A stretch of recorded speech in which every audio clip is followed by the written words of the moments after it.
Vermintide. The realm of ruin. It all started when Archaon, the ever-chosen, rejected the gifts of the great horned rat. Petty as the ruinous god was, he did not take this slight well. Within his realm of ruin, the Great One did rage, yet in his wrath, the horned rat schemed and plotted. While the thought of the other gods of chaos uniting against him stayed his hand, the horned rat was anything but idle. Within his gnarled claws, he held a trinket, a sliver of warpstone, chipped from his throne. Blessed with ruin and rot. From the realms of ruin, the great horned rat schemed, if the ever-chosen would refuse his gifts, then he would take a mortal servant for his own, and it was here, standing before one of many pockmark-like knotholes that permeated his realm, the horned rat cast the sliver of warpstone into the abyss. The horned one then laughed a chittering screech that echoed across the immaterium. Plus. Earth bet. Taylor screamed from inside her locker, banging on it as she did her best to ignore the fetid stench that permeated and did everything short of assault her senses. Nothing worked, not her fists, not her shoulder checks, and certainly not her feet, which probably could have worked if it wasn't for the fact that she couldn't get her leg back far enough to actually do any damage. With each passing moment, she grew tired, and she grew to despair. Until, finally, something gave, and it wasn't the old metal. Instead, she blinked. One moment, she was trapped, the next, there were only stars. Destination. Living constellations danced against the backdrop of an inky black sky, twirling and spinning around each other as they neared a pale blue dot in thr far-off distance. Agreement. Incandescent, luminous, fragmented, and crystalline all at once. It was clear that there was two great things swirling and spiraling across infinity, yet they were far more than just two things. Each one was a legion unto itself. Trajectory. They neared, taking up the entirety of Taylor's sight, as one of the fragments broke off, heading directly for her, moving so fast Taylor knew she couldn't get out of the way in time, and it would annihilate her, until, she saw the faint green light just behind it, and saw another thing heading her way. A twin-tailed comet. Agreement.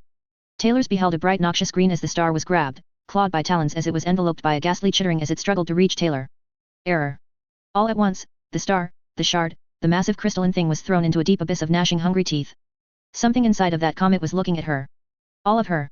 Down to the innermost soul as claws reached out to poke and prod at her very being. She heard chittering and scuttling everywhere, and smelled fetid rot that made the decay within the locker seem so pale in comparison. Taylor screamed at a single haunting peal of a dreadful bell, ONT that sounded unnatural, ruinous. She covered her ears at the din of another screaming bell. Then, as the bell rang out again and again, her mind fractured at the sound of 1,000 million chittering rats, and on the 13th chime, everything went silent, and felt the eyes on her. Taylor cowered beneath the gaze of this, all-encompassing thing that had intruded, wherever this was. She couldn't really make it out, but it was rat-like, on a deep and spiritual level, with splayed horns. It didn't have a form, but its presence felt so vast and massive, and looking at it, all she could think was one word. Rat. Then, the star thing reemerged, changed, beaten, and broken, held in the claws of a vast great terrible something as it presented the star to her, still as massive as ever, yet different. It was an unconscious action as Taylor reached out, to touch the beaten shard thing, as burning agony took over her very being, and she heard only one sentence before all went dark. Bring ruin in the great horned rat's name or face my wrath. Plus. Several weeks later. The ringing of a hammer on metal echoed around the small storage facility alongside a few choice curses and the sparking of lightning. Clang. "Man, you piece of shit." Clang. "Ugh, always something." Zap. "Ah!" screamed Taylor as she dove to the ground.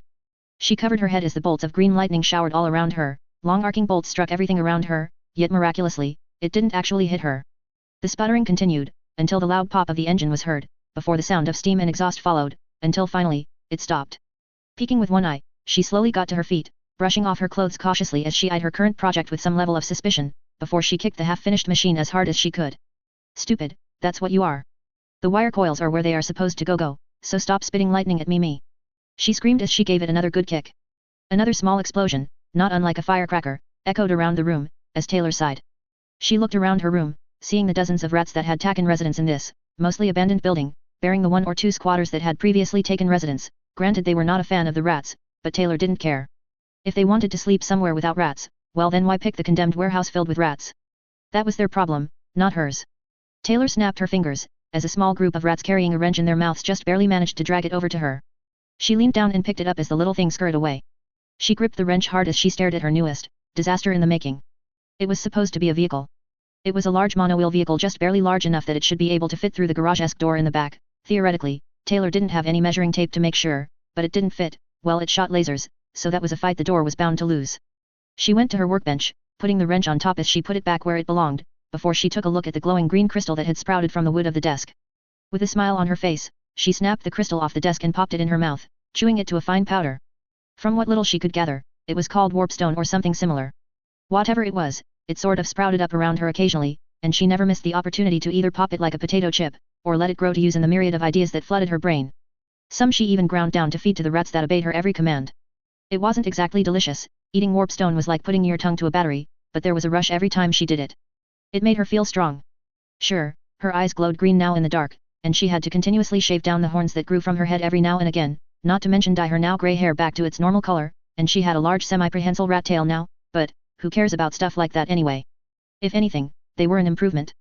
With her tools picked up, she looked back to the swarm of rats, some of which were now the size of small dogs after her own experiments feeding them powdered warpstone. She put her fists to her hips as she looked them over, and they all cowered at her intense gaze. All right, I'm going home. You all watch the lab lair, if anyone comes in, get them out. Understand? The rats shuffled around, and Taylor just narrowed her eyes. I said understand. In response, the rats jumped as if startled, before chittering in affirmation. Nodding, she tucked her tail back into her pants, where she hid it by wrapping it around her leg. At times like this she was glad she wore baggy clothes. Adjusting her glasses a bit, she observed herself in the mirror, making sure that the dim glow of her eyes wasn't too noticeable, which they weren't. She had to style her hair a bit to keep the small blunt horns that were ground down unnoticeable, and her grey roots were not showing. Satisfied, she nodded as she picked up her bag and made her trek back home. Occasionally she would feel the odd rat or two, before commanding them to scurry off to her lab where they could take care of any other pests. Her lair, if one were being generous, was located at the docks, in an old, abandoned warehouse that had seen much better days. She actually was close enough to the administrative buildings of the Dock Workers Association that she could just barely make out her father's truck in the parking lot. Glancing over to confirm that, yes, it was there, she continued on her walk, mostly sticking to the shadows. Since getting out of the hospital, she hadn't gone to school, and the last thing she needed was getting arrested for something as dumb as truancy. School sucked anyway, it's not like people actually learned anything in school. Why not just let the flashes of inspiration flow through their mind, like what Taylor did? It worked well for her, occasional explosions notwithstanding, but that was just a part of the scientific process. Taylor had a theory that Robert Oppenheimer wasn't the first to make nuclear weapons, just the last guy after everyone else exploded in an atomic hellfire trying to figure out how uranium worked. He was just lucky, not a true genius, like her who had already built an active rattling gun and only lost 3 fingers instead of her life. Funnily enough, a few bites of warpstone fixed that problem. Granted, her fingernails were much more pointy and clawish than she expected, but that's why they invented nail clippers. Once the doom wheel was finished, then no one could doubt her genius. She reached into her pocket, pulling out a small snack as she took a few bites of warpstone as she made her way to her street. The walk back home was usually quite annoying, what with all the muggings, though a nice hit upside the head with a rock usually took care of that problem, alongside turning the tables and robbing the muggers, who usually were very short on cash, as one might expect from someone willing to attack others for whatever cash they had on hand. Thankfully a large portion of them also wore shiny, if gaudy jewelry. It was a wonder why they didn't just sell that stuff, but after the 5th or 6th time it happened, Taylor learned there was nothing quite like using other people's money to pay for stuff. As she turned a corner her ears twitched, catching a very familiar sound, and she looked to the side, hearing a faint crying in the distance. Narrowing her eyes, she focused her senses, her superior vision seeing in the shaded alley where a woman was on the ground, holding onto her purse as some guy was pulling on it, obviously a thief. Taylor's nose twitched as she stopped, before she looked to the left, then to the right. Once she confirmed no one was around, she maneuvered her backpack to the ground, and unzipped it to pull out a gas mask. It was a full-face one, with an admittedly archaic design, but she liked how it looked. Strapping it on tightly, she put the backpack back over her shoulders, before she took off to the alley. She wasn't entirely sure when, but at some point, she was running on all fours, and her tail had unwrapped around her leg and was waving behind her as she leapt quickly, right into the man, who obviously wasn't expecting it as all 110 pounds of teenage girl leapt into him and immediately grabbed him by his face. He fell back as her weight pulled them down, and he was still clutching the purse as Taylor clenched her grip on his head, lifted it up a bit, and slammed it back down to the ground, hard. For good measure, she did it again and again and again, and again. Not stopping until she heard the sound of a crack on the pavement. After what had to be a very bad concussion and potentially fatal head trauma, she tilted her head to the side, the sound of sniffing, audible to all even with the mask covering her face, before she turned to look to his hands at the purse still clutched in them. Without a moment's hesitation, she moved and grabbed it. Turning around, she saw the woman was staring up at her with widened eyes, before they shifted from her mask to the swaying tail behind her. Taylor tilted her head to the side as she tossed the purse back to the downed woman. She didn't catch it, instead it slammed right into her face. In response, Taylor just pointed and laughed. Ha! You suck. The woman just looked back up to Taylor, her face a mask of conflicting emotions, before she looked down at her own purse. Not that it was much of a concern at the moment as Taylor stood up a bit straighter, keeping an eye on the woman. Don't go in alleys, that's dumb. This is Brockton Bay, use your head brain, understand me dumb. The woman, with wide eyes, nodded back. Taylor jerked her head off to the side in the universal gesture of get the hell out of here. The woman quickly scrambled to her feet, grabbing her purse as she took off, but stopped, turned around, and gave Taylor a quick thank you before finally running off. Taylor smiled. Sucker. She said as she pulled out and counted the cash she managed to pickpocket from the purse while giving the would-be mugger a concussion and brain damage. 76 bucks, not bad. She said as she looked down to the groaning man on the ground, who stirred as his hands went to his bleeding head. Taylor just gave him a sharp kick to the stomach, enjoying the sound of his scream of pain, before rifling through his pockets. She found only lint and a Zippo lighter, which she obviously took, before walking off. Tucking her tail back into her pants as she put her mask away. Today was a good day. Plus. As Taylor walked through the door, she stretched her arms above her head, listening to the pop of her joints as she kicked the door closed behind her. Immediately afterwards, she went up the stairs, towards her room. Swinging the door open, she looked at the small warpstone stalactites hanging off the edge of her bed, embedded in the wooden frame. She stared at them for a moment, more specifically, she looked at the small gnaw marks on the crystal. Out ankle biter. A hiss came from under her bed, before its red beady eyes gazed back at her from the dark. You heard me, out, now. Don't make me say it again. Another hiss as the creature crawled from the darkness. Ankle biter, as Taylor had taken to calling him, was the first rat she came across that just so happened to live in her house. After a few days of acclimating after leaving the hospital and spontaneously growing rat bits and bobs, like the tail and horns, she initially spent most of her time in her bed to recover and obscure her new radish features, with the occasional journey to the basement after the flash of inspiration that led to her starting to build the rattling gun. This period of time was before Taylor realized that warpstone was growing all around her, and even after discovering it, it wasn't until she heard the sound of teeth grinding against stone that Taylor discovered potential uses for the stuff. The culprit, who would eventually be named Ankle Biter, also explained why her room always had such a small amount of warpstone, despite it being a location that should have had the most. Ankle Biter was once a normal rat, presumably at least. It's not like they were well acquainted before she turned part rat, but it seemed like a safe bet to her. Regardless of his potential normal status, a steady diet of warpstone had changed him. He was currently, roughly the size of a chihuahua, if not a little bit bigger. Small for a dog maybe, but absolutely massive for a rat. Since then, she had started feeding any other rats at her workshop any spare warpstone she had for further experiments but had let Ankle Biter have his little kingdom under her bed, which was a close place for observation as to what effects warpstone had on living things without worrying about them running off. It wasn't long after that that Taylor found she lacked the patience for waiting to see how warpstone affected living things and just started munching on it herself. Which led to the discovery that warpstone tasted like Crack's bigger, more impressive brother. Warpstone was just everything you needed it to be with only a slightly higher than average chance of exploding when you poked at it with a stick. It was for this reason Taylor reached into her pocket, only to pull out a syringe filled with green fluid. It was a simple concoction, ground up warpstone mixed with a saline solution. Alright Ankle Biter, we're moving on to phase 2. Injection of warpstone directly into your circulatory system. Doesn't that sound fun? Ankle Biter hissed at the needle in response, an act that Taylor really didn't care for. Don't be a big baby coward. It's perfectly harmless. Ankle Biter hissed again, to which Taylor gasped in shock at the foulness that could be fitted into such a tiny package. Ankle Biter, there is no need for such bad foul language. Now take the fucking shot, said Taylor as she lunged at Ankle Biter, who took off under the bed. Taylor growled before glaring at the spot she knew Ankle Biter to be. I said out, now, or am I going to have to use administration? A not-so-tiny nose poked out from the threshold, before Ankle Biter hissed. She moved to snatch him up, only for Ankle Biter to retreat further under the bed. I would dare. Don't test me. Ankle Biter sniffed once more, before darting back further under the bed. Taylor just sighed before she focused on the feeling of Ankle Biter through her connection. Immediately, Ankle Biter calmly walked from the bed to Taylor, and through it, Taylor saw herself from his beady red eyes. Look what you made me do, Ankle Biter.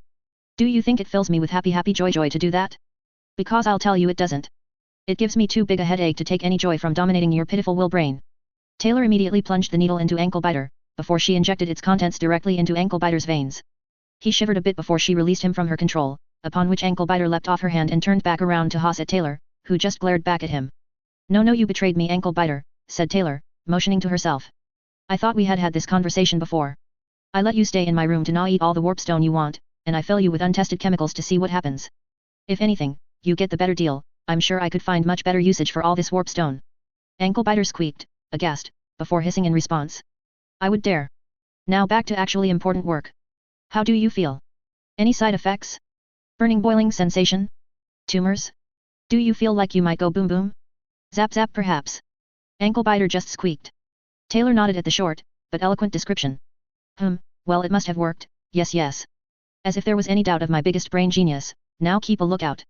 If you grow a second head or spontaneously explode, be sure to at least report your findings first.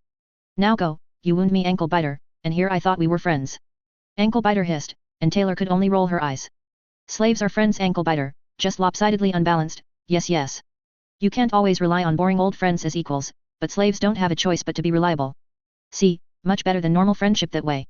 Ankle Biter squeaked. You're not allowed to have opinions, so by default your counter-argument doesn't matter. Ankle-biter squeaked one last time, before scurrying under the bed. I'll viva your revolution if you don't shut up. You're being unreasonable. Taylor waited for a minute, before she nodded at Ankle-biter's silence. Satisfied with today's events, Taylor walked out of her room to the kitchen. She was starving. Plus.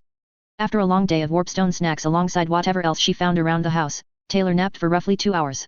One of the perks of being part rat apparently, she never seemed to need as much sleep as before. Eventually her dad came home, as he usually did, leading to the usual morose pleasantries as she lied about going to school and saying everything was fine.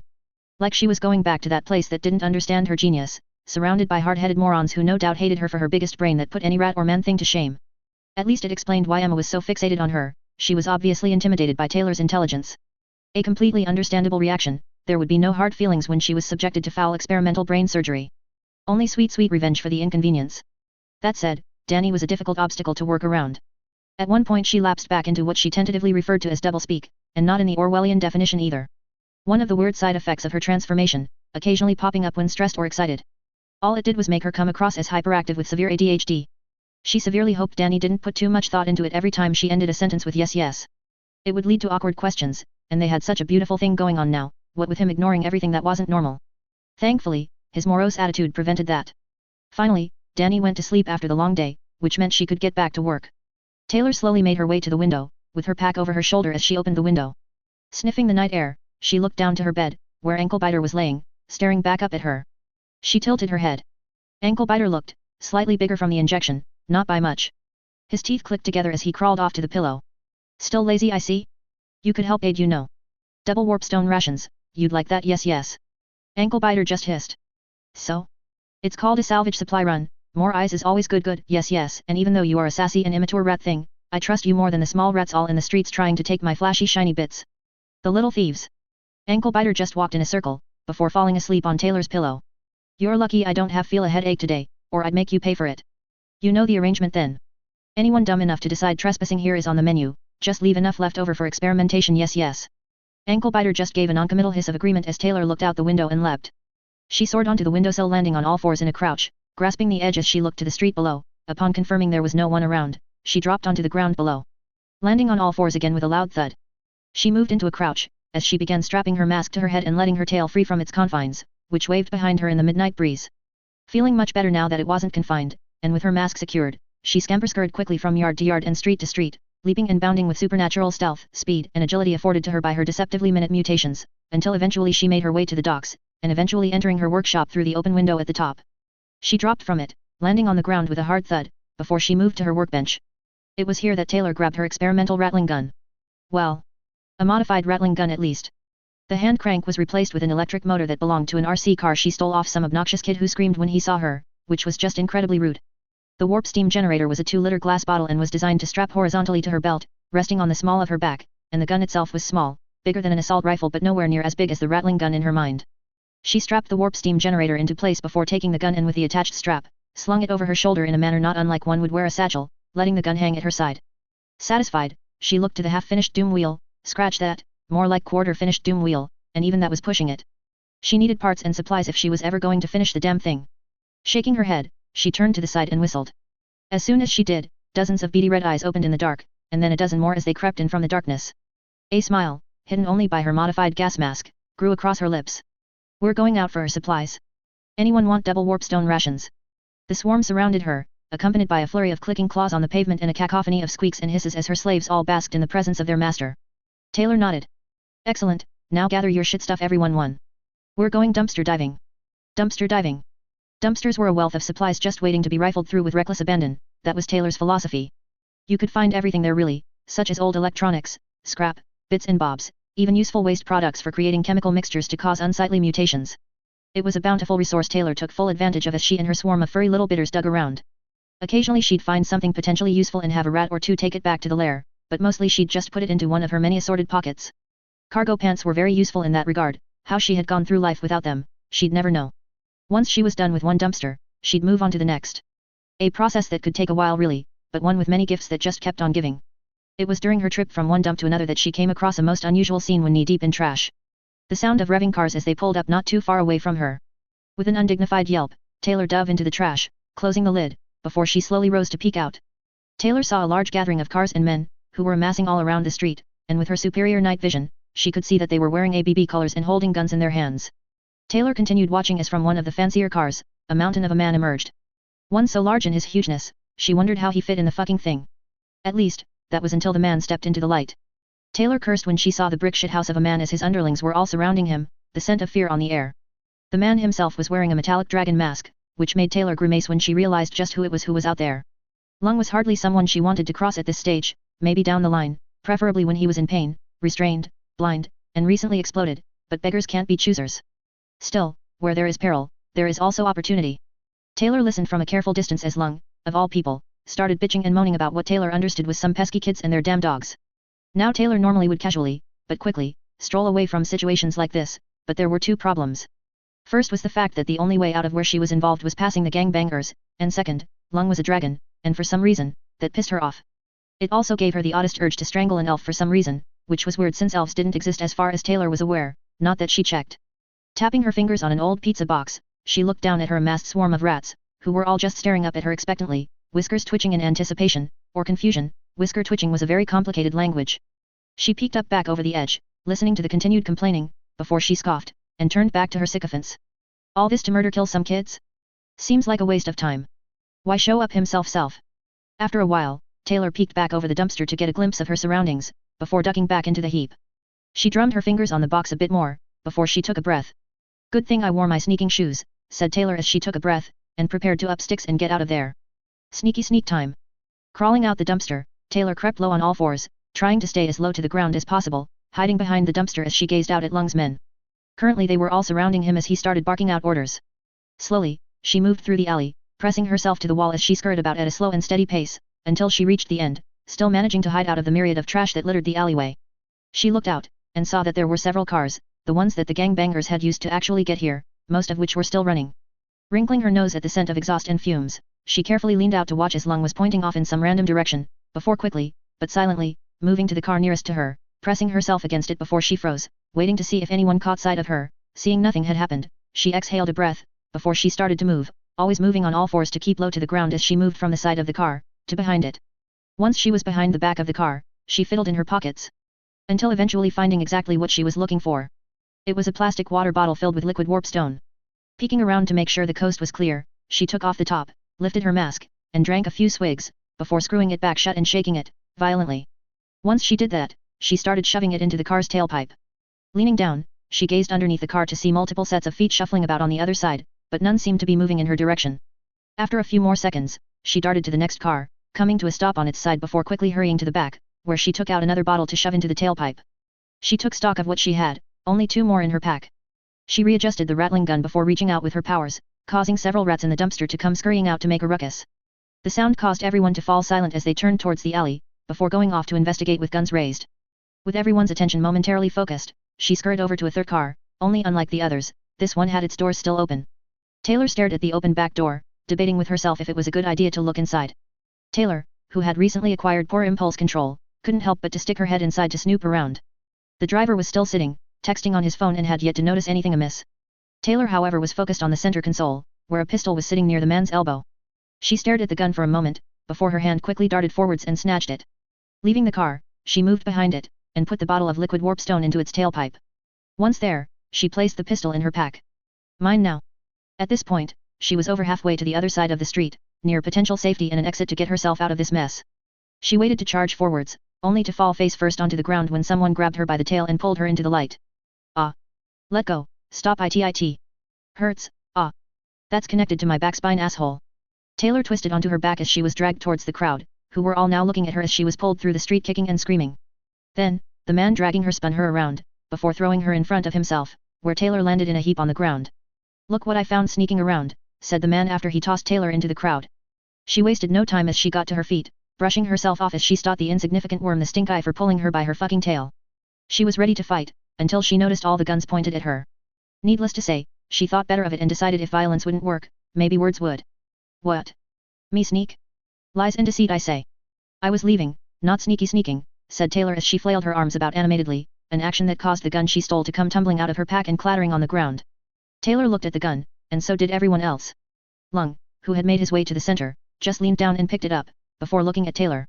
Even though he was wearing his mask, Taylor could feel the intensity of his stare. "I've never seen that gun before in my life," said Taylor as she pointed to the man who had dragged her into the crowd. "Look, see, he planted it on me. I will not stand for this injustice.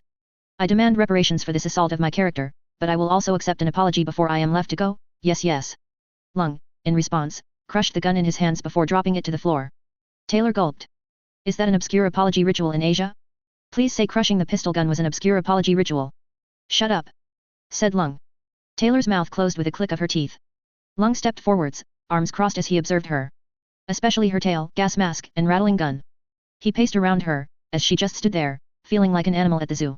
"Who are you supposed to be?" Taylor didn't say anything, which only served to make Lung even more angry than he was before. He stopped in front of her, before getting very close into her personal space. "I asked you a question, now answer." "Yes yes, but I was told to be silent." Lung's fists clenched, causing his knuckles to audibly pop. "But I see now this is a speak-talk when spoken to situation, yes yes." "I won't ask again," said Lung calmly. With a dramatic flourish, Taylor bowed theatrically, much to Lung's surprise. "I am but a humble scraper scavenger. Gathering flashy bits, and shiny things the man-things throw away. You may call me Warlock Engineer or just Warlock. Actually, you can call me whatever you want if it means I get to go." Lung said nothing, before nodding to one of his men, who kicked Taylor in the back of the knees, sending her sprawling to the ground on her hands and knees. "Ah. Why kicks? I'm cooperating here, there is no reason for kicking and throwing." Suddenly, the temperature rose as Lung stepped forwards. Taylor looked up, raising her hands in a placating motion, especially when she saw flames licking at his fingertips. Now, let's not be hasty. Wrong place time. I didn't do anything. In fact I don't even want to be here, which is why I was sneaking in the first place." Lung raised a hand, roughly grabbing Taylor by the mask and moving her head to face his. His mask was slightly molten at this point, as scales started to emerge from his skin, folding in on themselves like dominoes. "You are a new cape, are you not?" "Bah. Capes, Blake. No, capes wear silly little outfits and do stuff, I am just a..." A hand immediately clenched her throat, as Taylor found herself pulled up with one hand as she struggled in his grip. Too tight. Too tight. Taylor really wished she could sneakily grab her rattling gun at this point, but with everyone around, that was looking to be a death sentence, especially with her sudden struggling, she doubted she could get to it in time. So, instead she prepared to risk a headache to call for help from the hiding swarms to save her from being choked to death, until something glorious happened. The first car exploded. Between the assorted yelling and screaming, Lung released Taylor as the car soared into the air. Everyone else was scrambling before it came crashing back down. The momentary distraction gave Taylor all the time she needed to grab her rattling gun, aim at the dragon man, and pull the trigger. Rat-a-tat-tat-tat-tat-tat-tat-tat-tat-tat. Eat depleted warpstone dragon man. Rat-a-tat-tat-tat-tat-tat-tat-tat-tat. The electric motor activated as the warp steam engine heated up and fragments of warpstone flew right at the dragon thing. Tiny sparks and explosions peppered his scales as Lung braced himself from the shards that pried at his flesh and scales. Taylor started walking backwards, calling her rat swarms to her as she did. No one really had time to react as the second car exploded, and Taylor started blindly fired in all directions as an absolutely massive swarm of rats rushed into the streets, biting and scratching everyone that wasn't her. She, of course, ran for the hills while firing when Lung started to charge her, only for yet another miracle to happen as the second car, previously soaring through the air, fell right on top of him at that very minute. The serendipity of the situation was delicious, and Taylor couldn't help but laugh. Ha! Serves you right.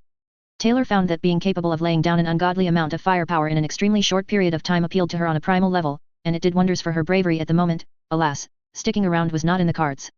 Slinging the rattling gun over her shoulders, Taylor made a break for it as she passed several men who had been covered in biting rats. Then the third car exploded. Unfortunately Taylor was much closer than she thought, and she was thrown off her feet and back onto her hands and knees. She barely had time to get to her feet as Lung threw the car off of him, flailing from the tainted flames so chaotic, they were overtaking his own fire and successfully burning him. Then Lung hit the ground to perform the stop, drop, and roll maneuver to banish the tainted warp fires. It didn't really work out for him at all. It was hypnotic to watch the fires burning at Lung's silver scales, scorching them in odd ways. Slight discolorations in the green flames looked like rending claws and teeth were assaulting Lung, and Taylor found them hypnotic enough that she forgot she was running away for a second. At least, that was until Lung had somehow maneuvered into a spraying fire hydrant that had apparently been destroyed in the pandemonium. Obviously, he had very good spatial awareness even when being burned alive. It was rather impressive.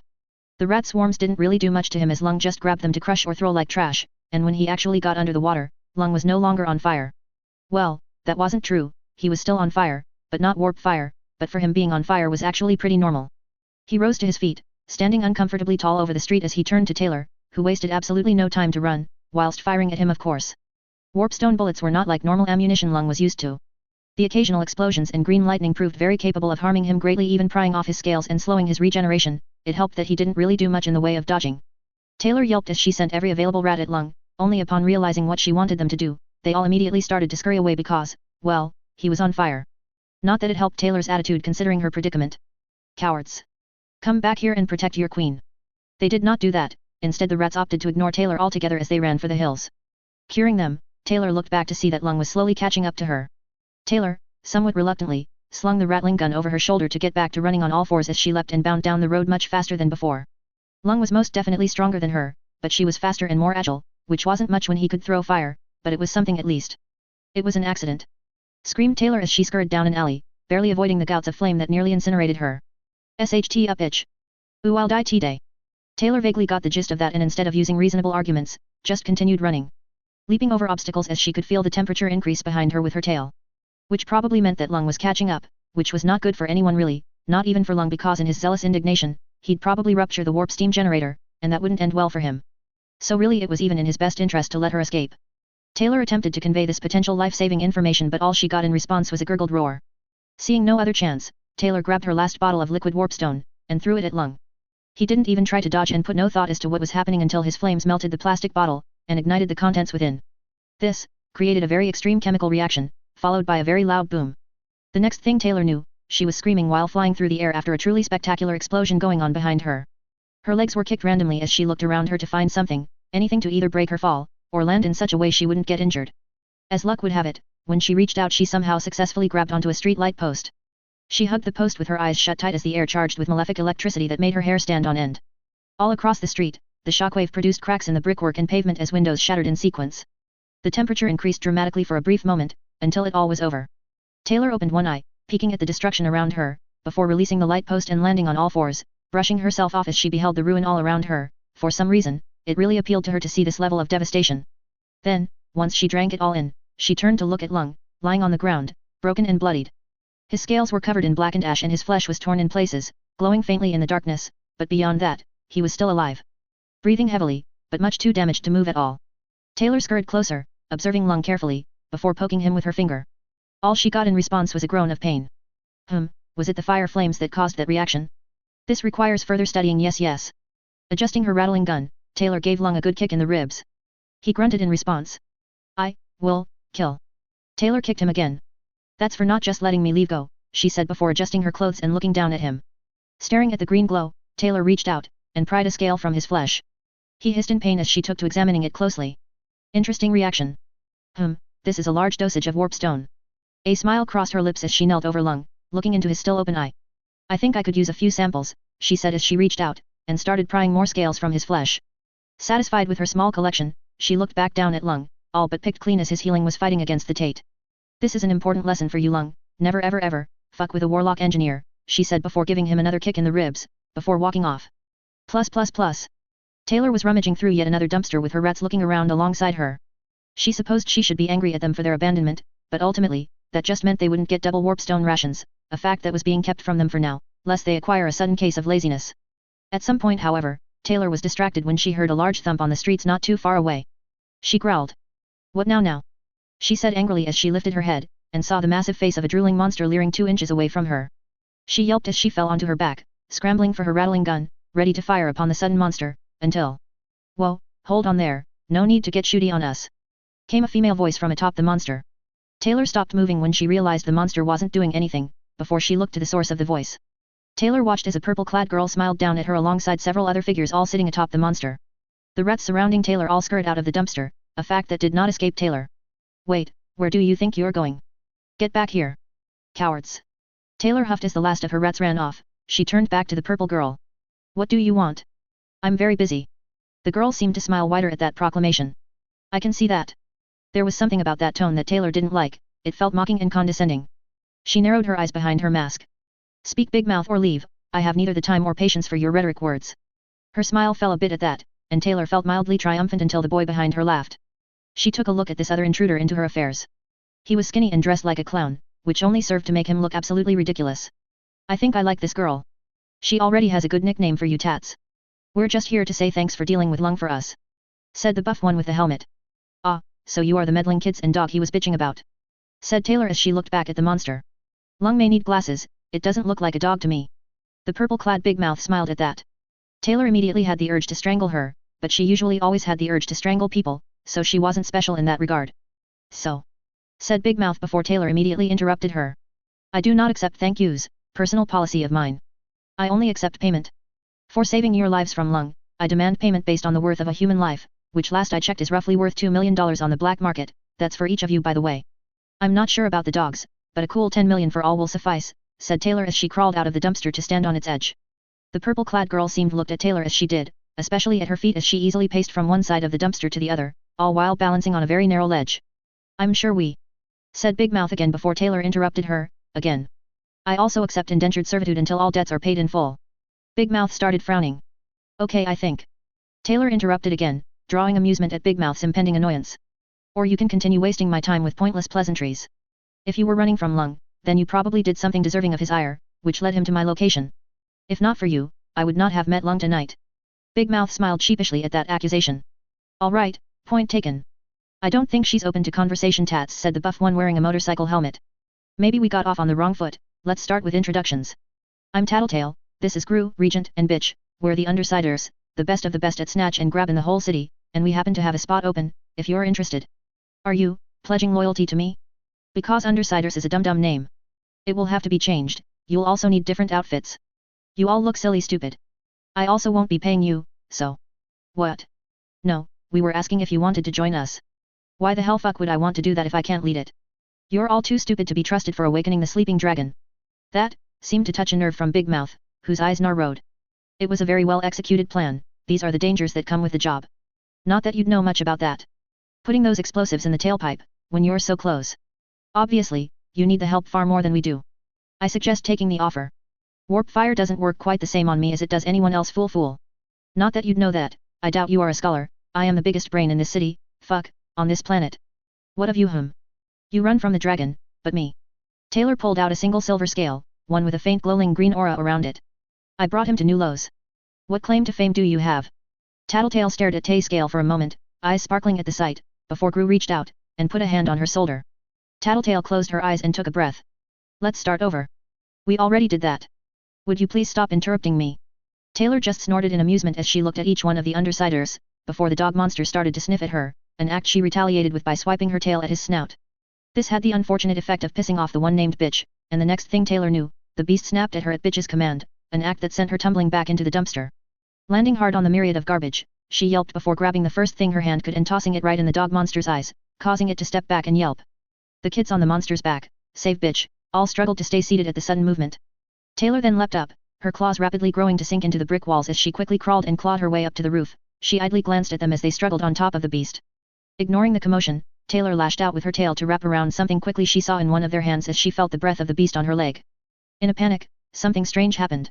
Taylor felt a rush of something deep within her, before, bamf, instantaneously, Taylor found her vision obscured by smoke, before she found herself standing on top of the very building she was scaling, slightly off balance.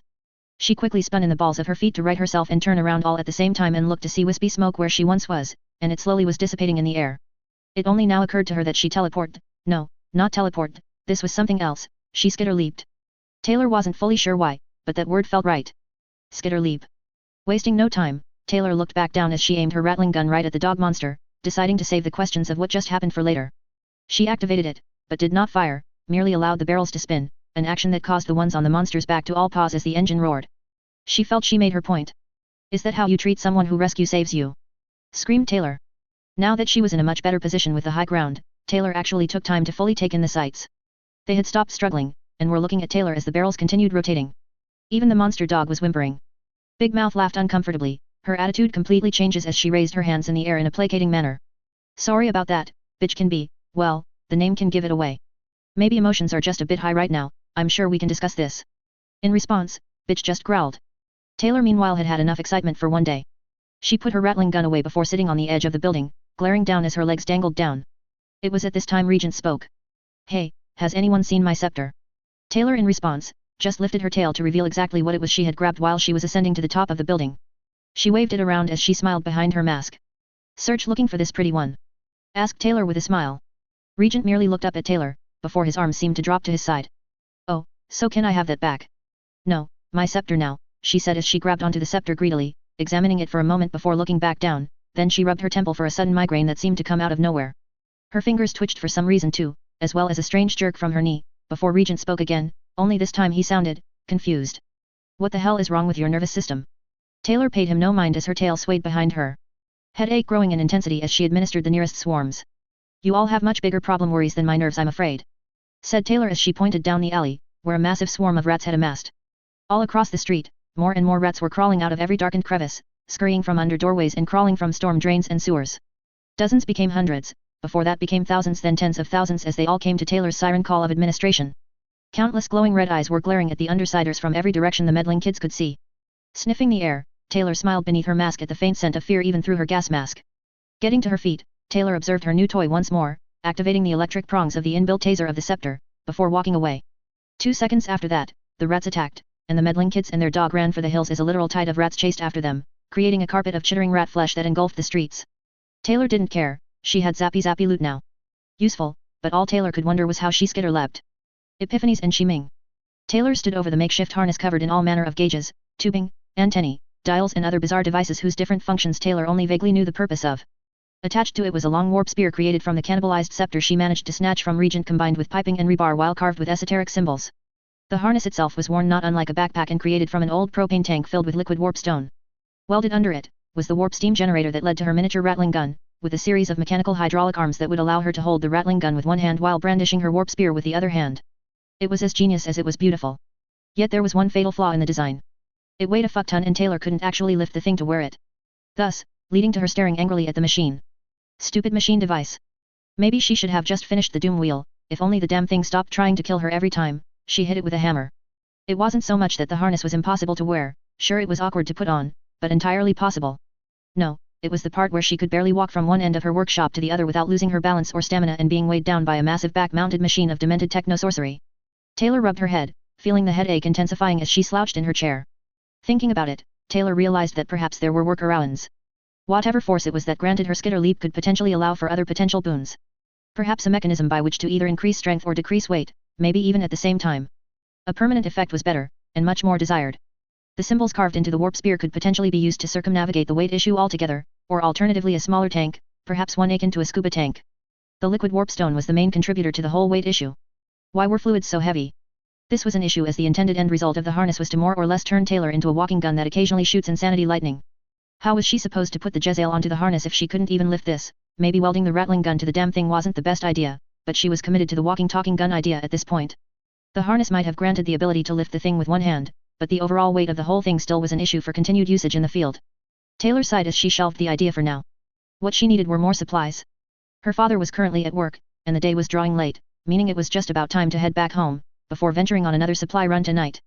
This time it would have to be without her rattling gun. She didn't have the time to remove it from the harness itself, but she could remove the warp spear. It detached from the harness easily enough and could be easily disassembled to reduce the length for concealment until it was needed. The spearhead itself could even be used as a large dagger without the staff, and with the additional benefit of the taser mechanism she included in the design from Regent's scepter, she could infuse warp lightning to the blade without actually casting warp lightning. It was, after all, much less energy intensive to turn regular lightning into warp lightning than it was to just summon warp lightning from the undifferentiated energy within warp stone. The blade itself was a work of art, created from a blade of pure warp stone and coated with the smelted scales she stole from Lung. Looking at her blade, and satisfied with at least not being unarmed, she put the disassembled warp spear away before she was obscured by smoke as she skitter-leapt in quick succession, getting back home in record time. It really was the only way to travel. Ankle-biter hissed when she entered her room, and Taylor raised a brow at seeing that he was noticeably larger than before. Roughly equivalent to a Jack Russell Terrier, though only barely. Taylor however paid him no mind as she fell face first on her bed and went to sleep. Plus. Taylor was rummaging through another dumpster. Bits and bobs of varying usefulness were shoved haphazardly into her satchel. Small electronics, bits of wire and coils, and even a tarnished silver handbell that Taylor was admiring. There was something about the bell that appealed to her. The little dangly bit on the inside of the bell was missing, but other than that, it wasn't in too bad a condition. She could easily repair it. It was while she was pulling parts out of an old radio that rather unexpectedly, she fell forwards as the dumpster rapidly jerked forwards, as if something moving very fast had crashed into it. Yelping at the sudden loss of balance, Taylor cursed as she scurried out alongside her rats who were likewise scrambling about in a panic. Before Taylor could say, well, anything really, she saw a flash of yellow in her face. Oh my gosh. I'm so sorry, are you okay? Oh fuck, shit. I didn't hurt you, did I? Taylor leaned back, seeing a familiar blonde girl, hovering off the ground. Taylor's eyes then traveled to the ground, where a groaning skinhead was moaning in pain. Taylor turned back to the blonde girl with a quirk of her head. I am not hurt. You look familiar. I know you, I'm G, she said before Taylor put a finger to her lips. Glory Girl just froze at the sudden contact. SHHHH. Don't tell me. I know this, Glory something or another, Glare, Gary, Golden, Georgia, it started with a G. Goal I think. What's a glory goal anyway, and what makes it different from a regular goal? I don't watch sports. It's a football thing, right? Glory Goal just stared at Taylor, looking very confused, and more than a little concerned, before she grabbed Taylor's arm, and moved it away from her. It's Glory Girl actually. Are you, sure you're okay, who are you anyway? Call me Warlock Engineer, or just Warlock. Glory Girl nodded as Taylor used her pinky to pick wax out of her exposed ear, and flick it onto the downed Nazi. Are you 100% sure you're not hurt? Taylor just sneezed in response and left it as that. Glory Girl looked at her with some measure of concern, before she fished out her phone. Excuse me for a moment. Taylor nodded as she looked to see what it was that had crashed into her. There was a sizable dent in the dumpster, alongside some blood splatterings around it. It actually was a bit of an improvement in her opinion. Also, there was the unconscious Nazi who looked to be folded into a very uncomfortable shape.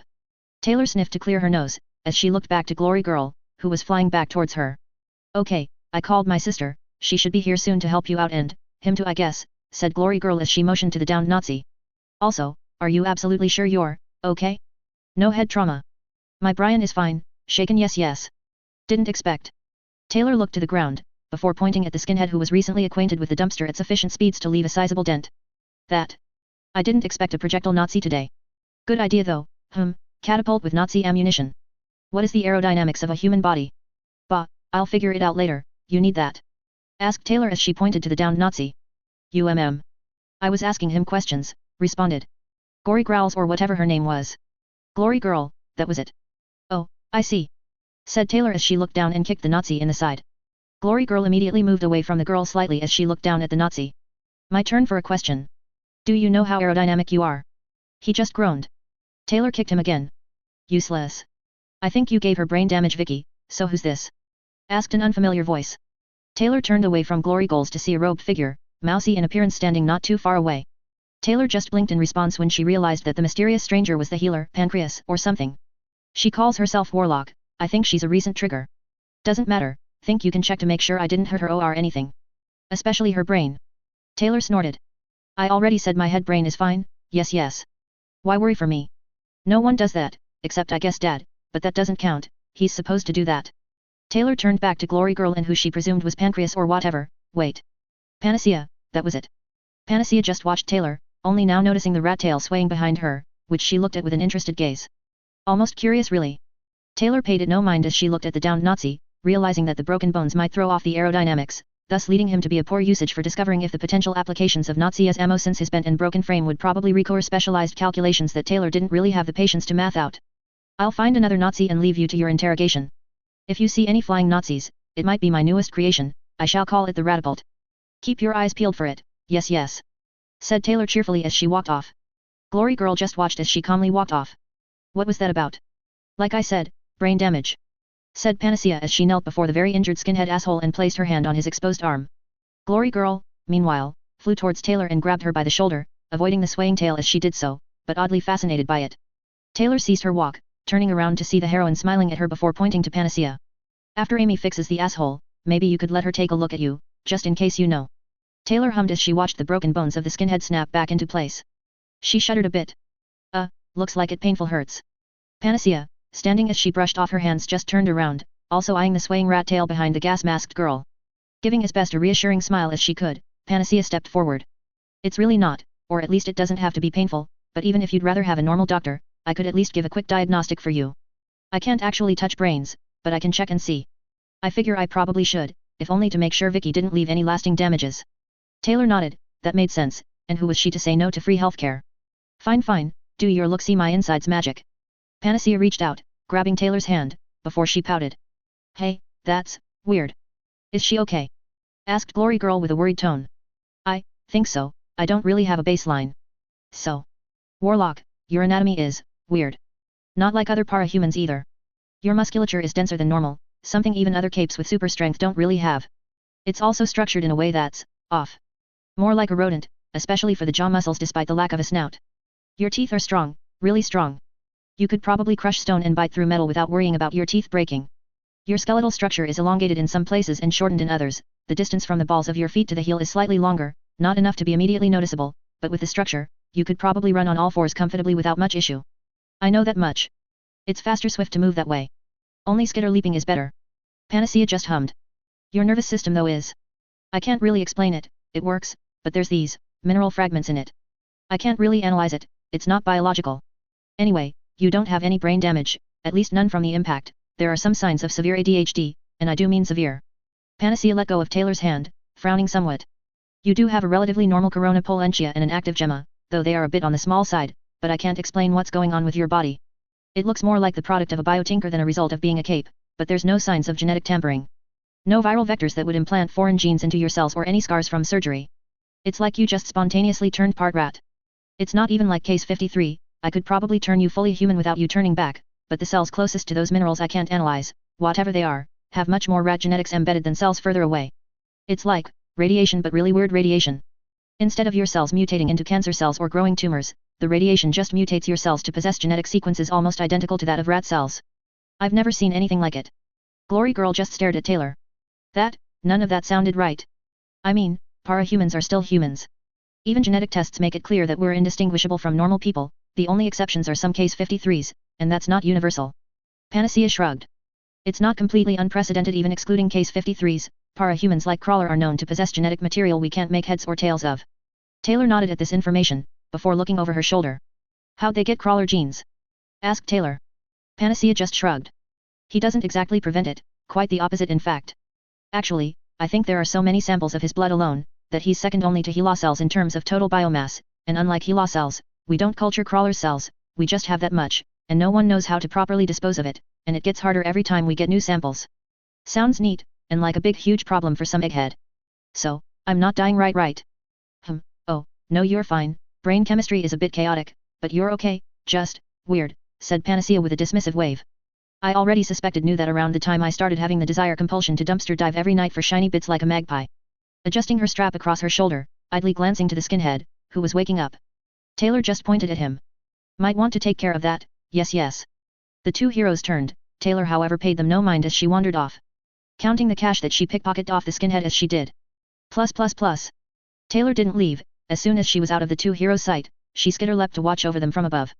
She flipped her warp dagger, catching it by the handle before flipping it again as she looked down at the retreating forms of Glory Girl and Panacea, before she looked back to her dagger.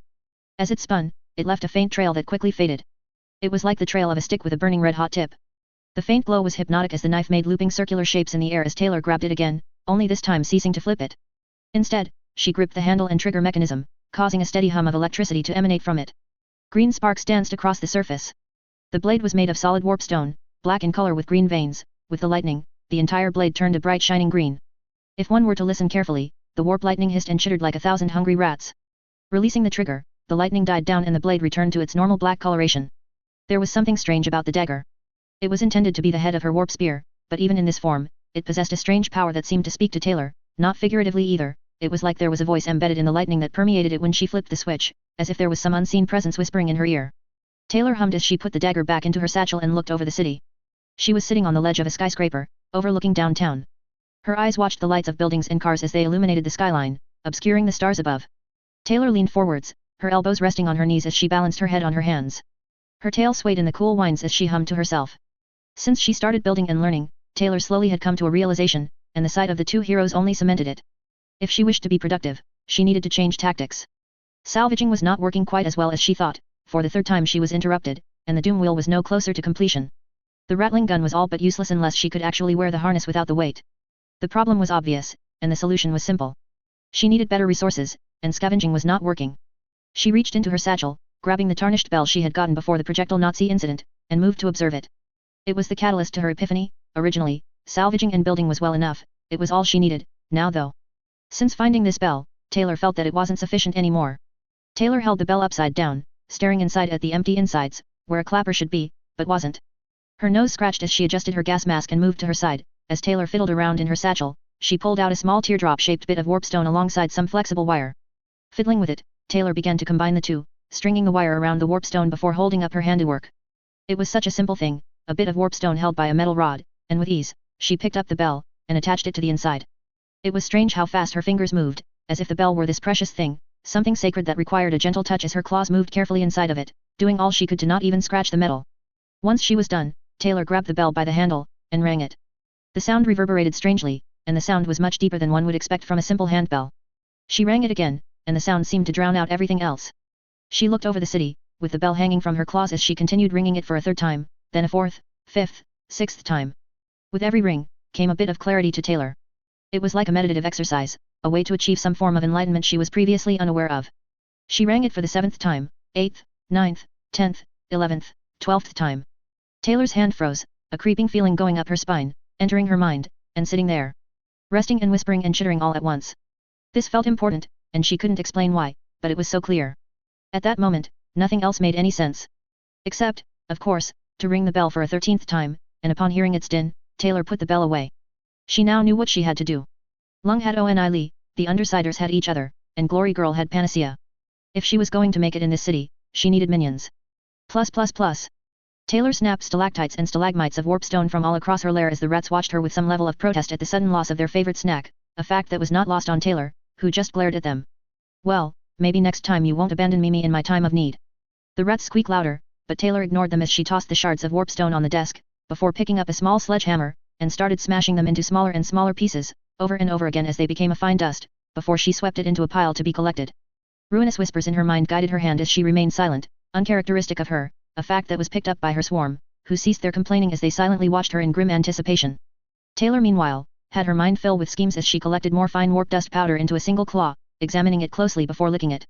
She enjoyed the sensation of warp lightning on her tongue as she continued her task. This is really the city's fault, you know, said Taylor idly as she swept the dust into a small plastic bag. I would have been happy to just dive for parts scraps, leaving this city alone until I could consolidate enough power to take it by force, but no, every time I go out, what happens? Distraction, interruption, and foolish fools getting into my business. Well, if this city wants to steal precious time from me, I will take something from it, yes. Lifting the bag into the air, Taylor watched the glittering dust with a wicked smile on her lips. The only way to construct an empire is to start with the foundations, and this is where we can use the nature of man-things to our advantage, yes. The rats around her chittered in excitement as Taylor pocketed the warpstone dust. Yet why should I build an empire?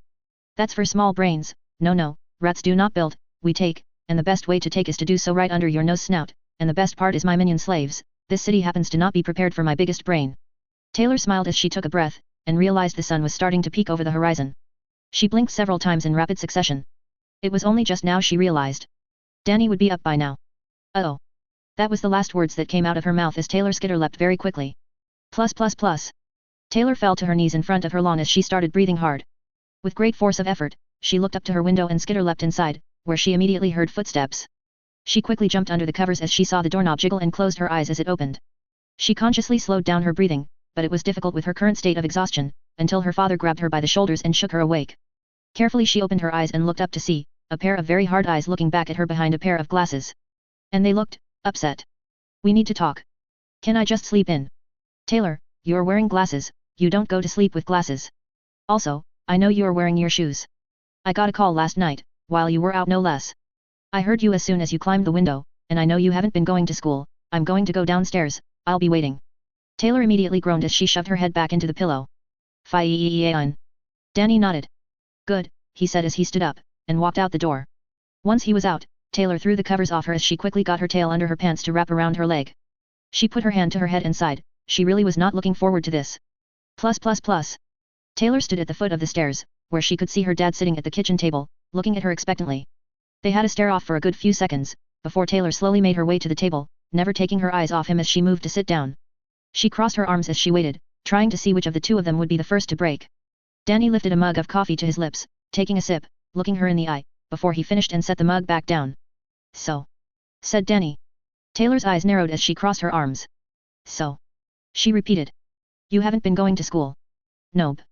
Danny nodded, taking another sip of coffee, as he collected his thoughts. Is it still going on? Wouldn't know, I just haven't been back at all. Too busy these days. Right. You know, I completely understand not wanting to go back there. If you want to try and find another school, we can try, but you can't just not show up. I don't even know where you've been these last few days, Taylor. I've actually been by the docks. I keep your office in sight and rush home when you get off. It was even the truth. Danny, however, just leaned back in his chair, sighing as he pinched the bridge of his nose. Taylor, how much don't I know? Well, there have been several scientific discoveries since you've been in school, I think. You know that's not what I meant. Taylor closed her mouth, looking away as she mumbled under her breath. What was that? I don't need school, I'm the biggest brain. I mean I'm probably the smartest person in the whole school, teachers included. It's a waste of time. I'm sure you are. Having said that, you can get in a lot of trouble for truancy, something you should know, Taylor. Ah, but if I don't get caught, who will know? The school, they take attendance for this kind of thing actually. Taylor crossed her arms again, refusing to look at her father in the eye. This is also true, didn't expect it to come up, we'll have to think of a better excuse. How about this, I already told the school something came up, I can buy you a week, maybe. You will stay home, and I'll take half days at work as we go looking for a new school or some kind of arrangement. I don't trust them anyway, but you're going to have to keep me in the loop and stop going behind my back. Isn't it like, normal for teenagers to do things behind their parents' back? It's very comfortable there in fact. Danny looked unamused. Can we try do homeschooling maybe perhaps? Danny rose a brow at that, before he scratched at his chin. I'll look into it, I just need you to be honest with me, can you do that Taylor? Look I know things have been hard, but you're starting to worry me. You've been double talking again. Can't help it. Oh god damn it. I know, maybe we should look into speech therapy. Waste of time, so long as people understand me, everything is copacetic, yes, shit fuck. Danny sighed as Taylor cursed at her own verbal tick, he took a breath. At least think about it. Taylor sighed, before nodding. Danny also nodded in return. Good, now you can go back to sleep, you probably need it. Taylor nodded, before shuffling quickly up the stairs. As soon as she was out of sight, Danny unclenched his fist, before taking calming breaths as he quelled the spark of rage within him. He was just glad he could hold it in that long. He made a promise not to ever show that side to Taylor, and he intended to keep it, even if she was acting exceptionally unreasonable. There were still unanswered questions, like where she was last night, but that could wait. For now, Danny had better things to do. He stood up, getting to his feet to head out for work, when his foot hit something, sending it clattering across the floor. Danny froze as he watched it fly away, until it hit the kitchen counter. Slowly, he moved towards it, keeping his eye on it as he leaned down to pick it up. All he saw was a small dark green stone, and if he looked at it just right, it almost looked like it was glowing. He stared at it confused for a moment, before sticking it in his pocket. He had more important things to worry about than some random stone.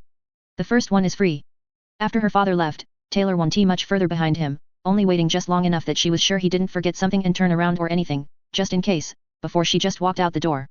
She took the usual trail she used as she walked deeper into the city, before putting her mask over her face while traversing through an alleyway. She walked through the streets while keeping mindful of her surroundings and skitter leaping as she observed the denizens. Taylor sniffed the air as she began looking for a very specific target, one that shouldn't have been all that difficult to find. As she searched, crawling through shadows and alleyways, avoiding detection, her mind was filled with ideas, not the products of tinkering, not spells, not even ideas for potential experiments. No, Taylor's mind filled with plan schemes. As expected from someone with the biggest brain around. The rats watched her from their hidden crevices, cautious in the daylight hours, but curious to see their master walking the streets. Before darting deeper into the bowels of the city, it was as if they could sense something was happening, something they didn't fully understand, but something they felt was coming, something strange and terrible and new. Taylor however paid the vermin no mind. Instead, she looked to the streets, until she had found what she was looking for. It was a man. He was sitting outside of a rundown house, on the side of it as he removed a tube from his arm and tossed it into a nearby poorly kept bush. With her sense of smell alone, it was clear to Taylor that this one was lost in his own mind as powerful narcotics flooded his system, yet there was also the faintest hint of gun smoke. An obvious merchant. Taylor quirked her head at him, observing him as the man exited from around the house, as he began heading out. Taylor's nose twitched, at the stench that assaulted her nose, as if the man hadn't bathed in days. He was disgusting, downtrodden, desperate, he was perfect. Taylor smiled before she skitter leapt to a nearby alley the merchant was set to pass in front of. Taylor leaned against the wall, waiting patiently, until the footsteps got just a bit louder, and she turned her head as the merchant came into view. Hey, you. The merchant stopped mid-step, frozen for the briefest moment before he started turning around with a glare towards Taylor. When he noticed the gas mask however, his heart skipped a beat, and when he saw the tail, his hand twitched to his waistband. With her sensitive ears, she heard him swallow, hard, before he summoned what courage he could to speak. Who the hell are you supposed to be? Taylor quirked her head. Call me Warlock, yes. The merchant grunted as he observed the cape before him just stood expectantly, slowly his hand fell to his side, away from his gun. His heartbeat started to settle, but not by much. I'm Michael.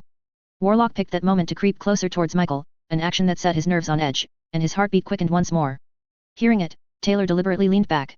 Tell me Michael, where is Skitty Part? I have a proposition I wish to show him. Taylor could hear the heartbeat of the man slow even further, but he did raise an eyebrow. Skitty Part. Taylor scoffed. Names are stupid confusing, the leader ruler of the merchants with bad teeth and foul mouth. Michael's gaze turned from fear to an unimpressed and confused gaze. Skidmark, his name is Skidmark. Taylor blinked. Dumb name, sounds like stains in undergarments, why do capes have dumb names? Bah! It doesn't matter. Taylor reached into her satchel, causing the man to flinch, until he saw all Taylor pulled out was a quart-sized Ziploc bag of green dust. It sparkled in the daylight, creating exotic flashes that caught the eye. Michael found that he could just stare at it all day, just to watch it glitter. I call it warpstone dust, or just warp dust works too. It's new. Can't make much, no, too useful for just that, but I can make enough. It would be a luxury item. Like the difference between century-old wine and box wine. Only for exclusive clientele, yes. Could sell for much more than anything else, I guarantee it, take it once, and nothing else compares. Michael stared at it for just a second, before Taylor opened the bag, using a single claw to take out a small amount, and licking it off with a smile. She resealed the bag as he noticed the glass ports covering her eyes emit a faint green glow. Can be eaten, inhaled, or injected. All viable, no difference save preference, duration, and speed of effects, said Taylor as she tossed the bag. He caught it, feeling a strange charge as he did, like a static shock, followed by the smell of ozone. The first sample is free, partake if you wish, if you like, tell Skittles Mark, and tell him I can sell him more, then we may come up with a bargain deal yes. Michael looked at the bag, face betraying his emotions as Taylor smiled beneath her mask. Exactly why should I trust you? For all I know this shit is uranium dust and you're immune. Capes are fucked like that. Taylor quirked her head. Perhaps someone else if you lack the testicular fortitude. Testicular what? Afraid you are, Michael the coward, oh poor thing, can't even see a great good opportunity when it smacks him in the face. Think for a second Michael. What do I have to gain from murder killing you? You're a nobody, just a simple peon in the great game. I'm throwing an opportunity at you, climb the ranks, so to speak. More influence and with it fortune and power. I'm simply doing the same, you think I want to be at the bottom? No, fortune favored me Michael, and now I have real true power, and I intend to use it for my benefit. Sell bartering for cash money to fund my work. With warp dust, the merchants rise above the empire and ABB and I get paid. Win-win, and an edge above the competition, something the merchants are lacking, yes. I am giving you a monopoly on a product that only I can provide, and I'm choosing to provide for you, simply because you were in the right place at the right time. The merchant nodded at that, glancing at the bag for a moment as the gears, what little there were, turned in his head. Taylor already knew she got him interested, the small brain of the man things couldn't compare, and her logic was impeccable, just not entirely honest. How much is too much? To take I mean. Wouldn't want to OD. Taylor chuckled shortly, 3 sharp barks of laughter as she stood just a little taller. Depends, how do you intend to take it? Eating is safer than inhaling, though it lasts shortest, but both is safer than injecting, which can last for many hours and is far more intense. Never use more than a teaspoon, and if injecting, distill a 1/4 teaspoon in a bottle of water, and take no more than a full needle at any one time, yes. Too much A&D. Taylor mimed a knife across the throat. Michael swallowed hard, before nodding. All right, how will we contact you if we like what we get? Taylor laughed, just a short bark. Don't worry, take it and I'll know. I can smell it. With that, the merchant nodded, as they parted ways. Taylor watched him go, before turning around. The sun was still rising, yet she had so much to do. Plus. True to his word, Danny had started looking into alternate schools. None of which were exactly within his budget, that said homeschooling was always an option, though preferably a last resort.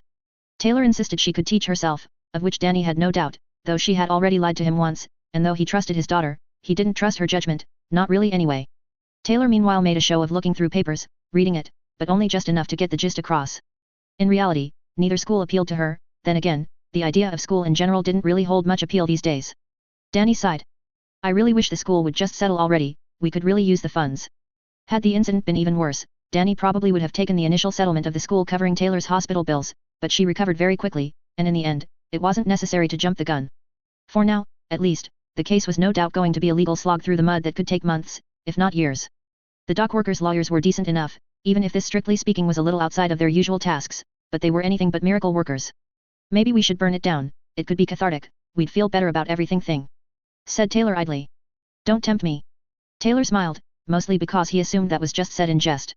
She absolutely would be 100% willing to commit arson against Winslow, though it didn't have to be a school, a lot of things burn after all. Like cities. I still prefer homeschooling. You really do need to socialize. Why? The vast majority of this city is teeming filled with filth I wouldn't want to associate with anyway. I'm certain I could find better good friends anywhere else, maybe at the local Fugly Bob's, at least they have food for a decent price. I wouldn't call their prices decent. And the boy behind the register is kinda cute hot. Danny stopped as he stared at Taylor, who was smiling mischievously back at him. I'm going to pretend I didn't hear that. That's fine, he's hideous anyway. Puberty looks like it kicked his ass 6 ways to Sunday and acne left him bleeding in a ditch. I just wanted to get a rise out of you. You looked bored. Danny hummed as he put down the paper to look at the clock. It's getting late, we'll look at this stuff again tomorrow. Taylor shrugged as she slid the papers back into place and sprung to her feet. Sounds good to me, I'm going to raid the pantry, she said as she moved to do just that. By the time Danny got upstairs, Taylor grabbed an entire unopened jar of peanut butter and was already halfway to the bottom as she all but shoveled it into her mouth. She'd wait for him to go to sleep. In the meantime, food was open, and it would be a shame to waste it.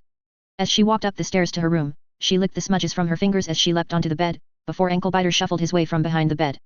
He was growing at an unprecedented rate and was now the size of a basset hound.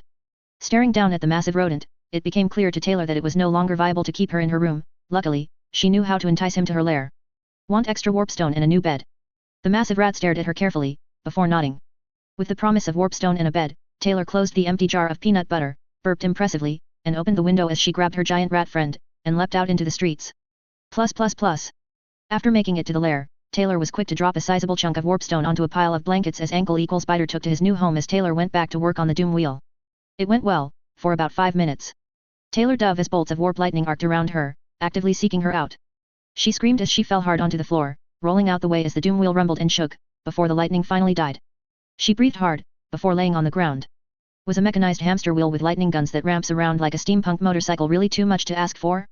A final spurt of electricity arced to hit Taylor in the leg, causing gravity to temporarily reverse as she fell up to the ceiling with a hard grunt, before gravity reasserted itself and she landed on the ground, hard. Yes, it was painful. Evidently, the answer to her question was yes, it was too much to ask for. Doom wheels were dangerous, especially in the building process. Something Taylor really wished she knew before starting. Maybe then she wouldn't even have bothered. Fuck that. Doom wheels goes zap, so really it was to be expected. Groaning as she got to her feet, Taylor brushed herself off, suspiciously eyeing the doom wheel as she slowly backed away from the unfinished death machine, that apparently really wanted to express the death part of its purpose, even if it meant doing so against the one who was actually building it in the first place. Taylor flipped it off, as you do. Fuck you doom wheel, I will finish you and build other glowing green uranium crack-powered machines of death, and there is nothing you can do about it. I will commit casual war crimes with you doom wheel, you hear listen to me. The doom wheel's stunned silence spoke volumes as to its fear of Taylor's ultimatum. Satisfied at the lack of response from the inanimate object, Taylor nodded to herself as a whistling filled the air.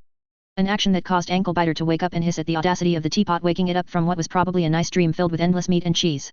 Oh, tea is ready done. She merrily moved to the makeshift stove, pulling the teapot off as she took out a tea bag and dumped it into a cup of the boiling water. Taking a tablespoon out of her pack, she added a few spoonfuls of warpstone dust into it before stirring and sitting in a computer chair before taking the first sips of the supernaturally refreshing demonic beverage. Anklebiter watched her drink for a second, before Taylor sighed and grabbed a small bit of warpstone to toss his way. He caught it and enjoyed his snack. With that done, Taylor took another swig of tea. Deciding to leave the doom wheel for her own health, she kicked her feet on the wall and rolled across the floor as she moved back to her workbench, where her harness lay. She had reattached the warp dagger, to turn it again into a warp spear, and attached it to the tubing. Scrolling her chair under her desk, she looked out at several long rods of metal she recently placed on the desk. It was while thinking with the bell that Taylor realized a way to increase the effectiveness of the device. Exoskeletons were wearable devices that work in tandem with the user, and there were even some variants that were completely mundane, without any tinker tech involved. Primarily, they were designed to help those in wheelchairs walk by providing hip and knee motion. The design philosophy was sound, and by attaching it to a harness, she could create a metal exoskeleton that strapped to her legs and feet to allow her to move around without having to lug around the full weight of the device. It wouldn't increase strength, but it could provide support and reduce fatigue to make the harness viable as a weapon system. The only downside was that Taylor wouldn't be as agile as she was used to, but it was an acceptable sacrifice to become a living gun. She placed her cup of warp-tainted tea to her side, before she grabbed her makeshift blowtorch and went to work constructing the pieces. It required 2 identical yet mirrored parts that would go down her legs, attaching to her feet while being strapped to her thighs and shins. They would run along the outside of her leg, and the best part was the entire system would be quasi-passive, requiring as little energy to function as possible. Taylor continued working, finishing in record time and only setting herself on fire once, and not for very long, which she considered an absolute win. She excitedly got into her new exoskeleton, and found that, amazingly, it was still really heavy, but it was much more manageable. Taking her first steps, she held her rattling gun in her left hand, while lifting the warp spear in her right. Both were amazingly light. Lifting them up, she started walking around the warehouse, feeling very powerful at the moment. Sure, it looked like she was wearing junk, but it was functional junk. She thrusted her warp spear forwards, and immediately fell onto her ass when warp lightning suddenly and without warning shot forth, blowing up in the far end of her lair while sending her flying backwards. Taylor blinked, rubbing her head as she got to her feet, eyeing the warp spear cautiously before looking at Anklebiter, who just stared at her. Haha, warp lightning go kill sap. I will have to remember that, yes. Still, this is a great good direction for the future. It took longer to get out of the exoskeleton than it took to get in it, but Taylor managed to build a complicated suspension and pulley system to keep the entire thing upright to examine it easily and spin it from the chain it was suspended by to examine it fully. Taking a step back, Taylor nodded at her work.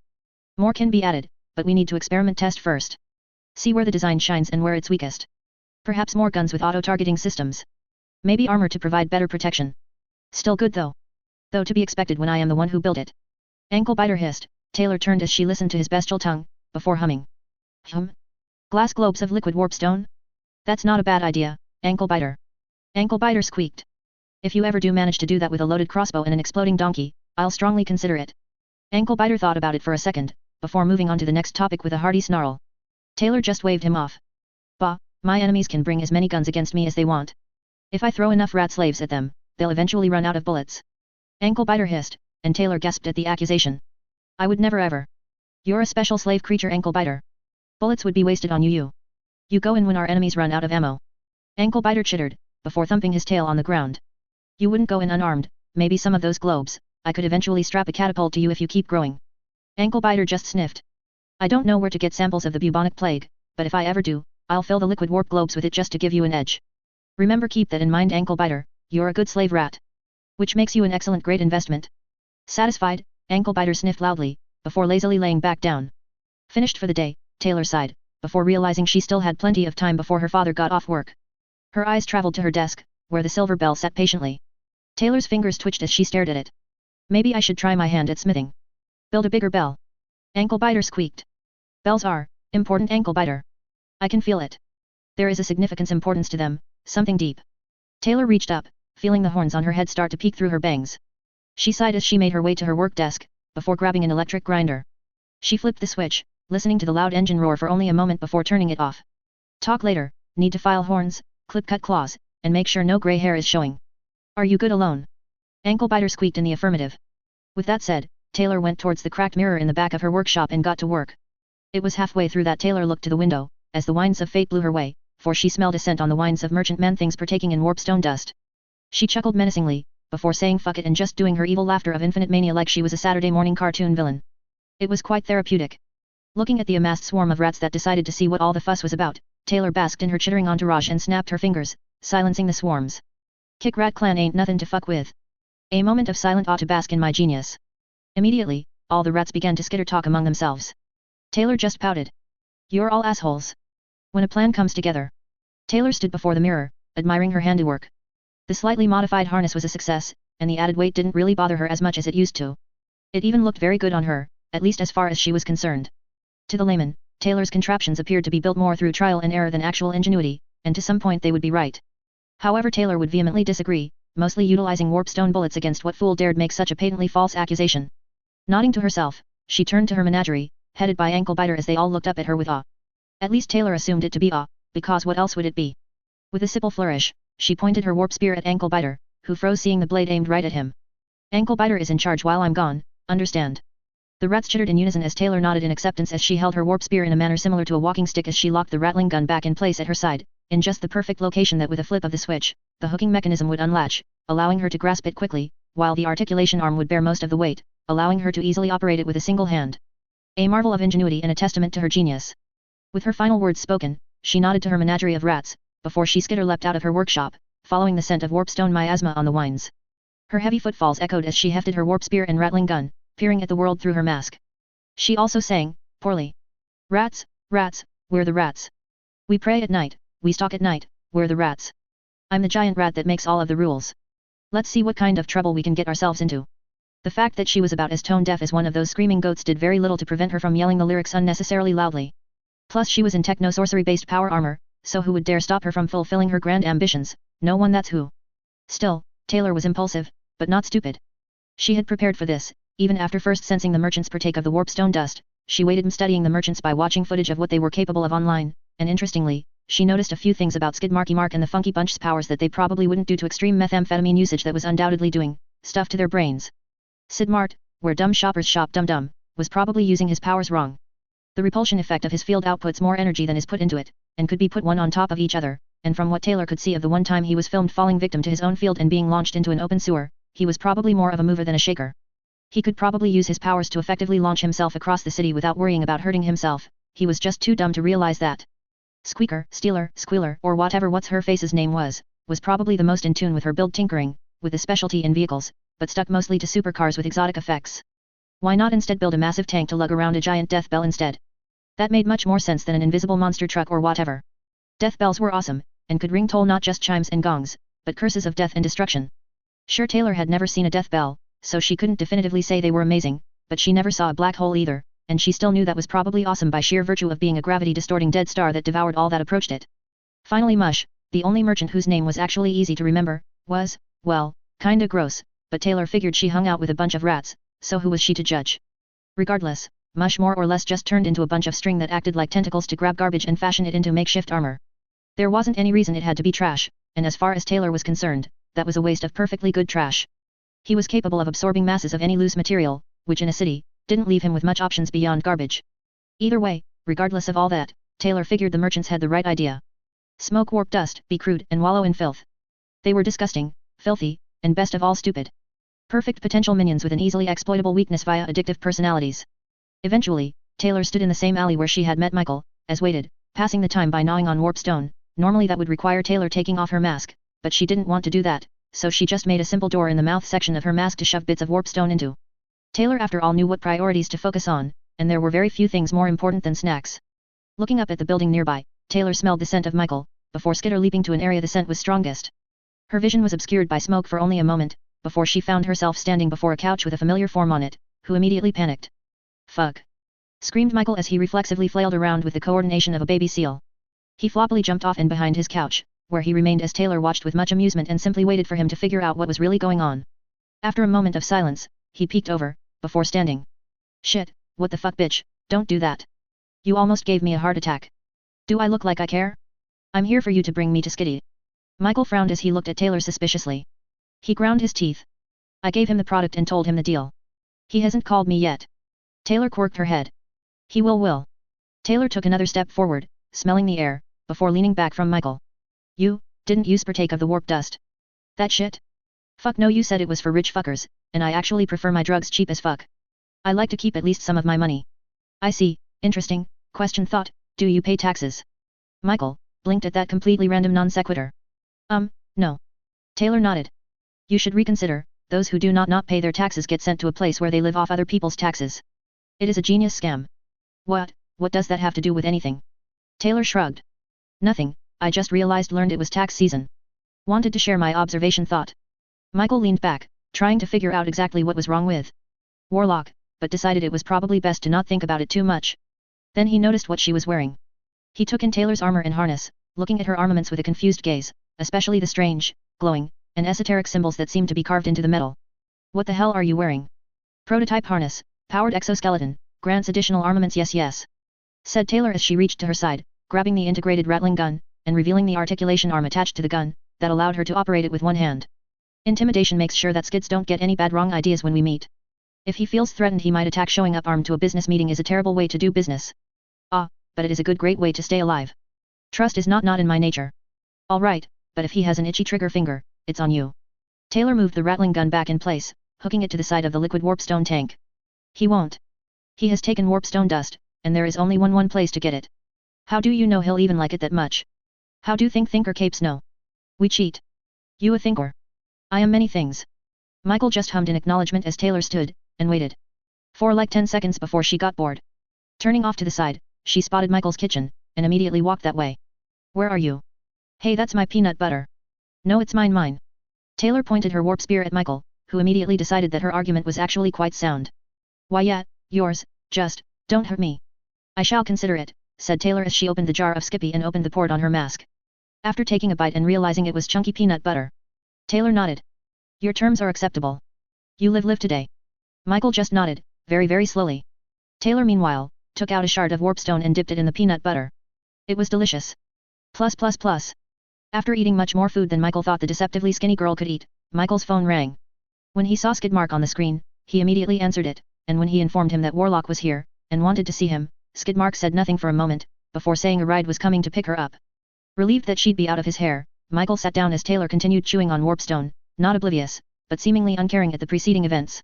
It thankfully wasn't long after that until there was a knock at the door, revealing two men Michael didn't really recognize, but they were the big sort. Probably just got out of prison based on muscles alone. They stepped in and were surprised when Taylor rushed them, sniffing the air in front of their faces. They nearly went for their guns, until Taylor leaned back. You are to take me, yes yes. The two men looked at each other, before nodding silently. Taylor stood straighter, nodding back, before turning to Michael. Bye-bye Michael, perhaps we shall meet again, and with that, Taylor left, her two guides escorting her outside, to a most unusual car. Taylor looked at it. It looked like something one would see at a demolition derby, and leaning against it, was a woman holding a wrench, with goggles on her head, and smelling of oil. Taylor immediately knew who this was, but what really caught her attention was the faint green glow of her veins. Taylor's head swayed slowly as Squealer turned, looking at Taylor with an expression Taylor could not quite place, but she looked as if she wasn't entirely there, lost in bliss as the unseen and unfelt winds of magic whipped around her. Eventually however, her eyes caught Taylor's. Warlock. The tone was questioning, and Taylor just gave several sharp nods. Squealer merely smiled. You certainly have the magic touch with whatever that shit was you gave us. Felt like I saw things that weren't there, but were.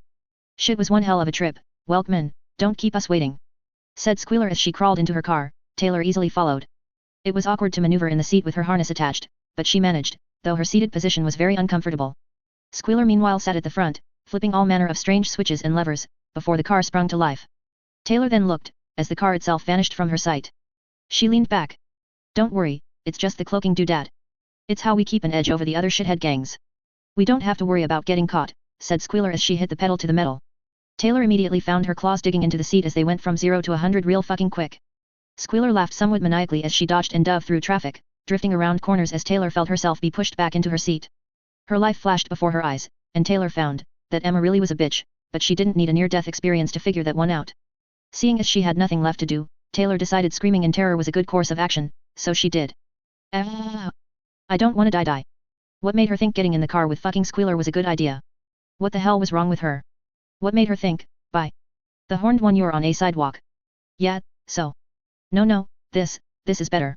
Remain on the sidewalk please. Less obstacles to worry, look watch. Dumpster. Squealer paid it no mind as she simply barreled right on through. Crash. Relax, this baby can take a beating. I regret everything thing. Taylor watched her life flash before her eyes again. It was just as boring the second time around, but damn it, it was her boring life, and she liked it very much. Then Squealer moved off the sidewalk to avoid a pedestrian, thus swaying back into the horrid traffic of death. No. Stay on sidewalk.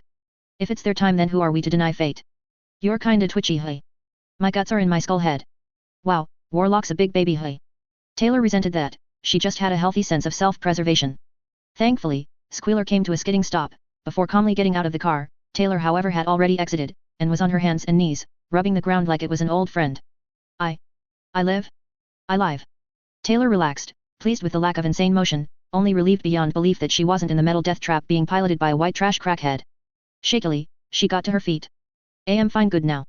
Squealer nodded. Cool, so let's go meet Skitty. Taylor nodded, walking forwards as best she could on legs like jelly. She thought she did pretty good all things considered, after all, she didn't even pass out. Plus. The room was pretty much what Taylor expected, a fucking dump, which meant she immediately felt right at home. It reminded her of her own workshop, only with less murder attempts by a half-finished vehicle that was doing its best to prevent its own creation, presumably, because it had nothing better to do. Skidmark sat on top of a couch, holding a small bag filled with familiar warp dust. His eyes were closed, but Taylor noticed immediately the faint glowing of his veins. He looked at peace at that moment. Taylor twitched, as she looked to the back of the room, where a large heap of trash and garbage on legs was staring at her with crossed arms. Squealer came up behind Taylor, walking over to Skidmark, but otherwise not disturbing him as he relaxed, but she did sit right next to him, an act that seemed to slowly drift him back into the world of the living. Taylor whispered beneath her breath, slowly swaying her warp spear in a circle while the pommel rested on the ground. Simply spinning it slowly in a circle, Taylor relaxed as Skidmark focused on her, before she tapped the spear 3 times on the floor. He smiled, revealing a maw of rotten and broken teeth. So, you're that Warlock bitch Not exactly what I expected, you looking for a fight with that get-up bitch. No, just a precaution, yes. Matters not. You have taken my product, yes, and I wish to offer more, for a price. Skidmark smiled, nodding as Taylor lightly tapped her spear twice on the floor. Price I can do, Michael says you wanted that shit to be a luxury. Saved for spoiled rich kids and assholes who wipe their ass with $100 bills. After taking a bit myself, gotta say, I can smell what you're stepping in. Taylor nodded, tapping her spear 4 times on the ground before she stepped forward. You have seen the realm of ruin then. With that, Skidmark frowned. The what? Taylor tapped her spear 3 times, before freezing. It's the place warp dust reveals. Have you all partaken? Skidmark frowned, before crossing his arms. Just me, Squeals, and Mush, a couple of other nobodies too. That fucking shit isn't important right now. We're trying to do business here. Can you get your attention under fucking control? Taylor tapped her spear one last time on the ground, before nodding. Yes yes, let us move on. I have good news for you all. Warpstone dust is unique, only I and I alone can make it. It will be limited, but as you can tell, nothing else compares to what it reveals. Yes yes. It's alright I guess. Better than I expected for sure. It's also limited, supply and demand. Drive demand high, and by controlling the only supply, guaranteed cash funds for a practically indefinite period of time. Yes yes. Like pharmaceutical companies who withhold insulin from diabetics. Skidmark frowned. Insulin? Diabetics? That's an interesting comparison there, and a fucking suspicious one. Warpstone dust is as insidious as it is brilliant. Withdrawal exists only psychologically, longing, like a piece of your soul sings for more. It stains the mind. Once you partake, you will always be addicted, forever ever. You'll never say no. If that's true, then we're looking at a consistent source of revenue. I'm already sold on the concept, all I need is a number. Half. Skidmark narrowed his eyes. Come again. Warpstone dust is unique, yes, only one source, and that source is me. I want half of your proceeds, split right down the middle. Half of all we make from warp dust, so you're looking for a percentage instead of a flat rate, dot. Yes, but actually no, I want half of all merchant finances. Whatever you make for anything, be it warpstone dust, or any other narcotic, every single one, half of it goes to me, the rest divided as you see fit. Skidmark immediately narrowed his eyes, as Mush stood up, walking threateningly to stand just behind him. Yeah, and then you woke up. Gonna have to make a better deal with that. That's a net loss for me bitch. Half of what we make gets divvied up to everyone else, you'd cut everyone's proceeds from here on out down the middle. Taylor merely nodded. Yes, that was the idea. I don't want to just get proceeds Skittles, I want the merchants, I want minions. Squealer turned her head, looking to Skidmark as he leaned back on the couch. Then it seems we reached an impasse. Cause you must have lost your goddamn mind. You're lucky I don't kill you right now for playing games like that. Taylor just nodded. Oh? You seem to think you had a choice in the matter, but you have not been mindful paying attention. Taylor lifted her warp spear, and immediately, it glowed a harsh green. Then, she reached to her side, pulling out a bell. Tap tap tap the pummel 13 times, and listen as the dark bell chimes. Ring. Listen listen, yes. Hear the bell's toll, listen as it warps your soul. Ring. Mush charged forwards, arms raised as Taylor laughed, reaching out, commanding the warpstone within his system, and pushing him back, sending him flying into the wall. Skidmark ducked as all around him the wind blew, and he looked to his arms, as his veins glowed a bright green. A bell's chime to make sure all goes well. Ring. And cast the dreaded 13th spell. Taylor lifted her warp spear once more, and brought it to the ground. With a sickening lurch, the fabric of reality was torn by the twisting power of the Great Horned One. Skidmark, Squealer, and Mush all stared in horror at the red eyes that gazed at them, before its chittering voice laughed. Then, they began to change. Interlude 1. Vista. Vista sighed as Shadow Stalker landed next to her, falling softly from a nearby roof in her breaker state before turning back to normal, crossbow in hand. Sophia ignored her as she took the lead, with Aegis not far behind. Are we done with baby's first patrol yet? This shit's getting boring. Almost, just a few more blocks, then you can go and do whatever it is you do, said Gallant over the comms. Vista assumed kicking puppies. Thankfully this patrol was a quiet one, rare for Sophia these days, even if she seemed far more on edge than usual. Much quicker to anger at least. Vista would assume something was going on in her personal life, but honestly, she couldn't bring herself to care when Sophia was as abrasive as sandpaper, that was on fire. It was a normal affair for the longest time, until they heard the sound of metal fall on concrete. The trio froze, before Sophia walked forwards. The sound itself had come from an alley not far from them, and when Sophia peeked around the side, she just flinched back. The hell? Vista rose a brow, before bending space to look and see what it was Sophia was looking at, and it was a giant rat tail poking out of a dumpster as the rest of whatever it was attached to rummaged around. Aegis had walked around, before humming to himself at what he saw. I think that's the para-human glory girl was talking about. She did say she had a tail. Vista vaguely remembered that. Mentions of some possible case 53 who was going around and dumpster diving, one glory girl had come across, calling herself Warlock Engineer, or just Warlock. No one really knew all that much about her, other than the fact that she was part rat, whatever that meant. There was some talk that she might have been responsible for Lung's downfall and subsequent arrest. Arms Master had stumbled across Lung, looking like he had just stepped on a landmine. Covered in scars and burns, but still alive. Since then, Lung was in his own little cell hooked up to various machines while being kept in a medically induced coma, but what was weird was while he was healing, it wasn't very fast. Almost like something was slowing his regeneration. Officially though no one really knew if Warlock Engineer was responsible for that, unofficially there were suspicions and testimony that made everyone pretty sure she was. She was suspected to be either a changer or case 53 of some kind, a minor one who looked human but with a rat-like tail and claws. Other than physical appearance no one knew what Warlock could do, but she was given a mover rating since there was testimony of Lung's men that she could run very fast on all fours, had superhuman agility, and could jump really well. Some of the ABB survivors described her as carrying around some kind of steampunk-esque Gatling gun, and Arms Master was adamant that based on both the damage done, and the bullets he pulled out of the corpses, she was probably a tinker who used exotic unknown materials as ammo, whatever that meant. Officially it was decided there wasn't enough evidence to suggest if she was a villain, since apparently, she was trying to sneak away before someone saw her and everything went to hell in a handbasket as she tried to escape. However, considering the damage done to not only Lung, but also Lung's men and vehicles, it was said that any signs of her was to be immediately reported, as she was wanted for questioning. Especially considering several of Lung's men were very dead afterwards. 6 at least, with a dozen more in critical condition, Lung himself included. As far as parahumans went, none of it was too weird, even the rat stuff, but it didn't exactly paint a good picture of their odds if she could take out Lung and the surrounding city block. So how do we play this? Asked Sophia. Call it in for now. I don't feel like ending up like Lung anytime soon. Sophia sighed in exasperation, before the sound of rummaging stopped, and the figure rose up.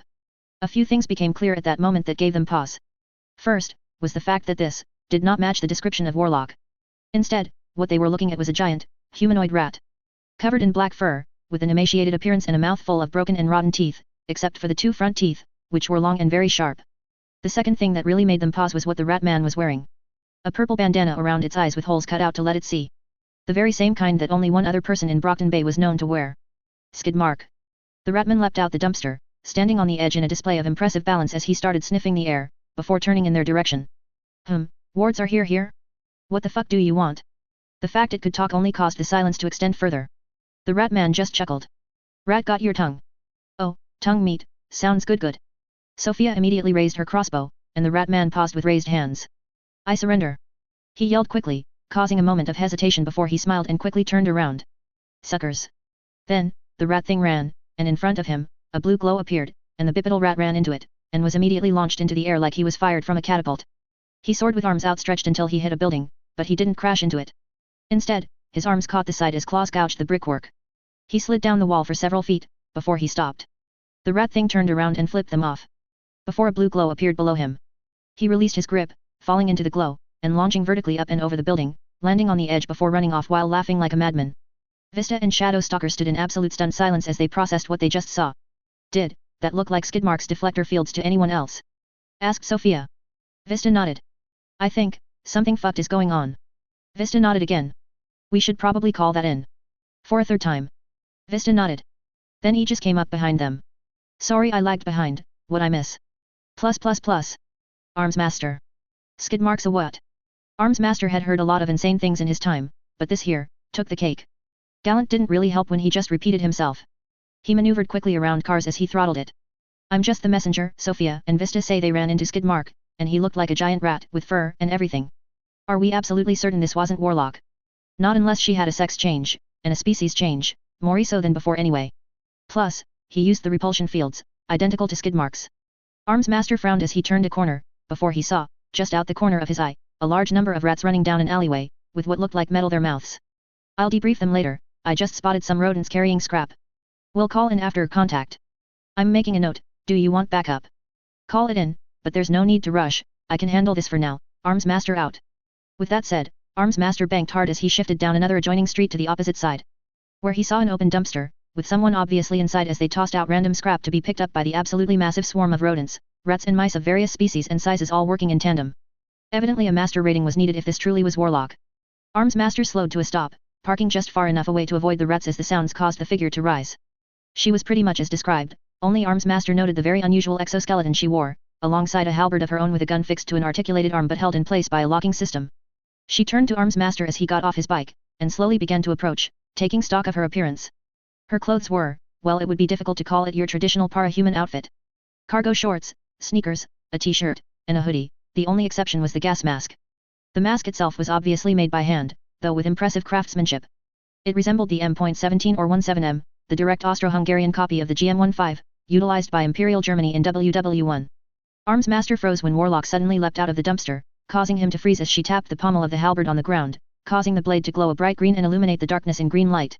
She quirked her head as she seemed to recognize who he was, and Arms Master calmed seeing her remain in a casual pose, which spoke at least that this probably wasn't going to end in a fight. Oh, it's you. Good, worried it was Hook Wolf. Here he rides cycles too. What do you want? You're Rat Girl then, asked Arms Master carefully. What? No, not Rat Girl, that name is Dum. I am Warlock Engineer, though just Warlock is fine. Arms Master nodded at that, it was all the confirmation he needed that this was the same one they were looking for. Before he could say anything, she looked over at Armsmaster's motorcycle. Ah, so shiny. Armsmaster ignored that, and made a mental note of agreement with Panacea's account of possible ADHD. I'll make a note on the name. I'm going to have to ask you to come with me. You're wanted for questioning for the incident involving Lung. Bah, old news, she said with a dismissive wave. Not exactly the intended reaction, but it wasn't exactly a refusal. You're not in trouble now, witnesses reported you were attempting to leave prior to the engagement. That works in your favor, however it would be in your best interests to come with me for several reasons. We suspect that the ABB acquired a tinker prior to Lung's capture. You may be in danger. You could be afforded protection if you were to join the wards. Tinkers don't last long by themselves. Tinker, partially yes. But I am not just a builder. Can do lots of things. Matters little, am busy. Interview here or not at all. That's not how this works. Not with that attitude. I did say interview speak here or not at all. Don't care what you want. Armsmaster frowned. He stayed silent for a minute as Warlock seemed to quirk her head as Armsmaster's radio flared to life. He made a mental note of superior hearing. Miss Militia inbound, ETA 4 minutes. Armsmaster nodded as Warlock seemed to look elsewhere, as if she was preparing to run. I wouldn't recommend playing it this way. She turned back to face him. Me? I'm not playing anything. You demand asked for talk speak. Never given reasons why I should care. True. Are you responsible for what happened to Skidmark? Vague question is vague. Ask better. What you mean? How about the fact that he's a giant rat? Is that you're doing? Nope. False. You're lying. No I'm not. Then, the strangest thing happened. True. You're not. He said with a confused tone. Glad happy we can agree. False. How are you doing that? Warlock stood proudly. Because I have biggest brain. Genius beyond all man things, but, tell Squeakers what I am doing, he's dumb slow. Said Taylor while pointing to a rat on the ground. Armsmaster looked at the rat, while the rat looked back at him. He stared for a moment, very confused as the rat, Squeakers apparently, started to nod a bit, too enthusiastically. He stared at it a bit longer, before he turned back to Warlock. What? What? Are you slow dumb too? You might get along with Squeakers. Armsmaster opened his mouth, before shutting it and shaking his head. This was definitely not going as planned, at all. Making a note, possible schizophrenic. Okay, but can you tell Squeakers what I was doing? I'd like to know. I mean Squeakers would. Not me, because I do know, yes. Seriously, what was I doing? Armsmaster did something, completely by reflex, that he's never expected to do in his life, he face-palmed. We're getting off track. You're spoofing my, never mind. Just. Before Armsmaster could say anything else, Warlock rose a bit higher. Done. Thanks for the parts Armsmaster. Nice talking to you. Bye. And with those parting words, Warlock turned around, and booked it. He prepared to chase on foot, before the massive swarms began scrambling in all directions, cursing. Armsmaster sprang into action, turning around to get his arms cycle for a pursuit, only to stop dead. Because his motorcycle was gone, only the frame remained, everything else was gone. What the? Armsmaster turned, and saw a massive swarm of rats running all down the street, each one carrying every single piece of what once was his arms cycle. He didn't chase after them, he could only stare, until his brain concluded that yes. Warlock just stole his arms cycle, in pieces. He was still staring blankly at nothing at all when Miss Militia got there. Kick Rat Clan. Taylor stood tall as she walked into the main HQ of the merchants, an old leather tanning plant that had enough space for all kinds of equipment, from labs to an area for Squealer to make her vehicles. It was a dump, which was on brand for the merchants, and the Skaven. So you are probably maybe wondering why I gathered you all here today, said Taylor as she stood in front of the room. Before her, sitting on various things that were marginally more comfortable than the floor, was a gathering of ex-Bara humans who were now bipedal rats. Skidmark was the shortest among them, possessing black fur and a poorly fitted version of his old costume. Squealer, who was a soft brown, almost cream color, was the tallest, and built like an anorexic Amazon. With a narrowed snout, she could almost be called dainty. She was dressed not unlike a grease monkey, only swap out the monkey part for an entirely different animal. Mush meanwhile, was mostly hairless, with patches of cinnamon-colored fur here and there. While he wasn't as tall as Squealer, he was the biggest one here. Built not unlike a brick shit house, much like Lung actually. Taylor took all this in, before repeating her initial starting point. Alright, let's try this again. So you are probably maybe wondering why I all gathered you here today. The Skavenified. Skavenid. Skaven D form of Skidmark, who was gnawing on a ketchup-covered cabbage, just shrugged. Squealer meanwhile was trying, and failing, to attack her own tail as it flailed around. Stay still stupid tail thing. She yelled as she grabbed it with both hands in a manner that made it look like she was trying to strangle the tail, a futile endeavor if there ever was one as tails didn't require oxygen in that manner. The Skaven D-mush meanwhile, just sat quietly. Seemingly bored out of his mind. Which made him the most well-behaved one by default even though he was facing the wrong direction. Thankfully however, ankle biters squeaked, which was the first bit of confirmation Taylor gained that anyone at all was listening. Thank you ankle biter, at least someone is listening. Skidmark just hissed. Teacher's pet. He said with an accusatory finger. Ankle biter turned to Skidmark, and hissed back, snapping at the outstretched finger, though Skidmark quickly jerked his arm back. Mush turned around, watching the antics for a second, before leaning back in his chair, still looking bored. Taylor sighed. Anyway, now that everyone is here, we have much to discuss. First order of business, what to call para-human capes who turn into Skaven. I vote for para-Skaven. No, wonder rats. Said Skidmark. That's dumb, said Squealer. Skidmark immediately stood up, apparently, he took offense to that. No, you. Taylor face-palmed. That was a stupid comeback for someone with such a colorful vocabulary. She felt he just shamed the entire Skaven race in just 2 words, which honestly was quite the accomplishment. Well done. Squealer however, acted as if he couldn't have said anything worse. What? No you. I vote for para-splinters, like the rat ninja from Mutant Turtles Teenage Ninja stuff. Now Mush looked offended. It's Teenage Mutant Ninja Turtles dumb fool. Squealer just waved him off. Same. Is not. Taylor clapped her hands, immediately drawing everyone's attention away. It was probably all she could do to keep everyone on some form of track. Otherwise this meeting would dissolve into chaos so fast, Velocity would get whiplash. All good ideas. Para-Skaven it is then. Glad you all agree. What? This is not democracy Skidmark. Shut up. Skidmark immediately pouted while crossing his arms petulantly, muttering about the unfairness of life. Taylor nodded to herself, before continuing. Next point, merchants is a dumb name, we are the Kick Rat clan. There were nods of agreement, at least that was accepted by all without having to lay down the law. Next point. Lung is gone. Territory not protected. Tony Flea is not same as Lung, gimmicky teleporting suicide bomber. Blah, things that go kill boom should stay dead, but he can't even do that right. ONIT is weak, kill on sight. We can still take ABB land. Grow operations wider, said Taylor. Mush grunted, before raising his hand. Taylor had found his patience oddly endearing, if not a little bit suspicious. She opted to keep her eye on him. Still with his hand up, Taylor pointed at him. Yes Mitch. Me I am Mush, not Mitch. Forget that, we're Skaven, most of old merchants are not. They might not like new us. Could leave the Kick Rat clan, then no one to boss order around. Skidmark barked with laughter, like that was the funniest thing he ever heard. Which meant he probably had a really shitty sense of humor. We stronger now. Beat them down if they get to fucking uppity. Just say Warlock is empowering Trump. Boom, problem fucking solved fixed. Can that work? Asked Squealer. Taylor just shrugged. Skidmark idea okay good, nice to see drugs not destroy his brain. Lie sounds believable. I'm not dumb. Just don't care what people cunts think of me. I believe that drugs are not sickness disease, nope, just conscious lifestyle choice. Like knitting or exercise. Speak talking about that, can we have warp dust? I wanna see the sky eye again. Was nice for a giant eyeball, yes. Said my skin looked healthy, asked Squealer. After the meeting, though stay away from that eye, I'm pretty sure he's collecting skin for a quilt for his nana grandma.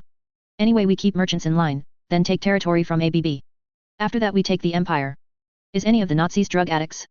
Warpstone dust increases the chances of success for Skaven transformation. Without it, spell doesn't work as well, could fail, or worse. Skidmark scratched his twitching ear. Never ever noticed if they were. Most don't though, drink beer maybe, but no drugs. Why not just try the spell anyway? Not like they can fucking stop you. We couldn't. Because Skidmark, if the dreaded 13th spell fails, I lose energy for nothing. Would have to wait to cast again, take at least a day, if not more. Possibly even go wrong. Overload my harness, go boom. I like being not exploded thank you very much. If I cast it, deck needs to be stacked in my favor. Oh, that's fucking stupid. Sounds like Leet. His shit goes boom all the time. Shit's funny actually. Taylor waved Skidmark off. Different reasons. Spells are chaotic, in many ways. Mixing techno-sorcery with normal sorcery is dangerous, effects are unpredictable if not prepared done right. I'm a professional though. Know what I am doing. Squealer chuckled. You played us like a fiddle. Just do that again. Taylor smiled. I am a genius. No one has bigger brain than me, and I know sorcery better than anyone of this dumb stupid planet. Whales do. Said Mush. Taylor pouted. What? Whales. They have biggest brain, everyone knows that, even me, and I'm Mush. That doesn't count. Well why not? It's true. Taylor slammed her fist into her podium. Not when whale things are dead gone. Mush nodded, that was good logic as far as he was concerned. Now, we can acquire more Skaven from merchants, though will be slow process, but we have other many options. Ankle biter, come up please. The giant rat jumped off the table, landing hard on the ground before scuttling over to Taylor. He was absolutely massive, roughly the size of an ox at this point after continued injections. Taylor smiled as she patted him on the head. Anklebiter is a rodent of unusual size, specifically a brood horror, the next phase of our scheme plans. Many caverns under Brockton Bay. We can make more. Burrow dug under the earth using giant rat claws, increase territory downwards. Make more normal Skaven. All merchants gathered for the spell. I named it Skavenblight, the Undercity. Ah, secret base. Like Saturday morning cartoon villain. Said Squealer. Taylor smiled as she snapped her fingers, pointing at Squealer with a look of pride on her face. Yes, because we are supervillains, not just criminals. What's the difference, other than the obvious? Asked Mush. Let's not beat around the bush, we're bad evil, and with evil comes a great responsibility to do wrong right. Not just a gang, but an ever-present force for ruination. Humans have many cities. Brockton Bay will be for the Skaven. They will dome us like Nilbog, and it will do nothing. We dig tunnel under domes. Until we take the East Coast, then America, and we won't stop until the whole world is ours. Then what? Taylor just shrugged. Don't know, didn't think that far. But owning a world planet sounds like good fun. All hail the immortal god Empress Taylor. Besides, if we fail, it'll still be fun getting there. I'm in. Said Skidmark. Taylor just laughed. It's funny because you think you have a choice. Skidmark nodded. Good point, bitch. No, you're the bitch. Plus. The ongoing school dilemma with her father was, in a word, time-consuming. Taylor fully intended to do everything to ensure she would get homeschooled, but the process to get there wasn't exactly simple. Danny was nothing if not determined. He even forced her to take a tour of Immaculata, a Christian school. The Great Horned One would smite her if she did that. At least she could feign interest, before dropping the "I hate it" line as soon as they were back in the car. Needless to say, it was an awkward ride home. Thankfully, Taylor barely needed sleep. She fell asleep immediately as they got home, and Danny was already out by the time she woke up in the early evenings. Quickly putting her mask on, she skitter leapt out of her room in sequence, before she made it where she needed to be, namely, underneath the old leathery factory, where Taylor immediately put on her armor and got to work. Taylor was rather surprised by the speeds at which things were moving. Already they managed to move into a large underground cavern where the new operations were being performed. It wasn't overly huge, about a tenth the size of a city block, but as Taylor's rat slaves burrowed, they expanded, even managed to find a safe area to infiltrate the city's sewers by bursting it open with a sledgehammer until it was big enough to walk into. It smelled terrible, but the makeshift door kept the worst of it out. Other than that, they burrowed deep, creating tunnels, sometimes finding cement walls for basements of various houses and buildings above. There was no way to enter these basements without smashing a hole onto the other side, but if they ever needed the option, it was there. It was remote down here, not counting the sewers they broke into that now lead to their little subterranean shanty town. There was only a single hidden entrance in the old leather tanning factory that was the old merchant's HQ. Apparently, before this place was utilized by Taylor for the creation of her Undercity, the merchants used it originally for safe storage. The only way in this place was to lift a slab of cement in a fair-sized closet inside the tanning factory. Plenty of merchants roamed around the underground, moving supplies down into the new Undercity as the giant rats were busy tunneling around. Even the doom wheel was able to be moved here piece by piece so Squealer could take a look at it. Ignoring that for now, Taylor went to observe the still human merchants as they were building various ransack shacks and makeshift homes all over the place. In the darkness of the caves, she could see the faint green glow of their veins. Not all merchants were down here, most remained on the surface, continuing the newly christened Kickrat clan's operations and expanding into Lung's old territory. The ones down here, however, were the lost and forgotten. Those without families, vagabonds, and homeless alike. Those who no one noticed, all of them were invited down into the Undercity, and given an ample amount of warp dust. There were dozens of them, not much of a start, but soon they would be, soonish. Taylor honestly wasn't sure when to perform the spell to make Skaven peons. She'd get around to it, eventually. Regardless, they were the pragmatic and crafty sort, as expected from homeless junkies. Building fairly sturdy shacks as they brought several metal barrels down here, and filled with sticks and paper to light it aflame for warmth. It was also the only light source they had down here that wasn't bathed in green. They even managed to get a whole city dumpster down here, which was as impressive as it was illegal. She still wasn't sure how they fitted in the closet, but considering they managed to get 3 whole couches and a king-sized bed down here, she honestly wasn't all too surprised. The dumpster itself was off to the side, and was where most scrap was kept. Now, if only Mush would stop singing. I've been working in the tunnels, all the ding-dong day. I've been working in the tunnels, and I wish that boss would pay. Shut the hell fuck up, Mush, you're bother annoying us, screamed Skidmark. Mush grunted, turning to the lazily sitting Skidmark. Taylor watched as the mountain of a man, who currently was made primarily of dirt, sticks, and stone, flipped Skidmark off with an outstretched finger made out of a tree root. Alongside Anklebiter and a few other giant rats, he was the best excavator that they had. Of course, he also insisted on singing. Taylor agreed with Skidmark, but at the same time, he wasn't really doing anything. Taylor turned away from the two, to rejoin Squealer in the finishing touches of the Doom Wheel. Arms Master really did have wonderful toys, and Taylor decided that she would make it a point of stealing everything he ever made, owned, sat on, and if possible touched, especially as she beheld the Doom Wheel in all its glory. Granted, she didn't give Squealer everything she stole off of Arms Master, but certainly enough. The original warpstone boiler was removed and redesigned by Squealer, who had taken it and turned it into a V8 equivalent of the original warpstone boiler design. She stood proudly on the back, adding a few more modifications, as Taylor implanted the warp lightning launchers. All in all, it would be committing war crimes in no time. This thing is crazy insane, said Squealer as she jumped off the top of the doom wheel and landed next to Taylor. Can't make sense of some of it. But now it should go vroom vroom faster. Think maybe 130 miles per hour. Give or take. Taylor nodded as she took a step back to marvel at their work.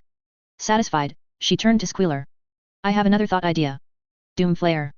It's a motorized ball of whirl-spinning blades. Smaller than Doom Wheel, but slice cuts through things instead of just smash crush them. Oh, I like pointy cutting things. Taylor nodded. Make lots. Have merchants ram drive them into Empire. Slice limbs off, make good snack for ankle biter too. Plus, they are useful good for tunnel clearance. Neat. Murder kill knife ball. I make 10. No, 13. Squealer just shrugged. K fine. 13 spinny knife balls it is. Can I add grappling hooks? Oh, yes please. You do that. I need to think plan. About what? Next move. Brazen to take steel from Arms Master, will be branded villain. They know Skidmark is Skaven, maybe know I am new Kickrat clan leader, I will have to be careful. Need more para Skaven before we take the city. What of normal Skaven? Change hobos, it's why they're here. Not enough yet. Soon. Need to add more servant slaves. Have idea, but is risky. Will take time to set up. I'm stacking deck in my favor. Remember old Skaven proverb? What proverb? Asked Squealer. Always bring gun to sword fight, and steel take enemy's sword beforehand, poison enemy to and improve self with warpstone, and the gun probably might be a doom wheel. Squealer stuck her tongue out the side of her maw, as she put on a thinking pose, before nodding. That's a mouthful, but good great words to live by. Yep, fair fight wars are for dum-dums. Squealer nodded, before heading off to the scrap pile to get started. Taylor meanwhile just stood still as she looked around the cavern. Her continued presence had already started causing warpstone to grow along the walls and ceiling. What was better was that it was growing in the perfect spot for the entire rat population of Brockton Bay to incorporate it into their diet. That would be useful for the future. Moving away from Squealer's little workshop, Taylor made her way to Skidmark, who was throwing kitchen knives at a wall. Some of them even had sunk in, but that made sense considering the blue glow between Skidmark and the wall. He would throw knives at a posted picture of Arms Master, let the knives be caught by his field to rapidly accelerate, and either sink into the wall, or more commonly, bounce off the wall, sometimes flying back into the deflection field to fly back at Skidmark, who would have to dodge them. He was fairly good at the dodging part actually, he only lost the tip of his right ear so far. What are you doing? Bored, been throw toss knives, down swallow mix drinks, snort warpstone, and shit on floor while making eye contact with the hobos to assert dominance. Why do that last one? Still Skidmark, most think know me as merchant leader. Dominance is important, and I thought it was funny. Plus, 8 ketchup cabbages and fish tacos. Ew. You asked bitch. We need shithoused down here. Taylor had long ago realized that Skidmark was at his core, a stereotypical Skaven, which was a nice way of saying that he was a vindictive little shit. Though she had an ongoing plan to fix that issue. Which is why she responded to his insulting by smacking him with the blunt edge of her warp spear. He immediately cradled his head in pain. Ow. Take the fucking joke. I'm not dumb, was being funny. Bad joke. You need to do something useful. Said Taylor as she eyed the wall where a half-dozen or so knives were in the wall, and 3 times that littered the ground. She quirked her head as her mind filled with ideas.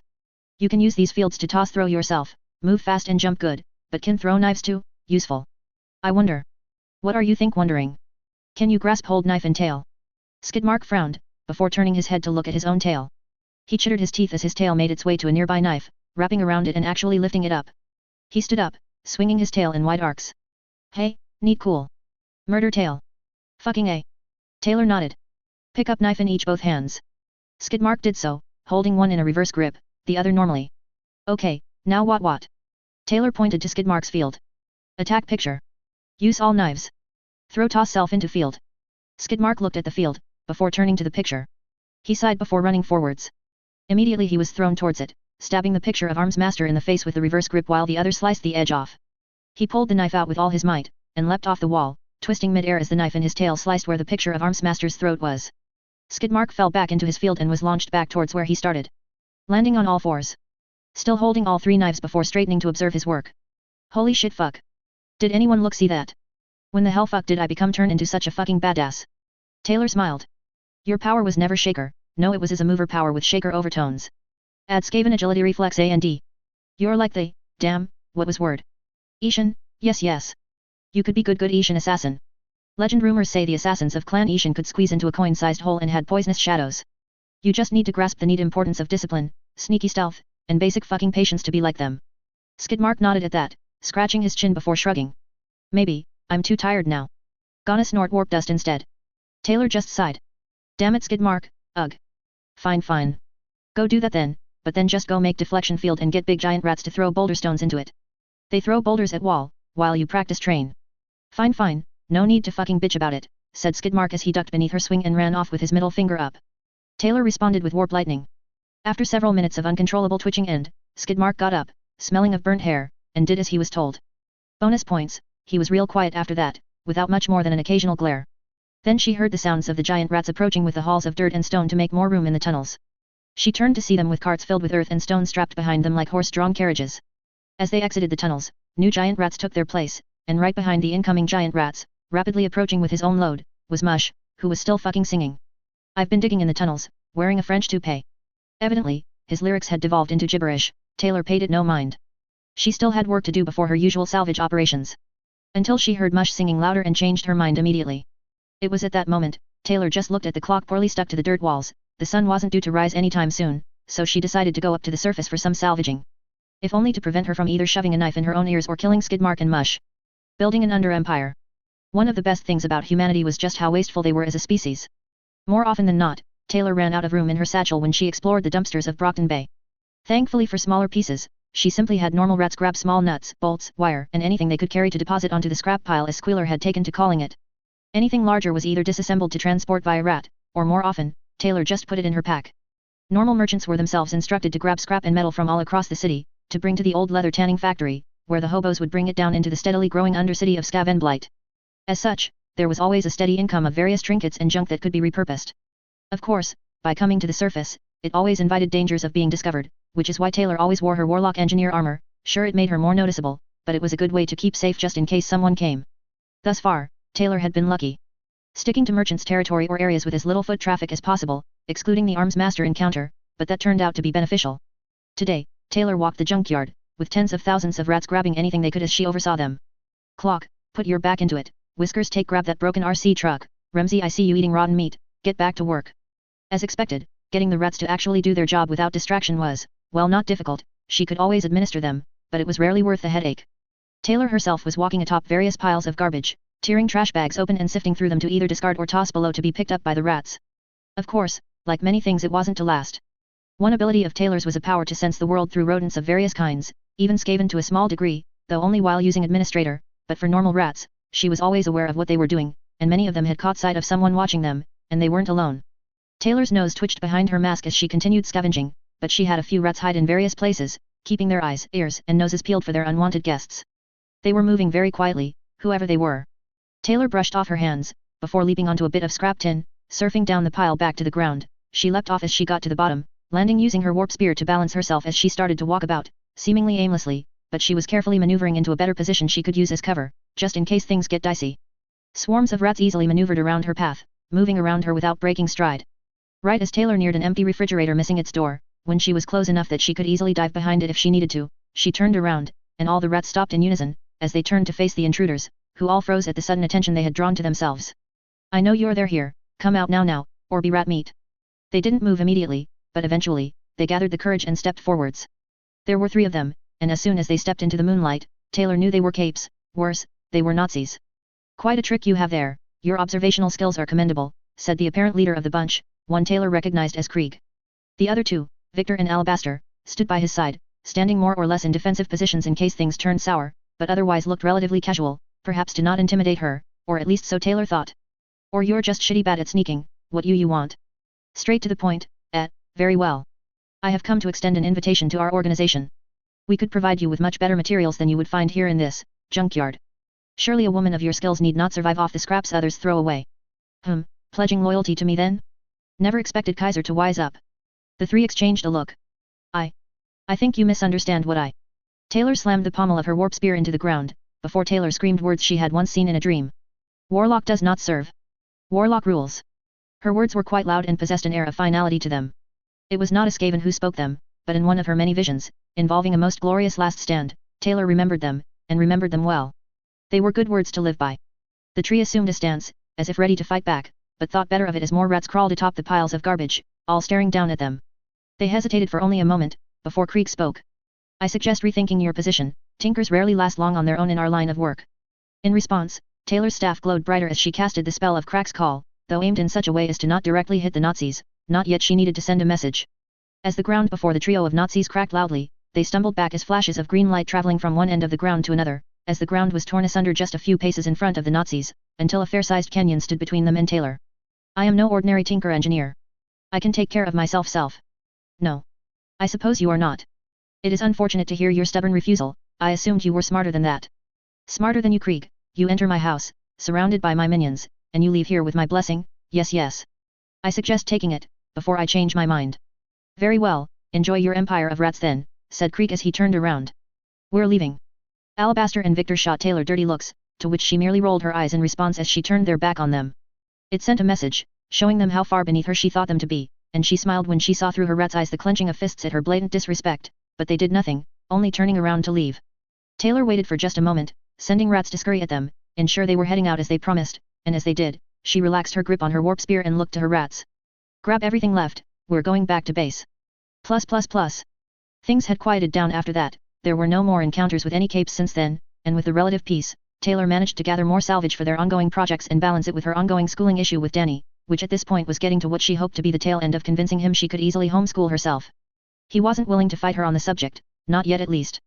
The week however was up, and either a decision would have to be made, or Taylor would be forced to go back to Winslow, something neither of them really wanted, but you can only be truant for so long before it draws attention.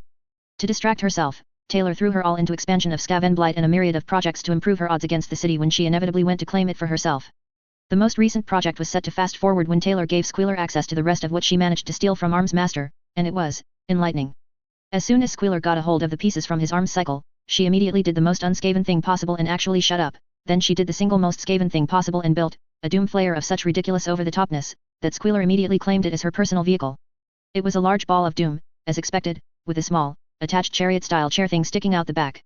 So far, the typical doom flayer, however, the back also had these long mechanical arm things that looked like robotic scorpion tails that with help from Taylor, could shoot warp lightning, and there were 3 of them. The larger central tail was fully controllable by the driver and 2 auxiliaries that were smaller, but also autonomous and more mobile. Effectively, it was like a doom wheel and a doom flayer had a baby. The only difference was that it didn't afford the same protection of a doom wheel, yet it maintained the firepower of a doom wheel and made up for lesser defense with speed. In addition, alongside the flaying blades of spinny death, it was capable of scaling vertical surfaces by climbing via pneumatic scythes down the middle of the ball. In essence, it was a lightning-spitting doom flayer that climbed obstacles, with the definition of obstacles including the walls of buildings. Finally, but no less importantly, it didn't blow up, which Taylor supposed was an interesting design decision. I shall name-call her Stinger, said Squealer proudly. Can you build more? Squealer shook her head in the negative. No, can repair if broken damaged, but I would need more parts from Beardy Beard McBearderson. Parts too unique specialized, lots of tiny stuff crammed packed like sardines, too small to make my own. Can build normal doom flayers though, already started on 2. Decided to build multiples at the same time. Any leftovers from Arms Master? Few, most gone though. Why? Something special I'm working on for Mush. Mush? Why he needs anything thing? Taylor shrugged. Stacking the deck, anyway this is good progress. Continue working on the other 12 doom flayers, we'll have drivers soon enough, for now, have to take stock of what is going on here. Expansion is quickening, need to be fully aware of capabilities before we strike. Squealer nodded in affirmative, as she moved to get back to work. With that done, Taylor moved out of her makeshift workshop into the underground shanty town, as she took in stock of what the hobos were doing, because they had been very busy. Taylor watched as the hobos lugged in the 7th barrel of gasoline for the day, that wasn't counting the other 32 barrels that were sitting in the corner. The hobo leader, a big, burly, barrel-chested motherfucker named Rocco was holding a clipboard as more and more shit just kept coming in. The dumpster and couches were one thing, but these were big-ass 40-gallon drums. Rocco checked them off on his list as Taylor neared and watched as the hobos continued their work. She had to ask. Where are you getting these from? Rocco just shrugged. Train yard. Taylor stood, waiting for an elaboration, but none came. Okay, so, man thing Rocco, how are you getting this shit stuff past the closet floor entrance? Very carefully boss. Sorry, I can't chat any longer, Bob's bringing in the flamethrower. Taylor nodded, before that fully registered in her mind. What? Yeah, he was in Nam. Kept it afterwards. We use it for barbecue until we can get the grills up and running. Taylor just stood there as Rocco burped. What? Rocco just chuckled. Kid, you may be a crazy part rat surrounded by drugged up half rats, but trust us, we're professionals. I've been a hobo for the past 30 years, you learn a thing or two being a vagabond and a tramp. You've given us a place to stay, so you're alright in my book. Warp dust ain't too bad either. Oh, speaking of, we made you something, said Rocco as he walked off, motioning for Taylor to follow. Slightly confused, but greatly intrigued, Taylor did so, where Rocco brought her to a large makeshift shack made out of aluminum siding, scaffolding, old pipes, and duct tape. Walking inside, however, Taylor was floored. There were tables upon tables all around her, with elaborate pulley systems holding up her doom wheel suspended in the air. The tables were covered in a myriad of various tools. Off to the side, was a network of welding tanks all connected together to a single pressure system and a welding torch neatly wrapped up to the side. Taylor just stood still as Rocco cleared his throat to get her attention. We had some leftover stuff, got a couple of the guys to build this workshop for you. Honestly, we have a bunch of hands-on engineer types, like your mundane non-cape tinkers and whatnot. Guys love building shit, so to keep them out of trouble I put them on this project. That's the best nicest thing anyone has ever done for me. Alright, said Rocco as he scratched his beard. You'll all make wonderful good Skaven. Rocco nodded. Yeah, so they tell me, the ways of the hobo are old, we'll adapt. Always do. He then picked his nose, flicked his booger, and stretched. Well, I'm going to hit the sack. Good. Night Rocco, and thanks. He grunted non-committally, before calmly walking out. Taylor meanwhile just looked around her new workshop with a smile on her face, before she started grabbing shit and building random crap she probably didn't need.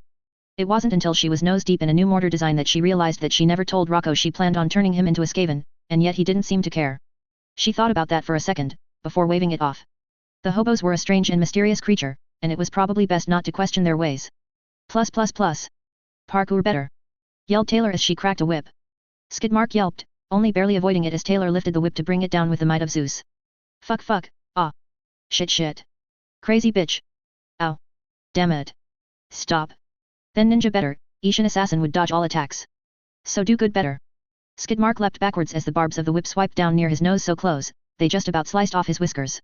He fell into one of the obstacles, of which there were many, all of them being moved around at random by scurrying rats, who would bite at Skidmark's feet if he wasn't quick enough, all the while Taylor pressed onwards, cracking a whip near him as he was instructed to not get hit, a feat easier said than done. Fuck shit. Damn it, not the face. Ah. He dove to the ground, barely avoiding the whip as it soared overhead. His eyes widened as the rats neared, all looking very hungry. He immediately got to his feet, leaping backwards, hoping he at least didn't land on anything hard. His feet thankfully touched the ground. This would have been so much simpler if he could just use his deflection field, but nope, couldn't have that. Taylor would use administration if he even tried, and just drop it. So it was all reflexes, poor shitty reflexes brought about by years of continuous drug usage. If it wasn't for the warp stone, Skidmark knew he'd be a goner. Shit. He backpedaled, stepping several steps as he tried to regain his balance before the whip cracked not an inch away from his nose. It was pure instinct what happened next, as he executed a perfect backflip to leap over one of the many stones littering the ground and landing in a small clearing where none of the scurrying rats were. He breathed hard as Taylor motioned that the exercise was finally over. Good, you're getting better. We'll make an Ishan murder killer of you yet. Lies. You're trying to kill poor Skidmark. Fuck you. I ought to rip tear off your head and shit down the neck hole. Taylor blinked, merely allowing her thoughts to dwell on the unwanted words that invaded her ears. How do I delete kill the memory of what you just said? Head ripping would do it. No head, no brain memory. Taylor cracked the whip once more, with Skidmark yelping as he dove to the ground, just barely avoiding it. Taylor huffed as she coiled the whip, glaring at the uppity fucker as she contemplated smashing his face in, before realizing that would only exacerbate the problem.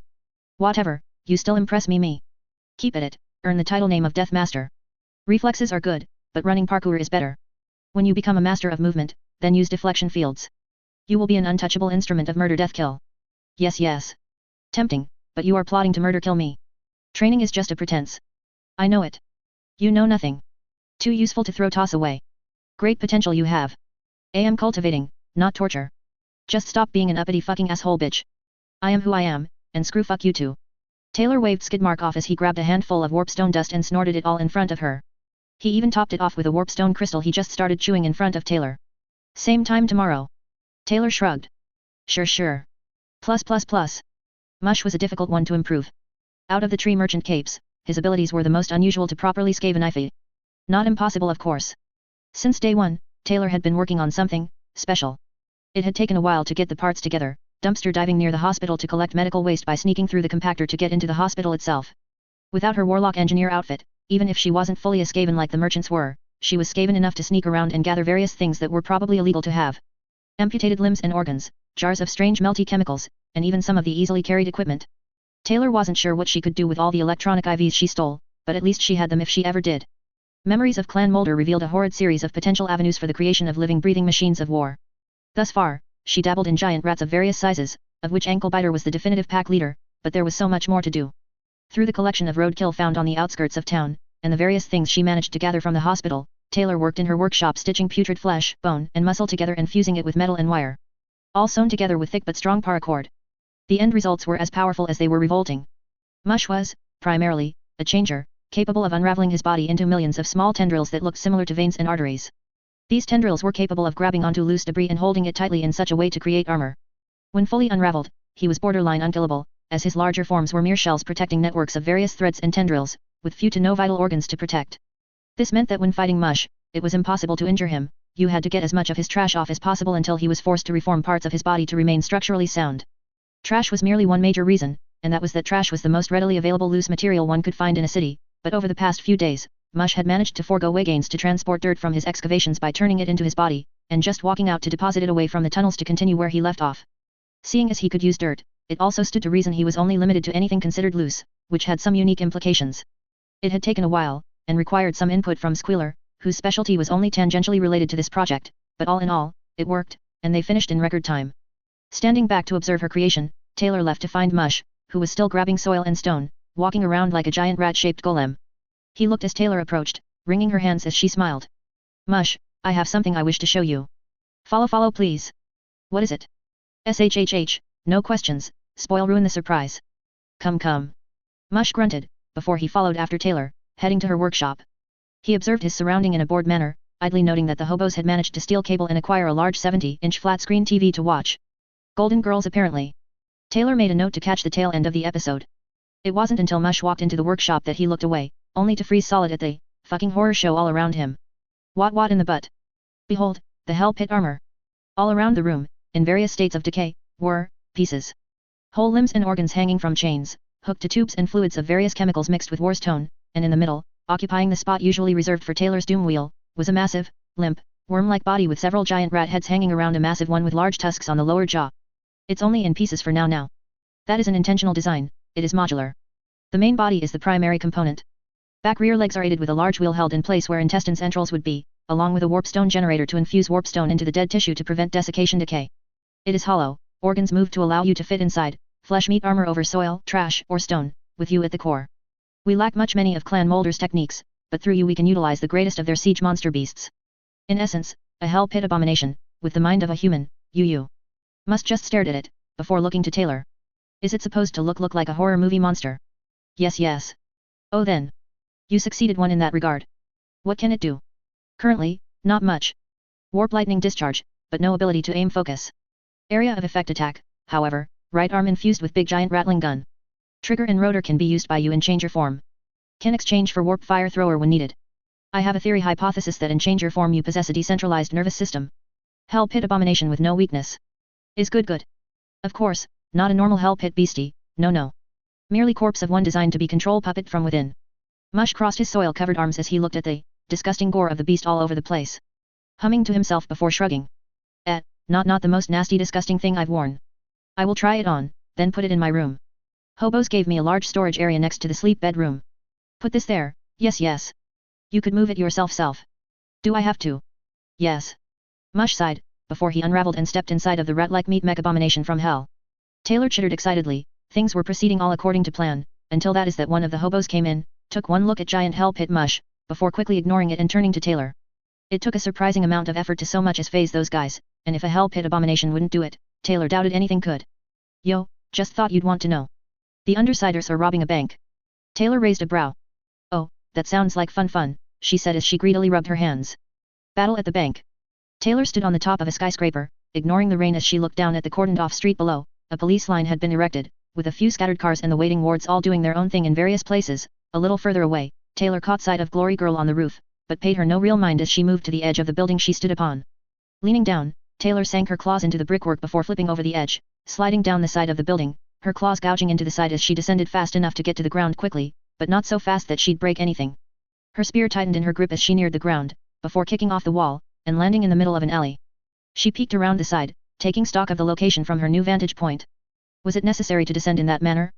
No, and Taylor understood this. She could have just skitter leaped to the same spot, but that wouldn't be nearly as fun, and supervillainy had a level of presentation, and a standard you needed to hold yourself to even when no one saw it. She did however skitter leap when one of the officers, who seemed to have heard her, came over to investigate. Appearing on the other side of the street, she quickly moved behind a trash can as she watched from across the street as the officer stared down the previous alley she was down. Turning away, Taylor began nonchalantly walking around the wall, dragging her fingertips along its edge, feeling the texture of the masonry as she continued around to the back of the bank, though when she saw that there were more officers here, she froze, before stepping back into the alleyway. Well, not that way. She hummed to herself, before looking up, and smiling as she skitter leapt to a midair destination, managing to get to a hold of a second-story window, and sink her claws into the edge, before pulling herself upwards to peek inside. She couldn't see the front of the bank, merely an office with an open door, revealing the upper section overlooking the lobby itself. No one was around, so Taylor began to lift herself up, balancing perfectly on the edge, before pressing her ear to the window. "How much do we have?" asked who Taylor believed was Gru. 41,800. "It looks like that's as much as we're going to get. The white hats are here, and it's not looking good," came the familiar voice of Tattletale. "That was a very nice bit of cash, shame they'd have to split it. Well, if they could keep it at least, they wouldn't. Still, decisions, how best to go about this?" She had time before the cavalry arrived, but this would be her first day out, a statement to the world, and the introduction of the Kickrat clan. Sure, it would be better to keep everything under wraps and work in secrecy, but where was the fun in that, much less wanton destruction and ruination taking that route? "I think someone's listening to us," came Tattletale. Taylor smiled, before she skitter leapt into the room itself, and moved to the side of the door, waiting to see if anyone would come through. Unseen by most however, the piping was chittering as rats made their ways through the sewers while amassing within the bathrooms.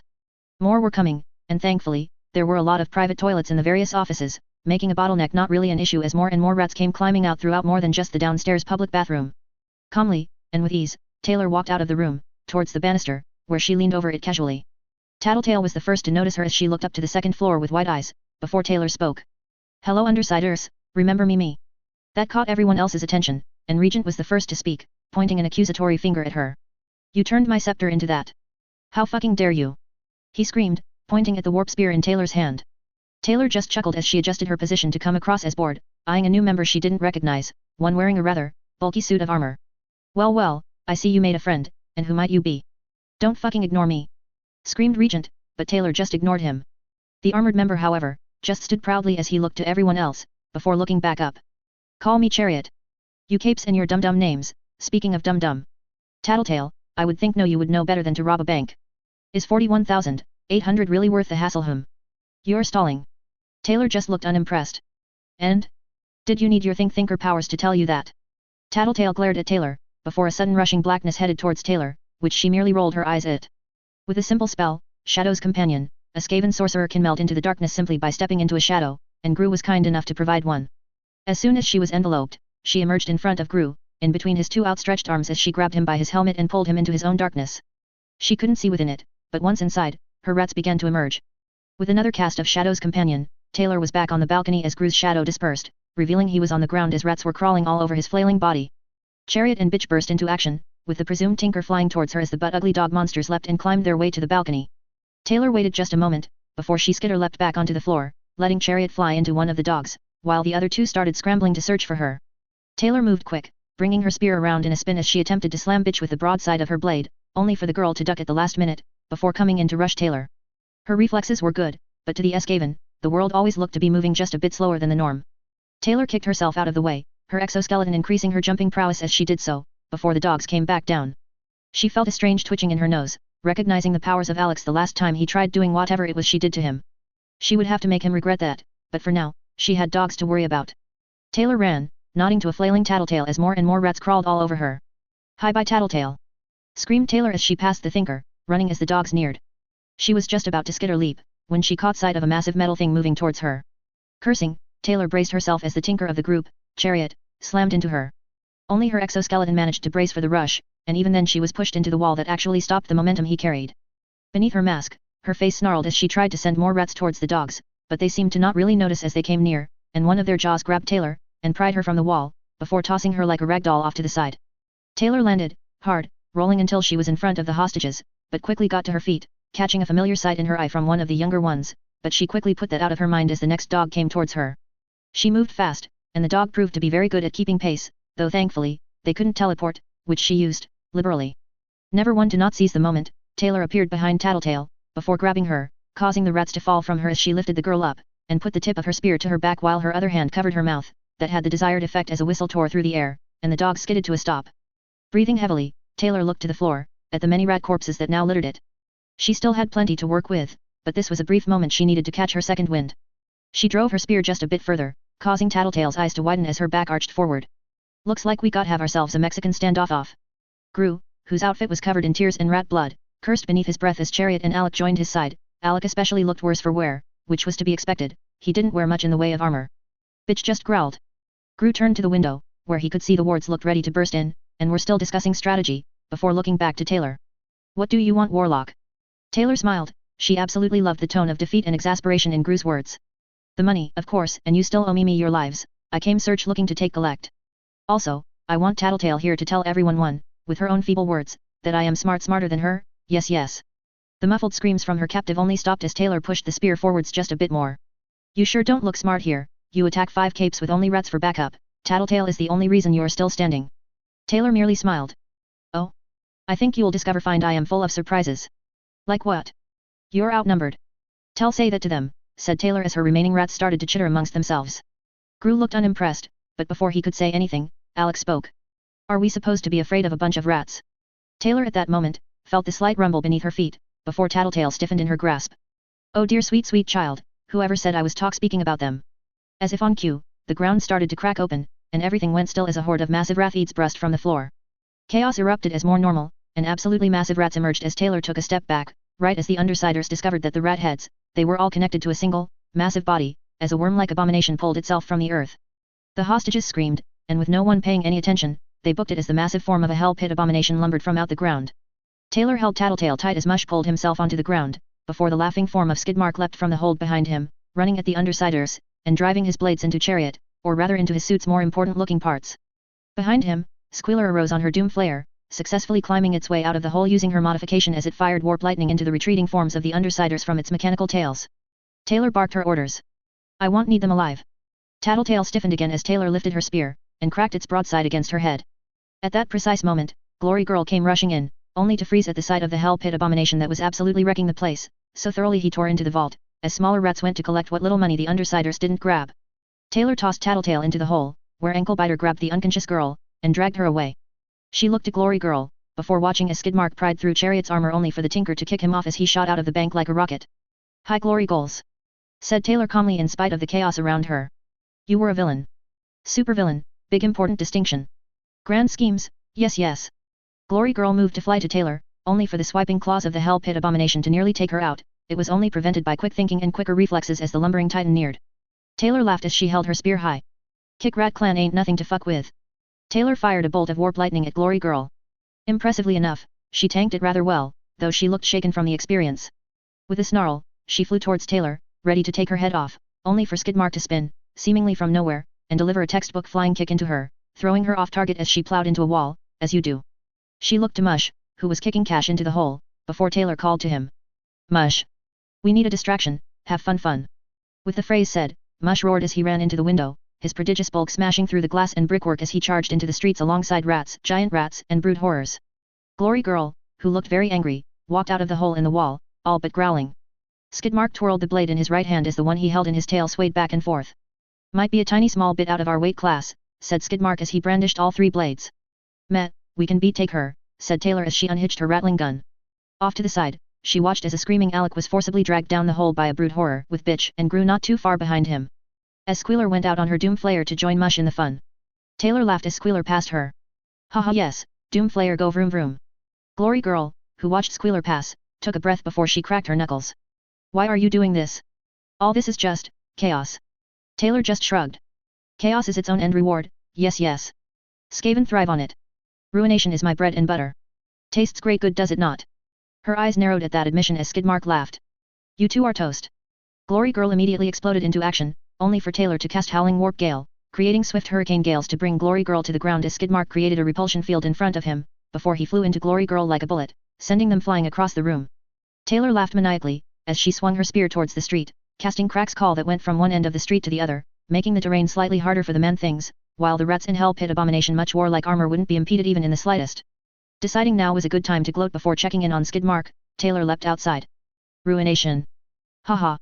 Merchants are dead, long live the Kick Rat clan. Long live the Skaven. The The rouse screeched and cheer as they continued being the most adorable distractions they could be as gunfire went off all around her. Laughing with manic energy, Taylor then took off, finding Skidmark swiftly dodging Glory Girl, just as they practiced, while taunting her. Glory Girl meanwhile had devolved into screams of unintelligible rage. Can't hit touch me. Ha-ha-a-a. Try again shit fuckhead. Glory Girl roared as Skidmark continued to dodge, before Taylor came barreling out, managing to hit her with a punch, enhanced by the exoskeleton, yet Taylor could tell it didn't do nearly as much damage as it should have. Glory Girl lashed out herself, with a punch to Taylor's stomach. The armor absorbed most of the blow, but Taylor found herself skidding on her heels as Glory Girl took initiative, only for Skidmark to get her with a running kick, to knock her off trajectory, only this time, Glory Girl grunted, as if that one actually hurt. That was very interesting information. Taylor moved faster, pressing the advantage, only for something to change as Glory Girl rose, and uppercut Taylor hard in the chin. Her vision turned blurry for a moment, before she found herself on her back, slightly dizzy, but otherwise fine as Skidmark harassed Glory Girl.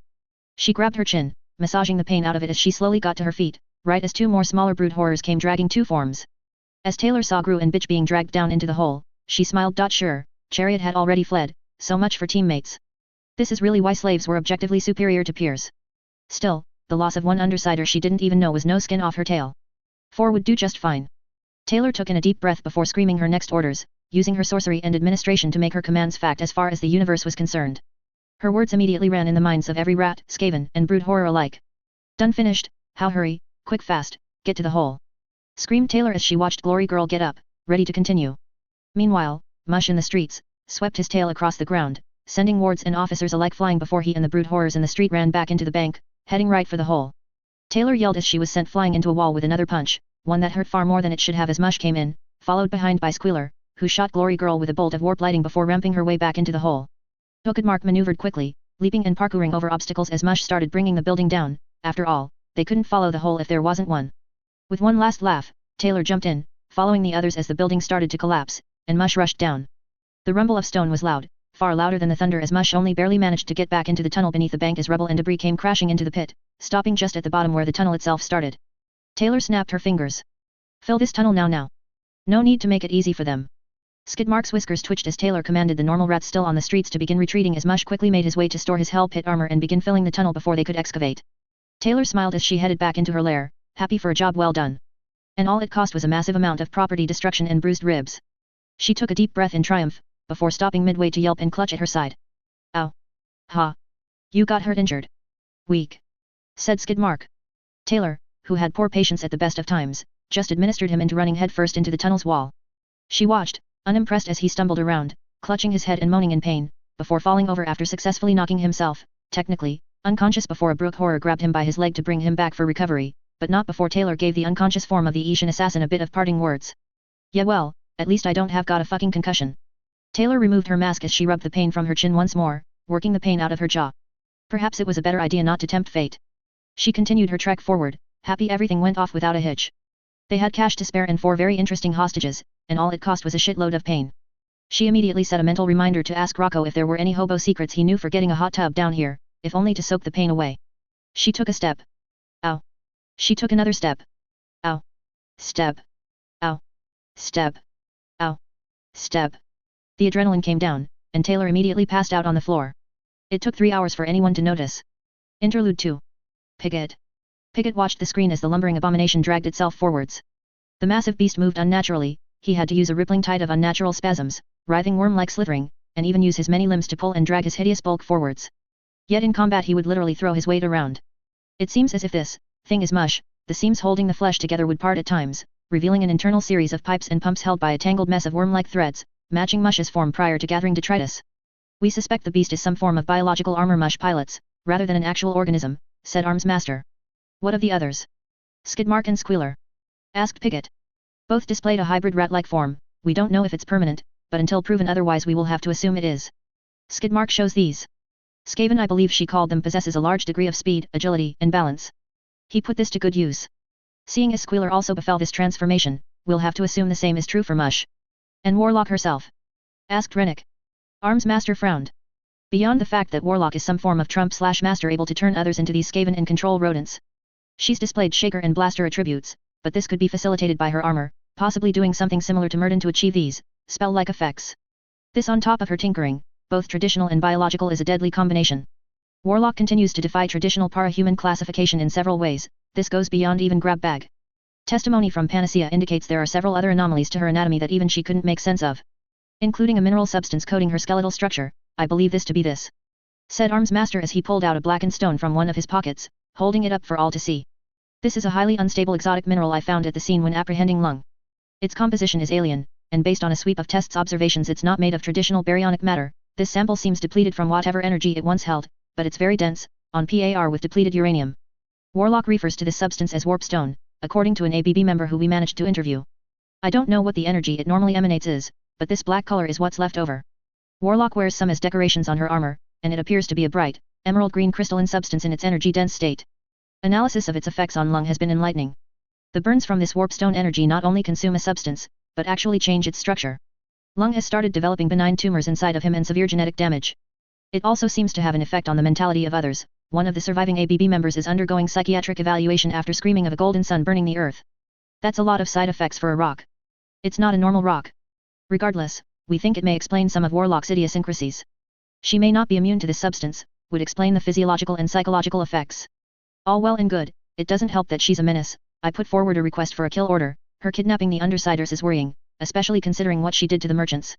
She's building an army, and we need to nip this in the bud before she amasses all gangs under her banner. Them fighting each other takes the pressure off us. We cannot afford a united front. Isn't that a bit reckless?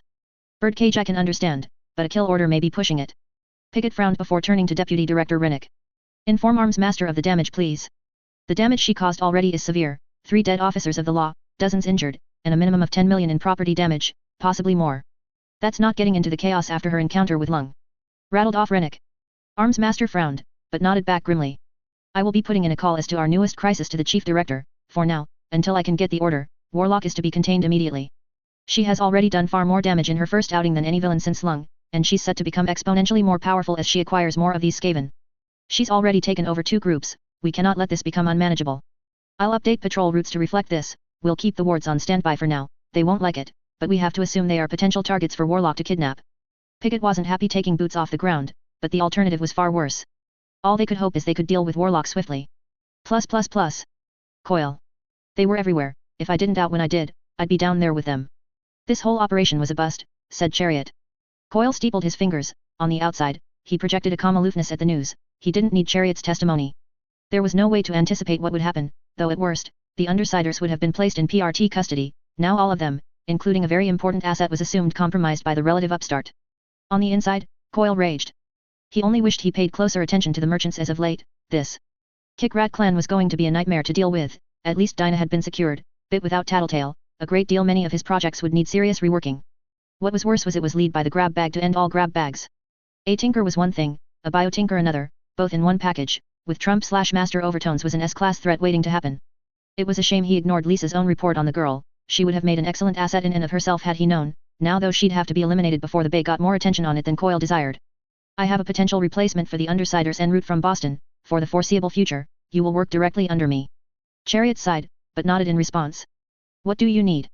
You will outfit my men. It's not ideal, but I will have to make do in the event Warlock graduates from fly in my ointment to thorn in my side.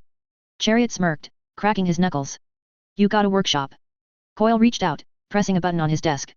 Yes sir. Mr. Pitter, please come and escort Chariot to the workshop. Of course sir. Coil leaned back. You have your orders. Make a list of what you need, and I'll see what I can do. With that said, Coil swiveled around, leaning back as he ground his teeth behind his mask. This was an insult to him personally, and he refused to let that stand. Lisa.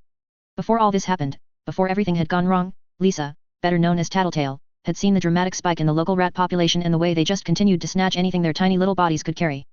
It wasn't an isolated incident either, it was happening all over the city as far as she could tell. Initially, Lisa wasn't sure what to think of the strange rat-like girl. On the one hand, she did question her intelligence, and was absolutely a bitch about it. On the other hand, they could have played their meeting better. Bitch's dog certainly didn't help. Lisa still could see the massive rat swarm that chased them after she stole Regent's scepter. The fact that Warlock did the same thing to Armsmaster's motorcycle was, however, a delicious tidbit of gossip. Warlock's kleptomania aside though, Warlock was hard to read. She was shifty, bored, curious, scared, annoyed, angry, and on and on and on. She could sort of predict how Warlock would react, but getting a clear-cut picture of the cape continued to elude her. Then, she straight up teleported. That was the moment Lisa realized that Warlock wasn't the typical cape.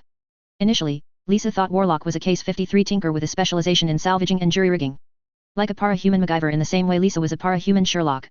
Then Lisa added Warlock being a master with control over rats, a lot of rats, a whole lot of rats, a distressingly high and stupidly massive amount of rats. Too many fucking rats. Like a holy fucking shit amount of rats. Sure, a tinker with an additional master rating was kinda weird, but whatever. Lisa chalked it up to the whole having a tail and claws thing, until Warlock proved to be much more rat-like than initially anticipated. Flexibility, reflexes, and even wall crawling using her claws. That in and of itself, was weird. More so than most people would realize. The closest equivalent Lisa could think of was the Case 53 neuter from Fault Line's crew, who alongside his hallucinogenic bodily fluids, with a fully prehensile tail, wall crawling, and the ability to jump really far. All in all very similar to what Warlock could do. Yet, Lisa didn't get the impression that Warlock was a Case 53, or if she was, she still had her memories. Warlock didn't once act like someone who had no idea who they were. Still, put all together it wasn't unheard of. The teleporting, however, was the last piece that fell into place for Lisa to conclude that no, Warlock was not the typical cape. There was no mistaking that after Warlock did it, even she herself was surprised. As if she was unaware she even could until that very moment. So Lisa started paying attention to Warlock's career, if only to unravel the mystery. Warlock was very good at avoiding notice after that though. Occasional sightings notwithstanding. It wasn't until she noticed the decreased merchant presence that Lisa began to have a sinking feeling in her gut, that would turn out to be a prelude to her downfall. Now, here she was, a chain wrapped around her ankle attached to a stone, inside of a giant makeshift cell. Each of them had their own cell, and they were able to watch as the hobos went about their business, either ignoring them outright, or being completely unsympathetic to their plight. The giant rat things guarding them was also no help either. Looking at it, Lisa couldn't see a way out of this. Based on her observations, getting a rise out of Warlock wouldn't work, the girl was a megalomaniac, and nothing Lisa said could change that. Sure, for the first few days, she tried, but Warlock was a colossal bitch about it, constantly mocking her whenever she tried, before finding anything she could use to poke at her own insecurities, usually by mocking her intelligence, all the while every foul thing Lisa came up with just ran off, like water over a stone. She stopped trying when it became clear that Warlock had somehow convinced herself that any secrets Lisa brought up was just further proof of her own ineptitude. God, she hated Warlock, so fucking much. Lisa still wasn't sure what she planned on doing with them, but she had a general idea, only it never came. Instead, Warlock had started collecting bells of all things, and a lot of them. All over the place were bells of various sizes, some so large that Lisa was certain that she was stealing them from churches above. Each day Warlock would hammer at them, seemingly to fashion decorations to them with that strange green-black stone. These decorations came in the form of runic carvings with that stone fitted into them and held in place. Lisa's eyes went above, to see the largest of the bells hanging above them. It had a soft green glow to it, one that lit up the entire cavern with noxious light. Not that any of the hobos seemed to care, they were too busy fixing up the place, snorting warp dust, or watching old TV shows, mostly The Golden Girls or Murder, she wrote. Occasionally, Lisa would see Mush join them for their marathons. Squealer was always too busy with her own projects, while Skidmark was going through martial arts katas, and that was just really fucking alien to see the usual drug head calmly flow from one form to the next while standing on the top of an upright post, like he was the Karate Kid or something. He didn't even talk all that much unless Warlock was around, mostly to get on her nerves. About the only solace Lisa had was the knowledge that her confinement was no doubt a massive burden on Coil, which wasn't much, but at least it was something. Lisa distracted herself watching Skidmark, performing a series of highly acrobatic flips and spins at the top of the post, always flowing from one movement to the next while muttering to himself, usually to heap self-praise on his growing prowess in the most obnoxious manner possible. As annoying as it was at least something to watch since the TV the hobos were watching was turned in such a way Lisa couldn't see what was on screen. "I'm so bored!" screamed Alec for the 176th time since they got here. No one paid him any mind, they had all tried to get him to just shut up and keep to himself, but one might as well try and get blood from a turnip. "How long have we been down here anyway?" asked Brian, sitting in the cell immediately next to Lisa. "About 5 days," said Lisa offhand. "They haven't even been doing anything with us, you'd think they'd at least interrogate us, but we're just stuck here, like some kind of trophy." Lisa just shrugged. "I'm not sure what they're doing, but I get the feeling those bells all over the place have something to do with it," said Lisa as she looked back up to the massive one above the cavern. "What the hell does that have to do with anything?" "I don't know. Okay, Warlock is really fucking weird." Brian just sighed as he leaned into the wall as Lisa looked over to Bitch. She hadn't said a word since they got here, merely sat in the same spot, glaring at everyone outside of her cage. Lisa knew why though. No one knew what happened to her dogs, they were more than likely either running free, in PRT custody, or somewhere down here. None of those options was a good thing. Finally, however, Warlock came into her lair. She wasn't wearing her armor, just her gas mask and usual clothing as she ventured inside as she headed to Skidmark, who stopped doing his katas as soon as he saw her. "Oh, you're here then, good. Was wondering when you'd show up." Warlock waved him off. "Busy, much think scheming to do, heroes have been on high up alert. Difficult to get what we need, managing though." Skidmark nodded, but even Lisa could tell he was completely unimpressed. "You brought down collapsed a building, what did you think expect to happen? Warlock just looked at him, and Lisa almost groaned when she realized that Warlock hadn't even considered that. What does that have to do with anything? Skidmark just chuckled to himself, as Warlock looked to the side, at the myriad of bells all around this section of the cavern, before she turned to them. Bitch immediately started growling, which seemed to catch Warlock's attention, who sauntered her way over to her cell. Bitch, dumb name. Bah, it's at least on brand. Fuck you. Warlock just hummed to herself, before she took a step back from the cage, looking over her shoulder. With a snap of her fingers, something happened that floored Bixth. 3 distinctive barks in the distance. Bitch immediately was on her feet, kicking at the bars and snarling. Give them back. Warlock, without even saying a word, forced Bitch back from the bars with a sudden windstorm, sending her sprawling on the ground, before Warlock merely shrugged. No need to hurt poor innocent bars. Rocco worked slaved hard on that cage cell. Rachel glared up at Warlock, right as the sound of claws on rock was heard behind her. But if you want to look see them, I have no problem with that. Lisa immediately knew something was wrong when the 3 shadows stepped forwards. Bitch was staring at them as they very slowly walked into the light, and gasped at what she saw. They still were built like dogs, but they had rat-like heads filled with sharp, yellow canine teeth that chittered constantly. Yet there was something hauntingly familiar about them, especially the one missing an ear and an eye. Brutus, Judas, and Angelica, bent and twisted into nightmares. The 3 beasts, once dogs, were no longer rat nor dog, but an aberrant amalgamation of the two. Do you love them? I call them wolf rats, or dog rats. No, wolf rats is better best. Something snapped in Rachel at that moment, and she screamed bloody murder as the 3 wolf rats began twitching as they started to grow. Lisa noticed it was happening just a bit faster. Already they were the size of horses as Bitch whistled, and immediately the 3 were on edge, looking around in manic panic, as if searching for something to attack, but all they did was pace and sniff at the air as Warlock laughed, before she whistled, causing the 3 monsters to sit and stay silent. Bitch's eyes widened. Rat thing not betray me. Yet the test experiment was successful. Your powers do work on wolf rats. Good to know. You'll make a fine pack master. Rachel fell into a slump, staring at her own dogs with a lost look on her eyes. Warlock meanwhile just hummed to herself. Now then, experiment works, time to go move forwards. Need more subject slaves. Wow, said Alec. Talk about racist with that enslaving bullshit. You know Gru is black right? Don't give a shit fuck. Everyone is equally worthless under me, said Warlock with a dismissive wave. Skidmark just hummed to himself as Warlock snapped her fingers. Mush. Get your fat lard ass over here. Why are you doing this? Asked Brian. Because she's crazy, said Alec offhandedly. Thin skinny line between genius and madness. I do this because I can. No other reason motive needed. You really do have delusions of grandeur, said Tattletale. You're spitting in the face of the unwritten rules, the PRT, and even the villains are going to be gunning for you. Good, fight squabbling brings ruination. Besides, how else am I supposed to control the world? Lisa laughed as Mush made his way over to Warlock, who just stared at Lisa as she continued laughing. Wow, world domination. Talk about cliché. You know you're going to fail, right? Instead of getting a rise out of Warlock, the rat girl chuckled as Brutus, Judas, and Angelica started chittering and cackling like hyenas, before Warlock turned to Mush and pointed at the bell above. Ring the screaming bell 13 times. Mush nodded as Taylor walked off, quickly returning with her warp spear as the first chime echoed throughout the tunnels. Lisa suddenly felt very on edge as the air smelled of ozone. A sudden wave of nausea came over her at its song as Taylor just watched. Domination schemes can't fail if no one can say no to me. Another ring and Lisa groaned as she doubled over and heaved, emptying the contents of her stomach onto the floor. Warlock laughed as the head of her spear glowed a noxious green, and the screaming of rats emanated from everywhere.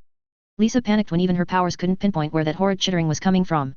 Listen here and listen well, to the ringing of a screaming bell. Listen to its haunting knell, and feel the dreaded 13th spell. Unforeseen consequences. When Taylor had performed the dreaded 13th spell on the Undersiders, they were not her only victims. The spell rebounded unexpectedly and everyone in the whole cavern, the myriad of hobos included, had found themselves turned into Skaven. Taylor herself didn't seem to actually care, merely humming at the many unconscious forms around her, though they were quick to wake up, and continue right where they left off as if nothing had changed. The Undersiders meanwhile were still unconscious, probably because they didn't have any warpstone in their system like the hobos did. To pass the time, she went to her workshop while the hobos continued their business as usual. Mush slithered and undulated forward as he and the amassed hobos turned Skaven started dropping more and more bodies onto the floor as Taylor stood nearby with various painful-looking implements hanging from the ceiling above her.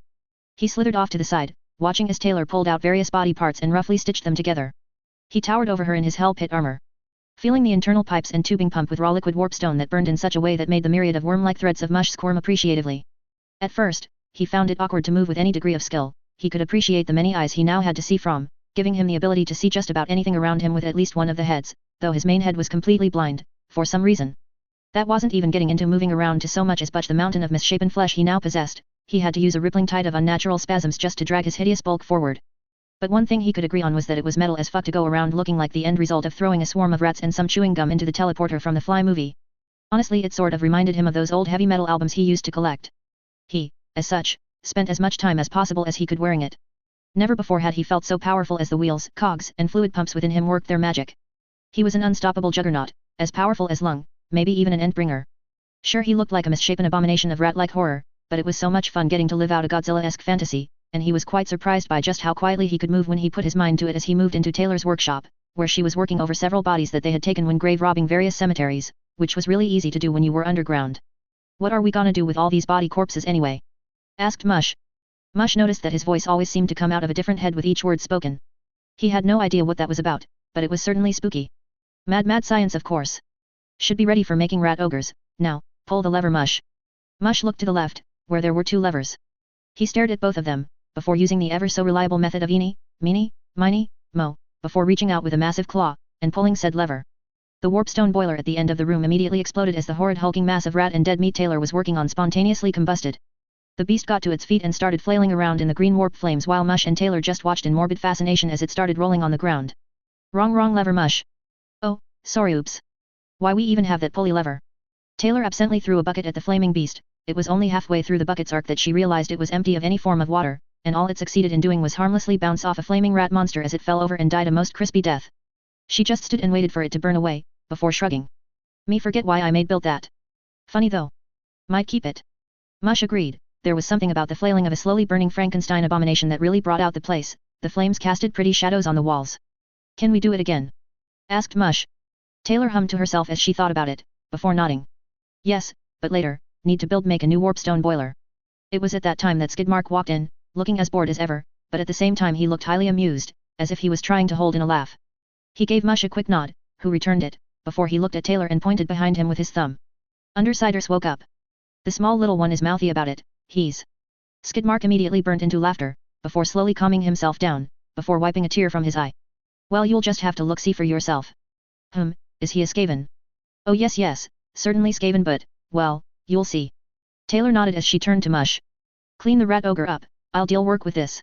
Mush gave Taylor a decayed salute before he moved to the still smoldering body and just, kinda stared at it, lost as to what to do, before an epiphany struck. "Hey Anklebiter, you hungry?" Plus. Taylor looked at her new minions as they beheld their new forms. Tattletale was a tall, thin, blonde yellow rat with soft features similar to Squealer City, poking and Prodigy at her own snout and tapping her claw against her front teeth as if to test them. Gru was a black color and built like a storm vermin, well-muscled and far larger than the average Skaven. Bitch was mostly dark brown, second only to Gru in physical stature but still obviously female. Regent was short and piebald, predominantly white with cream, brown, and black splotches all over his body. He was absolutely adorable, and he wasn't happy about it. Why am I cute?"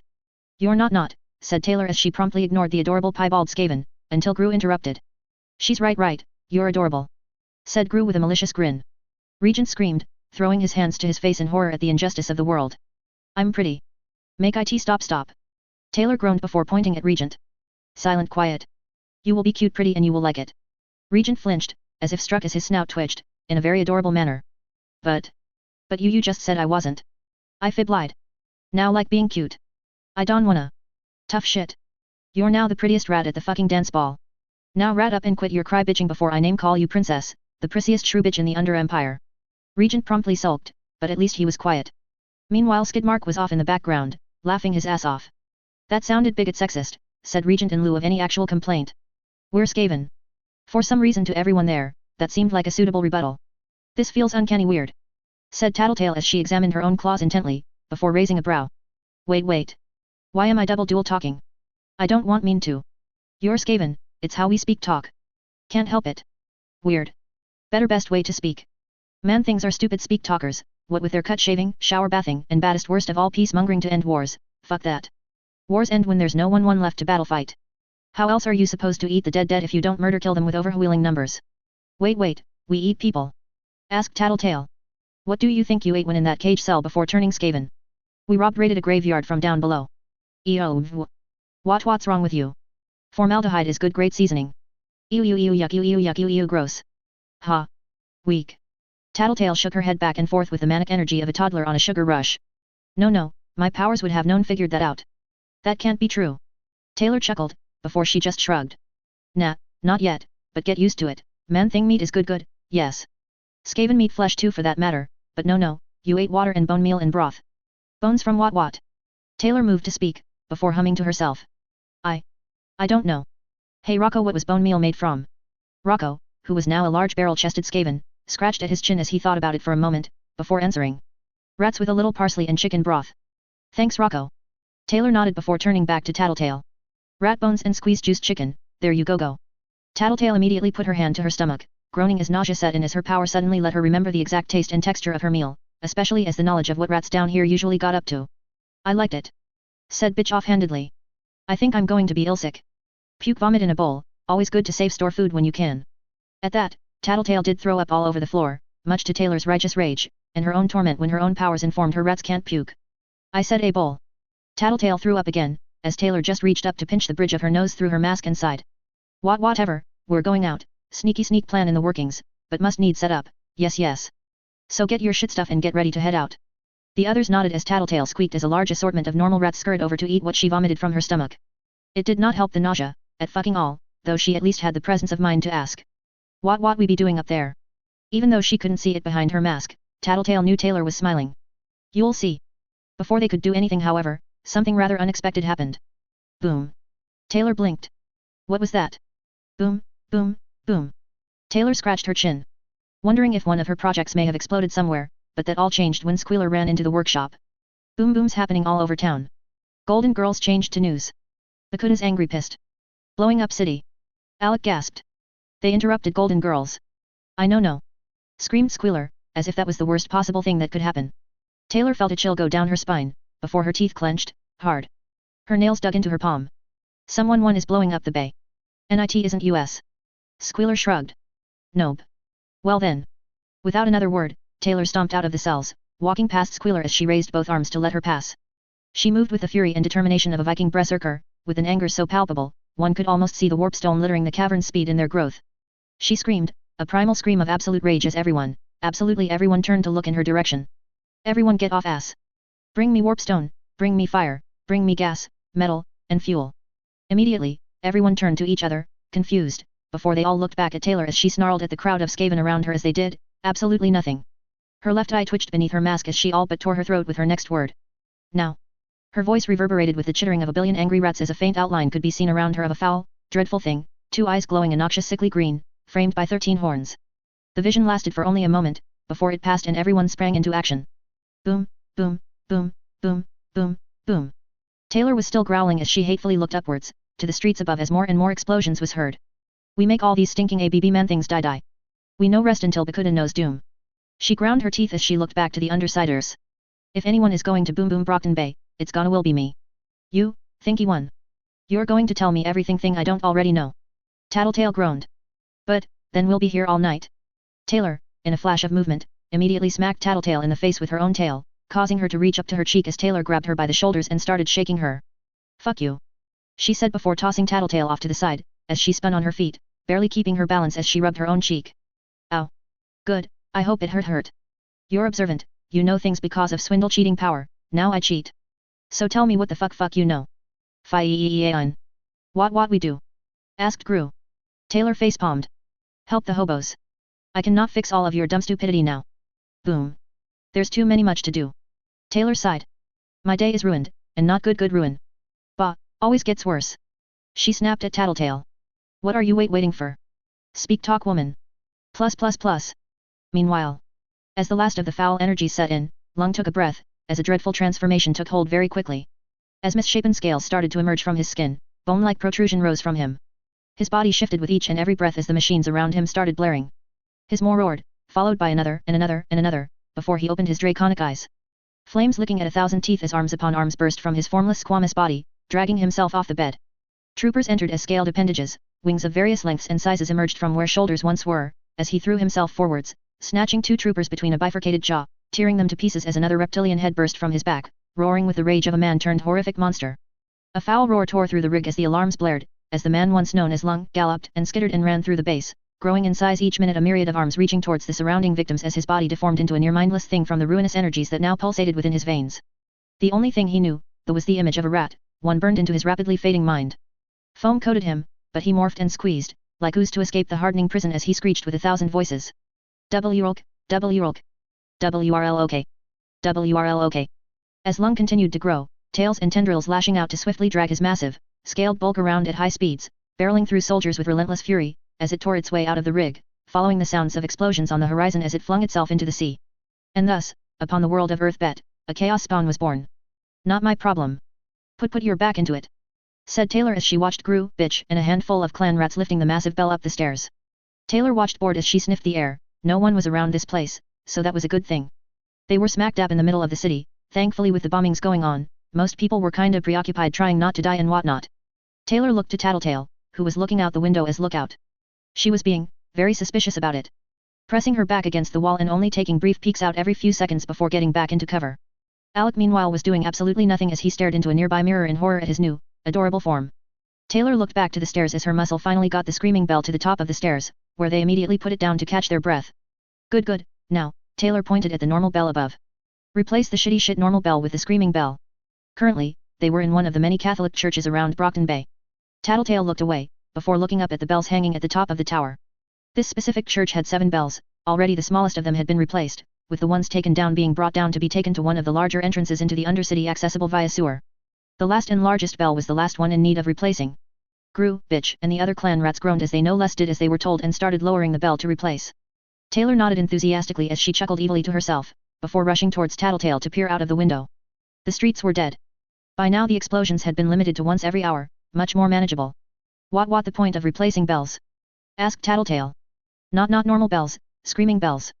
Conduits for Skaven magics. Tattletale sniffed, before looking outside. You turn changing the whole city into Skaven. Taylor shook her head. No, too much people for that. The dreaded 13th spell is mighty powerful, but one must be mindful careful when casting it. Too dangerous, need many more power for something like that. No, I have best plan than that. What plan? UCC. It is a surprise, yes. Tattletale nodded as she went back to look out as Taylor skitter leapt up to the top as the screaming bell was fastened into place. She chuckles lightly to herself. Good, now get dumb stupid church bell back to lair base. We make it scream. The Paraskaven and clan rats groaned, before they moved to do just that, mostly because they were too afraid not to. And get ready to go out, more cathedral churches to visit before dawn sunrise. They groaned again as Taylor stepped away, moving to Alec, grabbing him on his shoulder before turning him away from the mirror. Stop looking in reflection, you're pretty cute. Get over it. Why I not look scary cool like everyone else? I look like a fucking hamster-colored rat. Don't know, don't care, we go. Now. A roar echoed over the horizon, everyone froze, watching as in the distance, a blazing inferno was coming from the docks along with general screaming. Taylor hummed to herself as she turned back to everyone else. Not our problem. Plus. The progress throughout the night was, strangely, quite easy. Apparently not too many people go to church at night these days, probably happened ever since Golden Jesus fell from the sky. Things like that tend to do weird things to the local superstitions, at least Taylor assumed so. This really was why the great horned rat was superior. None of that faith BS, nope, he's absolutely there, and he will fuck you up if he hears you taking shit. It went so smoothly that they actually finished ahead of schedule. The trek back to the base revealed why it was things went as smoothly as they did as they came across the hobos turned clan rats were watching the news, not intentionally anyway, apparently it interrupted old TV land reruns. Everyone gathered around the TV, since the destruction shown on screen appealed to Skaven like cake appeals to a fat kid. Then Lung showed up. Lung got ugly, said Gru. The television displayed the chaos currently going downtown at the side of a giant amorphous thing, with vaguely dragon-like bits sticking out of it. Taylor nodded with Gru's wisdom on the subject. Yeah, that's just gross nasty. Shouldn't we do something about that? Asked Tattletale. Taylor just turned to look at Tattletale with a raised brow, before Tattletale just sighed, realizing that the answer was no. Taylor meanwhile turned back to the TV, ready to watch the chaos keep on going. It would be interesting to see how that insufferable bitch could reacted to this one. It looks like the shit stuff the wolf rats sneeze up, said bitch offhandedly. Nah, it looks like a pimples it and the gunk stuff that comes out of it fucked an iguana, said Regent. It looks like a lizard reptile muppet reimagined by David Cronenberg, said Mush. Y'all all dum-dum, it looks like Taylor's mama, said Skidmark before he was administered to repeatedly slam his head into a wall until he passed out from the head trauma. The television at that moment cut out as the picture decayed into static as all the surrounding Skaven groaned at the sudden loss of entertainment. What else is on? Asked Regent. Rocco immediately changed the channel, where an old episode of Bewitched was starting. Taylor meanwhile turned away from the television, heading back into her workshop to get ready for the next phase in her spur-of-the-moment plan, and not a single fuck was given that day, until Bewitched was interrupted by the fucking news. Taylor turned back around as the other rats booed the TV. That was when Taylor noticed something. The footage was of Lung fighting the Protectorate, meaning their attention was focused there. In fact, even for those who weren't there, they would all be glued to the screens, not paying attention to what was going on around them. Change of plan schemes. The other Skaven turned to Taylor as she started chuckling, before turning to Tattletale. Didn't you say villains meet under truce? Yet. Where does that happen? And when? Tattletale shrugged. Happens at Somers Rock. Meat scheming happens when shit stuff hits the fan. Kinda like now actually. What with Bakuda, and us, and Lung. Probably soon. Taylor grinned. We have one more screaming bell to put up then. Plus. WRL okay. Barrages of mortar fire from Miss Militia landed all around the horrid abomination Lung had become. Dauntless clans expanded rapidly, impaling through Lung as the abomination was wreathed in sparks and lightning, but did not stop. Tails-turned tentacles were the primary means of locomotion. The thing used spawning fast-moving tentacles to reach out and latch itself to hard surfaces, and drag itself forwards at deceptively fast speeds. Maws of misshapen fangs would belch out gouts of flames. Arms Master swiftly dodged the flying amorphous bulk of Lung, before sitting on his heel as the beast passed him, thrusting his halberd forwards. He fired a beam of pure searing light, that immediately incinerated parts of Lung, while refracting of any of his sparse silver scales. Lung roared in pain, as he sickeningly spiraled upwards, climbing a building very quickly to avoid the fire, all while screaming the same word over and over again. WRL okay. WRL okay. WRL okay. With a flourish, Miss Militia held a green-tinted rocket launcher over her shoulder and fired.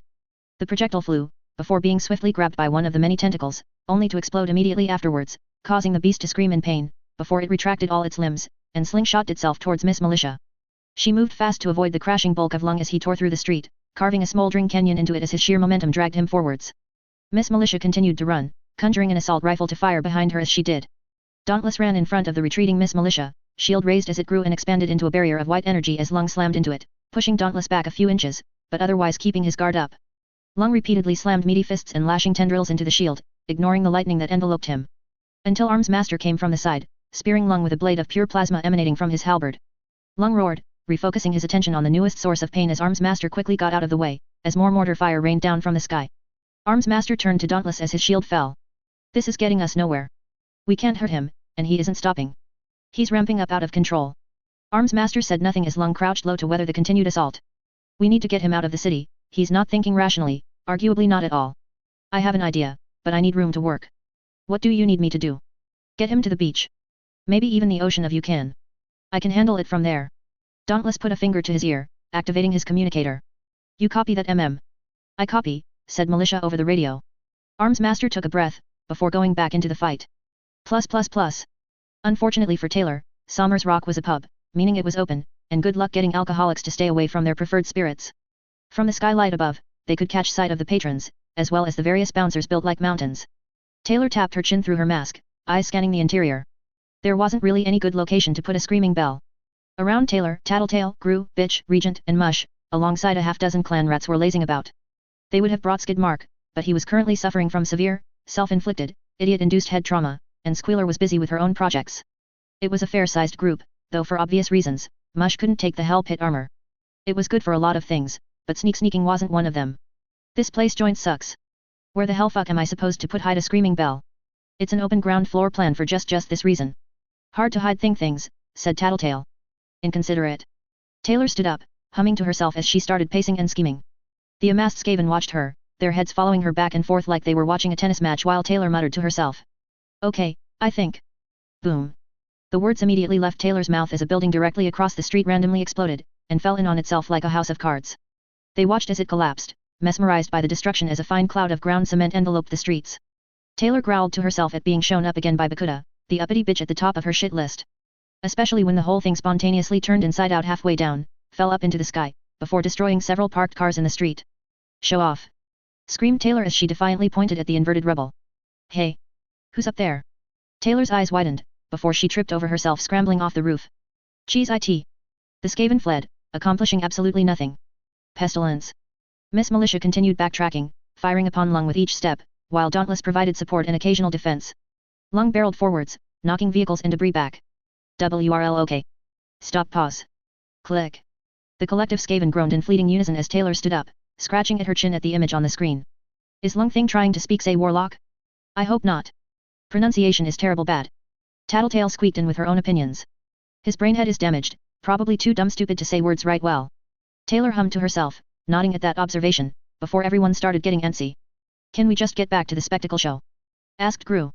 Taylor glared at Gru for being rudely drawn from her thoughts, and immediately decided to be petty about it. Well, not anymore. Do not question me. In fact, I want everyone here to say my name. Warlock Engineer. Need to make sure you all know no words. Do we have to? Asked Mush. Yes. Sound off now. One by one, they did so. Barring one incident of Regent saying Warlock, which he had to repeat again several times until he got it right, the exercise was an absolute egotistical time waster, but at least it was mercifully short for a pack of Skaven. Only took about 45 minutes before Taylor was satisfied. After that, Rocco played the illegally taped news broadcast. Click. WRL OK. Lung writhed forwards, a nest of serpent-like hydra heads with wicked snapping jaws lashing out with napalm-like gouts, a pair of misshapen membranous wings clawed into the ground, dragging the beast lung had become higher as it reared up, screaming the same name over and over again. WRL OK. WRL OK. WRL OK. Lung attempted taking a near-human form before falling into its usual protean mass as the assault against it continued. Dozens of blinking red eyes stared out from the roiling squamous mass, as the multiple fanged mouths of the hydra heads began emitting plaintive wails and ominous hissing with each explosion that it took. Dauntless continued flying in to block the flames as they slowly made their way to the beach, where Arms Master was kneeling over his halberd, fingers all but dancing across its surface for last-minute modification. His face set in steely determination as he worked. Miss Militia continued the mortar assault, as it was thus far the only thing to do even superficial damage to the still escalating lung. Ropey strands of scale-covered meat lashed out, like thousands of whip-like lashes, coiling around cars and up lamp posts to toss them at what its broken and shattered mind determined to be the source of the pain. Each explosion revealed glowing green gore beneath his scaled flesh, before reforming into a chaotic, gibbering mass of scales, claws, wings, eyes, fangs, and draconic flesh. Each strike from Dauntless Arclans wreathed the thing in electricity, causing it to convulse sickeningly, but otherwise left the abominable thing unharmed. Pass the string cheese. No. My cheese. Fetch your own pretty cute rat. Fuck you Mush. I'm not cute.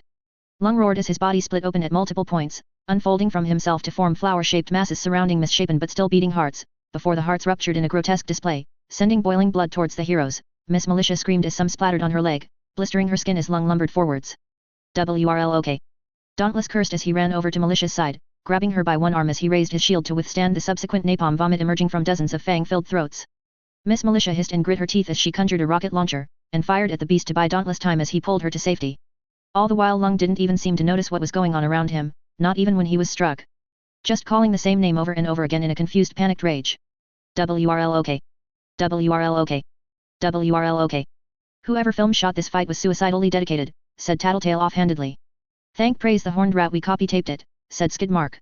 Taylor couldn't help but agree. It was quite the spectacle watching the devastation take hold. At their current rate, Brockton Bay would become a monument to ruination. Should make build more chaos spawn. Sell tickets. Can make earn a killing, said Taylor. Why we need take money anyway? We don't use it. Asked Gru. Taylor rolled her eyes at the complete and utter blindness towards the bigger picture of their operation. So no furman things not have it, day. Crash break economy through hoarding, yes. Lisa rolled her eyes. She lies, Warlock Chief keeps money to spend on useless wasteful things. Shut up. No one asked you. I call it like I look see it, said Tattletale smugly. As Dauntless dragged Miss Militia around a corner, she forcibly got to her feet, her leg bleeding profusely as tears fell from her eyes. Dauntless put a hand on her shoulder. You need to stop now. Before she could protest, Dauntless was already back out, drawing the monster towards the beach. Lung, who at this point was large enough that he was larger than the surrounding buildings, mindlessly followed Dauntless, never relenting for even a moment as it fell off the dock, and landed in the sand, still writhing itself forwards. Arms Master stood, halberd ready, a grey haze around its cutting edge as his grip tightened. Slowly, Dauntless forced the abomination to the beach, where its sheer bulk caused it to begin sinking into the sand. It was all Arms Master needed as he charged forwards, halberd ready to strike, and with a single cleave, Lung cried out with a haunting tone that tore across the landscape, until finally something seemed to click, and he stopped shouting the name, and said two very different words. Thousands of eyes all focused on Arms Master, as the slightest hint of recognition seemed to flash in their gaze. Kill me. Please kill me. Kill me. Kill me. Kill me. Kill me. Kill me. Kill me. Despite a moment of hesitation, Arms Master obliged. Splatterings of boiling gore and molten blood spilled across the beach with each swing, as Lung all but allowed himself to be skewered and eviscerated by Arms Master. Ha! Yeah, take that Lung. Fuck you dragon thing! Screamed Taylor as she flipped off the screen. Pussed out like a bitch. That was viscerally alarm disturbing, said Tattletale. Seen worse, you child kids should have been here for when Marquis single-handedly bested the Slaughterhouse 9, said Skidmark. You were here for that? Asked Gru. No, not have powers yet, it was on TV, but Bonesaw Twisted made these but ugly things with some unlucky octopus changer cape and breed slug bugs, was weird, they ate like 3 whole entire families alive screaming. Shit was wild.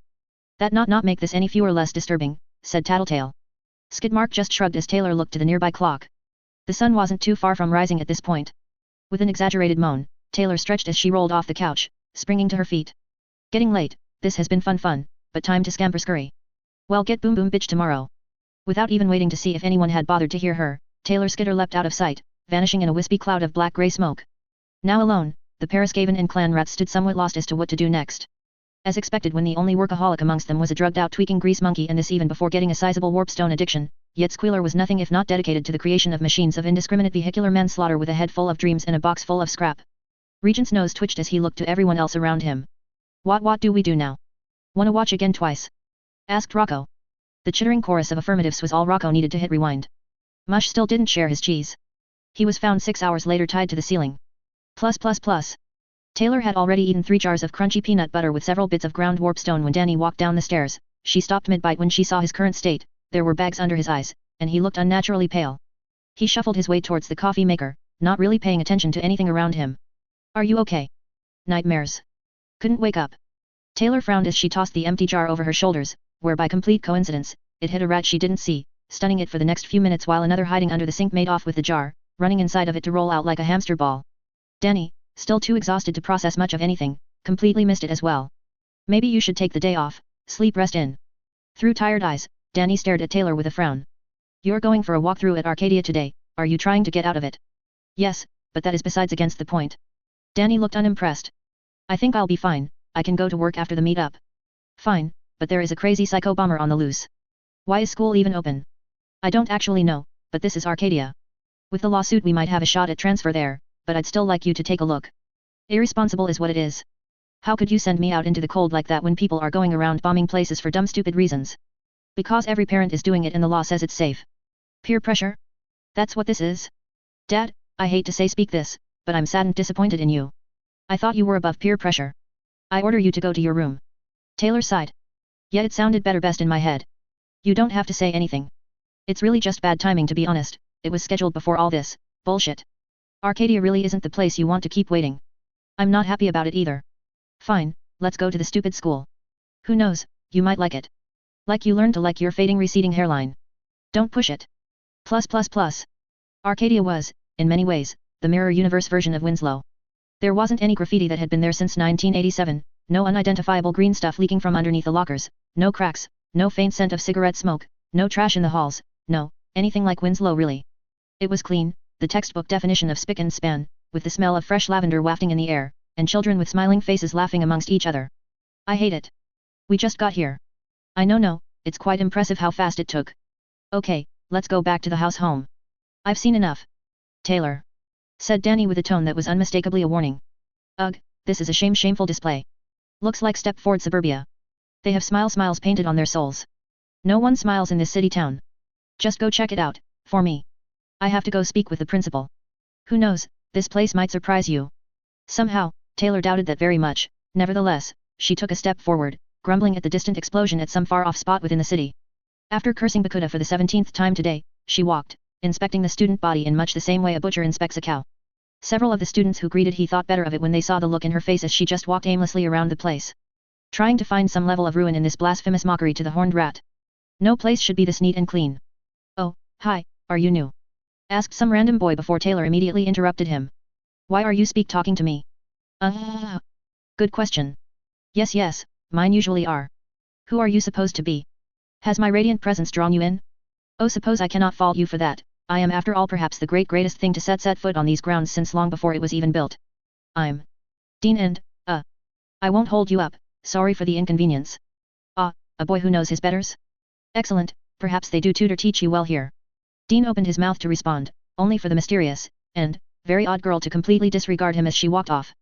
He watched her as she continued, head held high in an obvious sign of self-perceived superiority to everyone else around her. After a moment however, he completely decided to chalk that up as just another day in Brockton Bay, though he was the only one to do so. Amy watched the mysterious girl as she left, her eyebrows furrowed. A chill had crept up her spine at the manner in which she spoke, the familiar inflections, double-worded structure, and tone. Closing her locker without taking her eyes off her, Amy walked off with a quickened pace. Taylor however hadn't really paid the student body much mind. If anything, this felt like a waste of time better spent hunting down and slaughtering Bakuda for her transgressions. Taylor even dreamed of the day she could get her claws around her neck and wring it out slowly, painfully, before the grand finale of a sickening crunch beneath her fingertips. How dare she blow up her city? That was Taylor's right, and nobody else's, but she would learn, one way or the other. With the screaming bells in every church and cathedral across Brockton Bay, a lot of options had opened up. Turning the entire city into sniveling sycophants was far off at the moment, at least with her current stockpiles of warp stone, but the lore of ruin was mighty indeed, and there were many other spells at her disposal to bring it all tumbling down. Taylor immediately stopped, taking a moment to check her surroundings, noticing that everyone seemed to be gone. She would have investigated, until a hand fell upon her shoulder, followed by a very familiar voice. "Hello, Warlock." Taylor turned around, snatching the hand away as she glared at a face that was already glaring at her. She looked the girl before her up and down, before taking a step back. "Pancreas." Amy's glare immediately fell into a look of confusion, before it intensified. "It's Panacea. What are you doing here? Answer before I get angry." Taylor snorted. "You? The doctor healer, ha? What are you going to do? Fix my sniffles?" Panacea smirked. "Oh, I don't know, maybe give you cancer, skin lesions, paralysis, or anything really." Taylor stared at Amy, a finger on her chin as she felt, intrigued at the prospect. Unexpectedly, she reached out, holding her hand before her as a wicked smile grew upon her lips. "Show me." Amy blanched, her eyes widening as she suddenly found herself fixated on the hand in front of her, before Taylor took a step forwards. "Well, what are you waiting for? Do your worst." Panacea took a step back. "Don't tempt me, I'll do it." Taylor smiled. "I believe you, but I want to see it, so show me. What are you? Stupid or something? Or something? Come white mage, curse me with plague, fill me with rot and sickness and disease. Show me a trick, and I'll show you one."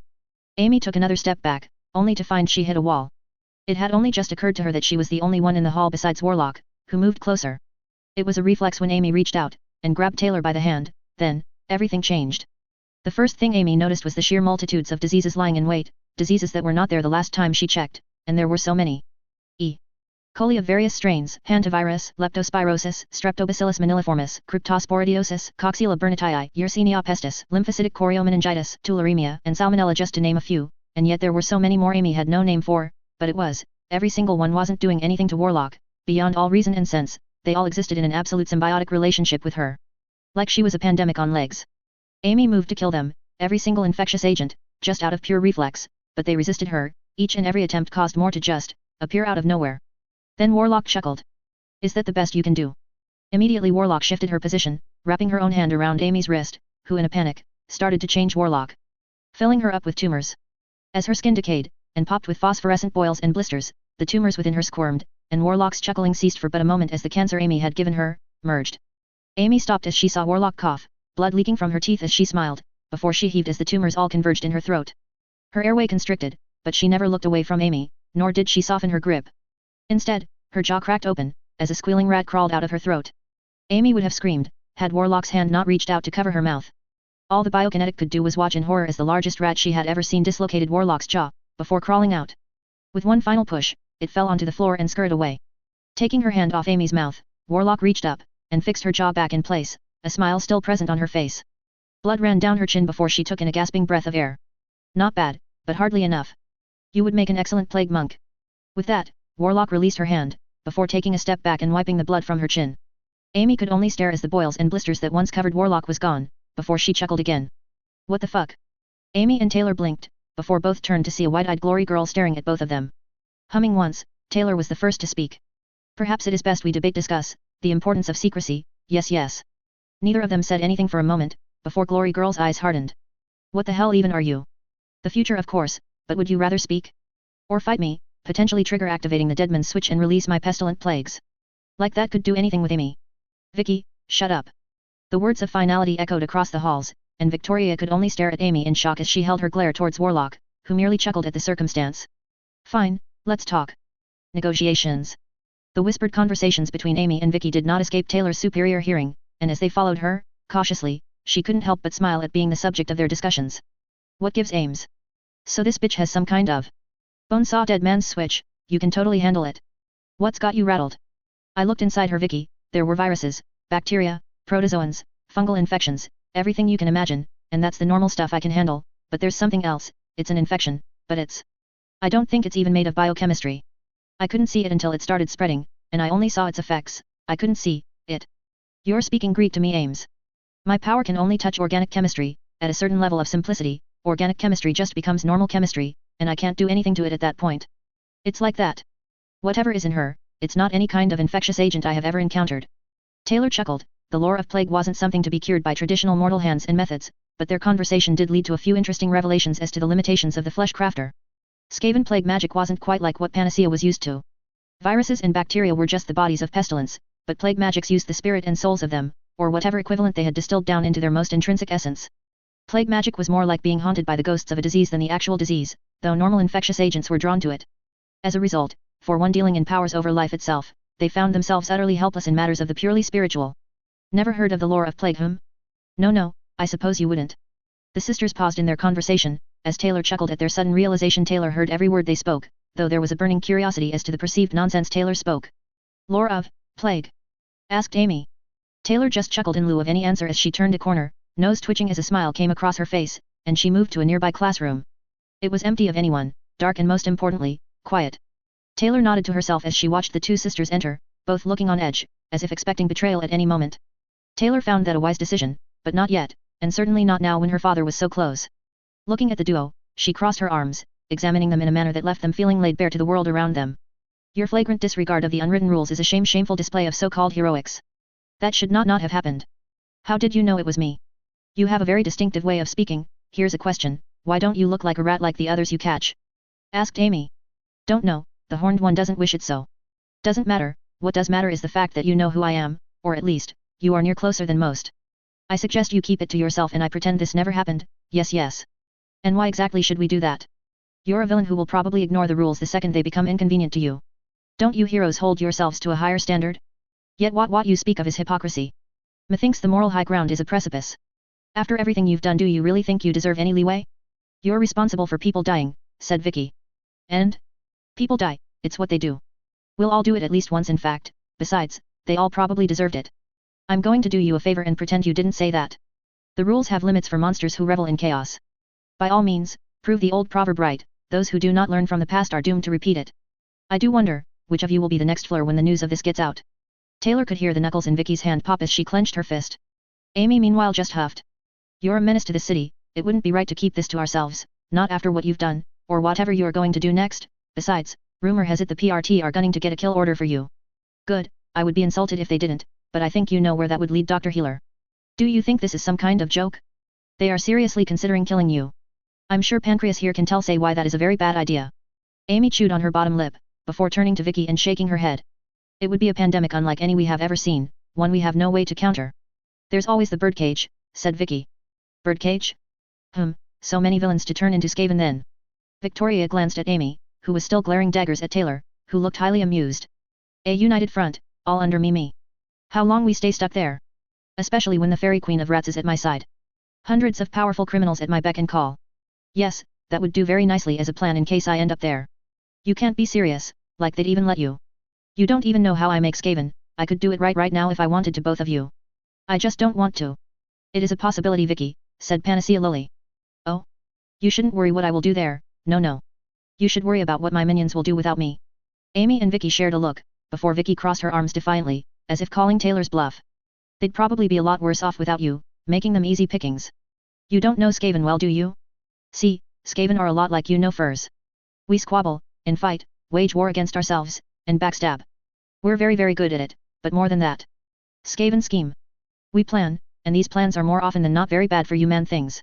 Knowing who you have with you, the plans are bound to fail anyway. I'm not convinced. That's exactly why you should be. It's not the Skaven successes you need to worry about, no, it's our fuck-ups. Look at what happened to Lung, that was a fuck-up, and how many died to that. We're very good at avoiding karma, and letting others pay it for us. That is the dumbest thing I have ever heard. Taylor laughed as Vicky looked to Amy, trying to find some united front against Taylor, but when she looked to Amy, all she saw was a mask of concern and even a little bit of fear. These arguments are stupid aims, why are we even listening to her? Because, we really don't know everything she can do. In response, Taylor Skitter leapt to the back of the room, a sadistic grin on her face as she leaned against the walls. Glory Girl just looked at her in shock as Amy stared at the wafting black smoke. You're a mover. I am many things. Warlock Engineer is the grab bag to end all grab bags. Trump, Master, Blaster, Shaker, Mover, Tinker, Thinker, Brute if I need to be, Striker too if we can't include Plague Touch, but Striker is too limited for me, and Warlock is not limited. Many options, and I have a small, but powerful army willing to do whatever I command say. Let us not forget that my death is the death of all humanity, could you risk it? I wouldn't in your shoes.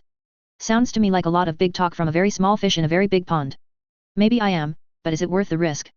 It might be, considering you know who we are and you know we know who you are, that alone is a good enough reason to try and turn you end. You'd probably just go after us as soon as you had the chance. And break the rules? Me? Never. I have a life, I am interested in keeping it. You see, I saved the best reason for last. I am here with my dad, the only human on this entire dumb stupid planet I have any care for in the slightest, the last vestiges of my humanity. Do you really want to take that from me? See what I would do when I have free time for villainy 24/7? See how far I am willing to go? I don't think you do. He is the only thing saving you from me, because I do not want to disappoint him, and neither should you. There is so many much worse I can do. You talk a big game, I'll give you that, but there really is no reason to trust you won't come after us. You're right. I suppose you have to take it on faith. Trust, in you? You're literally a low-down dirty rat who enslaves people and turns them into actual rats. I'm pretty sure they make PSAs about people like you, said Vicky. Taylor considered that for a moment. If not, they should, maybe I will make my own. I do have a face born for the spotlight. You really are full of yourself, said Amy, the first words she said in quite a long time. Can't help it, it's amazing really, 7 billion people, and every single one of them is equally inferior to me. It shouldn't be possible, yet here we are. You are fucking insane. Call it what you want. Humans have fought squabbled for long enough, now it is Skaven's turn to squabble, and we'd be better at it than you. You had your chance, either accept you can't win, and we can be done with this or unleash warp hell on this planet for the Skaven to inherited the earth. Like you can win either. That is where you're wrong, I can win, all I have to do is live, and I have a chance. The only thing you can do to stop me is to kill me, and that is even worse for you when my plagues run rampant. Do you think I would lead you here for discussion talks if I didn't come with leverage? I can either win or get even, but I cannot lose. You can either lose or lose everything, you cannot afford that one either. You don't have a choice in the matter. Amy grabbed Vicky by the shoulder as Vicky willed herself to calm down, her hand opening and closing reflexively as she tried to let peace wash over her with each deep, deliberate breath. It didn't help. We still need insurance so you won't come after us. I give you my word. Your word is worth shit. Taylor scratched her chin, humming in contemplation to herself. No. I hold all the cards here, you have nothing to threaten me with. I could beat the shit out of you and leave you alive. How's that for leverage? Hypocritical heroes, how quaint, you'd be no better than villains. Says the villain. Supervillain. Big important distinction. Still, you not address my point, you use villainous strategy tactics. You sure you don't want whiskers and tails? You're on your way there. Fuck off with that, before I launch you into orbit. Taylor nearly burst out laughing. I do really need to blow up the moon. What the hell is wrong with you anyway? We don't have that much time, besides we do need to reach an accord, and beating me down won't help, though by all means, compromise your morality, see what happens. Do you think this is a joke? I still can beat the hell out of you, compromised morals or not. Then I'd just release the pestilent plagues on command. You need leverage, I'm paranoid enough to always have some with me, what do you have that could stop me? We have New Wave, the Protectorate, hell even the Guild and Triumvirate if they'll listen. If you break the unwritten rules, if you come after us, everyone will know who you are. Mutually assured destruction, said Amy. Yes, the best kind of destruction. Fine, have we reached an accord? I don't come after you in your homes, and you don't disclose anything of me to the White Hats. It's the best deal you're going to get. Are you sure this is a good idea, Amy? No, I really don't, but what choice do we have? Sometimes the only winning move is not to play. We still need to inform the Protectorate on the pestilence you carry. They have to know that before getting the kill order, said Amy. I can't believe we're even considering this. Trust me, I don't like it either. Personally, I find it absolutely delicious. No one asked you bitch, snapped Vicky, to which Taylor only chuckled, before turning to Amy. Tell Protectorate whatever you need, just leave this meeting out of it. Understand? Amy said nothing, merely nodded as Vicky took a deep breath. This is so fucked up. Interlude 3. Danny. Taylor had found the trip to Arcadia was very enlightening. There was something to be said of the effectiveness of rendering enemies impotent, making it impossible for them to work against you. Though as with all things, it came to an end, and she found herself looking out of the window of her father's truck. The city passed her on by as they headed back home. So, what do you think? Asked Danny. Taylor gave a noncommittal shrug in response. Gotta say, this is the most interesting of the schools so far, said Taylor offhandedly. Danny frowned at the sentence. It really could have been taken as a good thing or a bad thing. Taylor's tone didn't exactly make it clear. Interesting good or interesting bad? Yes, both. I think both. Not a fan though. Too step forward for my tastes. Danny sighed as he gripped the steering wheel, somehow he expected that answer. Still it wasn't an outright refusal like the trip to anywhere else had been. You're really determined to be homeschooled, aren't you? I am, and you know I can do it myself, This feels like a waste of time. I know you can, Taylor. I just, really wish you would consider school. I don't like the idea of you not having friends or peers. And I have said 1,000 times, peers implies equals, and I'm superior to everyone else in these monuments to conformity. Sheep I say, born with opportunity, and then squandered as they are forced to be raised as sheep. School doesn't teach anyone, it breaks and rebuilds, it shows you just enough to do your job, and never enough to question your place. Shameful I say. I'd like to argue against that point, and I know your mother would too, said Danny as he paused for a solemn moment, before taking a breath. But, well, you're not wrong about the purpose of school, not these days anyway. Mom would have a lot to say if we were talking about a college perhaps, but she would probably have different opinions on high school. Don't need it to go to college. True, still. Danny didn't finish, Taylor dropped the subject herself, neither of them feeling comfortable with continuing the conversation anymore. The ride home was a quiet affair after that. By the time they made it back home, Danny was already taking his usual position back at the couch. He dug in his pockets, fishing out the blackened stone in his hands as Taylor moved off to the kitchen. Danny rolled the stone around in his fingers, watching the way the surface caught the light at obscene angles. His mind filled with visions as he did, of his repeating nightmares each and every night. Somehow, he had come to believe the stone was responsible. He should have just thrown it out, discarded it to the wayside like trash, but no matter what, he couldn't. There was something about those dreams that called to him. Especially her, the familiar woman. He knew who she was, he knew her well enough to not have to see her face directly, but, she never turned his way, and he couldn't be sure. Maybe he should just. Danny put the stone back in his pocket as Taylor took her usual spot on the couch, sprawled out with a jar of peanut butter and a spoon. He really needed to get her a more varied diet. Turning the TV on, they distracted themselves. Watching the latest news on Lung, whose body was still being cut into pieces, due to the massive size making it impractical to get him out any other way. It was disturbing to dwell on, and grotesque even behind the censored images the news provided. Still, it was a comfortable silence they found themselves in despite the subjects on display of the news like a spectacle. Gru. One of the things Gru liked to do, was watch the absolute chaos around him from his fellow Skaven. Entertainment was rarely this cheap. So, he spent most of his days just seeing what antics everyone was up to. Then I kicked King in the balls. I would have been the chief leader of the Slaughterhouse 9 too if I wanted, but Skidmark is his own rat. Skidmark built merchants from the ground up. Didn't need King's leftovers. As everyone ignored Skidmark's latest tale of exaggerated never-happenings, Gru watched as Squealer poked at her newest invention. The warp lightning cannon was to be a slow-moving artillery piece. It was an absolutely brilliant killing machine if she said so herself, and she did. There was however one problem. Namely that the tank portion and the cannon itself were in two separate pieces.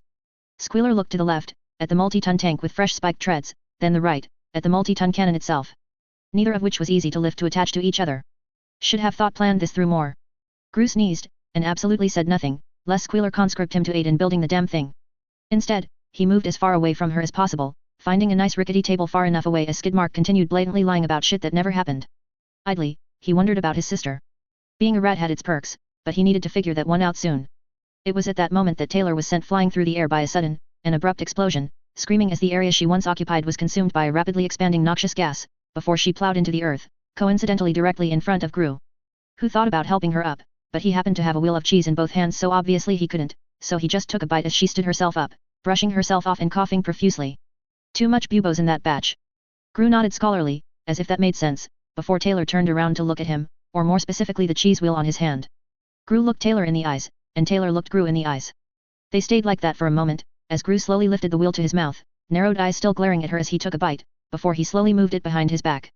Mine. Taylor didn't say anything, instead she just watched as Gru, completely oblivious, did not catch sight of the elephant-sized ankle biter sneaking behind him, which was in and of itself an impressive feat of his complete lack of spatial awareness, as the brute horror devoured the wheel of cheese in one monstrous bite. Hey! That was mine. Ankle biter hissed territorially, before Gru immediately backed off. Fine, I didn't want it anyway, lied Gru shamelessly. Where did you get that anyway? Asked Taylor. I have absolutely no idea. Hey, has anyone seen my cheese? Asked Bitch off in the distance from the general kitchen area. Though the word kitchen was based on a very loose interpretation of the word considering it was more a pile of food just laying all over the place. No idea at all. Taylor looked unimpressed, before she turned back to the dissipating cloud of noxious green smoke, tapping herself on the chin as a clan rat came running out of the cloud, coughing while pustules started forming upon his skin, before falling over, presumably dead. Plague tech slightly harder than screw tech. Volatile, very explodey. What you working on anyways? Death globes, yes. Glass balls filled with plague. Potent and manageable. My skill knowledge in plague magics is limited, but not zero. Lore of plague is most dangerous school to the user, caution must be exercised. Looking for workarounds until plan scheme is ready, then cast stronger plague magics safer. Until ready? Why, what is plan scheme anyway? What makes pestilent plague safer? Secret, Now shut up. Mind own damn business. Fine, I didn't want to know anyway. It was at that point Bitch came over, grabbing Gru by the head as she sniffed his face. Gru stood frozen at the sudden contact, before Bitch started to growl. You stole my cheese. Taylor watched as Bitch heaved a screaming Gru over her shoulder, an impressive feat considering the storm vermin-like bulk he possessed. She turned to walk away, as Gru struggled in vain against her grasp. You help aid train wolf rats as payment for cheese. You be target, yes. What? No. Not that. Don't want to be wolf rat chow. Help. Distress. Help. I am being rat-napped. Taylor just waved at the retreating form of a struggling Gru before Tattletale nonchalantly walked over, sparing a brief glance at Gru, before she utterly dismissed his plight. So, what's the plan anyway? Feels like we're just, dick-fucking around. But that is the plan. We wait for Bakuda to run out of bombs, then we murder-kill her. That's not a plan scheme, that's an outline. Is to a plan scheme, brilliant. Just don't want to get exploded, so, we wait for opportunity when magic's high. Really. For now, we need prepare. Screaming bells ring every day in churches, building foul discordant magics. Spell is being prepared, yes. Though I do have, one idea thought already in motion. Good, was getting bored. Taylor chuckled maniacally to herself, rubbing her hands greedily as she did. Is best plan scheme ever. You'll see, very soon. In fact, gather everyone one. Should see fruit bloom soon. Gru would appreciate that I think. Good point. We wait till later. Why? Should have shared cheese. Tattletale nodded, that was faultless logic as far as she was concerned. Plus. Piglet. How exactly did you encounter Warlock Miss Dallin? Amy fidgeted in her seat as Vicky did everything in her power to pretend she was anywhere else. It was random, she was in a dumpster at the time, Vicky managed to get the drop on her, but she escaped. I made contact for a moment though, and I feel like the information I learned it's too big to keep to myself. Piglet leaned back in her chair as she looked the two over carefully. The conversation thus far had been, disturbing if true. A dead man's switch, one tied to an infections agent that wasn't a virus, bacteria, fungus, parasite, prion, or protozoan, but something so alien, even the miracle-working panacea couldn't touch it. A pandemic ready to be unleashed the second of her death. It was disturbing, reminiscent of Bonesaw's own failsafe, though all thinker resources of the watchdog agree that Bonesaw's infection could eventually be handled, because no matter how dangerous, a virus was still a virus, it was theoretically capable of being cured. Something that acted like a virus but wasn't on the other hand. I will provide the information you've revealed to Watchdog, see what sense they can make of this, but I doubt I'll get the kill order authorization. Panacea nodded, before Glory Girl turned to Piglet. During a taunt, I told her she'd go to the birdcage, she said, she'd turn everyone there into slaves if she had to. Postering no doubt, but if true, there are other options for special cases, said Piglet as she looked to the two, who still seemed to her, as if they were hiding something. There is a prison, its location is classified, designed for the explicit purpose of holding the Butcher long-term away from any potential para-humans in the event of her capture. Tailor-made prisons are nothing new. Victoria seemed to calm down slightly from that, though Amy still seemed lost. Any other information you could provide would be useful. She can teleport, said Vicky. Piglet signed, of course she could. I'll make a note to include a mover rating, on top of everything else we have discovered. Amy chewed on her lip, before she looked to the director of the local PRT. She wants to supplant the human race with her Skaven, a villain with actual world domination as the end goal. It's not exactly something I expected. She very well may be capable of it, said Piglet, mostly to herself. At that the two looked up as Piglet continued writing on her logbook, taking down notes as she sensed the two look at her with questions on their tongues. If that's all, you are dismissed. I need to compile everything to send to Watchdog, thank you for coming. This has been enlightening. Amy and Vicky shared a look, before excusing themselves and exiting. As soon as they were out, Piglet's hand stopped taking notes, and she put her pencil down, before rubbing her face. The shudder she had held ran over her as she saw phantom images of grotesque giggling goblins biting into a man's throat, the scents and smells of gun smoke in the air, the knowledge that everyone she trusted was dead, and only a man interested in himself as the only other survivor. Slowly, she stared out of the window, gazing to the street. While most of Brockton Bay had been spared of the chaos over the past few weeks, the wounds were clearly visible. Buildings that once stood tall were wiped from the earth. Some by Bakuda, some by Warlock, some by Lung. Lung, that was another thing. Piglet took great pride in her ability to understand how people thought. To see Lung, even in that state, begging for death, rattled her. She had no love for the man, but the horrible thing he had become was something she wouldn't wish on her worst enemy. A mewling, tortured abomination that could only kill and destroy, all because of the very energy Arms Master couldn't make heads nor tails of. Energy with drastically different effects, multi-purpose, yet all of them dangerous. Warlock had been active for only weeks, and already, she had grown to be a major threat. As of 10 minutes ago, Piglet managed to classify her as an official A-class threat, the same rank as the Butcher. If she continued on her current path, it wouldn't be long before she blew past that. Now, she learns of the plage waiting to happen, one ready to be unleashed, just to spite the world that killed her, if it ever came to that. Warlock was reckless, it was entirely possible her dead man's switch was a ticking time bomb, ready to go off any day when she bit off more than she could chew. She was powerful, but Brockton Bay was a place where even the powerful could fall without warning. It had happened before, it could happen again. So, looking out at the city as it was torn apart around her, all Piggott could wonder, was what next horror was waiting just around the corner? In lieu of an answer, the universe only saw fit to answer with the song of church bells. +++. Danny. Danny woke with a start, cold sweat drenched him as he examined his surroundings, breathing sharp, ragged breaths as he slowly came to. After a moment, he took a deep breath to calm his shaking nerves. Placing his palm to his head, he could only shiver at what he saw. It wasn't terrifying, not when you thought about it, but those books, every time he saw them in his sleep, he felt his heartbeat quicken.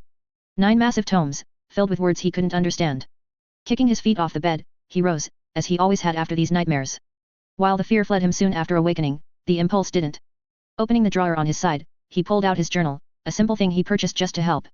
With a pen, he copied the script inside of those books, he had to, he couldn't sleep otherwise. His hand danced across the page, copying those strange alien symbols within those books, and with each passing moment, the compulsion lessened. It was like this every night, he would wake up, forgetting everything about those dreams, except the intense urge to copy the brief parts he did remember, and each time he did, just a little more of the dream became clearer. He saw a figure, one who never showed her face, and it was a her.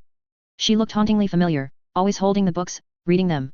This night was much the same, only there was something else. A blackened skeleton with hollow eyes, desiccated and stripped of flesh, and the towering thing that he all but worshipped.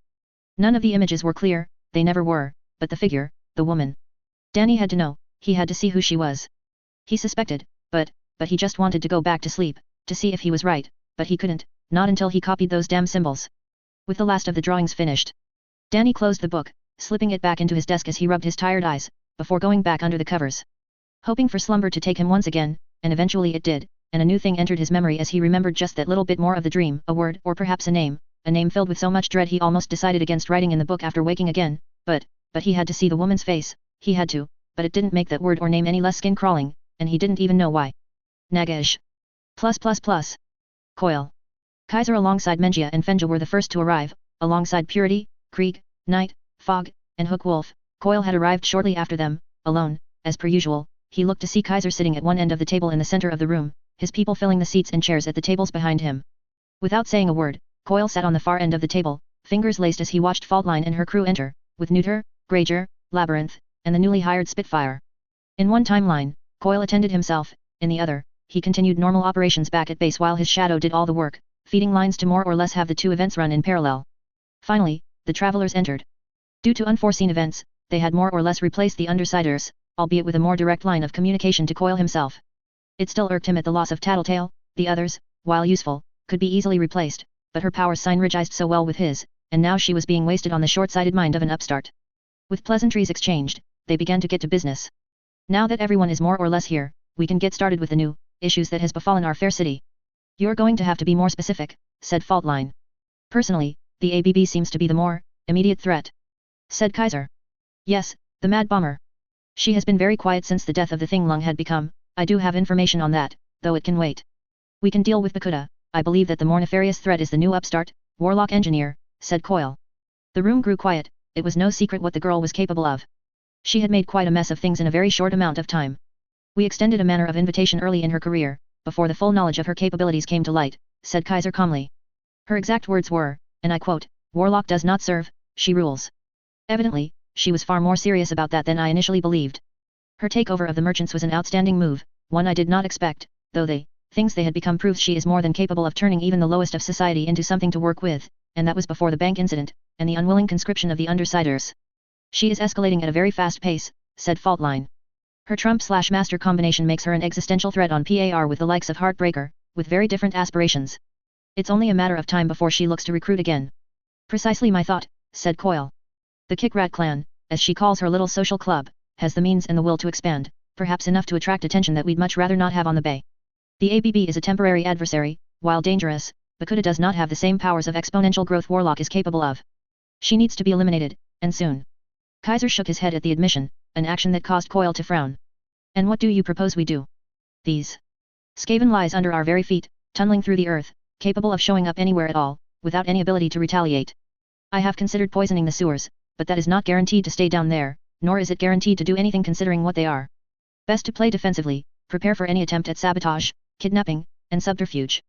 I admit, the terrain they wallow in will make it difficult, but we now know she is a threat, and she is fairly early in her career, yet look at how much she has already accomplished. I suggest a united operation between all present, expanding into the tunnels together.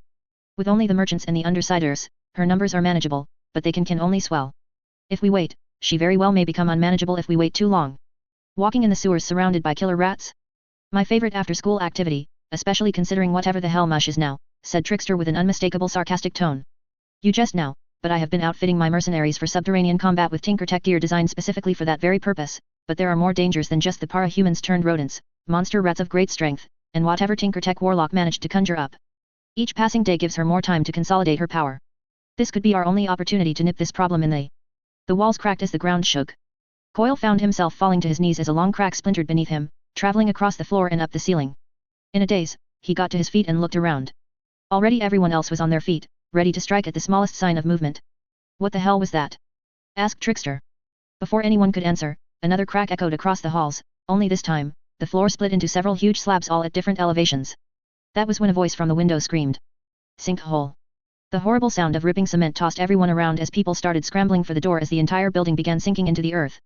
Purity was the first one out, followed swiftly by the majority of the travelers who were all replaced with various debris courtesy of Trickster, who managed to get them all out one after another through the usage of his teleportation before he left everyone else for dead. Kaiser, Hookwolf, Knight, and Fog all made it through the door with what little space remained as over half of it was blocked by cement and rock and dirt, but Krieg fell as a massive chunk of concrete fell out from beneath him, sending him nearly falling into the abyss. He gripped the side of an edge, dangling over a deep chasm in the floor, as the building sank deeper and deeper into the earth. Fenja meanwhile had fallen quickly afterwards, knocking herself out on the table before falling backwards. As her sister Menja went to grab her, she too fell just as her fingertips made contact with her sister's own, with the shaking swept them off their feet. As they passed him, Krieg attempted to pull himself up, only for another shake caused him to finally release his grip and follow after the twins. Faultline and her crew moved quickly when it had started, with their leader slamming her hand against a wall to blow a hole in it to find their own means of escape, only to see the ground rapidly rising to cover the hole as the building continued to sink. Faultline cursed as she let her crew exit first, with her and Gregor helping them out. Neuter was the first of them to escape, before turning around to grab a frightened Labyrinth being picked up by Gregor to reach him. Neuter hoisted her up just in the nick of time as the building abruptly sank another few feet. Faultline and Gregor had nearly managed to help Spitfire out before it sank. The subsequent quake caused them to all to begin tumbling on their backs. Spitfire had slid furthest from the others, before falling down the same hole that had taken Krieg. Then everything went dark as the earth gobbled the last bits of the building up, and the laughter of hungry rats echoed all around them as it continued to descend. In his other timeline, Coyle watched as the events happened more or less the same, only his body double had fallen first. Cursing he moved quickly, watching the horror as Summer's rock sank into the ground, until there was no way out as the ground all but swallowed it. While most had gotten out, Faultline, Gregor the Snail, Spitfire, Krieg, Menja, Fenja, and Coyle himself, or rather his double all found themselves in the deep and dark, before Coyle saw beady red eyes staring at him in the other timeline, with the unmistakable form of Warlock standing in front of her entire group of Skaven D slaves, and numerous monsters. Not as many as I would have liked, but it will do nicely. Tattletale chuckled as her eyes purposely focused on him, and he looked at the rat thing she had become, but after a moment, all of his attention was focused on Warlock as the blade of her spear illuminated the darkness, washing away the shadow beneath the noxious green of her magics. Hello slaves, welcome to the Under Empire. The last thing Coyle heard before he dropped that timeline, leaving his double to take his fate in his stead, was the din of a screaming bell, and the sight of twisted transformation amongst the ones who were swallowed by the earth. Their screaming twisting into a wheezing shitter as the laughter of Warlock herself drowned out all other sounds, before her own Skaven followers joined her in her mad laughter. Breathing heavily back in his base, even from here, he could feel the slight tremble as Summer's rock sank, and 6 more para-humans and 1 human body double joined Warlock's empire. Fuck. A Skaven queen goes to war. Bakuda was nervous. It had been over 2 weeks since she had started the bombing campaign, and thus far, she had nothing to show for it. All the initial planted bombs were gone, and getting new ones planted was becoming difficult with the increased scrutiny. It had gotten to the point that, even with a surplus, they were all just gathering dust. Every passing day there were less and less men at her disposal as they were captured or turned into suicide bombers against their will. Calling Warlock out didn't help, she stayed hidden beneath the streets, doing who knows what. After seeing footage from the bank, the absolute monsters at her disposal, Bakuda didn't think much of it. Yet it was when the last initial bomb had gone off, and after seeing that thing Lung had become that Bakuda realized she might have made a terrible mistake. Warlock was nowhere to be seen, and Bakuda was forced into hiding, and it had been 3 days since the last of her bombs went off. Even getting the necessary parts to tinker was getting harder and harder. Something was going to have to give, and she was afraid it would be her. Currently, she was staying in one of Lung's old hideouts. A simple studio apartment usually used by pencil pushers to calculate the ill-gotten finances. Her old workshop had been raided, and it was only dumb luck she wasn't there when it happened. It was perhaps somewhat ironic that her bombing spree looked to be ending with a whimper and not a bang. If at least Warlock would show up, and Bakuda could eliminate her, that would be at least something to show for all her effort, but it looked like Warlock was completely indifferent to the chaos or the blatant calling out. It was perhaps fitting that she would get her wish of a confrontation, just not in the way she had hoped, and it all started with a bell. +++. On the dawn of the 13th day, at the 13th hour since they installed the screaming bell, Taylor listened to it chime and felt the rush of magic wash over her. Even here, deep under the earth, she could feel the presence of the Horned One gaze down upon the city. She stood tall before turning to her armies. Some men turned Skaven, other corpses treated with warpstone and sown with hordes of rats to create rat ogres, and a few were parahumans turned into weapons to be whetted against her enemy. All of them armed and ready. It was perfect. Our enemy foe has made a grave error. She played her hand too early soon. Every day wasting her explodey bombs, and every day fewer and fewer explosions go off. Her armory runs thin. She murder kills her own armies before the first fight battle has even begun. A mistake we must use to our advantage, for what is a war without soldiers? The rat ogres beat the stone beneath them as the clan rats raised their weapons. Each and every one designed by her. With only a marginal chance of a catastrophic explosion, theoretically at least, you couldn't really get all the bugs out, but it wasn't like Taylor was gonna be the one to use them. Taylor looked at her armies, the once leaders of the merchants, Skidmark dressed in a cloak of darkness with his knives at the ready, Squealer atop her own modified Doomflayer, with 12 others all ridden by shifty clan rats, and Mush wearing his Hell Pit armor. The Undersider stood patiently at her side, all except Bitch, who had dozens of wolf rats at her side, slowly growing into beasts. Gru and Regent stood armed with brass knuckles made of sharpened warpstone and an electrified halberd respectfully, as Tattletale stood nearest to Taylor. Then there was the new meat. Krieg was light brown, almost tan, and was dressed with a more Skaven-inspired gas mask covering his face, armored like a storm vermin wielding a massive flail inspired by the plague sensor bearers, though without any of the infectious magics to spread decay. Still, his strength alone made it a fine weapon. Menja and Fenja were both cinnamon-colored, with speckles of black here and there, each wore their same armor, marked with iconography of the horned rat AMD armed with shields and swords. Faultline was predominantly black, with a lighter brown face and neck, exceptionally fit by Skaven standards. Her outfit remained unchanged, though she wielded a personal rattling gun based on Taylor's own. Gregor was hairless, with wrinkly pink, translucent skin revealing his rat-like skeleton just under the surface. Acid dripped down from his swollen gums as he twitched with anticipation. Spitfire was almost black, but a lighter shade to make her almost grey, but not quite. Her gas mask modified to fit her rat-like skull as each exhaled breath caused small gouts of warp fire to shoot from her jaws, a side effect from her overconsumption of warpstone interacting strangely with her powers. So today we rise from the depths, leave our home warrens, and tear our enemy foe to pieces. Many of you may die, but that is a sacrifice I am willing to make. The cheering stopped for a moment, before Taylor snapped her fingers. Or I can administrate the battle fight. Your choice. Though I will be much more careless with your lives than you would. The cheering resumed, albeit half-heartedly. Good. Now, let's go on up and have some good old-fashioned murder-death-kill fun. At 1 p.m., the bell rang, as it always had. Every hour on the hour, only this time, there was not a single chime, but multiples. For the past 13 days, the sky had been overcast. Blackened clouds that never seemed to actually move. Meteorologists noticed, but as the days went by, it was seen as some strange, but ultimately mundane phenomena. Across eastern Brockton Bay, in and around the docks. Those few ABB members that dared to walk the streets had noticed the changes that came with each passing day. The rats scurrying in the streets, chewing through just about everything they could get their teeth around, and no number of poisons seemed to keep them away. Many men had claimed to have seen rats staring at them, their beady red eyes glowing in the dark before they would skitter off. Many likened it to an ill omen. A message from Warlock perhaps. Every day, just past their territories, near an old church. The bells would chime, and the rats seemed to grow brave with every ring. Crawling into beds of the sleeping or hissing at any who crossed their path. It was however, strangely limited to the territories of the ABB. Outside of them, the air felt fresher. Almost as if some unseen miasma had befallen their home, and their home specifically. The bell continued to ring. Very few kept count, but those who did notice that the bell had chimed 13 times, an unusual distinction, one none knew the significance of. Archaon was a relatively recent member of the ABB, and he walked the streets alongside other peers as he looked up to the overcast sky. It made him shudder. A strange green color seemed to tint the clouds above, with occasional flashes of lightning that never seemed to happen when you were looking directly at the sky. You smell that? Archaon turned to the voice, another much older member of the ABB, a second-generation immigrant from Korea named Seo. His face scrunched in as if he smelled something foul, and after a moment, Archaon smelled it too. Smells like a wet dog, said Archaon. Why? Archaon froze, turning around to see Seo standing very still. Eyes unfocused, before his head fell off, blood rushing from the stump in his neck as he head rolled into the street. Archaon immediately fell to the ground, screaming as Seo fell, revealing there was someone standing behind him, a tall rat. Wielding two blades in each hand as a third swung in his tail, one who was covered in blood and staring right at Archaon. Stabby stab time! Yelled the rat man with Skidmark's voice before flipping Archaon off, taking a step back, causing a blue-green field to appear below him, before he was launching upwards into the sky like he was fired out of a cannon. Archaon immediately panicked, getting to his feet as he stumbled away, yelling to get someone, anyone's attention. Behind him, a loud thumping could be heard coming deep from the docks. He just screamed as more and more ABB gangers ran into the streets, weapons drawn, before Archaon simply fell down. Sticking out of his back, was a large, bladed knife. Then, a giant rat man landed on the ground, directly on top of Archaon's back to grab the knife by the hilt, and catapult backwards with a demented laugh. Bullets flew in the rat's general direction, before something most unexpected happened. The fence that divided the docks from the street rattled from the steadily growing vibrations, until all the ABB members drove nearer, parking their vehicles as they took cover, waiting to see what was coming. Behind them, landing on the walls above, Skidmark flipped the blades in his hand, ready to strike as soon as the moment came, and thankfully he didn't have to wait long, because a giant electric hamster wheel jumped the fence like a weird alt-universe version of Evil Knievel. The assembled ABB gang could only stare as the flying hamster wheel came crashing down, turning a parked Lamborghini into a pancake in the process as it knocked the cars to the side and continued barreling down the street. The laughter of Warlock echoing everywhere as warp lightning shot from her mount. Bullets flew in the wheel's direction from the confused gangbangers, but before they could even really comprehend what was happening, over a dozen motorized balls made of blades crashed through the fence, all of them being driven by maniacal rat men.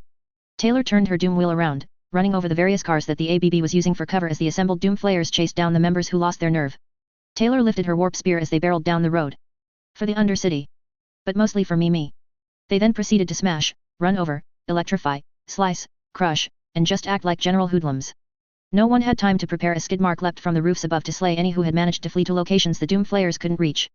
Slicing throats, dismembering assholes, and in one case, farting in some guy's face as his tail wrapped around some poor soul's neck to break it. Ha! Last moment sniff smelling my ass gas. Sucks to be you. Screamed Skidmark as he went off for more casual murdering. Meanwhile, near one of the ABB hangouts, men hid behind widows as a veritable flood of green bullets kept coming through the walls and doors. Those brave few blindly fired in the direction, only to have their gun, and the hand holding it, cease being an issue via high-speed ballistic dismemberment. When the bullets did stop, they rose to their feet, only for a hulking rat ogre to smash its way into the room and indulge its eating disorder, before packs of giant bitch-enhanced wolf rats fanned through the streets, eating anyone dumb enough to be outside when the Skaven came out to play. Taylor and the Doom Flayers meanwhile, rode on with purpose. Enchantments of the bell flooding her with power as she followed the scent her minions had left. It had taken all month to complete, but throughout the bombings, her rats roamed, marking every member of the ABB it saw with Skaven musk. Screeching clan rats ran down the streets, many armed with rattling guns always knew who it was that needed to die simply by smelling the musk planted throughout the 13 days. She forced lightning from her doom wheel as she slammed and smashed through buildings, making a right and proper mess of everything as the doom flayers tore through anyone who smelled of rat funk. Murder is fun. Screamed Squealer as her own modified doom flayer spat out warp lightning at the fleeing ABB man-things. Tattletale, who sat next to Taylor, could only watch the chaos as more joined in the fight. Bitch rode atop the largest of the wolf rats, sending hordes crawling up buildings, crashing into windows, and feeding on the ABB thugs who used it as a hideout. Her nose twitched as Gru ran through the streets, blinding any groups of ABB members with his darkness, for the rats to feast upon, as while sight was blocked, the scent of Skaven musk used to mark them was not. This is going to get us in so much trouble, said Tattletale.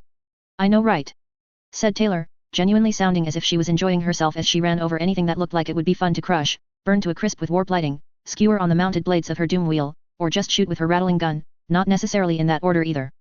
Boom. Taylor banked to the side as one of the men just kinda, well, it definitely wasn't a conventional explosion, but whatever it was, the floor was now lava, and Tattletale screamed as she grabbed onto Taylor, all but wrapping herself around her as she was staring fearfully at the molten rock below. Ah. Hot. Get out of magma. Why are we in magma? Get out of the fucking magma. Ah, quit it. Tattla. Stop holding me. I can't fucking see. Upon realized that she was covering Taylor's eyes, Tattletale released Taylor before she grabbed onto some exposed wiring, because a little electricity never hurt anyone but fuck lava. As she started lifting herself up, she screamed at the sight of the lava as the doom wheel sent it splattering in every direction. Taylor meanwhile rolled down the alley until she cleared the lava, somehow, coming to a stop to look back and confirmed that, yep, there was a perfect circle of lava just sitting on the road. A very unfortunate rat ogre was sinking in it too, giving Taylor the thumbs up for some reason as it combusted. Eventually, Squealer came up behind Taylor, staring back at the lava. Well, that was unexpected. See what I mean? Not even a proper boom. Heresy, I say. Bakuda insult defile the best part of using bombs. Squealer nodded as Taylor watched a rat ogre rip a car in half to use each half as improvised boxing gloves. It was actually kinda neat. Especially when one guy got punched and Jewett sorta went to a different zip code.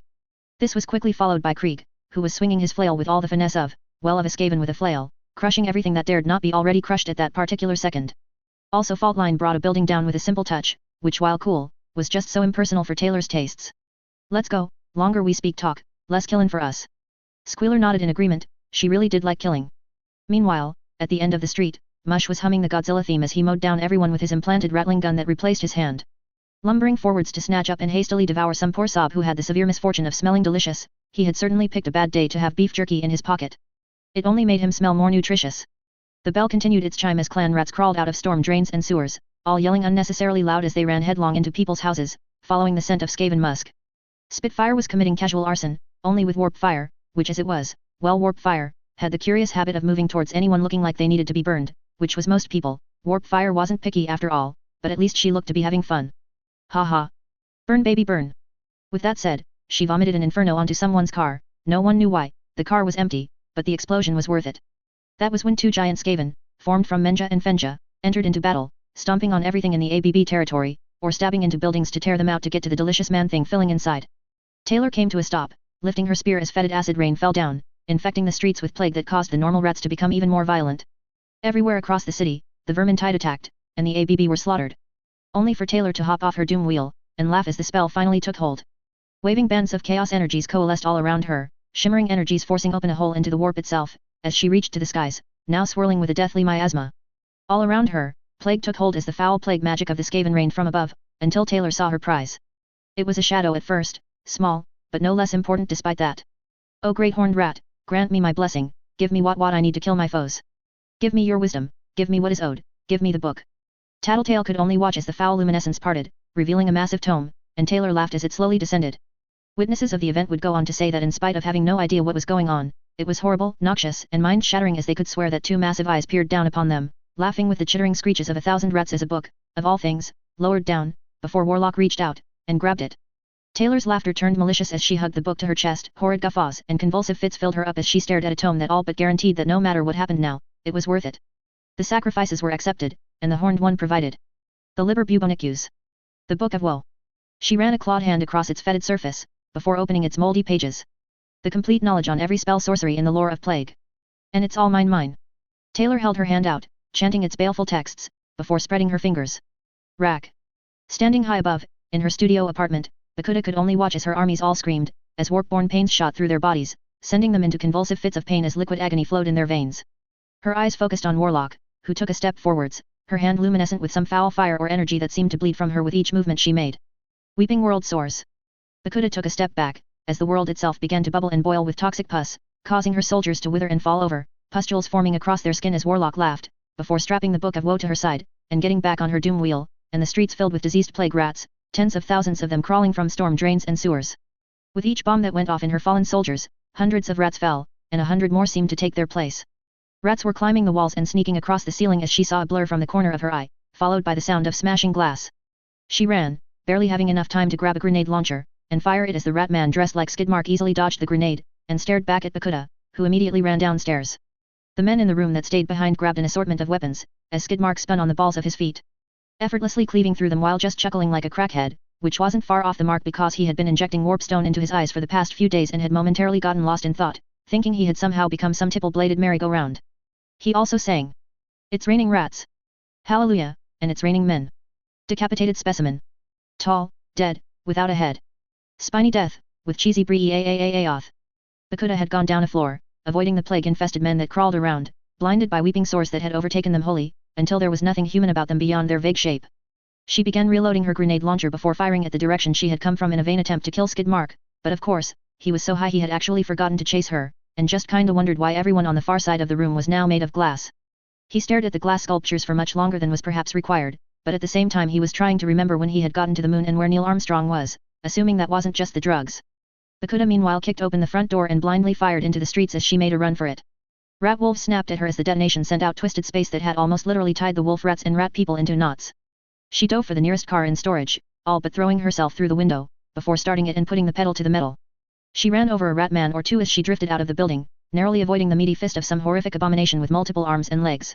She however managed and continued before the bell began to toll once more. Behind her, Taylor followed, all the while the falling rain became green in color, smelling like death and decay, and even stayed eating through her car like acid. Bakuda could only stare in horror as the car around her started to dissolve. "What the fuck is going on?" In response, a bolt of green lighting shot off her driver's side mirror as a voice called behind her. "Stay still, I'm trying to murder kill you. Be considerate." Bakuda didn't look behind her, only watching as one of the hulking rat ogres came barreling out of a building and heading right towards her. She pulled the wheel hard, barely avoiding the abomination as she hit a straightaway, driving beneath Menja, who was far too busy tearing into a building to so much as notice her. Bakuda looked in her rearview mirror, and saw a laughing warlock heading her way, with Tattletale pushing herself deeper into the seat. She wasn't paying attention when Gregor appeared, vomiting an adhesive ooze over her dissolving car. Bakuda screamed as she spun, sending her flying out of her seat and hitting the window, that against all logic failed to shatter, before she was flung into the back seat, right as the adhesive hardened, causing her to find herself trapped inside of the car. She gripped the handle, pulling it again and again to push the door open, but it didn't budge. She started kicking the window instead, and could feel her heartbeat quicken when it started to crack. She kicked again and again and again, as Regent stood just on the other side, chuckling as he looked in on her. "Hi there boom bitch, you're gonna die today." Bakuda screamed as she grabbed her grenade launcher and fired through the window. She didn't get to see what happened as she was again sent flying, half of the car tearing into pieces as she fell onto the street. She didn't even think about it as she got to her feet and started to run, right into the hell pit abomination that was Mush, who was snapping his teeth at her. She shuffled to escape, only for Spitfire to spew flames behind her, cutting her off. Her mind barely even registered as Faultline pointed her rattling gun at her, and Bakuda shut her eyes, arms raised as she clenched her eyes shut, before a foul chuckling came over the street. Bakuda looked up, to see that she was absolutely surrounded. Most of the block absolutely ruined as Warlock stood over her, with that foul, stinking book opened. So many options, so little time. I could do so much, replace your eyes with boils, drown you in pus, rot you inside out, so many plagues. Do you have a preference, Bakuda? Please I don't. Taylor just laughed as she turned the page. Too late for that, you challenge called me out, and this is my answer. What next There was the sound of rushing displaced air, as Oni Lee appeared in front of Warlock, pulling the pin in his jacket as Warlock's eyes widened. Every Skaven for herself. Bakuda didn't even hesitate as she got to her feet, and ran alongside the others, right as the screaming sound of metal tore reality behind her. She was thrown off her feet, but a kind of hyper-focus fell over her, and she managed to roll to her feet, taking off in a sprint as another explosion could be heard as Oni Lee continued to cover her retreat.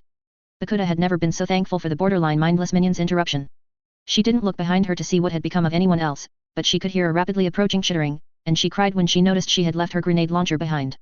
No, you get back here and die. A bolt of lightning passed Bakuda, narrowly missing her. Would saying please help? Please let me kill you. Damn it, Bakuda, stop, cease running. Boom. Ah. Forgot about Oni Lee. Somebody kill him. That was when the Protectorate arrived, and Bakuda had never been so happy to see them. Protectorate A.K.A the fun police.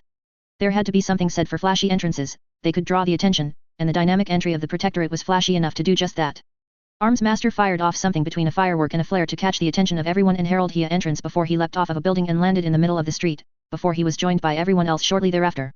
All for the express purpose of disrupting the flow of the fight, causing all to focus on it as the tides of battle had changed, leaving enough time for the fight to end altogether as the new element of the heroes changed the dynamic enough for it to stop, for now. Taylor scratched her chin, as Tattletale quickly made her way to her. They're not attacking. They're up to something. Taylor nodded before she raised her hands, halting her armies behind her as she beheld the heroes before her. Led by Arms Master himself, with damn near the entire ENE Protectorate by his side, by her count, the only missing member was Triumph. Currently present was Miss Militia, Dauntless, Assault, Battery, and Velocity, who all stood to the ready, with the rush of air drawing everyone's attention nearby as colorful shields and barriers heralded the entrance of new wave. Lady Photon, Manpower, Brandish, and Flashbang all assembled next to the Protectorate, ready for when things turned ugly. Rare was it to see so many heroes in one location, even Oni Lee had stopped his assault. Bakuda quickly shuffled to them, all but throwing herself at Miss Militia before crying thanks into her shoulder, much to the woman's surprise. Oni Lee stood off to the side, calmly, as if waiting to see what would happen next as the Skaven all chittered and hissed as they took position around her just in case things went sideways. Stand down, Warlock, you've caused enough chaos to. Bah! Interrupted Taylor as she gave a dismissive wave of the hand. You interpret the fight battle. We have no fight quarrel with you yet. Give us Bakuda, and we can call it a day. Bakuda sank further into Miss Militia, wrapping her arms tightly around the woman's neck as Oni Lee prepared to fight, but held his ground for the moment. That is not going to happen, said Dauntless. The lumbering form of Mush, in his full hell pit armor, wriggled forwards, leaning down as liquid warpstone drool fell from his misshapen jaws. The heroes unconsciously took a stance at the sight of the hell pit abomination. Its many snapping heads all hissing and chittering. Brandish nearly turned green at the sight of the writhing mass of muscle, bone, and mechanical components. Fenja and Menja laughed a chittering laugh as they grew in size, just enough to get the point across as Anklebiter moved directly next to Taylor, who absent-mindedly scratched behind his ear. Taylor chuckled. This was looking to be a very interesting turn of events. The heroes looked confident, but not too confident. Taylor decided to poke and prod them, just a bit. You can't win, you know, said Taylor before motioning to her army. Look at what I have at my mercy disposal. We outnumber you. Let us take stock, yes. I have 13 pair of Skaven capes, not to mention my many monstrous creations, brood horrors, rats both normal and not, giant rats and rat ogres aplenty, and 3 dozen well-armed armored clan rats. And of course, Last but most certainly not least, myself. You have 10, and no one among you is prepared to take us on. Not to mention this. Taylor lifted the Book of Woe, running her fingers across its surface greedily. A book of plagues and pestilence you cannot hope to defeat. With more magic than this world has ever known. Magic? Said Battery with a frown. You're not just insane, you're delusional, said Brandish. Oh you poor fools. You don't know what this is? You think I am like you, but I am not. I am blessed, I am chosen. A patron watches over me, one greater than your pitiful god things in all of your legends. Taylor lifted an arm, and suddenly an oppressive feeling fell over everyone as the world seemed to turn colder. With a faint chittering that always seemed to be just behind them. The great horned rat looks down upon us, and he demands either a prisoner or ruin. Is all this worth a villain? Giving me Bakuda would spare you much suffering. We're not condoning her actions, she will face justice, but we're not letting you have her, said Miss Militia. And you think you can stop an army you know nothing about? There is strength in numbers, and I control hordes. We have reinforcements on the way, said Velocity. Taylor could only cackle at that. Good, they can see your dead dying corpses as monuments to your failure. You're insane, you would have the entire protectorate against you, along with every independent hero group if you went through with it, and all for what? Something as simple as a slight against you. Asked Lady Photon. Yes, I would immolate burn the whole world for the same reason. Burning, yes. Said a chuckling Spitfire, before the others joined her mirthful laugh. Arms Master momentarily paused when his lie detector registered Warlock's statement as true, but didn't have a chance to respond as Warlock brought her hand forwards, as the many clan rats pointed their rattling guns forwards, and allowed their barrels to rotate, but didn't fire. I have planned schemes for you, and it would be inconvenient to kill you when you would make far better servant slaves later, but Bakuda must die. Now, give me Bakuda. Arms Master lifted his halberd, putting it to his side as he looked at the book in Warlock's hand, more specifically, the utter feeling of wrongness he felt by being close enough to see it. I'm afraid we can't do that. The heroes almost moved to fight, only for Taylor to chuckle, before lifting her hand to her chin when Tattletale whispered something in her ear. In response, the rattling guns were lowered, causing the heroes to pause as Taylor turned to Tattletale, who walked forwards, eyeing them carefully. You have a plan scheme, don't you, Master of Arms? You think it will work? Arms Master let no emotion show on his face as Tattletale seemed to contemplate something, before snickering. You did kill the Chaos Spawn Lung. No easy simple feat. You have something to stop Warlock, is it a weapon? No, a cage perhaps. Arms Master grit his teeth, and Taylor smiled as she let Tattletale continue, where she started to pick up steam. A cage then, or binds you think that can hold Chief Warlord. Clever cape you are, but I am cleverest. Second cleverest, said Taylor. Tattletale just smiled. Yes, my most duplicitous of masters, said Tattletale before looking back to Arms Master. What to do? Don't know what the cage is, it could hold all of us, no, only Warlock. 5, you can hold 5 of us. No telling with you what would happen with the rest, or what happens afterwards. You can't put Warlock Engineer in birdcage, but you know that, yes. Throwing all caution to the wind, Arms Master nodded, before looking directly at Warlock. If it works, if we catch you, you're going to be put into a very deep hole, with no hope of escape. 2 kilometers underground, with 100 steel-plated doors between you and the surface. Taylor actually barked a laugh out at that, before running her finger across the spine of the Book of Woe. Have a cage cell for me already? I'm honored. It wasn't built for you. Tattletale chuckled. Butcher cage, you trap her in there. Taylor snorted. Not even made for me? Well, that just will not do. Arms Master lifted his halberd, only for Warlock to take a calm step back, arms raised in mock surrender. Perhaps you're right, perhaps I am being hasty. Taylor began to pace, her Skaven army looking ready to pounce, as the song of church bells echoed over the horizon. Taylor smiled beneath her mask as she listened to their tolling. Tattletale, will his plan work? Tattletale shrugged. Don't know, but he certainly seems to think so. Can I escape? Maybe, but I think he probably thought of that. Taylor nodded in response, before she continued pacing, keeping special attention on Arms Master as she did. Beneath her feet, she began administrating the burrowing brood horrors to get them into position, but they were so far away, she needed time. Taylor hated not knowing things, it meant she couldn't plan around them, which meant people could plan around her, and she would have to quickly plan around their plans, and they would have to plan around her plans that she planned around their plans, and she would have to plan around their plans to plan around. Taylor shook her head before falling into that rabbit hole. Regardless, Arms Master had something he thought could catch her, and unfortunately, they weren't going to put her around any potential slaves. That was unacceptable. I could always lead from the rear back, avoid you. Arms Master didn't react, he only crossed his arms. An action that caused Tattletale to look to Taylor, and shake her head. The trap is not on him, but nearby. Wait. Oh. I get it, said Tattletale as she peeked over to see, just far enough away to be unnoticeable, a drone, specifically one designed by Dragon.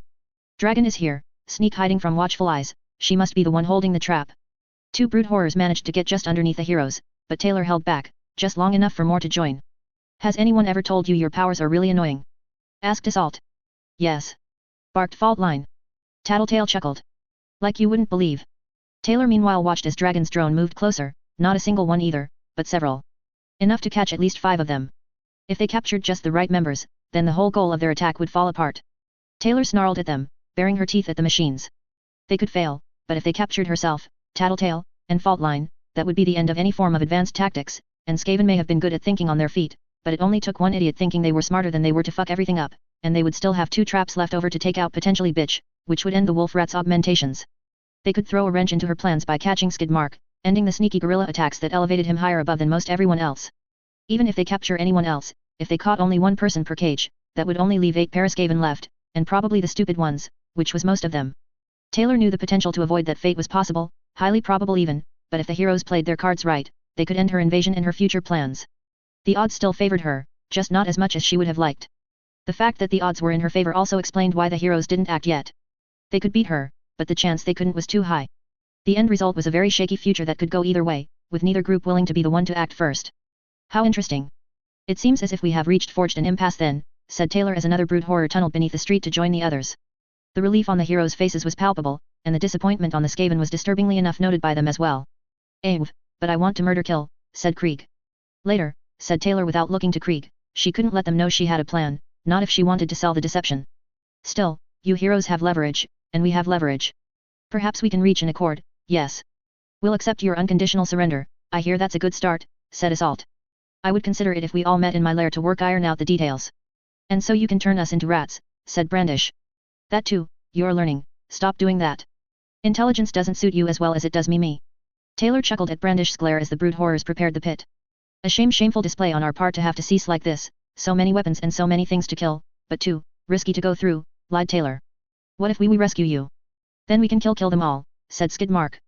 That is part of our leverage, no guarantee certainty you go through with it, these fool morons certainly won't make it easy, odds are in our favor, but only just, said Taylor. Tattletale nodded, before she looked to Taylor with a curious gaze, and then smiled when her powers told her something was happening just beneath their feet. Too many variables, we're in a Mexican standoff now, said Tattletale. Glad you have some minuscule capacity to see reason, said Lady Photon. Taylor chuckled. It burns you though, doesn't it? That even with so many of you together, with something that might help, you still know the odds chance is too low. Yes, this truly is a most interesting situation. A house of cards, ready to fall collapse at any moment. One of Dragon's drones moved closer, and Taylor took a step back, before the chiming of the screaming bells came again, and an idea popped in her head. The brood horrors are one thing, but there was always a sacrifice to bring in aid from the Horned One. It was a surefire plan, but not a very good one. There would have to be a cost for it, and the cost might be slightly outside of her price range. She decided against it, but kept it in mind in the event it could become useful, but to do it right, she'd have to relinquish the Book of Woe, an action she did not like to contemplate on. She could try it without making the trade, but she doubted the Horned One would go for it without some form of sacrifice. She could unleash the plagues as well, but that wouldn't stop Dragon's drones, and if they got a hold of the Book of Woe, that couldn't be allowed to happen. However, there was always the nefarious option. Taylor drummed her fingers on the spine of the book, calculating if she had the time or the energy to turn the heroes into Skaven with the dreaded 13th. She had plenty of screaming bells, but her own reserves were low enough that she couldn't guarantee the spell wouldn't backfire, but she did have enough energy for one transformation. She could turn one of them before the street fell from under their feet. The issue however wasn't that Taylor wanted for options however. She had plenty of those, with one in the works. The issue was that she didn't know what form Dragon's traps would take. It could capture her in a force field or, worst case scenario, teleport her directly into the cell for all she knew. One mustn't discount these things with tinkers involved. However, throughout the conversation, Taylor was still covertly moving brood horrors beneath the streets, and had them lying in wait under the heroes as she thought of her opening move. She had no intention of leaving here empty-handed, but so long as she could make them think they were on even footing, then she could better prepare for the fight. Just as the brood horrors prepared to strike, something unfortunate happened. The cacophonous echoing of the Endbringer sirens went off at that exact moment. Taylor found herself frowning as her brood horrors paused. Inconsiderate fucking kaiju. Tattletale burst out laughing. Well, looks like you've got a bigger issue problem to deal with now, said Tattletale. Taylor sighed, and with a wealth of potential Paraskaven right in front of her too, but now this city was going to absolutely fill with heroes and villains, she could go through with it before it started, but that seemed like a distant concern compared to what was to come. Still, there was much opportunity if she played her cards just right. Subterfuge for fun and profit. Schemes flew through Taylor's mind as she beheld the heroes and villains on the beach. It was so tempting to cast the dreaded 13th spell at full blast, regardless of the miscast chance, just to steal them away, but without special preparations, each additional target added to the chance of the spell failing spectacularly. She stroked the spine of the liber bubonicus as she hummed to herself. Strictly speaking, there was a limit on how much the heroes would be willing to take if she pushed, but an Endbringer attack meant that for now, no one would fight back, until she struck first. The truce all but guaranteed it, she just had to make that first strike count. Her gathering of Skaven stood around her, Mush especially was getting looks from nearly everyone who arrived. His hell pit armor twitching with false life as the warpstone concoctions empowered the armor, while he animated it. That was when Taylor had a very interesting idea, but first, she needed time to prepare. Tattletale, I have an idea plan, and I want you to be a part of it. Oh, sounds interesting, yes. Go to the Undercity, gather powdered warpstone, and take a horde of brood horrors with you, tunnel dig to the Endbringer shelters, and taint their water with warpstone. Looking to recruit. Taylor only smiled, an action that made Tattletale roll her eyes. Fine then. Good, take the Regent and Gru with you, but take care not to put so much the water turns green. Tattletale saluted before wandering off. Taylor then looked to Faultline. You take the rattling gun-armed clan rats, many heroes and villains die today. Collect their corpse bodies when none are looking, store them for experiments, keep them fresh. Faultline nodded as she wandered off. Before Taylor she turned to her remaining army. While Faultline technically would remain, she'd be off in the sidelines, firing guns while keeping a lookout for corpses. Other than that, Taylor had the merchants, Bitch, Menja, Fenja, Gregor, Spitfire, and Krieg at her disposal. Before she could say anything however, a voice EAS heard approaching. So this is what became of my subordinates. Taylor turned to Kaiser, who stood next to his own amassed forces, before looking to Menja, Fenja, and finally Krieg. They have been upgraded, yes.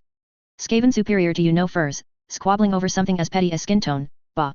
Skaven fight squabbles over what truly matters, acquisition of power and self-interest. Need no other reason, said Taylor. An entire species of cowardly backstabbers, disgusting. Says the inferior man thing, shot back Taylor.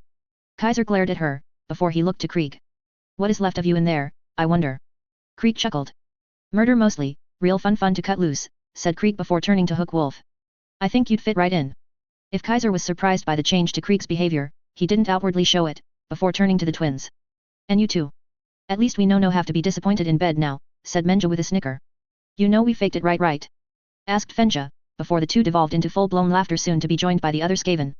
Kaiser did react to that one, his fist clenched, before abruptly turning around and just walking away, much to the humor of the Skaven. He was swiftly followed by the others, all but Hook Wolf, who looked Taylor up and down. I haven't seen him that mad in a very long time. Good job. Sounds like a him issue problem. What of you? What have you to say, Hook Wolf? Only that I look forward to skewering you. Big talk words from a talking blender. What next? The brave little toaster. Hook Wolf gave a snort of amusement, before leaving himself. Taylor prepared for her next plan, only for her to notice Faultline was staring off in the distance. Taylor was about to voice her displeasure at her orders being ignored, only for Faultline to huff. They joined the wards. Taylor froze, before her gaze followed over to see Neuter, talking amongst the heroes, before he looked in their direction. Even from here, Taylor could see the venom in his eyes, before they turned solemn when he glanced at Faultline, who stared back at him with a hard gaze. Eventually, Faultline motioned to Neuter, who didn't move immediately. Instead he looked to one of the local heroes, Dauntless, who looked over in the Skaven's direction, before nodding to Neuter. The amphibious-looking boy took a breath, before marching forwards. Faultline stood still, not so much as twitching as he made his way to her. When he reached, he looked her up and down, before glancing to Gregor and Spitfire respectfully. I don't really know what to say, said Neuter. You joined the wards. It was the only place I could think of. Elle is there too. Well, she's at the asylum for now, until this is over. You didn't come back. Am Skaven now, yes. Wish I didn't help you two out. We miss you, better best as clan rat. Neuter looked away, as Taylor watched the event with interest. I like being a newt enough, rat's not really my style. Look. I gotta go. Faultline merely nodded as Neuter fast walked away, shoulders sagged as he didn't even look back. I'm disappointed, we'll have to fix that soon. Will it be a problem? Asked Taylor. No, they will learn. Faultline left without saying another word, taking the rattling gunners with her as she left to get in position on the high ground, before Taylor opened the Book of Woe. Thumbing through its molded pages. Gregor, I need you to move step forwards. Gregor did so. With that said, Taylor began flipping through the pages of the Book of Woe, committing each spell within her mind, before moving on to the next curse written in its pages. Her hands glowed as she allowed glowing green runic symbols of the Skaven to form around her, creating a noxious cloud around her as she experimented with the magics, allowing herself to feel them as they subjected her to its ruinous afflictions. Eventually she waved her hands in front of Gregor. Blessed with filth, said Taylor, before Gregor jerked up as his claws were wrapped in a noxious miasma and encrusted in infectious filth, dripping warp poisons and foul toxins. I feel funny weird, said Gregor. Is normal, I am gift blessing you, your power skills can be useful in service of the horned rat as a plague priest. Plague priest? Asked Gregor. Taylor didn't answer as she turned the pages of the Book of Woe, and began siphoning diseases from herself, before infesting Gregor with them as he was covered by weeping sores, festering pustules, and numerous buboes. The Book of Woe carry holds just as many spells to empower as it does to infest. I only intend to empower you, permanently. Now shush, I am working. Taylor turned the page. Stories, tales, and rhymes of old, speak of plagues with powers untold. One of pox from the disease that walks, and one of the blackened death who stalks. Your mortality is now cut away, to behold vivid hues of decay. Gregor's eyes melted in his sockets, but he didn't go blind, quite the opposite. He could see everything, sickness and disease wallowing in weight in the bodies of each and every Skaven. He lifted a claw to his face, confirming that yes, his sockets were empty. Yes, you see the world as he did, the original keeper-caretaker of the Book of Woe. Lord Skralg. When he beheld Archplague Lord Nurglich, he tore out his eyes at seeing his radiant putrescence. Never ever wanting his last sight obscured from last glimpse sight of perfect ruinous decay. So devoted was he that he was gifted with sight beyond sight. You see the world in vivid hues of pestilent rot and decay. It's beautiful, said Gregor as he looked everywhere around him, beholding the fetid sights all around him. Pus leaked from his pustule-encrusted claws before Taylor closed the book, right as Shadowstalker walked over, carrying a box. Taylor eyed her suspiciously as she pulled out what looked like a bracelet. I got these dragon bracelet things for your little group of literal low-down dirty rats. Taylor felt that voice was familiar, and pissed her off for some reason. She ignored it however as she snatched the thing up, sniffing it, before a thought came to mind. Is everyone getting these? Pretty much, also the fuck are you doing? A pox I say, trick fool warlock they intend to. Take them from me. We have no use for them, said Taylor as she tossed the thing back in the box, as her spell took hold on the one still within. Shadowstalker just stared at Warlock, before shrugging. Whatever, not like I give a fuck. The vitriolic hate Taylor felt melted away at that exact moment, and she had decided that Shadowstalker had the kind of attitude she liked to see in a subordinate slave. She paid her no mind though, as she distributed the Trojan horse of Taylor's own design. Many heroes already had them, and enchanting them without notice would be difficult, but so long as some of them were warped, it would serve her purpose. Taylor sniffed as she strapped the Book of Woe to her side, just in case she needed it. She had never been in an Endbringer fight, and had it happened elsewhere she wouldn't have bothered. She'd need to keep an eye out for opportunities as it came to her. It was not, strictly speaking, ideal, but sometimes one must work with what they are given. It was at that moment that Taylor noticed the sudden presence of a hero. Alexandria, who was off in the distance, speaking amongst several other heroes, before she turned in their direction. She was eyeing Taylor's army now, with a mixture of disgust and intrigue, before her gaze settled on Taylor for a moment. Taylor held her gaze, as Mush dragged himself forwards across the beach. His many misshapen rat head sniffing the air as the scent of rain began to approach. The overcast skies were tinted a slight green, as Taylor turned to her menagerie. It was at that moment, yelling came over the beach as the tsunami was incoming. Shields and barriers raised, and Taylor. Taylor only said 2 words. Tactical retreat. When a token effort goes too far. As the heroes and the villains balked at the sheer audacity of an immediate retreat before anything had even happened, Taylor had to balk at the sheer stupidity of standing in the middle of a beach when tsunamis were coming in. She had to question whose bright fucking idea was it for everyone to stand on said beach when fighting against a giant monster who could control water and make tsunamis as his well-known and famous opening play every single time he showed up. It's not like he ever deviated from that rather basic opening tactic. When the wave had crashed into the barrier, the Skaven were already off the beach and onto the boardwalk, scurrying away, but not without purpose. With a quick flex of administration, Taylor called on all of her army to begin climbing buildings as she skitter-leapt to the roof, where others joined her. Off in the distance, Fault Line and the rattling gunners were aimed and ready. Only Mush, the brood horrors, and rat ogres remained in the streets, while Bitch and her mutated wolf rats scurried deeper into the city. What we doing? Asked Krieg. Not staying on beach like the fools. Plus, by staying behind them, it makes it simple easy to stab in the back. Taylor looked over the ledge. Evidently the heroes just assumed she was repositioning for the coming battle, which wasn't entirely wrong. Taylor however smiled. Fault Line and the gunners will get store the dead, but some will survive the waves when it breaks their shields, but they could be knocked unconscious. If you see one, take off their bracelet unless the bracelet smells of filth, keep them alive but sleeping. Drag them to Undercity for conversion. Oh, sneaky sneak scheme, what do with stinky bracelet ones? Asked Skidmark with a chuckle. Leave on, I am preparing a spell for them, you can for real save rescue them, but take care not to alert the no-fur man things for those without enchanted bracelets. If they see you, claim you were save rescuing them and do so. Keep them thinking we are on their side. Only take the unconscious to Undercity if not caught. Otherwise take it to safety. Gregor nodded sagely. So basically, don't get caught? Asked Gregor. Taylor smiled. Exactly. Taylor then stood up, watching as another wave came barreling into the barriers, and demolishing a section. Showtime. Taylor skitter-leapt at that moment, appearing alongside Fault Line and her gunners, casting Bless with filth on their guns, before turning to Fault Line. Your weapons are rot-enhanced, where are the clan rat corpse fetchers? Fault Line motioned with a sideways nod of her head. They down in streets, I have a radio to contact them for any corpse bodies we see up her. Why? Taylor made a note to let Fault Line discuss how she got shit done, she never even considered radios, but it would be a whole lot better than teleporting all over the place. The others will still collect the living but unconscious capes. When Leviathan comes, fire upon it and retreat when he gets close. Do not lose me my clan rats. Too few at my disposal.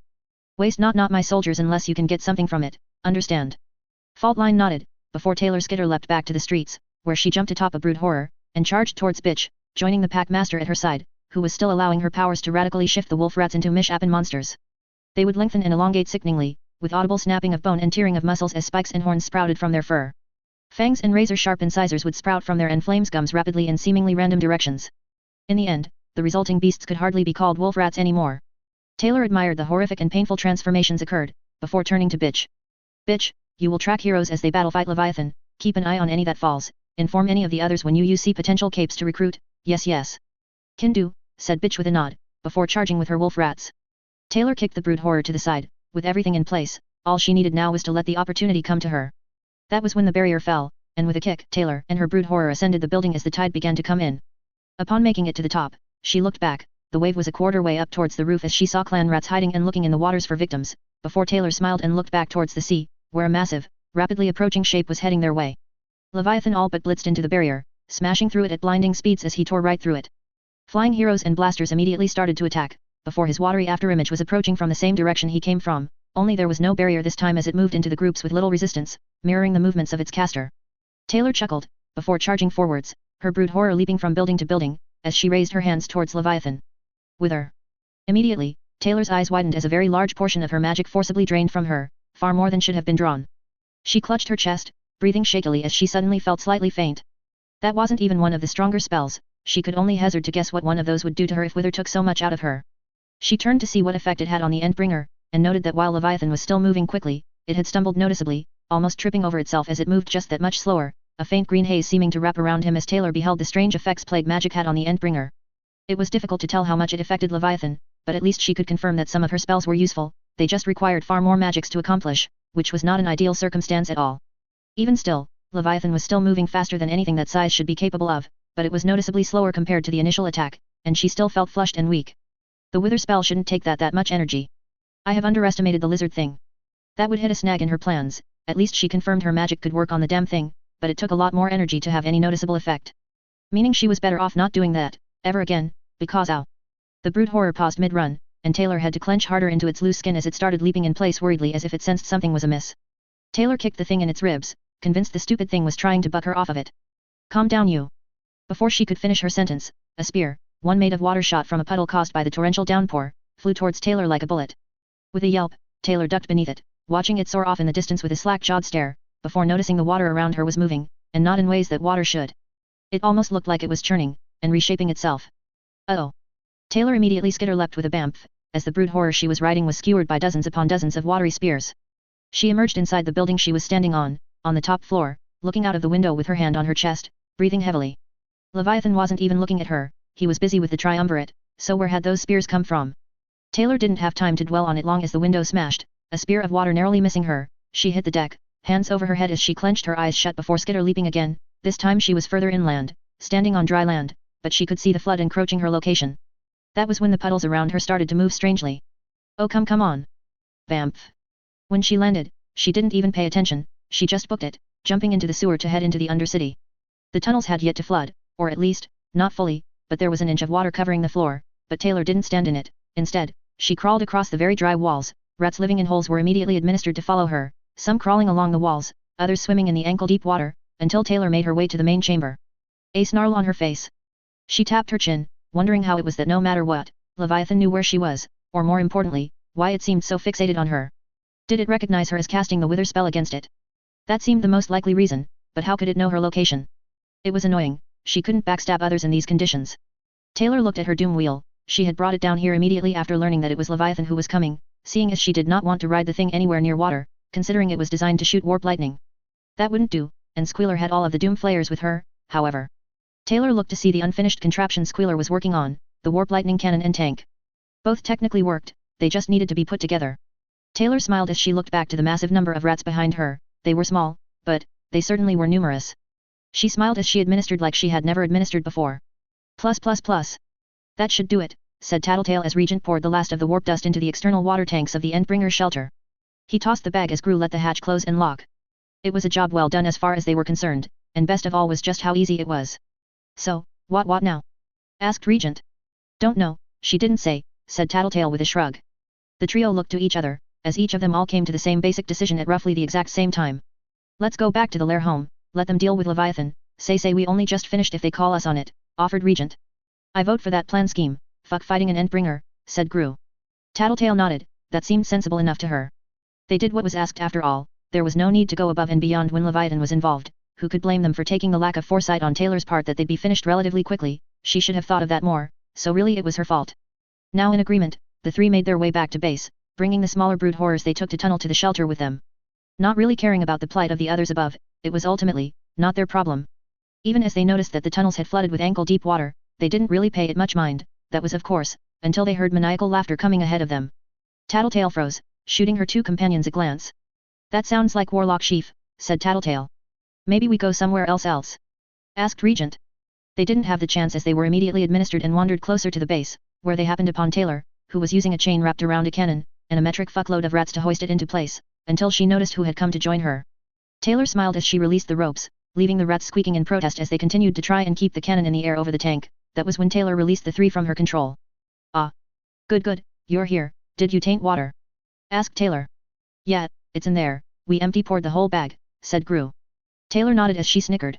Good, now rise the cannon, I'll attach it, going to shoot kill with it, Leviathan is being unreasonable, and I can't betray the others before they backstab me first at this rate.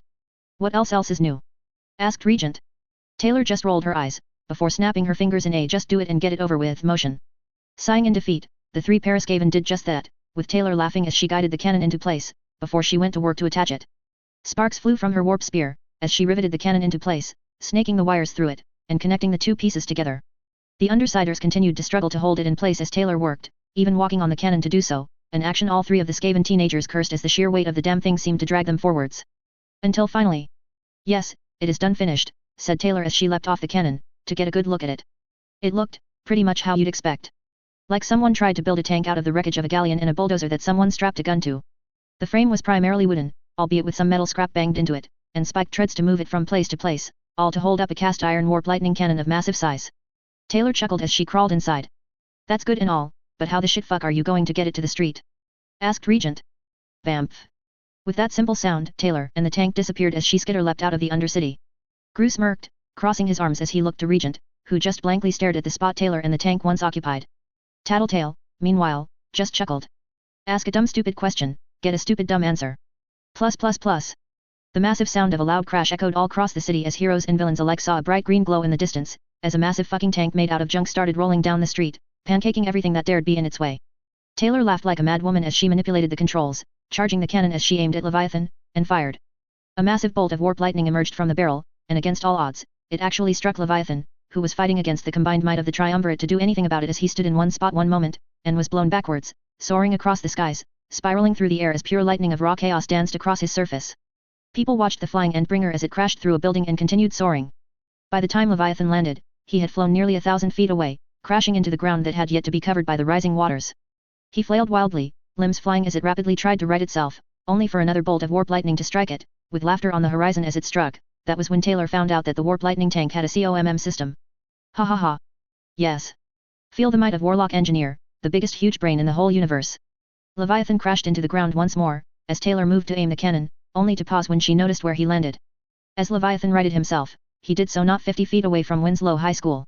Taylor looked at the school, then to Leviathan, then back to the school, and back to Leviathan. The choice was obvious. Die school. As Winslow was engulfed in flames from the baleful lightning, Taylor rapidly tried to reorient the cannon as Leviathan was directly making his way towards her. She screamed as she hit the reverse, and started backing up as fast as the tank would allow, which wasn't very fast. Move faster, tank thing. Tank thing did not move faster, but Leviathan sure as fuck did. He moved like lightning, darting around any heroes that tried to combat him directly, with only Legend looking like he was able to even approach similar speeds, but always just far enough behind to not really make a difference. Taylor screamed as the barrel finished moving, and she pulled the lever to fire it. She expected the warp lighting to hit the beast as it did before, it most assuredly did not. Instead, Leviathan dodged the bolt, sidestepping it without breaking stride, before he slammed into the warp lighting tank.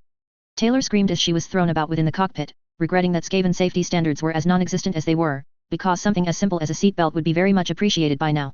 Sparks flew all around her as she skitter-leapt outside of the tank, back into the rain just in time to witness Leviathan tear it to shreds. Fine. I didn't want covet that tank anyway. She screamed with a defiant middle finger raised skywards. When Leviathan turned towards Taylor, she realized that she had just made a grave mistake, and all this was because she wanted to put up a token effort to look like she was actually trying against the Endbringer, when in reality, she wasn't. Apparently Leviathan did not see it that way, because he charged right at her. Seeing no other choice, Taylor just pointed at Leviathan. Pit of the underworld.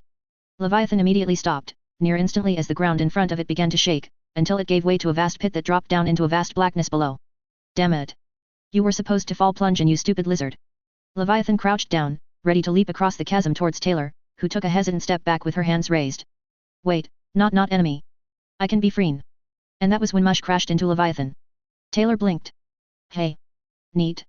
Watching as the Hell Pit Abomination and Giant Gecko started to fight, Taylor was reminded of her dreams and visions of the Skaven's most hated foe, the lizard men. Well, not most hated foe, there was a universal tie for that position, but she still was reminded of those fights watching as Mush threw his weight around, crashing into Leviathan while using his sheer bolt to push the monster around. While he was slightly shorter than Leviathan, he was undoubtedly more massive.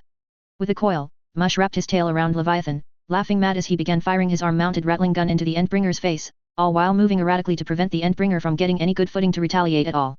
Feel my mighty bulk! Screamed Mush as the warpstone bullets shot deep into the Endbringer's flesh. That was when Bitch and her giant mutant wolf rat started to crawl up Leviathan like a swirling flesh tornado of death. Taylor took note of Eidolon, who was flying above the chaos, looking like he was trying to find a way into the Endbringer mosh pit of rat things, yet also looked very disgusted at the prospect as he rode the struggle bus on how to proceed. The same thing happened as other flyers watched the literal carpet of vermin that had covered the flailing Endbringers so thoroughly, you couldn't see his scaled flesh beneath them. Taylor sniffed as she turned away. Yeah, I'm done finished fighting for today, said Taylor as she turned around, leaving the fighting to the peons. She had planned schemes to accomplish. As she headed out, she wondered how many para-humans, dead or alive, her soldiers had captured. Hopefully by the time this was over, she'd have something to show for it, and hopefully they hadn't blown their cover on what her true goals during this stupid fight was. In hindsight, probably should have shot Leviathan first, then Winslow. Said Taylor as she dwelled on it for a moment longer. Nah. The unfortunate cavalry. Despite how annoying he was, Taylor really loved what Leviathan had done with the place. Whole portions of the city were ruined, filled with grit and dust and ashes. Rubble was strewn about all over the place, and Taylor knew that everyone in this city had shoes so wet, each step was followed by a sloshing squish of water, which appealed to her for some reason, and he was still active, so it was only going to get better. With the distraction squad dealing with that for her, she didn't know how much longer the fight would go on, but at this point it wasn't her problem. She found herself back on the boardwalk, mostly underwater, with the tops of a few buildings still peeking out, but it would only be a matter of time before another wave came in. Taylor was gnawing on a shard of warpstone, her mask pulled up just enough to expose her mouth as she looked to see Faultline and the rattling gunners were scampering and swimming all about the place, looking for corpses. Most of everyone else's attention was drawn to the big giant superfast sea monster. Several brood horrors were grabbing the bodies as Faultline watched the surroundings through a pair of binoculars, ordering a handful of rattling gunners in the distance to fire upon Leviathan to make it seem as if the Skaven were still on their side. Taylor popped the warpstone into her mouth, chewing it to bits before lowering her gas mask and heading over to the ex-leader of Faultline's crew. How many corpses? Asked Taylor as she narrowed her eyes, looking in vaguely the same direction Faultline was looking in. All she saw was a lot of nothing, ruins mostly, but she did appreciate the sight of them. Not many, the waves took a lot of the dead out to sea, found 5. Most unidentifiable, only one I recognize as Chubster, kinetic-based brute, said Faultline as she continued surveying the distance with her binoculars. Not exactly the numbers I was hoping for. Anything else? What about the living? You'll have to query someone else for that information news. I'm trying to keep it looking like we're still fighting, don't want to draw doubt suspicion on us. Good, you know, you're smarter than many most Faultline, probably close to my superior genius even, doubt it, but closer than most, yes. You are officially my strategist tactician for the future. That way I can use my brilliance genius on more important things. Faultline just hummed in acknowledgement as she looked back through her binoculars. I'll keep that in mind. Taylor twitched shiftily, crawling off to the others, catching sight of Gregor, his eye sockets still leaking pus as he surveyed the world, holding a parking meter like a club. Taylor had no idea where he got it from, or how he pulled it out of the ground, but she did like the way she could hear the coins jingling as he swung it. Find those bodies, Spitfire. Spitfire scoffed, waddling through brackish waters filled with debris and stinking of fish. She turned to Gregor, who directed her from dry land, something that Spitfire wasn't happy about at all. I am, you are not helping by telling me to do what I am already doing. Gregor slammed the parking meter on the ground at the challenge to his authority, before barking out better orders. Then do it faster. Spitfire raised an arm over her head, with the middle finger raised proudly at the newly risen plague priest. Why don't you come down here and make force me? Gregor all but roared, before immediately waving it off as he scratched at a small cluster of boils around his neck. Taylor landed next to the plague priest, who twitched and paced before realizing he had been joined by Taylor, who was watching him and many others with narrowed eyes. Examining their actions with a careful eye. Find Steele any unconscious? Gregor mumbled in the affirmative. A few, mostly dead bodies though, maybe 7 corpses. Toss them in sewers. For the living, we managed to find 3, but only captured 2, we fish drag out Dauntless and Bambina, she's a creepy pseudo-child murder bitch, shaker mover with slow aging who bounces off stuff. Is dumb, but useful I think guess, both were wearing normal not cursed wrist bracelet thing. We also found Alabaster too, but his wrist thing was enchanted, so we rescued him as commanded. Good, but those numbers seem small. Dauntless and Alabaster are just strong harder than most. Survived when they probably shouldn't have. Dauntless especially, not hit struck by wave, he was smacked by Leviathan's tail. Bambina just got unlucky, hit by shit crap in the ocean tossed about. Ha. Nice good. What of the 7 dead bodies? Recognized those who drowned as some Haven members, Apotheosis, Hallow, Penitent, and Cloister. Bunch of religious types. Didn't recognize the others, too damaged. But we have Dauntless and Bambina captured right. Only one so far, we took off Dauntless armor and shoved him in a cage, hit him overhead to shut him up, he has low charges from battle fighting against the big lizard. Bambina was shoved in a bag sack and put in another one, said Gregor with a nod. Taylor nodded, chittering triumphantly, it was something at least to be excited about. More Skaven was always good, and there was many untapped resources all around her as Leviathan had his fun. Speaking of, Taylor wondered what the giant lizard was up to. It was awfully quiet. It was about that time that a screaming mush, still wearing his heavily damaged hell pit armor soared overhead, cursing profusely and flailing wildly, before plowing into the bay, sending a large geyser of seawater shooting skywards. He didn't rise out of the water immediately. Taylor turned to Gregor. Just keep at it, and, who's that? Mush's landing had caused a small wave to send a body no one had noticed to float forwards, though it was difficult to tell how long they had been in the water, or if they were dead or alive. Gregor turned, watching as Spitfire swam towards the figure, before she violently tossed what was obviously a cape out of the water. Gregor examined them as Spitfire pulled herself out of the water, shaking herself like a dog, and moved to look down at the cape. She abruptly kicked him in the stomach, to which he spewed out a lungful of water and started coughing profusely. Spitfire immediately yelped and kicked the guy across the head, knocking him unconscious. Gregor scratched at his jowls, before nodding as Mush leapt out of the bay, landing not far from them in an adjacent building, before barreling back into the fight. Taylor watched the surprisingly agile hell pit abomination as it squirmed up and over buildings to get back into the fight, which was abnormally brave for a Skaven, or just a normal level of Skaven stupidity. It was hard to tell about these things sometimes really. Taylor ignored it as she turned back to Gregor, who was examining the downed cape, before nodding to himself and looking back at Taylor with empty, pus-filled sockets. That is Strider, independent hero, mass teleporter. Good one. Can already skitter leap but not bad. Toss him with the dauntless hero thing and baboon child thing. It's Bambina. That's what I said fool. Gregor didn't feel like arguing, especially when he saw a wave coming their way. He just screamed and ran off, leaving a very confused Taylor behind, who turned around and saw. Shit fuck. She didn't even have time to cast a spell as she was thrown off her feet like a ragdoll, flailing wildly in the water as she was carried deeper and deeper into the city. Her armor made swimming very difficult, as it started to weigh her down. Thrashing wildly, she saw something approach, and out of pure desperation reached for it, and grabbed hold, wrapping her arms and legs around it while clutching tightly as it moved. For a brief moment, Taylor surfaced, just enough to take in a greedy breath of air and realize what it was she was holding onto. She didn't even have time to scream as Leviathan's tail crashed into the water, and despite the fact that she was clutching the tail of a goddamn endbringer, all she could do was wonder if she had in some way insulted the horned rat. Needless to say, she released the tail, right as it whipped around, plowing through a building in the process as Taylor saw Leviathan turn to look directly at her. She turned to swim, hoping to avoid being killed by a giant fucking lizard, only for her to call upon the powers of Administrator to beckon for any form of aid as she was slowly sinking. Each tiny movement from Leviathan sent the waters churning, preventing her from going anywhere as she was tossed around by the waves. She couldn't even concentrate on casting a spell, and for a brief moment, she thought she was done for. That was until a prodigious amount of wolf rat horrors all fell into the waters, leaping from the still standing skyscrapers to continue fighting Leviathan, and a giant hand reached into the water, heading right for Taylor. She screamed, bubbles coming out of her mouth as the hand wrapped around her and pulled her out of the water. Coughing and breathing, she watched as Fenja reached out to deposit her on a nearby roof, before Menja joined her, and both subsequently went right after Leviathan, who was dealing with bitches wolf rats, Eidolon, Alexandria, and Legend. Taylor lifted her gas mask just enough to expose her mouth and spit out the disgusting waters, hacking it out on her hands and knees, as someone passed her up.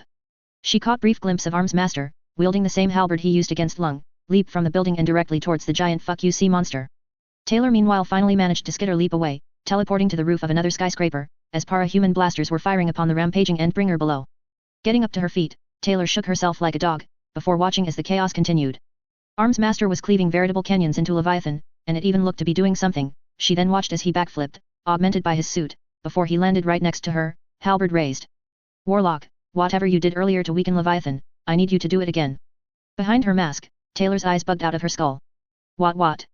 You crazy insane, that big lizard came after me last time I did that, and I don't have a tank this time. You're just trying to kill poor Warlock, aren't you? Admit it.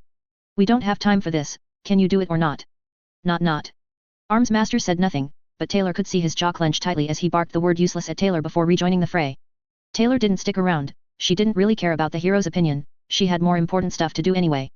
She immediately skitter-leapt back to the boardwalk, where Gregor was waiting for her alongside Krieg and Skidmark. Krieg was the first to notice her presence, nodding nonchalantly in her direction. Ah, you didn't die, that's good, I think. Got bad news though. Dauntless woke up, hit guards with rock, and is somewhere in the Under Empire, scurrying about probably. Escape fled his cage.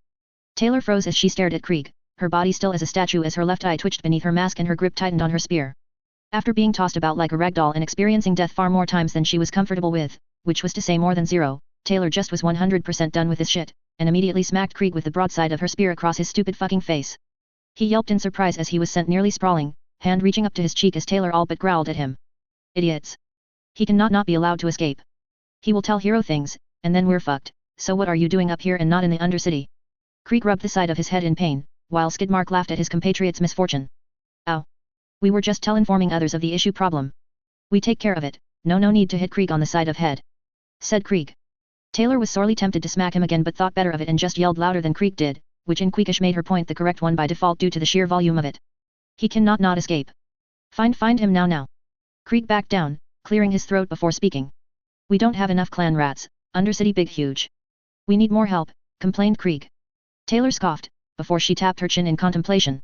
She then did what any sensible Skaven would have done, she decided the best way to beat this problem was a healthy bit of preemptive backstabbing. Fine, you need more clan rats to look search, you have them. But I am not happy about doing it now. Screamed Taylor before she disappeared with a bamf. Skidmark snickered. She hit you like a bitch. Fuck you Skidmark. No one asked you. Plus. There were 50 Endbringer shelters throughout the city of Brockton Bay, mostly due to tax breaks given to real estate developers that included Endbringer shelters somewhere on the premises. Each one had roughly 1,000 square meters of floor space, composed primarily of tube-like tunnels with benches and a blast door as an entrance. They were not particularly spacious, having just enough room to sit out the fight until the Endbringer leaves, but they were equipped with fresh water in the event one collapsed, and demolition was necessary to reach the inhabitants afterwards. Each one was capable of holding up to 4,000 people short-term, or roughly 4 people per square meter, damn near shoulder to shoulder. All combined, these 50 shelters could hold 200,000 people, not particularly ideal for a city with an average population of nearly 350,000, but many would flee the city entirely, rather than weather the storm. On one particular shelter at just below full capacity, holding 3,264 individual inhabitants, a foulness did spread amongst those who drank from the waters. One none noticed initially. Vamp. With the suddenness of an assassin's dagger, a figure appeared in the room, with hundreds of people noticing immediately, and staring at the strange intruder curiously. Some were hesitant, many knew who this was. Warlock, while new, had made a name for herself very quickly. Most just stared at her with varying levels of fear and confusion, but none expected anything to happen. After all, even villains respected the truce. Then the bells above began to ring, still standing despite the ruination happening all over the city, and with a wave of her hand, Taylor casted Scorch, causing the fire suppressant system all across the shelter to activate, showering everyone within in warp-tainted water. Hello slaves, I come bearing gifts of fur, whiskers, and tails. Taylor had just enough time to savor the look of disbelief on the man-things' faces as she casted the dreaded 13th as the screaming bell tolled 13 times, and 3,264 people all began to change. Interlude 4. Danny. Drops of water fell on Danny as he paced around his basement. He ignored it, shoving everything to the side as he brushed off a table, and began placing journals all around it, frantically flipping through pages, all the while Danny muttered to himself as the winds blew. Winds blow from the past, because the past has ended and is gone, through the present, because endings and the expectation of death are intrinsic parts of the living of life, and into the future, for the future leads inevitably towards endings and death. Shyish, what is that? Pages upon pages from his books made no sense, yet at the same time, a picture was forming.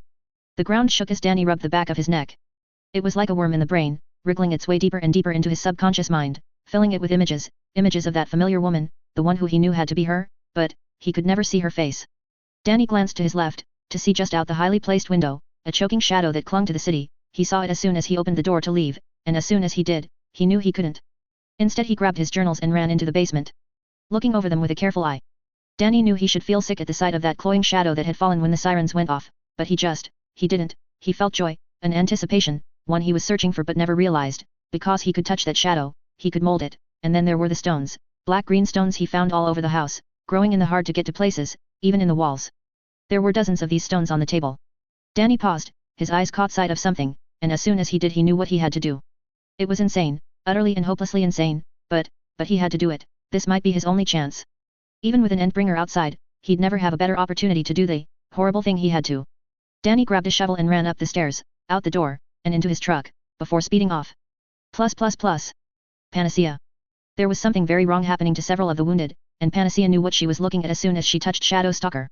She moaned in pain and anguish, eyes bloodshot, with red rashes and growing pustules forming without any discernible source. No infectious agents, just symptoms without a cause. Shadow Stalker wasn't the only one either. Alabaster, Victor, Sundancer, Gallant, and several independent out-of-town capes. All with the exact same symptoms and the exact afflictions that seemed to come from nowhere. Panacea knew where. Uthula stood over Victor, constantly exercising her powers over him, giving him regeneration, but to no avail. If anything, it seemed to spread up whatever was going in. Uthula could temporarily get the disease to go away, but they'd all immediately come right back much worse than before. Alabaster was the worst, and Amy took some perverse pleasure at that, even if it made her sick. This was a member of the gang who killed Fleur.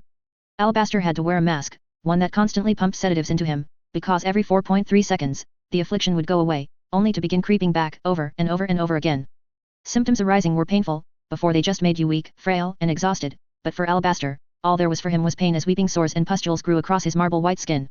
This doesn't make any sense, it won't go away. What is this? Asked Uthula, mostly to herself. Her tone was frightened, and above that confused. Amy looked to see Uthula herself was starting to look flush, and was scratching at the back of her neck. If she squinted, she could make out the beginnings of a rash. Amy didn't say anything, instead she looked back down to Shadow Stalker, patient 0. It got worse and worse each passing moment, but never deadly. No, this was a disease meant to inflict debilitating pain and anguish, not death.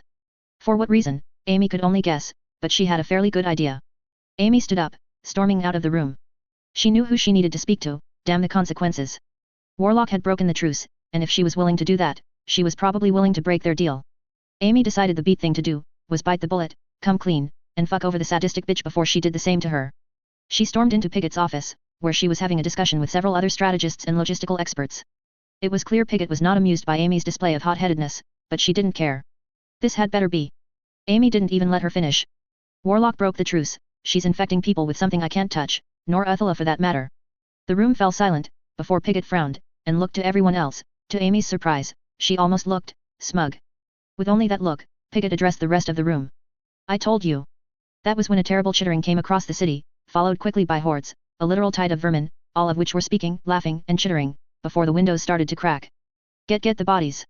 Take the slaves. Plus. Dauntless. It was dark, so dark.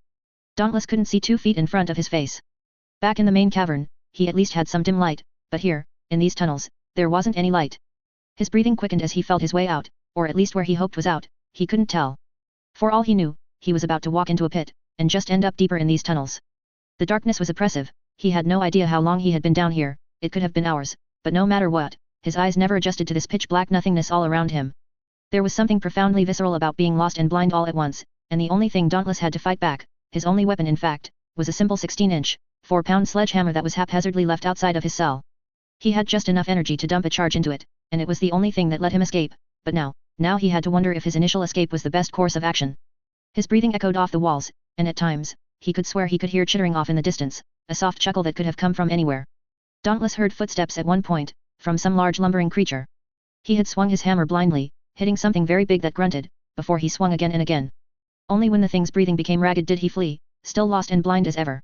Panic filled him, he had no way to measure his progress, no way to know if he was going deeper in the cave or if the exit was just down one of the many branching paths.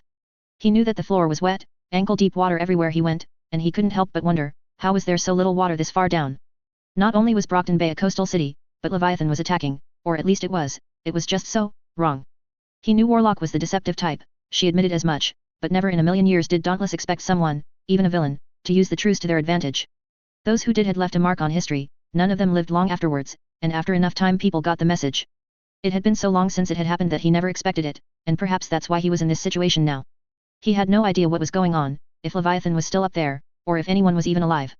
For all he knew, Warlock somehow captured everyone, but he found that unlikely. Whatever the case, Dauntless dwelled on it, let it stew, because his anger was the only thing keeping the unrelenting dread at being hopelessly and utterly lost at bay. He had to act as if he could escape, no matter how unlikely, because to do otherwise would do nothing more than make it a sure thing.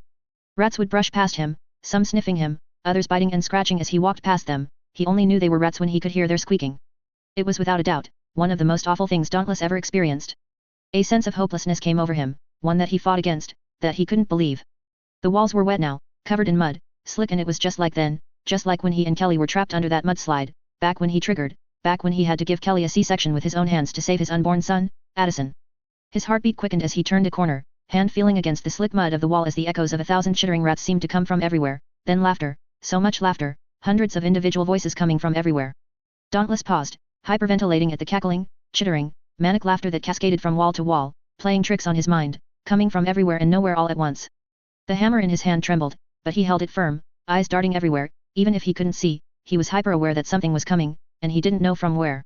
He felt for a branch in the tunnel, but he couldn't see, his hands were caked with mud, and he could hear splashes all around him, far away, or maybe up close, and some cruel thing was purposely torturing him, watching him squirm. He frantically felt around the wall, until he found a gap, and Dauntless moved as fast as he could. He wanted to run, to get out faster, but he knew doing that would be a terrible idea when one couldn't see. He had to pace himself, no matter how much he would rather not to. Eventually, however, Dauntless heard laughter, and he froze, because for the first time, he could see something. Two dimly glowing red eyes, yet in this blackness they may as well have been stars. Both facing towards him. Dauntless froze, staring wide-eyed at them, before another pair opened, then another, then 10, then dozens, hundreds, all accompanied by that chittering laughter. There you are, man-thing. Destination. Snatch and grab. The thing Taylor quickly noticed about Skavendom was that all Skaven are basically just people, but worse. Just absolute garbage fires, every single one, including her, especially her. Considering the sudden influx of well over 3,000 Skaven was on the way, she quickly decided to just up and drop any pretense and do what Skaven do best. Betray your allies at the absolute worst time imaginable. With thousands of clan rats raiding the city, stealing everything not nailed down, and kidnapping everyone with a pulse, or without it for that matter, Taylor decided that being a Skaven was both difficult but also rewarding, in addition to being crazy fun, in the best worst way possible. Get the man-things. Bring me slaves. Lock them in cell cages. You, get your ass out if the fucking water. Pretty sure that guy's dead, said Faultline. That is no excuse, stop drowning. Amateurs. Taylor watched in the distance as her sudden army of clan rats continued grabbing everything remotely valuable. Leviathan was still attacking, but if anything that was a plus, because he was the bigger threat as hordes of ratmen grabbed injured heroes and villains to drag them into the sewers. They weren't even being subtle about it. Even with powers, for the para-humans, it was a numbers game at this point, and Taylor had numbers to spare. She stomped her foot on the ground while roaring at the heroes and villains, who seemed torn as to what to do while Leviathan was actively rampaging. Not that it was Taylor's problem though, she just needed to send the right message. By the power vested in me by the great horned rat. I now pronounce you all my property things. Now surrender and die. Wait. Surrender or die. As Leviathan rampaged, para-humans were tossed to the side, only to find themselves bludgeoned into unconsciousness. Others who presumably were too much of a coward to fight the giant Godzilla monster were cursing her and heading right in Taylor's direction. Taylor herself did not really mind this, as she opened the Book of Woe, flipping through the pages as she skitter-leapt into an empty skyscraper, just before the first wave reached her. Sure, it meant that Faultline had to deal with them instead, but Taylor had faith in her skills, and if not she'd make a fine resource for her next rat ogre. As she flipped through the book, she began gazing out of the window. Most of the para-humans would still be busy dealing with the lizard, but those who weren't were quickly abducted. Taylor motioned out the window. Veil of flies, because rats weren't bad enough, a cloud of stinging and biting gnats were conjured into being, sent out to spread ruinous decay. It was a two-way battle for the para-humans at this point, and there wasn't really much they could do when they were spread thin like this. The choice was either fight Leviathan or fight the amassed Skaven. Taylor lifted her hands, motioning to the waters. Plague's source. With those words, she cursed the waters below with filth, disease, and rot. Her Skaven soldiers wallowed in the filth, but resisted the effects, carrying the taint with them, but showing no symptoms. Taylor laughed, watching the chaos. Leviathan was now purposely avoiding attacking Skaven, why Taylor wasn't sure, but after calling it off, he was focusing on everyone else. Mush was barreling through several para-humans, attempting to knock them out with his bulk alone, only to charge away before someone got to him. All in all, it was more or less a rampage, with thousands of Skaven clan rats wielding just about anything they could get their claws on. Taylor closed the Book of Woe, strapping it back in place at her side as she watched Skaven after Skaven tossing damn near everything into the sewers. Taylor gripped her warp spear tightly, ready to descend back into the Undercity, take stock of her slaves, AMD prepare them for subsequent transformation into more Skaven, when she heard the sound of crashing glass and was thrown through a wall. Only her armored suit protected her from the damage she should have sustained. Her eyes were closed, but something caught her mid-air, and Taylor gripped at the offending limb wrapped tightly around her throat. She opened her eyes for just a moment and barely had enough time to register the sight of Alexandria, before she crashed through another wall and started to ascend high into the sky, being carried by her once idol as she struggled. Taylor kicked as her airway was cut off. Taylor saw a brief glimpse at that moment or two eyes, framed by massive horns. The thing staring at her was impossibly huge, before its eyes flashed, and Taylor saw. In her vision, Taylor watched a golden god, one standing above a field of skulls and bones. Hidden within the shadows, was a group, one who opposed the golden god, yet cowered from it. Preparing in fear for the day its fickle ways caused it to turn against the men and women who worshipped it. This shadow council ruled the worshippers in secret, fearing the god, and looking for every advantage they could get against him, but it was a losing uphill battle. In many ways, it reminded Taylor of the Skaven. The vision ended, a brief gift from the great horned rat. In sight, but Taylor knew it was up to her how she used this information. The horned rat would not intervene, only watch. Finally, Taylor found herself staring into the eyes of a very angry Alexandria. Her face covered in biting gnats and flies that impotently attacked her, to no avail, mostly due to the bulletproof skin thing she was all but crushing Taylor's throat with a single hand as the bugs tired, and failed, to do much of anything. "You're going to die here," said Alexandria in a matter-of-fact tone that left no room for any potential alternative. Taylor kicked, unable to breathe, struggling in the vice-like grip of the hero as her eyes started to roll in the back of her head. It was with the last bit of breath Taylor managed to croak out a simple sentence. "Kill, golden, god." The pressure on Taylor's windpipe loosened, but only just. Enough to take in a small gasp of air, before she was drawn in closer to Alexandria. Her gaze hadn't shifted, she still looked very angry, but behind the anger, there was a hint of curiosity. It was all Taylor needed. "Explain." Taylor wasted absolutely no time at all. "Know many secrets, I can bring forth a weapon that can kill the gold one. Promise. If you think I..." "Fell blade, it is the fell blade. Strongest Skaven weapon ever made constructed, greater even than the Book of Woe.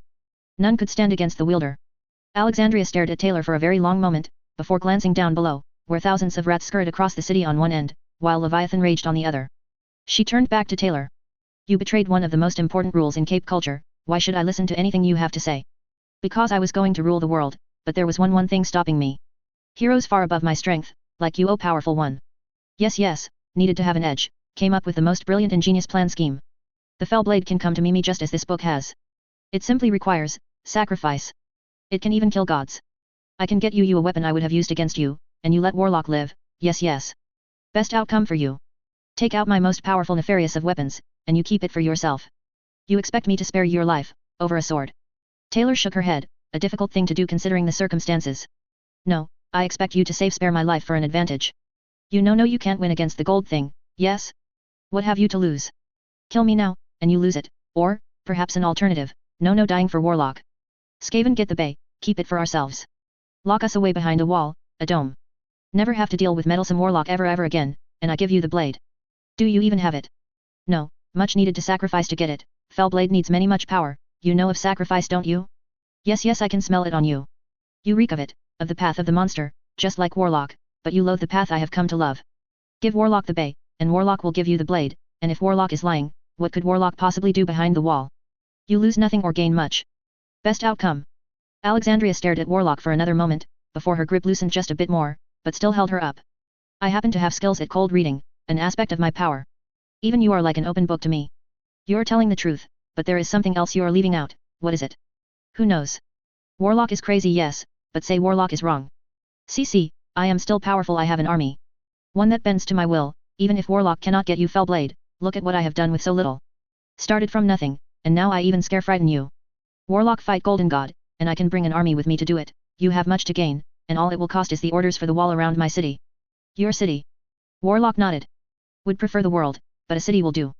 You know, the domes we use project a force field both above the city and under it, you can't dig out." "Of course Warlock can't. Warlock knows this, Warlock is a genius with biggest brain, but you can keep an eye on me yes, and Warlock gets to live. You'll always know where I am, and if you do happen to get fell blade out of the deal, well all the better yes." Alexandria released Taylor, letting her fall. Taylor just laughed, before she skitter-leapt. The hero continued watching where Warlock once was, before flying back to meet Leviathan head-on. All the while, Taylor laughed in the street, watching in the distance as she rubbed her throat. "Yes, I think you will do very well with the fell blade," said Taylor idly. For once, Taylor fully intended to keep her promise. It was even true, the fell blade was the strongest weapon ever developed, so powerful that it could even kill Nagish, the first and greatest necromancer. Sure, she neglected to mention that the blade was so powerful, that even the user wasn't immune to its power, as the sword inevitably took the life of the one who used it, but no one else needed to know that. Without much fanfare, Taylor scurried back underground, taking her troops alongside whatever resources and slaves they had with her. Meanwhile, across the city, the street did burst forth, and rising from it was none other than Dauntless, wielding a warhammer wreathed in lightning and plate mail armor that had once been rags. He pulled himself out of the hole, breathing heavily, smelling of blood and burnt hair. Quickly, Dauntless stumbled onto the street, before he saw a simple trash can. His armor slowly shifted, going from plate mail to chainmail as his two-handed hammer shifted to a one-handed one as he siphoned off the charge he dumped into them, a new expression of his power, to take the charge back and redistribute it as he saw fit, and as his fingers grabbed the trashcan lid, it morphed into an iron shield. Looking to see the baleful humanoid rats all around him scurrying back underground, into their lairs and warrens. Dauntless glared at them, before shifting his attention to Leviathan, and charging the beast as the storms above him rumbled, lightning falling from the sky to strike with each swing of his hammer. Aftermath. All in all, Taylor considered today a resounding success. They had dead and living para-humans for testing, well over 3,000 clan rats, with hundreds more ready to be changed, and a whole lot of junk in the pile for tinkering. Not a bad gig overall. Within her workshop, Taylor assembled her more influential and intelligent subjects. Faultline, Gregor, Tattletale, Krieg, Gru, Bitch, and Skidmark, mostly because Skidmark was at least somewhat experienced with running a gang, which was barely on the cusp of being influential in terms of Paraskaven politicking. Did any of our Paraskaven die? Asked Taylor. Nah, said Skidmark nonchalantly. We fled. Fuck fighting Godzilla. Taylor nodded, that was a good point. Cowardice was a virtue of the Skaven after all, and it worked very well for them. Lost a lot of clan rats and rat ogres though, pointed out Tattletale. Taylor waved that off, dismissing it as unimportant. Paraskaven is more valuable. Don't care about the peon thralls. What is the haul for captured para-humans? Bambina, Strider, and Geomancer. We also kidnapped the sick ones too infected with pestilent plague. Shadowstalker, Alabaster, Victor, Uthela, Sundancer, Gallant, couple of independents, Jotun and Olimug, that's about it, so 11 living ones since Dauntless fled, said Faultline. 4 dead ones we have Chubster along with the Haven team members, Apotheosis, Hallow, Penitent, and Cloister, and 8 more we can't really identify. One's either a monster cape or a changer we believe think, hideous ugly fucker, said Gregor, as if he was INE to talk considering he looked like a walking tumor. Excellent, and hundreds of man-thing slaves yes. Asks Taylor. Yeah, found man-thing looters and whatnot who didn't make it to shelters, they're packed like sardines, ready to be change-crafted when you are, said Tattletale. Taylor chuckled darkly, fingers drumming on the Book of Woe strapped to her side. With the ruination of an Endbringer attack, there was a lot of opportunity for a Skaven uprising. With the forces she now had available to her, it was about time she delegated certain tasks. Brockton Bay will be quarantined, leaving us to our own devices. Plague will keep my future servant slaves in the city while walls are being constructed, with no way out we can overwhelm. How long does it take to build those dome things anyways? Tattletale hummed to herself. PRT domes are Dragon's design, always on standby for Cymurg attacks, just in case. I think they are based on Tinker Tech made by Sphere Mannequin's failed moon habitat house. Not long to set up. Modular, comes in pieces. Might only take a week at most. Pieces self-assemble themselves. Only one entrance-exit the PRT sends supplies through, informed Tattletale. Less time than I anticipated. No matter, walls will be excellent fortifications. We take the city soon. Once Brockton Bay is secured, we can exploit it as a springboard for when we begin preparation for world domination, but we need to be sneaky about it, need to plan scheme, and we need gullible allies. Allies? Asked Faultline. Taylor merely nods. Gullible ones we can exploit. Agents to work through, Nilbogue perhaps? Not a fan of goblins, but maybe we can make him more ambitious, give the heroes a target to focus on while we work from the shadows. We will need to form into clan groups, said Taylor before pointing to Skidmark. You and Gru will take 169 Skaven, make Ishan out of them, gutter runners, spies, and death dealers. Regent will work for you as well. Get other sneaky Paraskaven too. Shadowstalker would make a fine agent once turned. Skidmark shrugged. Sure, make ninja army, sounds fun. I hate this plan scheme. I don't like Shadowstalker, said Gru. Good, now you get to boss command her around. Gru hummed to himself as he scratched at his chin in quiet contemplation, before he smiled viciously as Taylor nodded, before pointing to Gregor. You will make plage monks of another 169 Skaven. With the Book of Woe, we can do much to form a pestilence group. You get Uthela. Why Uthela? Asked Gregor curiously. Plague monks are resistant and endure much, strong mighty but with weak armor, censer bearers are powerful, a trump can make them unbeatable. Gregor nodded, accepting that as satisfactory before Taylor then pointed to Faultline. You will control the Skur group, specifically the weapons teams and shooty Skaven. Squealer and I will make the weapons until we get more tinkers. She will make the vehicles and I will make the weapons. Outfitted perfectly yes. You train them. Faultline nodded. Can work easily, provide the guns, I'll whip the whelps into shape. Taylor nodded before motioning to Krieg. Krieg will control the Moors group, find the strongest clan rats, and make storm vermin out of them. All the brutes will go to you, Victor, Menja, and Fenja included. Wait, why do I get all the Nazis? Asked Krieg, somewhat angrily. Krieg, you were a Nazi. Krieg blinked, before humming to himself. Oh yeah. I forgot about that, continue. Everyone stared at Krieg for a moment, while an oppressive silence persisted for a longer moment than was usual for the Skaven, roughly 3 seconds, practically unheard of for Skaven. The silence was broken when Taylor just dismissed it and then pointed to Bitch. Finally, you will build the Molder group with Mush. Train pack masters to command guide the rat wolves, brood horrors, giant rats, and rat ogres. Make monsters killy, yes yes. A strange gleam came over bitch's rodent eyes. Monster mash. Yes bitch, a monster mash. Bitch chuckled to herself at that. It wasn't a nice chuckle, rather malicious in fact. Taylor couldn't be prouder, not that she'd ever admit it. Good, we meet every day at the 13th hour, speak discuss on progress and whatnot. Further Skaven will be divided to reflect each group as we get them. We will discuss that later, Tattletale you and I will form the Seer Lords, we work hammer out a marvelous plan scheme for domination. City first. From there we take world. Of course my most devious duplicitous one, said the thinker with a wicked grin. Good, now, first thing first, we need to find out if Bakuda is still in the city. We have unfinished business with that one. Plus. Taylor looked over the enslaved para-humans in their cells, all of them strapped to walls and boulders with hardened chains and debilitating disease rendering most of them bedridden until the transformation into Skaven. It was here Taylor learned something very interesting. All para-humans had their outfits torn, masks removed and left in tatters to search for any potential weaponry.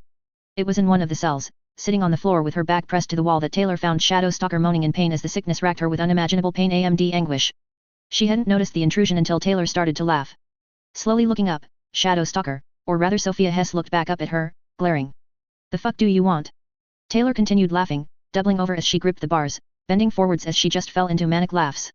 With a single motion, she reached up and removed her gas mask, letting it fall to the floor as tears formed at the corners of her eyes.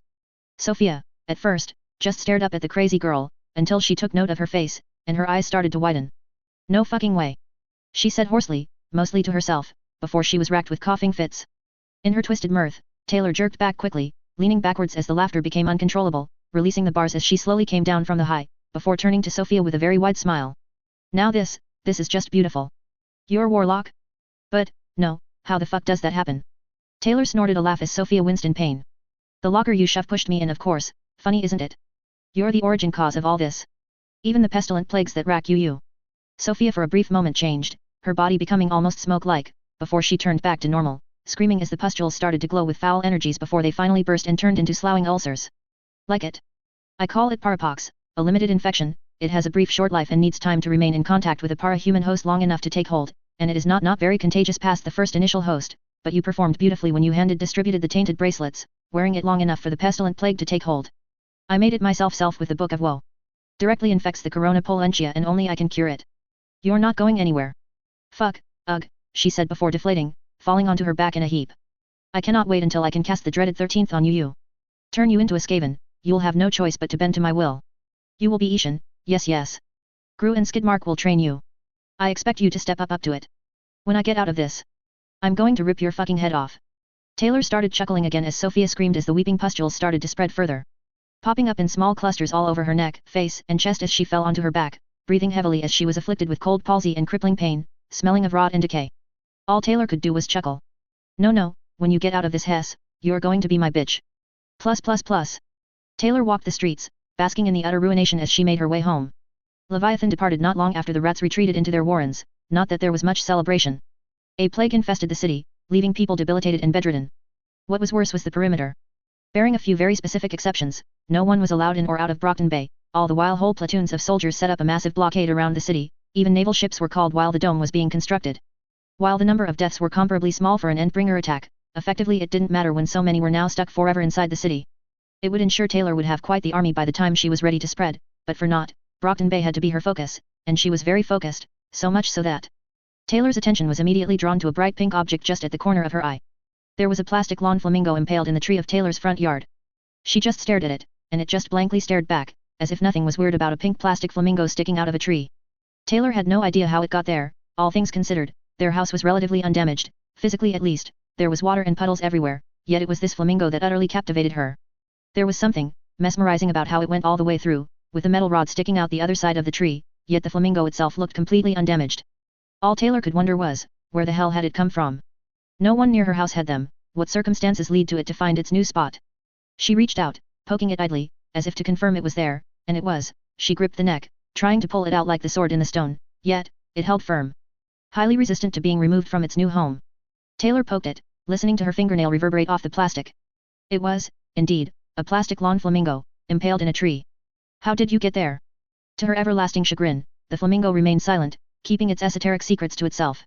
She stared at it for another few minutes, before shaking her head, pushing the sight from her mind, despite how much she really wanted to figure it out, but there was a time and place, and this was not the time, nor the place. Stepping up to the door, Taylor cracked it open, peeking inside for a moment, seeing that like much of the city, it was dark, bereft of power. Sniffing to herself, Taylor walked in. Dad. There was a sudden bump, followed by an exclamation of pain, as she heard footsteps, but they were coming from below her.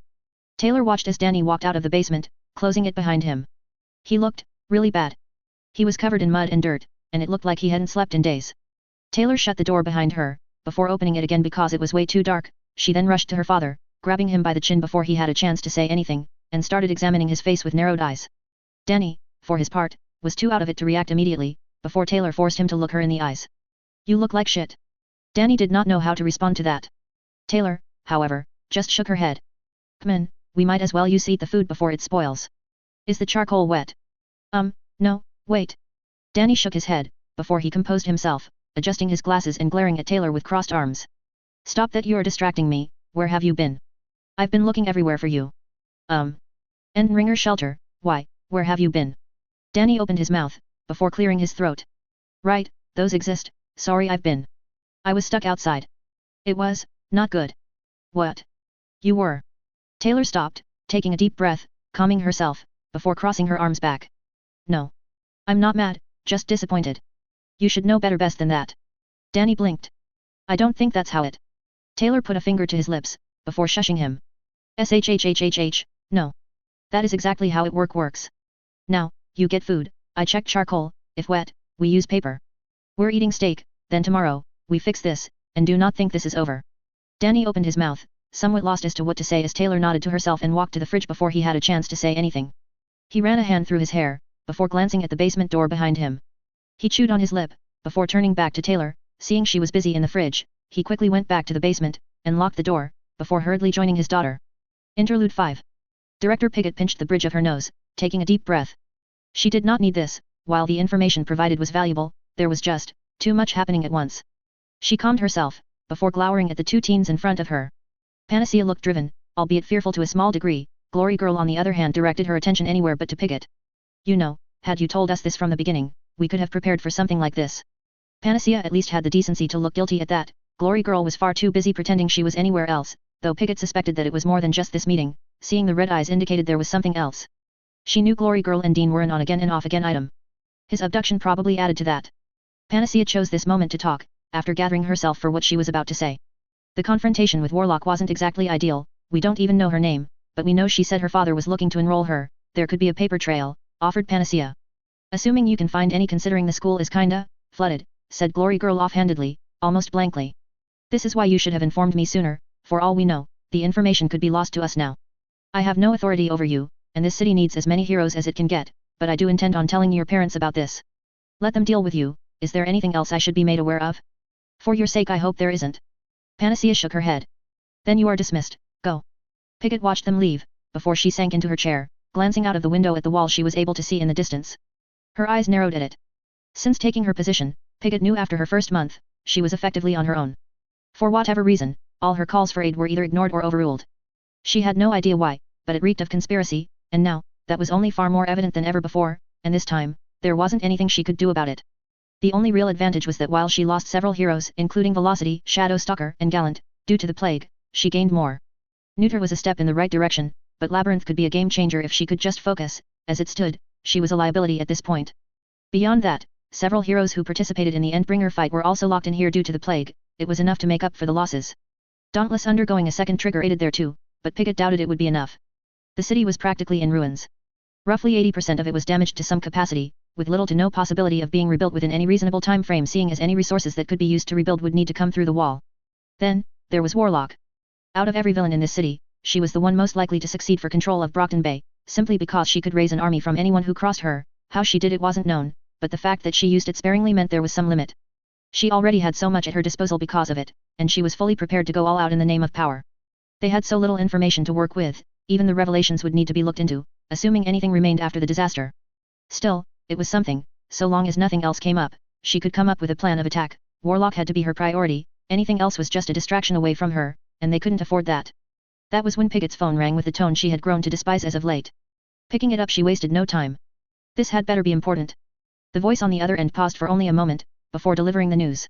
News Pigot had trouble comprehending. I'm sorry, but... Did I hear that correctly? Did you say someone broke into the city? As in, they got past the dome. The confirmation only made it all the more confusing. +++. Vista. Labyrinth's room was perhaps Vista's favorite place to visit ever since Leviathan. It was far larger on the inside than outside, and resembled a castle bedroom. The window outside depicted endless fields of wild flowers and a towering palace surrounded by herds of wild horses. Ivy vines clung to her walls as Labyrinth just sat on her bed, with Neuter reading a book beside her as Vista entered. Neuter gave Vista a brief wave, before going back to reading. Vista just sat beside the window, looking out at the scenery. It had been hard. Losing Gallant to Warlock, even Shadow Stalker to some degree, Vista didn't necessarily miss the older girl, but it was still hard. Borderline incomprehensible really. No one broke an Endbringer truce, no one to her knowledge at least. Warlock didn't just break it, she used it to her advantage, and did so in the middle of an Endbringer attack when everyone was far too busy to do anything about it. Who even does that? Vista had known that Gallant was sick, a lot of people were infected with something Warlock made. Yet another thing to add to Warlock's list of abilities, her powers were bullshit like that. There were grab bag capes, and then there were Eidolon levels of bullshit. Either way, Dean was gone, either dead or turned into one of those rat things. He was effectively gone either way. Vista had a run-in with Glory Girl, someone she always considered a rival to Dean, even though deep down, she knew Dean would never go for her, there was at least some hope that maybe, it didn't matter. Glory Girl looked distraught, she hid it, but her eyes told a different story, and all of it was Warlock's fault. Vista's fist clenched as she looked out the window, glancing at Labyrinth as she was looking up to the ceiling at a chandelier that was being pulled from somewhere.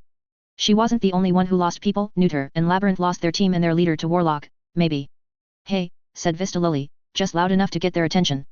Neuter glanced away from his book, looking at the younger girl as Labyrinth was far too distracted with her ongoing redecorating. Yet. I've been thinking about Warlock. Neuter's face hardened at the mention of the name, and he closed his book before putting it to his side. What about her? I think we should do something about her. Kaiser. Kaiser stood at the window, looking at the faint shimmer of the force field projecting the dome with narrowed eyes. In the weeks since Leviathan attacked, everything had gone to absolute hell, all because of one single very annoying pain in his ass. Warlock was not like other capes, not only did she have more tricks up her sleeve than even the most ridiculous grab bags, but she was fully willing to be simultaneously pragmatic and impulsive. It was only unfortunate that it worked for her, even when logic dictated that it really shouldn't. Even he wouldn't betray an Endbringer truce so blatantly, and now everyone else was paying for it. He lost Alabaster, Athela, and Victor in one fell swoop, this on top of Krieg, Menja, and Fenja beforehand. His numbers were dwindling away, all he had left was Hook Wolf, Purity, Knight, Fog, Crusader, Storm Tiger, Cricket, Rune, and himself. The Kickrat clan outnumbered his own by a great deal, not to mention all the capes she kidnapped in the chaos. God, I hate masters, said Kaiser as he walked away from the window, before slumping in his chair. He leaned on his closed fist. At least it wasn't a complete loss. While the city was cut off from the rest of the world, Medhall granted him some authority in the new normal that occurred in the aftermath. He had leverage to broker deals with the powers that be, keep himself influential outside of the mask. It was when wearing the mask that his woes lied. Warlock had to be stopped, there was no question about it, the issue was that she had exploded in a very short amount of time. Kaiser was about to stand, right as his paperweight was replaced with a small speaker. Kaiser was immediately on his feet, spears of metal growing around his feet as his armor slowly started to sprout. He knew of only one parahuman with that specific ability and kept his eye out for any of the other travelers, until the speaker began to crackle. That will be unnecessary, Mr. Enders. The metal stopped growing. Kaiser recognized that voice all too well. He relaxed, but only just. This was just like Coil and had several very unpleasant implications. Primarily, the fact that his identity was not quite as secret as he thought. Coil, you know there are rules against this sort of thing. How is it, I wonder, that you know who I am? I make it my business to know a lot of things, Mr. Enders, and the situation is dire enough to warrant such drastic measures. Pleasantries such as the unwritten rules are useful in maintaining a rapport amongst ourselves and even with the heroes, but as we have ourselves a shared foe who has shown time and time again, they are willing to break them as soon as they become inconvenient. It is only natural to adapt. Kaiser nodded, before sitting down in his chair, but never dropping his guard as the metal flaked into smaller and smaller particles, until they were no more. He thought back to that damn rat. It was absurd really, how utterly inept Warlock could seem at one moment, yet somehow have everything go her way, simply by having no line they weren't willing to cross. Warlock held herself to a different standard than most, perhaps she didn't have any standards at all, it wouldn't surprise him. In many ways, Warlock was uncomfortably similar to Jack Slash.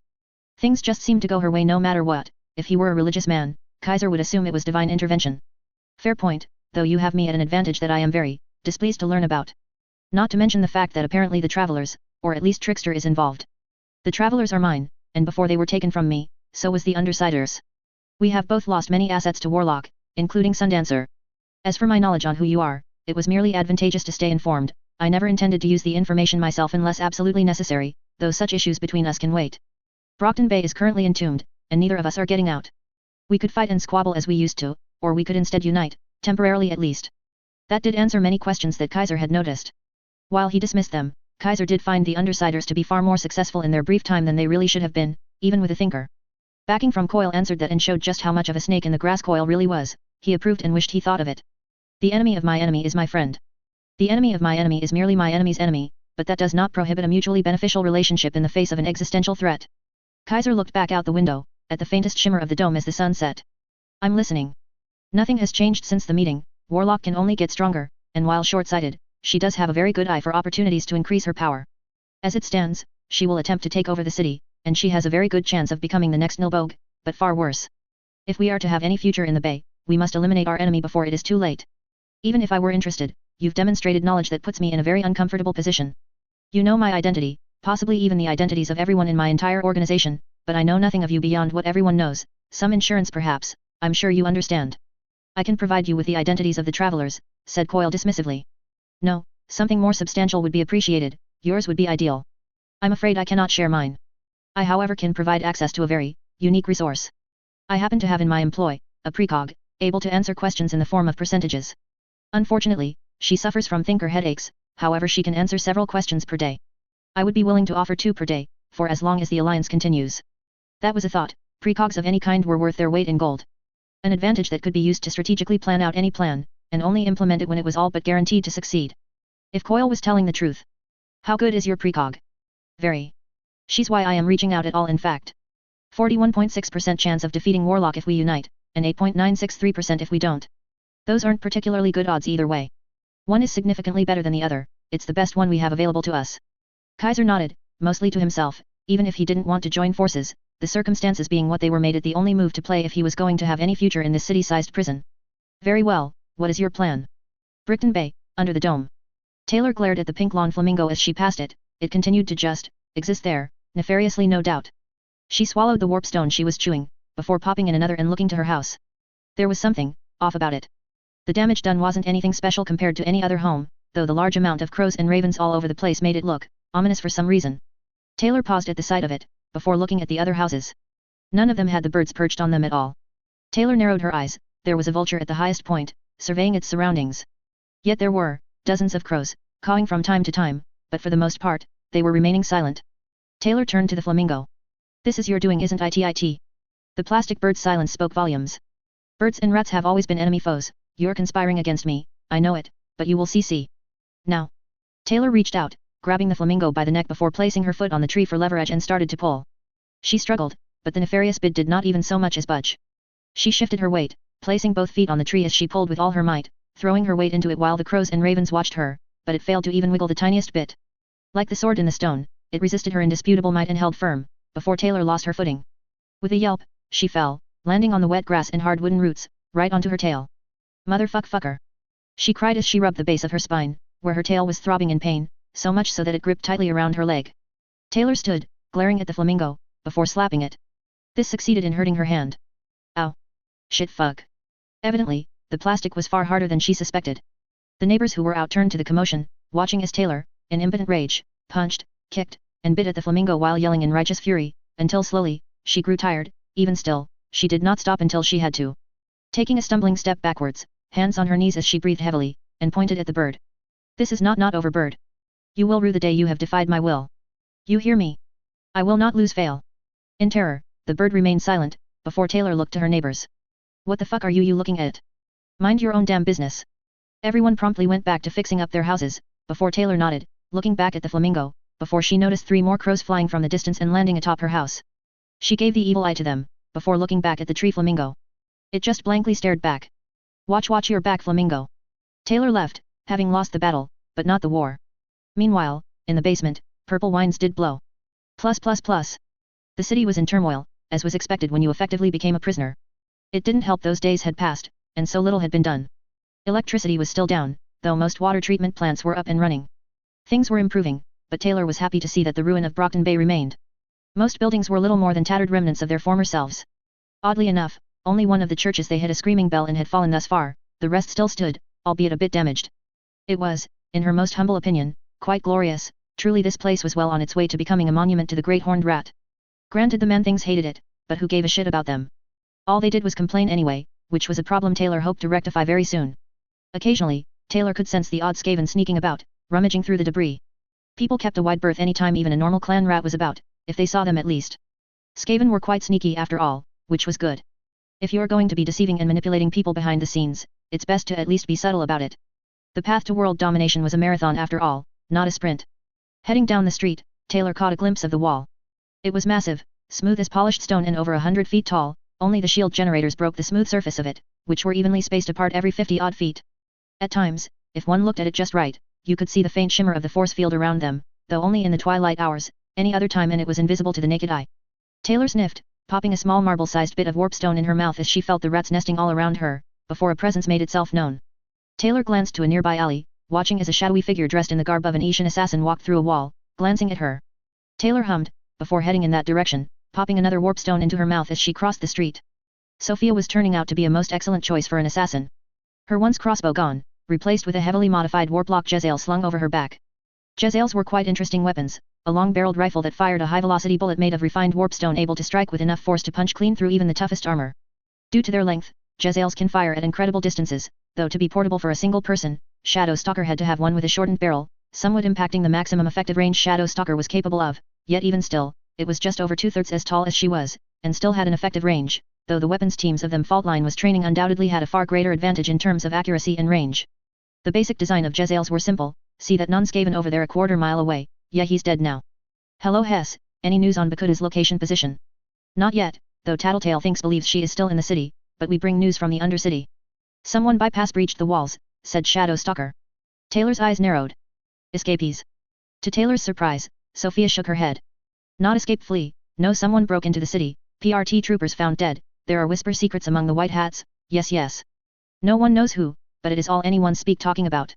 That was very interesting information. Though she couldn't imagine who would be so insane as to break into a city that was cut off from the world, or how for that matter. Taylor had tested the walls at times, and found them to be quite impenetrable. The only entrance and exit was a singular gate, large enough to drive a semi through, or a tank. It had multiple doors, at least 5 that needed to be opened in sequence to actually enter or leave the city. Its only purpose was to allow a place to drop off food, medicine, and other such supplies, which were always met by a whole squad of local PRT troopers with para-human support who would take and distribute the supplies evenly. Most interesting, informed Skidmark and grew to tell command their spies to keep their ears to the ground. I must know who it is who can be so sneaky and yet foolish enough to perform such a move, make it a concern priority, yes. We will find out who it was who broke in, most interesting mystery. There must be clues to make it figure-outable. Shadow Stalker blinked, her nose twitching. I don't think figure-outable is a word phrase. When I rule the world it will be. Shadow Stalker bowed. As you wish mostest nefarious one, though perhaps a token of sorts for delivering such news. You can freely go fuck yourself if you wish, now go, leave my sight. Shadow Stalker grunted, flipping Taylor the bird before she turned into insubstantial smoke, and sank into the ground into the sewers below. Evidently, even while enslaved, there was some lingering rebellion within her, though that was to be expected. Those who became Skaven couldn't go against Taylor thanks to a combination of the influence of the Great Horned Rat and administration, but ultimately, they were the same people, with all that entails. Sure, the altered neurochemistry of a Skaven could have profound effects on their personality, but at their core, they didn't really change. Skaven were duplicitous by nature, and only those 2 advantageous traits granted Taylor the knowledge that her subjects couldn't work against her, but they could still antagonize her. It was quite vexing. Still, it was far better than what the average Skaven warlord or chief in the world they come from usually had to deal with. So Taylor wasn't all that mad about it, but she would have to make an example of her once bully later, if only just for the sake of petty vengeance. Plus. Atop Taylor's workshop, Taylor had her clan rats construct a makeshift throne to look down upon her subjects. From here, she beheld the expansive cavern, one far larger than the nearby sea should have allowed. Massive veins and shards of warpstone clung to the ceiling, illuminating the Undercity. Their foul magic allowed for the spaces of their tunnels to remain dry, even if logic dictated they shouldn't. The chaotic energies could bend space in strange and obscene ways. She had her legs crossed, and fingers laced as she watched Faultline sending the Jezzails through firing exercises while Squealer was showing another group the controls of the Doom Flares. Asian assassins were further away, doing obstacle courses across junk only to have to restart if the sentries so much as spotted them, while Skidmark snorted powdered warpstone and Gru did the heavy lifting. Bitch was socializing with the wolf rats, showing others how to control them. Gregor meanwhile was just watching as the chosen plague monks were dipped into pools of plague-infested waters. It was good to see the training as Tattletale stood next to Taylor, watching the events below with a careful eye. It will be a slaughter when we go climb to the surface, said Tattletale. It had better be. Have you heard that someone broke into the city? Tattletale nodded, before taking a seat next to Taylor in her own much smaller chair. Makes no sense to me. None have ever broken bypassed a dome as far as I know. Even if you could, why would you? Taylor shrugged, before leaning her head on her closed fist. Why does not interest me, who is far more important? Tattletale hummed to herself, racking her brain as she thought it over. Taylor meanwhile just grunted, while this tidbit of information bothered her, none got to her so deeply as the fact that Bakuto was still out there, somewhere. She was most likely in the city, held in a prison. Taylor drummed her fingers on the armrest of her throne, letting small swirling green ribbons of dar dance around her drumming fingers as she watched. She noted her fingernails were longer, and would need to be cut soon, but that wasn't quite as bad as her horns. They were close to peeking past her bangs, and the lack of electricity made the sander impossible to recharge. Without which they would grow to their full length, and it would be difficult to hide. She had tried using a file, but the process was slow, to such a point that her hands hurt afterwards and it felt like she made no progress. She ceased drumming her fingers, clenching them into a fist before taking a deep breath. We do need a planned scheme of attack, training is good, but who to strike? Taylor nodded, somewhat to herself. Best thing to do is strike when the foe enemy least expects. Night when they slumber sleep. New wave perhaps. Tattletale scratched her chin in contemplation. Maybe, but I doubt they would go easy. What of the independents and rogues?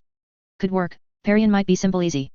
I suspect her powers work differently than she lets on. Taylor raised a brow, now that had intrigued her. It wasn't uncommon either, Taylor had noticed Skidmark's power was better used as a mover than shaker, and he had used it beautifully. It stood to reason other para-humans could use their powers poorly. Oh, do tell say. Specifically her powers give her control influence over lightweight materials.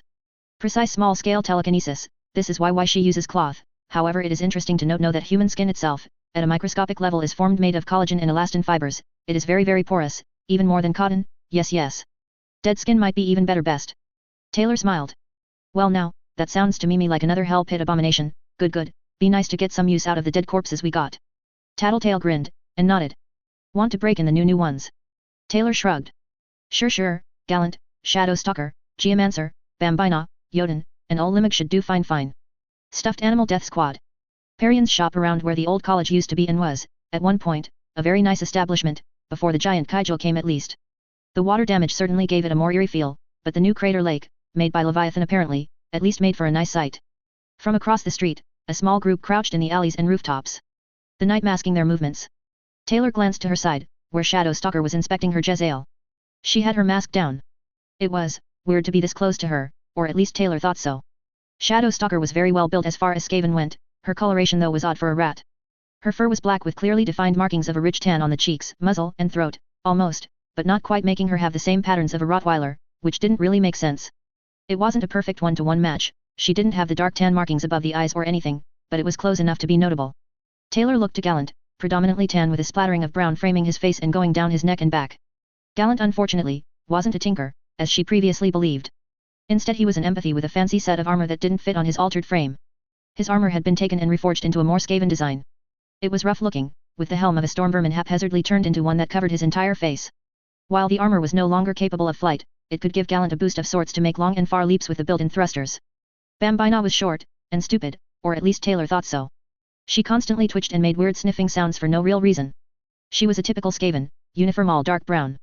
In hindsight, considering her power was bouncing with explosions maybe that should have been expected, but it was very annoying.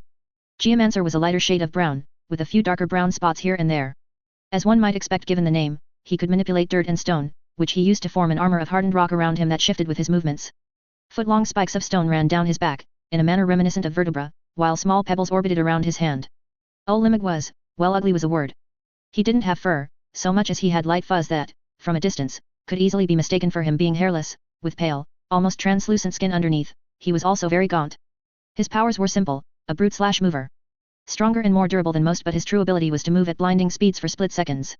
He could dodge attacks, even bullets at point-blank range, or perform short dashes of speed faster than the brain could comprehend, giving him the appearance of teleporting, and leap great heights. He couldn't do them in rapid succession, needing at least a few seconds to recharge, but it was better than most. Jotun was a stark off-white color. He was a cluster cape typical grab bag of powers. Had ice-like powers, able to freeze things at will, but only if they were somewhat stationary to begin with, but his main ability was that he could turn almost invisible at will, and move around unlike his cluster mate Ixnay. So long as he wasn't running, he wouldn't be seen. All in all, not a bad group, and they were only going after one para-human for transformation. It would be a good way to break the new meat in.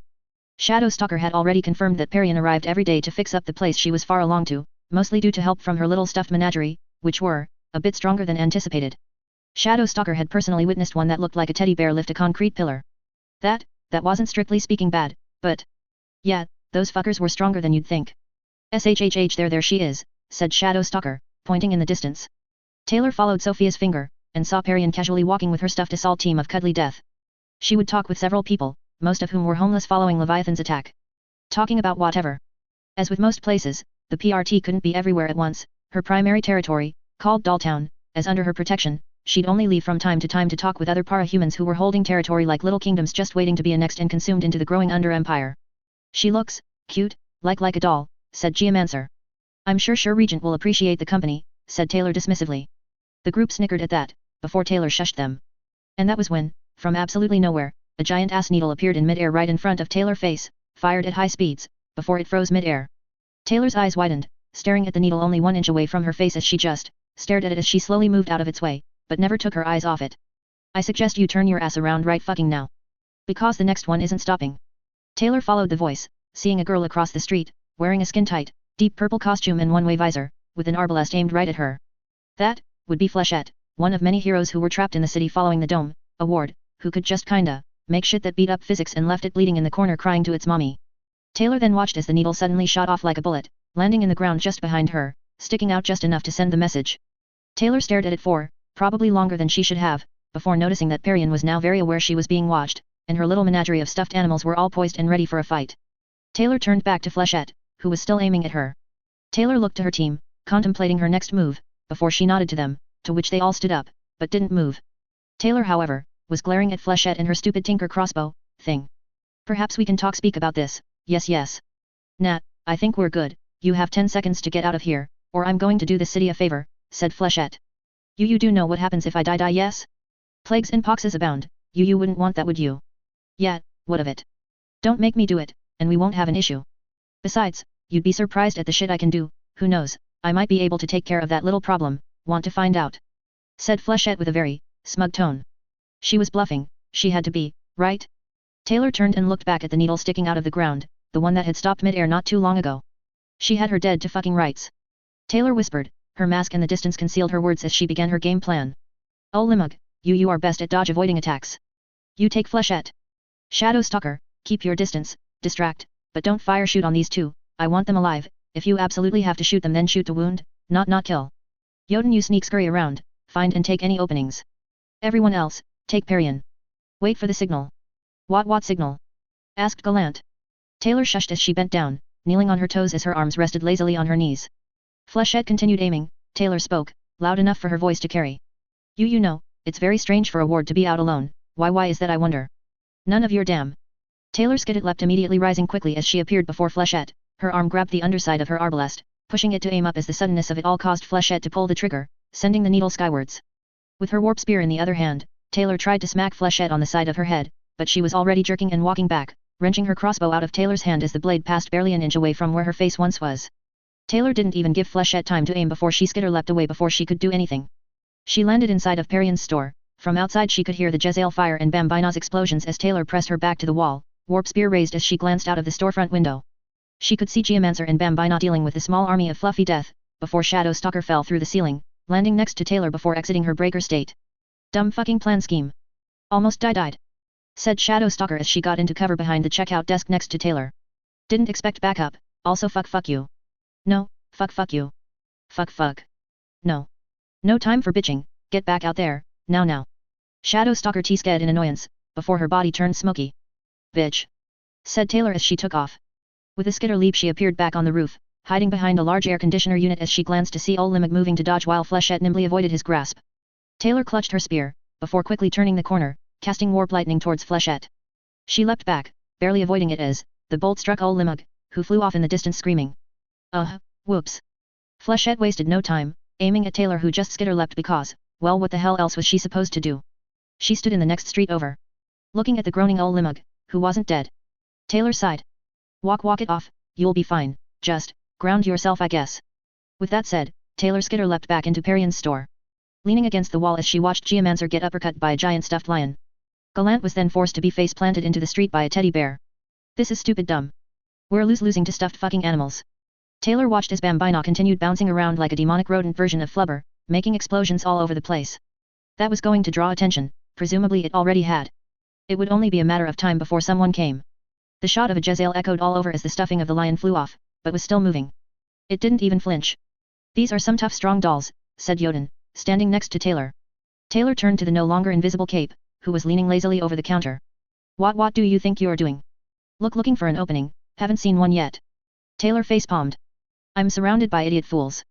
You didn't specify. That was enough of that. You are all equally worthless less. Tactical fucking retreat you disgraces.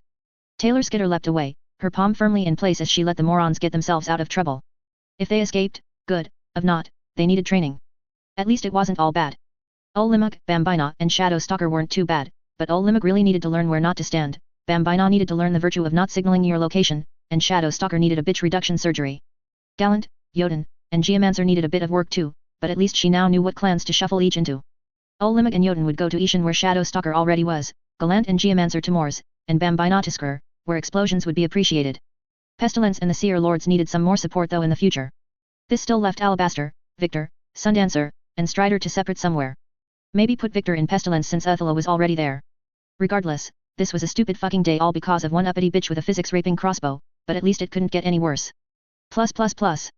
At least no one died, that would have been embarrassing, more so than it already was. Taylor was leaning against her workshop, fingers pinching the bridge of her nose. Eyes closed and utterly frustrated. Everyone made it back at least, though Olimuk was still on his way. Last Taylor checked, he was dragging himself in the sewers to get to the Undercity and rest. No one helped him, because why would they? With a sigh, Taylor looked at Shadow Stalker, who was sulking directly across from her, glaring back at Taylor. Taylor glared back.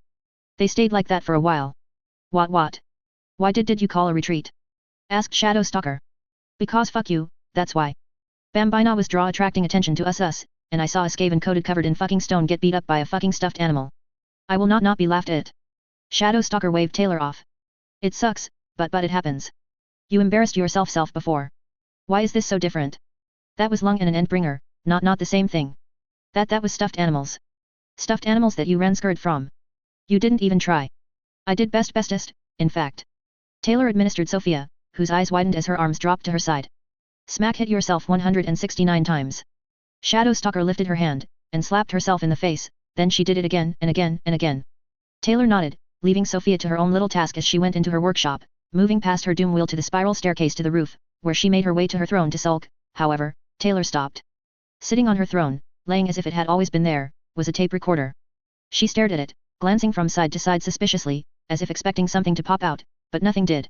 She eyed the recorder carefully, seeing a piece of tape in it, with the words "hit play" written in scratchy handwriting. Taylor reached out, grabbing it carefully, before bringing it to her face. She sniffed it, there was a strange scent on it, one she couldn't quite place, with the faint hint of rot and decay. She held it away from her, before pressing the button. Hello you rat BB bastard. You're probably wondering who this. Well. I'm not telling you. You took something from me. Us? Yes, why you took something from us, and we don't appreciate that, no, not at all. So we're going to fix that lit little issue. So watch you be back bitch. I'm coming for you. Also, the kid says hi. She is sorry she couldn't make it, and L loves your work. No ACC counting for taste IG guess.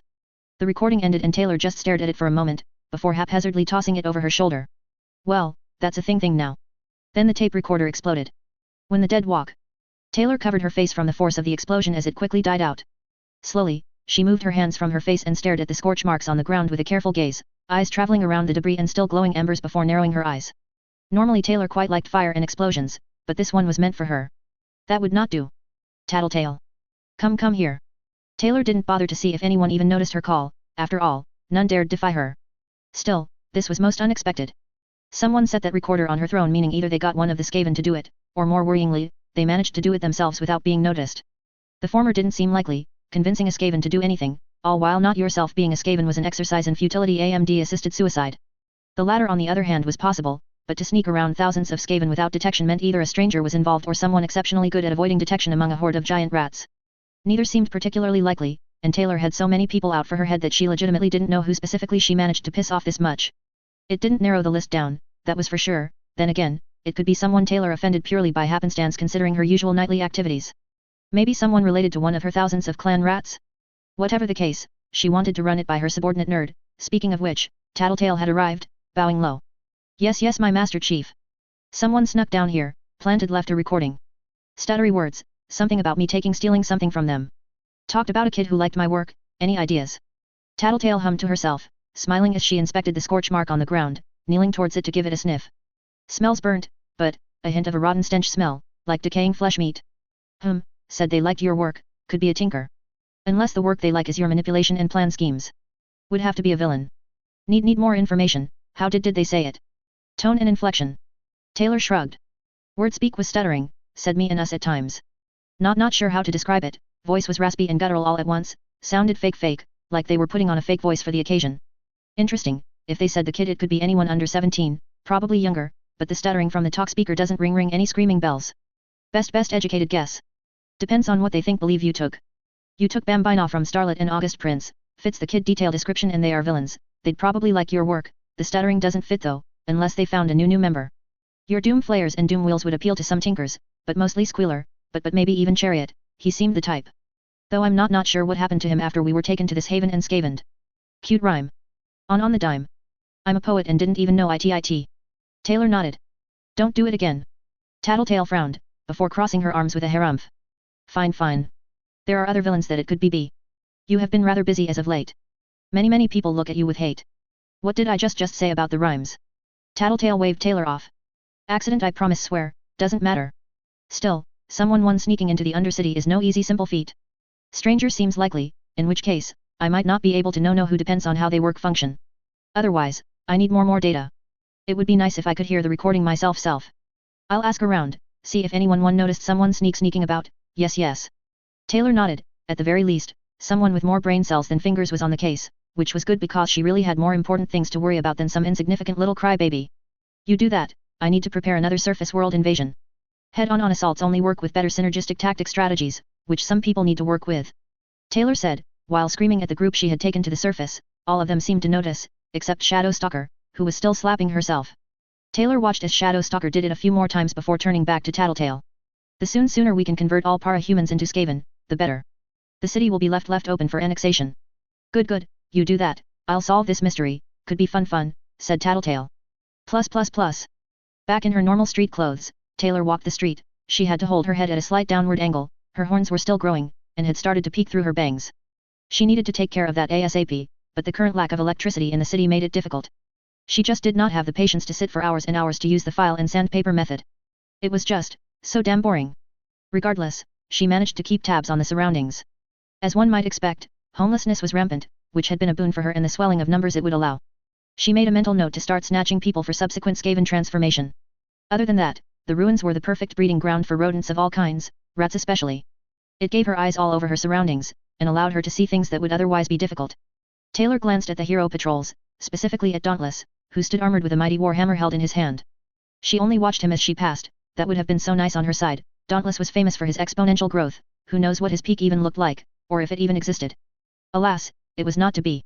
With him was Neuter and Clockblocker, from what Taylor could gather, even the wards needed to step up. Brockton Bay had a brief swelling of members due to the dome, leaving a lot of heroes trapped inside. She had already met Flechette, but beyond that, there was talk of a boy with iron skin, Weld most likely, along with several other Boston Capes, but Taylor wasn't yet privy to who. They were also working very closely with New Wave to defend the city's more affluent locales while expanding into areas under villainous control. The Heroes' United Front made them the far more clear threat, as even without support outside of the city, their forces were still quite formidable. The Travelers, Coil, and Empire would prove to be a nuisance, and Oni Lee was still out there, somewhere, but at least the ABB was mostly demolished without either Lung or Bakuda, wherever the hell she was, that was something Taylor would love to know. She had unfinished business with her, and really needed to settle that score once and for all. While originally the plan was to just kill her, she would be perfect for Skur's weapons development. Taylor turned the corner, continuing her path across the city, a simple low-level reconnaissance as the new forces were trained to satisfaction. Taylor had no intentions of using an untested team ever again, unless it was the last resort. Parian and Flechette also needed to be swiftly dealt with, seeing as they actually won from a certain point of view, mostly because everyone else was an idiot. Either Olimag getting in the way, Jotun being lazy, Bambino being fucking loud, or Shadow Stalker being a bitch. Also, it probably wasn't a good idea to underestimate stuffed animals. Taylor supposed that for Parian to remain independent as long as she did, she had to have something to keep it that way. Flechette getting involved was just bad luck, though Taylor was very interested in figuring out why.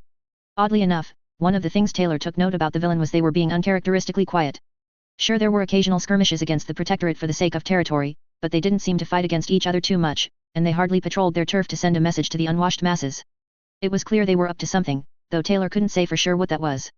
If it was against her, they would find it difficult to navigate the Undercity, but as Taylor noted recently, it wasn't as impenetrable as she initially believed. Taylor stopped, head tilting up as she smelled the stench of rot and decay on the wind. Her eyes widened as she looked around, sniffing every few seconds, until she found a spot that was slightly stronger in the scent. Taylor changed her plans, and began to follow it. It was unusually strong, far stronger than the scent on the recorder, slightly off too. This scent was old, very old. The scent on the recorder was fresh, reeking of decay, but this scent was moving. Taylor took careful steps, until the scent became overpowering to her sensitive nose, and that was when Taylor saw it. 3 cloaked figures walking, no shuffling down the street. They were overly dressed, the weather wasn't cold, but they were covered head to toe. 2 women, 1 man. All of them reeking. Taylor froze as she heard a soft moan escape from the male of the group, before he turned to the others, who all in unison stopped, and turned to face, a flower shop? All along a mostly abandoned street. What happened next, made Taylor's eyes widen. The male sent his arms to his side, causing metal blades of varying design formed of metal that shot towards the window at high speeds. They crashed through, sending glass in every direction as he lowered his arms and turned to the others. Get the ingredients for master, hissed the male, sounding for all the world like a corpse. The female on the right of the male, flew, surrounded by metal that seemed to spawn from nowhere as she took off into the store, through the window at high speeds, while the other female turned towards Taylor, who took a hesitant step back when she saw a blackened skull under her hood, and the symbol of a fleur-de-lis on her chest, before she pointed at Taylor with a skeletal hand. Witness. Orbs of light formed around this one, before they shot towards Taylor, who stumbled back as they exploded like firecrackers. Taylor, who realized that 1, she was outside of costume, and 2, realized that these were dead bodies of capes come back to life, did the only thing that made sense to her as she shuffled to her feet. She cheesed it. Taylor ran, taking off in a dead sprint while looking over her shoulder at the flying dead woman, who was sending more of those orbs towards her, only for her to slow as soon as she saw her face. Suddenly, the woman stopped, her orbs all exploded far away from Taylor as she watched her run off, before the flying corpse turned around and rejoined her compatriots. Taylor however did not stop running, because fuck that. What the hell fuck is going on? She didn't get an answer, but somehow, she just knew that the flamingo was at fault. Routine. Taylor walked aimlessly, beholding the industry around her.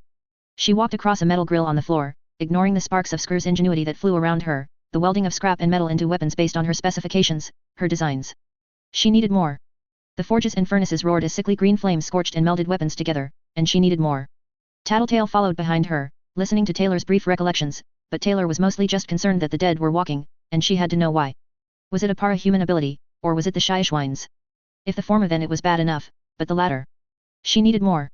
Sounds like Alfithor, Iron Rain, and Fleur. All dead, fits with the skeleton para-humans, yes. Not good, all were infamously strong. Minions are one thing, but they are minor in comparison to the true threat. We must find who is behind this. It cannot not stand. Necromancers wielding their heretical magics, passed down from Nagash. No, we must take out this foe, the horned rat demands it. Tattletale nodded as she watched the blacksmiths forging blades and shields while Taylor continued moving through her kingdom. Who had died during the Leviathan fight skirmish that we didn't collect? They could be made pawns by this enemy foe, we must be prepared. Velocity and manpower for sure, some out-of-towners as well. Erudite, Quark, Resolute, Smackdown, and a bunch of others that I don't know, haven't seen the official list yet. We need internet down here. You can pay for it, said Taylor dismissively. Tattletale huffed but continued following behind Taylor nonetheless. Whatever, most who would have almost died were taken by us and managed to survive, live long enough for transformation. The death toll was minimal small since Leviathan focused on UU for a significant portion of time and left when we did. Less than 2 dozen, practically unheard of, possibly even suspect, I think believe. Taylor stopped, turning quickly to Tattletale, who nearly ran into her, before taking a submissive step back. Suspect? Asked Taylor. Yes, Endbringers usually have targets goals when they attack. Leviathan left far too early. Have theory but can't know for sure. Well then, spit it out, what is your theory? Tattletale shrugged. Not enough to be sure certain, but I think the Endbringers talk to each other. The retreat stinks of Cymurg plot scheme. What? Why are you only saying this now? Tattletale only smirked. Not enough data, and it is unimportant for us. We're stuck in the dome. Planned on keeping tabs on future attacks by the Endbringers, build a model, yes. Reveal information when sure. Taylor's gaze turned downwards to the ground as she dwelled on that for a moment, thinking over the implications. It was an interesting theory, one that could impact future plans in fact, but not by much, and it wasn't pertinent information. She hummed before nodding. Fair point, unimportant for now, but do not do it again. Tattletale bowed. Of course, my most devious master, but to get back to the original point topic, not a whole lot of dead for this necromancer, and the bodies may not have been buried yet. Alfithor, Iron Rain, and Fleur on the other paw, have been 6 feet under for a long time. None would pay any mind attention to their graves, or even know that the graves belonged to a para-human cape. Which begs how this necromancer knew they were capes at all, except Fleur. Her identity was known public, but the other two, not so much. Necromancy is a dark heretical art, and even a student novice can sense power in the dead to revive better ones. Prevents mistaken identity. You wouldn't want to resurrect someone as a white who you think is a great warrior, only to get a peasant who would have served better as a far weaker skeleton. They would know the ones they summoned would be powerful, though only from the dead. They cannot not scry the living to the same degree. Tattletale nodded. Makes sense, though why dismiss it as heresy? We're Skaven, I thought believed we have no lines we aren't willing to cross. Necromancy sounds useful. It is, but it is far from the influence power of the horned rat. The winds of Shyish death and chaos energies aren't exactly incompatible but are not fully cooperative. They are taint polluted by the whims of Nagash, who hates the Skaven. Nagash burned the bridge between us and him before we had the chance to do it ourselves, and we killed him for it when we made forged the fell blade. Since then, necromancy has been heresy for us. Besides, we do not need it, the dead are just more food, and we chew bones to splinters. Have there never ever been Skaven necromancers? Not for very long, said Taylor with an air of finality to it as she turned around and continued their trek. Tattletale swiftly followed behind, watching the preparations around her as Taylor just glared at everything and nothing all at once. We must find this necromancer, and eliminate them. Necromancy uses warpstone in many spells, they may come for ours to take steal. We cannot let that happen. Warpstone is mine, and mine alone. But what if it isn't a necromancer? Could be a new cape, yes. Stranger odd powers than that there are, after all. Taylor shook her head. That is a risk we cannot not take, but that can wait for a moment longer. What of our stuttering intruder? Any leads? None I can detect. There was talk of a cloaked figure, but most assumed it was an Ishan assassin. None paid too much attention for fear of being used as Ishan target practice. The only odd strange thing about them was that they were completely covered under cloak robes. Did you discover anything? Even a scent? The intruder must reek of fresh rot. Some clue to who or what they are. We're connected to a sewer, if they kept their distance, none would be able to tell they smelled. That said, the interesting part is that no one noticed they weren't Skaven. We might be dealing with a stranger, but one we can still kinda somewhat notice, just not interfere with, though that is merely a hypothesis guess on my part. Only other possibility is that they seem to be a Skaven, but aren't, rat-looking case 53 or a changer perhaps, but much more unlikely than a stranger. Not impossible, but if true, any of the clan rats could look like a Skaven, but not actually be one. Taylor paused as she glanced at each and every clan rat working around her, her eyes narrowed. Powers of administration only work on rat things, if you look like a rat, but aren't, might not work. Want to keep eyes ears peeled? Yes. Watch for potential Trojan horses, but do it with sneaky discretion.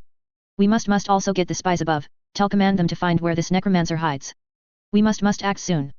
Too much is happening, and we must get on top of it before we lose control of my city. Talking of, you lost to Parian and Flechette, yes? We should run more drills. Yes, but I know what went wrong there.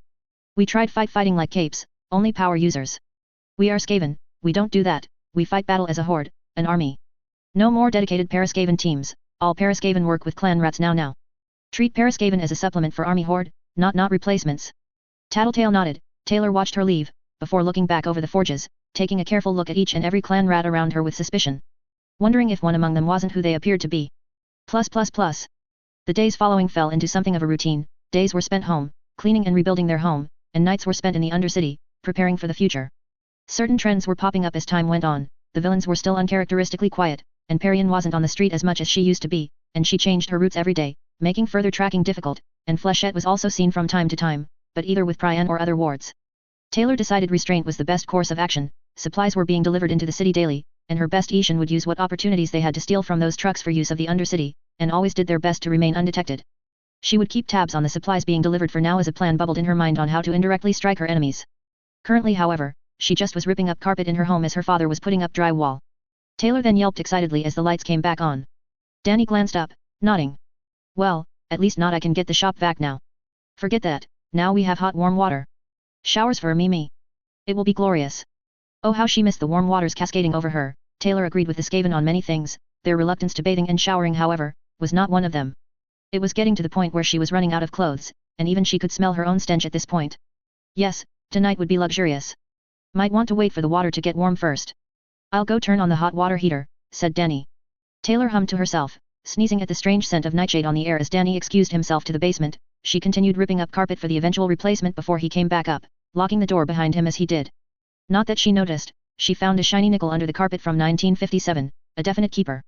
Shouldn't be more than an hour for the water to heat up. Taylor nodded as she stood up and brushed her clothes off. We're almost done with the clean rebuilding down here. Carpet is gone. Upstairs next. Sounds good, I'm tired of sleeping on the couch anyway. Taylor nodded as she cracked her fingers. So, what about the basement? Have you finished down there yet? You should at least finish instead of go down for a few hours then back up. Best to finish then move on, not do everything at once. It's done, for the most part anyway, just some nitpicky stuff left. Want me to take over down there? I could actually finish it, yes. Danny shook his head. Nah, upstairs is better. Speaking of, before we get started, we should go for groceries now that the fridge is back on, wanna come with? Taylor shrugged. Sure, sounds good to me. You're hopeless at grocery shopping anyway, said Taylor as she opened the door. I'm not that bad, am I? Taylor only snorted in a laugh. You purchased a can of artichoke hearts, we don't even use that in anything we know how to make. I thought it was green beans, said Danny as he closed the door behind him. Exactly why I am coming, you cannot be trusted in the ways of the kitchen, no. We would be eating mayo and jam sandwiches, but with cheese instead of bread. Okay, I know I am not that bad. Pretty close, said Taylor as she buckled up. Taylor then sent a glare at the flamingo as the truck started, she did not look away until they actually drive off. What is with you and that flamingo anyway? Asked Danny. It is most evil. Brings misfortune I think believe. Everyone knows lawn flamingos are supposed to be impaled into soil dirt, not tree. They are meant supposed to be the mounts of the kingdom of the lawn gnomes and their allies, those novelty statue ornaments of frogs with cute phrases like hippity hoppity, get off of my property. To see that damn bird show such flagrant disregard for its proper place. Taylor spat. Apox I say. Sickening, it's against the natural order to be in a tree. Taylor, it's an inanimate object. That's what it wants you to think believe. I know no better. Maybe I should have considered a therapist after the incident. Ha. Like the head doctor knows Taylor better than Taylor knows Taylor better best than anyone, and Taylor says Taylor is fine in the head, the problem is obviously the flamingo bird. I wonder if I still have that number the hospital gave me. Betrayal. No, I'm fine, yes. Just trust in me. My eccentricities are my own, yes. Danny shrugged. If you say so, but if it does get worse, I will put my foot down. Their feet Dad, they're supposed to be down. Danny's silence spoke volumes for Taylor's superior logic as they pulled into the grocery store. Like most places, there were signs of Leviathan's attack, with plenty of people out and about to get what goods they could. All under the watchful eye of cops and even a few PRT agents. However, the store itself had a generator, allowing them to be one of the few places in the city that didn't lose everything. Getting out, they went to work. It was a traditional affair for the most part, with Taylor keeping a watchful eye on her surroundings for any hint of parahumans or undead skeletons. Just in case. Of course, as with all things it didn't last. As Taylor went off on her own, looking down one of the aisles that still had something on the shelves hoping to find some baked beans, she heard a very familiar voice. Taylor, is that you? Taylor froze, before turning to see one of the last people she ever expected to see, mostly because she hoped they died. Not for any real reason, they just annoyed her. Hello Greg, why are you here? Also how did you not die to the giant gecko? Wait, did you think never mind, wow. Everyone at school said you died or something. No one has seen you since January. School obviously couldn't take my superior intellect. Also, the school conspired against poor Taylor. Nefarious schemes against me could not be tolerated, anyway. Go leave, I am busy. But Taylor didn't stop, merely walked away. A very impressive tactical retreat only defeated by the fact that Greg fucking Werner was following her. But where have you been? I mean, I know what happened was really bad, but I thought you'd eventually come back. The school missed you, well it did, before it kinda exploded. Taylor was proud of that too, it was for sure one of the top 10 highlights of her life, maybe even top 5. She'd do it again if given the chance, she hoped they'd rebuild Winslow in fact, just to give her the excuse. She'd destroy Winslow 1,000 times if that's what it took. She knew that it would never exist again, and that thought brought her joy. That said, what Greg said most assuredly did not sit well with her. Missed me? Ha. How exactly? In the ways one misses a punching bag. Why are you talking like that? Taylor shrugged, before poking Greg in the chest. Why are you talking at all? Crazy mad thing in this world, people making mouth noises to speak talk. We're all just making noises though, like a giant choir chorus of random sounds and nonsense we pretend mean something. Yet here we are, talking, maybe we should stop, or more specifically you should. There's an idea, let us play the quiet game. I'll start. Are you, okay? And you have lost the game, so sorry, but you get the consolation prize, said Taylor as she grabbed a random can off the shelf and shoved it into Greg's own hands. He didn't even realize he was holding it as Taylor grabbed him by his shoulders. There, one can of beets. You're welcome, now, let's not keep you, said Taylor as she spun Greg on his heels, much to his surprise, and started pushing him to the door. See, we can't all be winners, but these things happen dear Greg, but perhaps it is a gift, yes, said Taylor as she pushed Greg out the door, only for a cop to turn as Taylor took a step back and looked at Greg, who himself looked not unlike a lost puppy. The cop raised a brow. Did you pay for that son? Thief! Cried Taylor as she pointed at Greg, who immediately dropped the can on reflex and took off down the street. She watched him leave as the cop just sighed and went back to his post, with a low muttering of damn kids spoken under his breath. Taylor gave Greg 5 minutes before he realized no one was coming for him. Satisfied, she brushed her hands off as she quickly made her way back inside, finding the baked beans, and making her way back to her dad. Oh, you found them, good. Yep, said Taylor as she tossed the can into the basket. All in all, not a bad day, and the best news was they had hot water now, which was good. Danny could use a shower, he smelled like death. Plan scheming. With electricity back up, once Taylor was back in the Undercity, she prepared to shave her horns down and dye her hair again before her changes became even more noticeable. Of course, as with all things, actually setting out to accomplish her minor goals didn't exactly pan out. Because as soon as Taylor went into her workshop to groom herself, she saw Ankle-Biter, chewing on her electric sander. Taylor's eyes immediately widened as she skitter-leapt next to the giant brute horror, tanking the device out of his jaws, and watching as it fell to the ground, some pieces so small they slipped through the cracks of her fingers, and what didn't was absolutely covered in saliva. Taylor immediately began roaring in impotent rage, punching Ankle-Biter repeatedly, who only turned as she punched him again and again and again in a rhythmic, almost comfortable fashion. Like a massage. Taylor did not notice this as she continued to assault Ankle-Biter. You fool. How could you betray me like this? I can finally fix my horns and you do this? I'll kill you, you hear me, I'll. Taylor didn't even finish her sentence as Ankle-Biter fell to his size, curling in on himself and immediately going to sleep. She stared at the brute horror for a moment, wide-eyed, with her fists still raised and ready to strike, but held frozen as she just watched his back leg twitch in his sleep. Slowly, she brought her arms down to cover her face and groan, before looking into the mirror she used when shaving her horns. Already, she could see their tips peek out of her bangs, and her grey roots were starting to show. Her eyes flashed green as she sighed, looking down at Ankle-Biter, all but snoring. You are lucky you are the second cutest rat thing in the Under Empire, Ankle-Biter, otherwise I may have to actually kill you. Her only answer was the continued twitch of the brute horror's back leg. Taylor sighed, this was only a minor setback, she could get a new sander, and she could still dye her hair in actual warm water, so it wasn't a complete loss. She proceeded to do just that, right as Tattletale walked in. Greetings, salutations my master, so I have news, yes. Is it the intruder? Taylor watched as the reflection of Tattletale in the mirror shook her head. No, I have created a map, yes. Showing gang territories and have memorized a comprehensive list of all para-humans stuck trapped in the bay. Wanted to show you. Taylor nodded. At least that is something. Gather all Skaven, we will meet for a briefing, and we will create plan schemes based on the information. 1 hour, I have to change hair color now, yes. Why do you do that anyway? Your identity isn't exactly sustainable. Taylor turned around, looking Tattletale in the eyes with a harsh gaze. Because I am the boss, and you do not question me. Do we have an understanding, or must your education be much less pleasant? Tattletale shrank in on herself, bowing low and shaking her head. No master, no disrespect intended and no more further education needed, no. I shall depart to gather the others. Please forgive humble Tattletale for stepping out of bounds, yes. Taylor merely nodded, before dismissing Tattletale with a wave, turning back to her reflection, and getting ready to dye her hair. Plus. Taylor stood over an oversized map of Brockton Bay surrounded by her various Skaven, all looking down at it with varying levels of interest, from invested to completely uncaring depending on who you were looking at.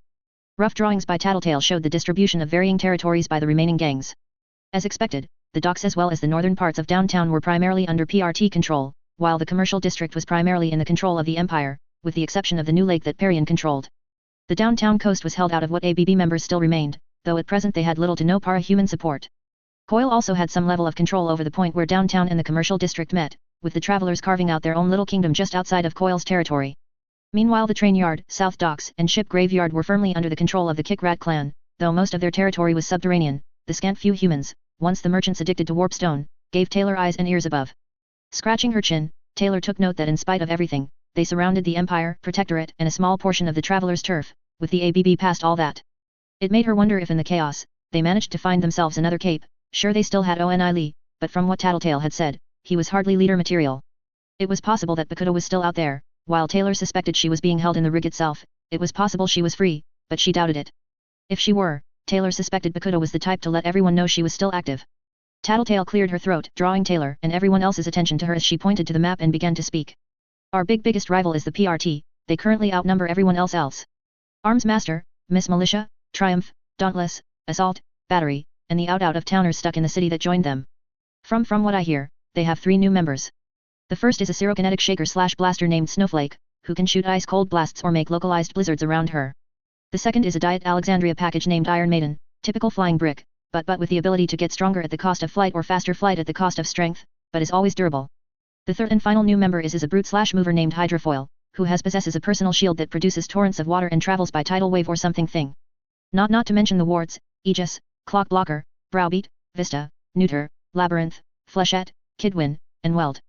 Beyond that, New Wave has only lost manpower, and still have close ties with the PRT. Big army they have, said Taylor. All because of Dome thing. Heroes are stuck, so they just joined Protectorate. Regardless, they are the largest enemy in the city numerically speaking, followed by the Empire. The Empire is a shadow of what it used to be, but still many capes. Kaiser, Purity, Hook Wolf, Crusader, Cricket, Storm Tiger, Rune, Knight, and Fog. 9 capes. Neen. Ze only have Neen. Ha. V Evil destroys MV Evil, yes, cried Skidmark because he had the maturity of a fucking child. Creek laughed though, but Taylor wasn't sure if he even remembered he used to be a Nazi or not, so for all she knew the joke flew over his head. Plus, Neen mean no, not 9, stupid brain-dead Skidmark. Shut up Skindmark, before I make you, said Taylor. J.A. main Führer. Said Skidmark before goose stepping closer to the table. Taylor groaned and face-palmed, before glancing back at Tattletale, who snickered before continuing. Travelers next, they are Coil's minions, but have some autonomy.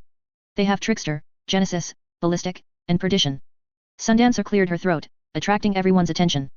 There's also Oliver, a changer/stranger who changes based on attractiveness of the eye of the beholder, yes, but he's mostly inactive.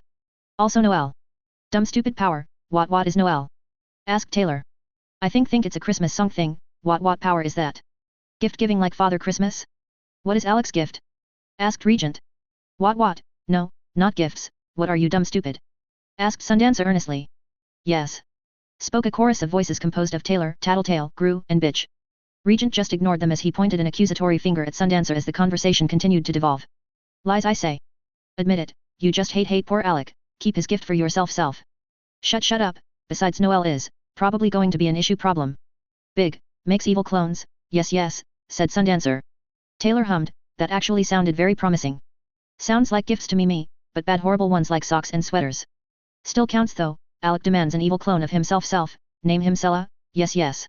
Shut up Regent, no one cares what the pretty cutest rat in the Under Empire wants, said Taylor in some Hail Mary attempt to regain control of the conversation, before turning back to Sundancer.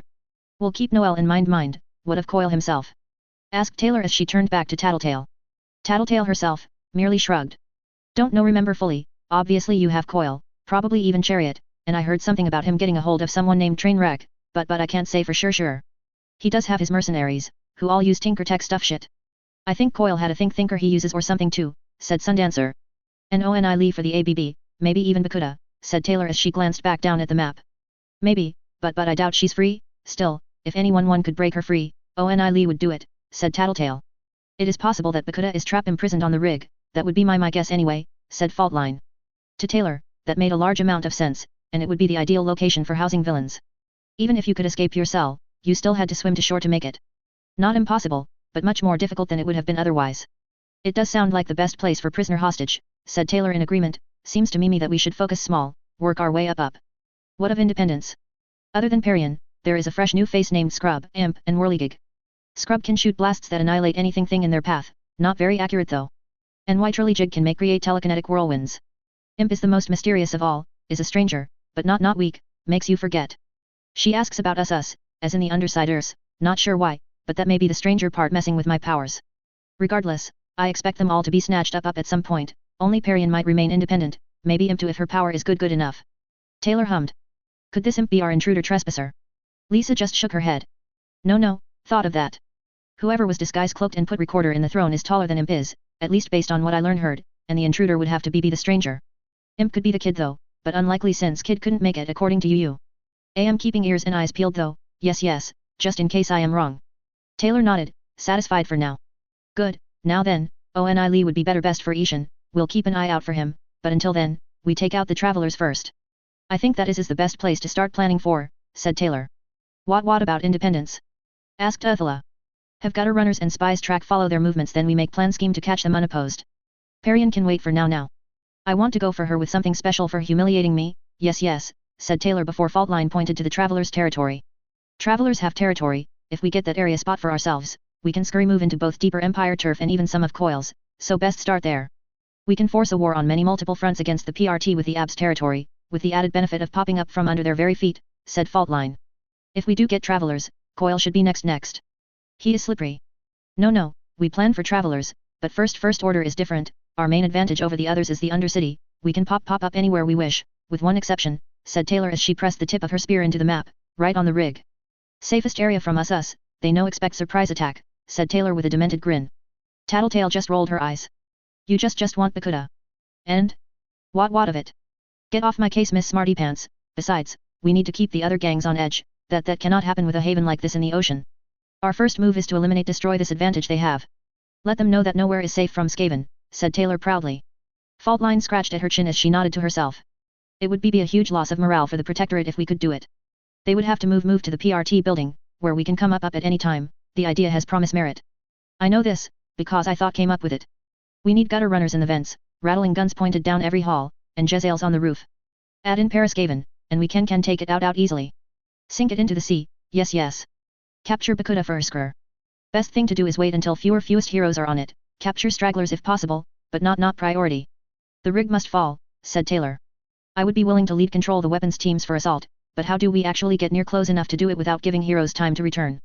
asked Faultline. Taylor lifted her spear up once and brought it back down in a rhythmic series of taps, and in a flash of light, a cloaked Paraskaven teleported on top of the map, sitting with his eyes closed and meditating like the perfect Ishan he was. His fur was, oddly enough, a peculiar shade of grey that in the right light, almost looked blue with dark black spots and splotches all across his fur. He stood, dressed in an old waistcoat the same shade as the blue parts of his fur with black details and wearing a cap. "Yes, my master.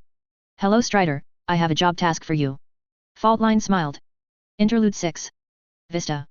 Vista held the interiors of the training room as wide as she was able to as Labyrinth sat next to her. They were surprisingly synergistic working together, with Labyrinth spawning whole buildings that grew like fractals, spiraling as the new heroes did their best to avoid being tagged by Neuter, whose own increased agility made him incredibly good at navigating the ever-shifting landscape. For this exercise Vista, Labyrinth, Assault, Neuter, and a squad of PRT troopers were the villains in this scenario while everyone else was the hero. Neuter's tag would work to incapacitate others with his toxins, and their job was to avoid him while also getting incapacitated heroes from being captured. This training exercise was created specifically by Arms Master to aid in anti-warlock tactics. Seeing as Warlock could incapacitate others with her plagues, before capturing them and turning them into monsters, it was as close as they could get to preparing. The shifting terrain was meant to simulate unconventional tactics. Vista would bend space to make avoiding Neuter specifically incredibly difficult, while the PRT troopers functioned as Skaven, armed with foam sprayers to entrap others. It wasn't an exact one-to-one match, but it was mostly designed to keep any para-humans out of Warlock's hands. The only hero not a part of the exercise itself was Arms Master, who stood next to the last Dragonflight drone in Brockton Bay.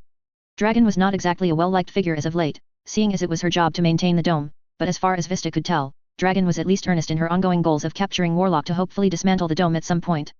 Then the alarms went off, and like a rubber band, reality snapped back to its normal size as the shifting architecture shrank into nothing as Vista turned to Arms Master, who already sprang into action. "PHQ is under attack," he called to everyone. Vista's eyes actually widened at that. PHQ was not an easy target by any stretch of the imagination.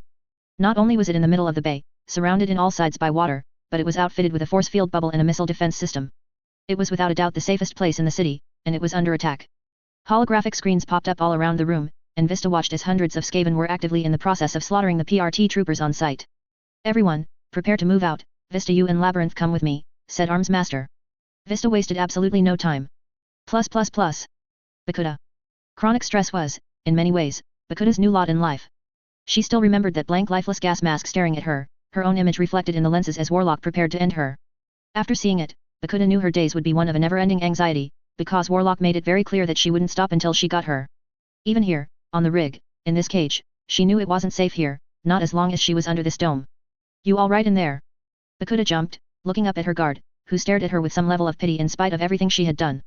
Bakuda knew why. She had seen herself in the mirror. The bags under her eyes, the bloodshot eyes, unkempt appearance, and emaciated frame. It was hard, so hard to see that, harder still to be reminded of it, so Bakuda ignored him, looking away.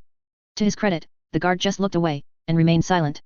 Every night racked her with nightmares of her trapped in that car as the monsters, the chittering rats, all just laughed at her slow, agonizing death amongst the ruins of a burning city. It played over and over again, each night.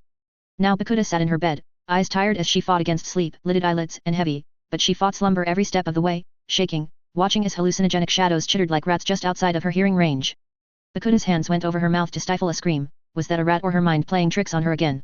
There it was again, a presence just out of sight, a spot of blackness that hides in the corner of her eyes. She turns to look at it, but whenever she would try and look at it directly, it disappeared, only to be replaced by a foul chittering that set her heart racing and body shaking. Bakuda knew they weren't real, but each time she saw or heard them, her whole body clenched tightly in jittery fright, sending her into a greater spiral of torturous anxiety that held her in its malicious grasp. There was just no getting away from it. She swayed back and forth, moving again and again, not for any reason, just some mundane thing to shake the nerves away. It didn't work, at best it was a distraction. Her bald hands went to her ears, pressing hard against them to stifle the sounds of the chittering, but it never worked. Her heart pounded, her head spun, and her eyes saw nothing but spots of darkness, her ears filled with the cries of 1,000 rats. It wouldn't end. Then all hell broke loose.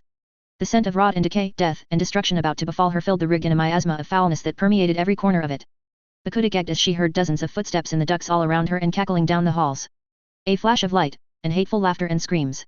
Gunshots, automatic fire, and wrathful chuckling. Bakuda cried, bawling as she fell to the floor, on her hands and knees as she quickly crawled under the bed where she cowered in a terrified wreck. Bakuda held her knees to her chest, eyes shut as tight as they would go as she just listened to the sounds around her. The insane cracklings of those monsters as they butchered and slaughtered everyone inside the rig. Bakuda pressed her back into the wall, as some animal part of her mind tried to push further into it as she heard a thud, and opened her eyes to see a guard, dead, half his head was missing, and his one remaining eye was staring wide-eyed right back at her, and there she laid, staring back into that single remaining eye. Frozen, incapable of looking anywhere else. Despite the chaos going on around her, that was all there was, only her and the corpse of the guard. Nothing else seemed real to her. Then she saw a paw-like foot stomp on top of the guard's head, letting the blood rush out of the wound from the sudden pressure. It took everything in Bakuda's power not to scream then and there, and she held it in through a borderline Herculean effort as she trembled at the sight. She heard the sound of sniffing, like a dog as the head of a massive diseased rat smelled at the corpse before her, whiskers twitching with each audible sniff, before it shoved its own muzzle into the hole in the dead guard's brain, as the sound of chewing echoed all around. The Skaven ripped its head back out, brain matter in its jaws as it moved back up, and Bakuda swore she could hear a swallowing sound followed by chuckling. "Oh, brain food," said the Skaven before it devolved into manic laughter and bent back down to nibble on the dead guard's fingers. Bakuda watched in absurd horror as the thing ate the corpse without even a hint of reaction from the human it once was, only for her to gasp as it suddenly stopped as its beady red eyes, by pure happenstance, passed right over Bakuda, and it froze, lifting its head slightly to better look at her and revealing a smile of gore-covered razor-sharp teeth and a grin so wide that Bakuda could see blood-stained razor-sharp molars as well. Well, what have we here?" The voice, young, so very young, and in that moment, Bakuda's eyes widened when she recognized who it was she was looking at. Gallant, one of the wards, turned into a parody of a rat and man. "Boss Chief was looking for you, we'll be pleased to have you, yes. Gallant chuckled, sneaking closer, sniffing at the bars. Bakuda was thankful that the locking mechanism was set to a keypad rather than a traditional key, until Gallant's head shot forwards, teeth grabbing at the bars as it started gnawing at them. Bakuda didn't watch, just covered her ears and shut her eyes at the sound of gnashing teeth on metal. She didn't even look when it stopped for just a brief moment. "Hey! Come help with this!" yelled Gallant before he went back to chewing. More laughter, more chittering, and the gnashing became a chorus as dozens upon dozens of teeth started to bite and chew at the bars. Bakuda shook, cried, begged, and prayed, but nobody came as she heard the sound of metal bars hitting the floor. The sounds of the rats rushing in was drowned out by her screams. Plus. Tattletale. The plan was fairly simple. Unlike a lot of teleporting movers, Strider was capable of going just about anywhere he wanted. All he had to do was visualize the place. Even a photo aided in this ability, and the PRT had plenty of pics of the interior of PHQ used for promotional purposes. PR for once, was their bane. While these photos never were taken of areas that were considered classified, Strider knew far more about the interiors than the average independent, and Tattletale was able to fill in the blanks with information from Gallant and Shadow Stalker. Strider started by dropping hundreds of Skaven clan rats on the outer helipads and outside, letting them be a prelude to the chaos. Next was the storm vermin, dozens of squads all appearing within the interior supplemented by rattling gunners. While the rig did have automated defenses, for an actual attack, they were of the non-lethal variety. The missile defense system wasn't designed to hit the rig itself after all. Instead, automatic containment foam throwers entrapped dozens of clan rats, but unfortunately for them, they had far more rats than they had foam. Next was the Jezzails, who appeared on the roofs to take out anyone that tried to make a run for it, before finally the Paris Skaven entered. Tattletale herself was as close to the security office. Ishan Death Runners took care of the guards there in rapid succession as she took to the chairs and began to work her magic.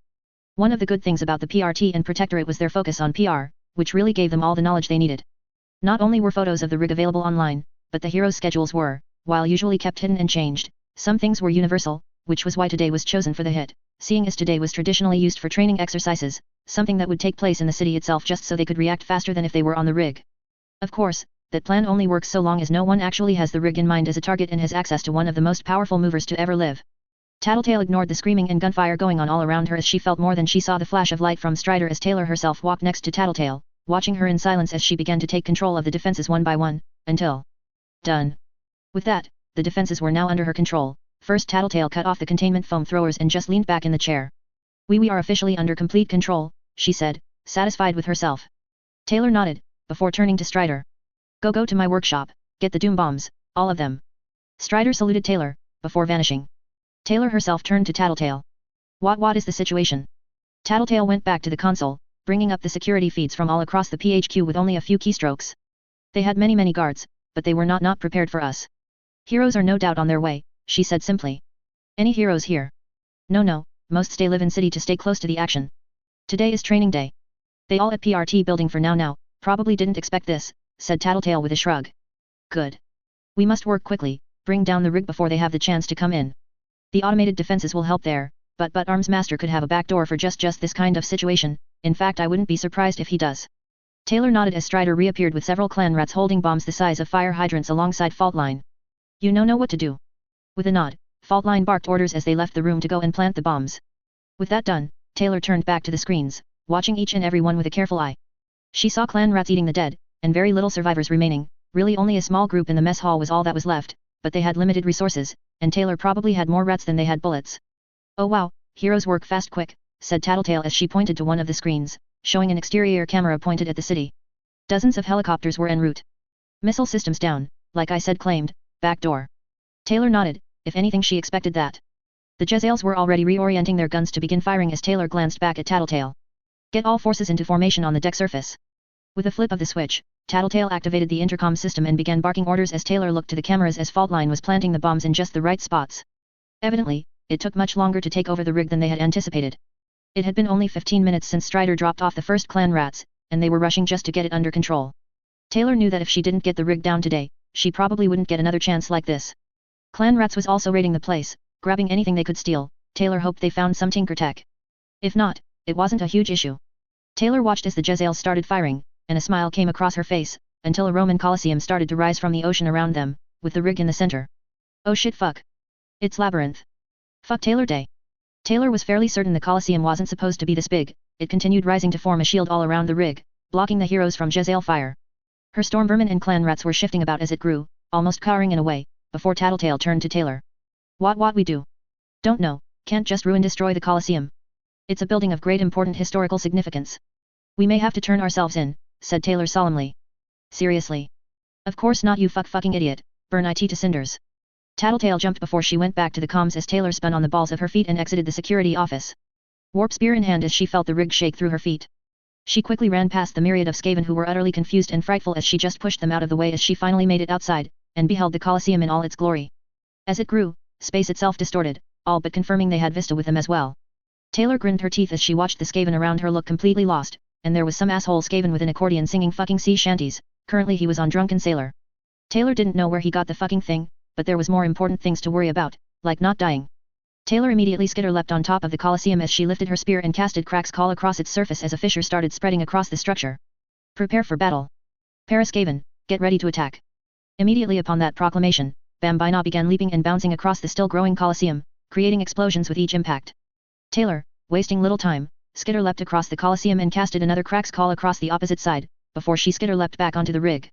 As parts of the Colosseum began to fall, Taylor caught the brief glimpse of the helicopters and casted Howling Warp Gale, making it that much harder for them to remain steady as fierce winds swirled around them. With that done, she prepared to bark orders to the Jezzails, only to stop as the screaming of bending metal tore throughout the landscape like a lightning bolt, and Taylor watched as radio towers, street lights, bridges, and all manner of structures began to spawn out of the Colosseum, twisted and distorted as they began closing in. Then it became dark as a chill came across the air. Taylor found herself shivering, especially as the winds picked up, and a flurry of snow began to fall. That was probably Snowflake. Taylor shuffled, the rig shaking as from below her, a lightning rod sprouted, nearly skewering her as she backtracked back into the rig, with hundreds of panicked Skaven all dropping everything and running inside. Taylor was far too busy not dying to really voice her protests, but there would be words later. Behind her, walls and structures spawned from the ground, before Taylor walked deeper into the rig, her teeth grinding as she turned around and growled in frustration. Taylor sent her fist into a nearby wall, which hurt like hell, but at least it made her feel slightly better. Taking a deep breath, she looked behind her. Unfortunately none of the Skaven had followed down the same hall she did, leaving her currently on her own as she ran further into the rig. Even from here she could hear more and more buildings spawning behind her, and an icy chill started to waft through the air. The cracking sound of frost was faint, and Taylor could see her breath coming out of her mask's filters with each exhale. Snowflake was evidently a very good shaker, which sucked, seeing as Vista and Labyrinth especially were phenomenal shakers. Even outnumbered, the sheer ridiculousness they could toss around was going to be a nightmare to deal with. Taylor then turned down a hall and stopped as she saw a dead Skaven on the ground. She stared at it with some level of confusion. It was covered in cuts and was already rotting, as if it had been dead for days. That did not make any sense. Taylor stepped over the corpse, keeping an eye on it as she continued to hopefully find someone, but the interior structure was getting slightly wonky already. Until finally, Taylor saw a familiar silhouette and she smiled at what seemed to be an Asian assassin heading her way from down the hall. Good, now she could at least get everyone back on track.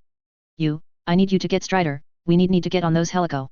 Taylor's eyes immediately widened as the Asian reared back, and a swipe of bladed fingers nearly decapitated her. It was only by reflex that Taylor managed to lift her warp spear in time, blocking the sudden attack as the blades pulled back, leaving gashes in the upper staff portion of her spear, with the noxious smoke emanating from where the claws made contact. She could only stare wide-eyed as they, probably not an Asian, started to chitter and chuckle. What the fuck is wrong with you? Stay stt till lit ttle mouse. Roared the cloaked figure as it pressed forwards. The voice was familiar, unmistakably female, but stuttering with a harsh inflection to it. Whoever this was, they were the ones who left that recording. The hallways were narrowing, and Taylor didn't have enough room to use the spear to its optimal capacity as she fumbled for her life, avoiding the foot-long bladed claws that seemed to just keep pressing forwards. The smoke from her warp spear was also obscuring their surroundings, and it was only her Skaven reflexes that gave her any kind of advantage against the traitorous Skaven. Actually, as she sniffed the figure, it smelled like a rat, but not like a Skaven. Taylor sent forth a bolt of warp lightning, but her mystery attacker was incredibly agile, even more so than the average Skaven. What was worse was she was steadily pushing Tatler backwards, where she could hear shifting structures behind her as the blizzard raged, sending flecks of snow into the hallways. Deciding that fighting with her life on the line was absolutely not something she was a fan of, Taylor held her spear as she darted back, putting more distance between her and the mystery attacker, who stopped and chuckled to herself, before reaching up to their hood. Hello th thief. The hood fell away, fingers like machetes pulling it back to reveal a grotesque parody of a Skaven. A human skull, stretched out to an almost impossible degree into a grim facsimile of a rat, with 2 rows of messy canine teeth in her deformed jaw. The skinned pelts of rats were sewn into her flesh, masking her scent just enough to make it not immediately apparent she was something that only looked like a Skaven, but clearly wasn't. Taylor just stared as the woman vanished before her very eyes.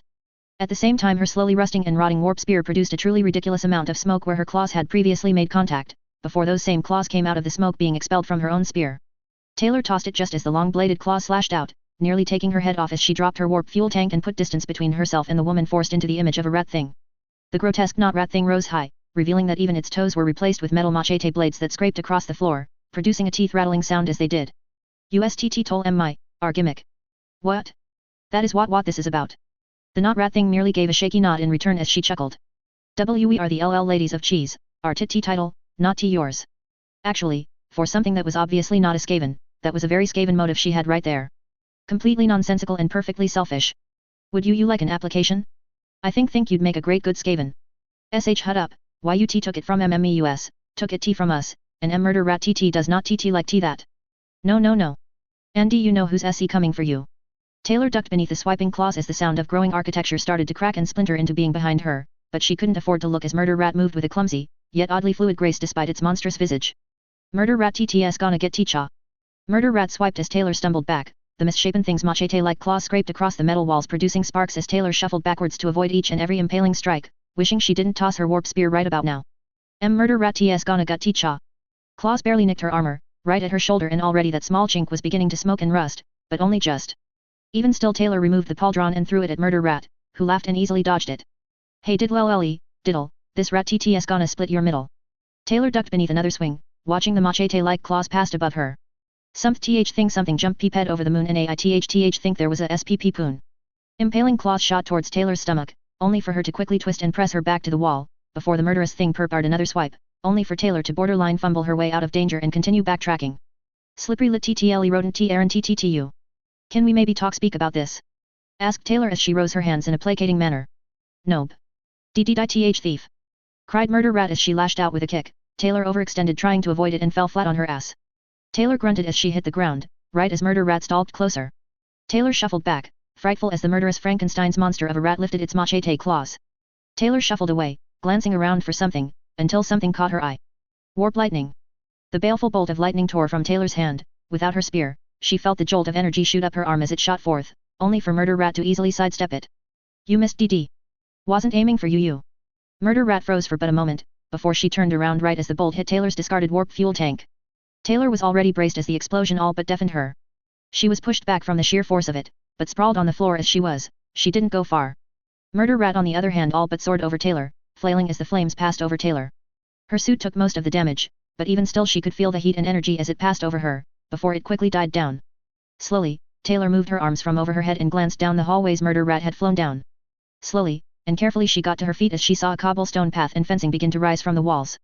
She turned around quickly upon seeing it. She had no way of knowing if that actually did anything, but all that mattered that murder rat, who or whatever that even was, wasn't here right now, which was as close to safety as she could probably get considering the circumstances.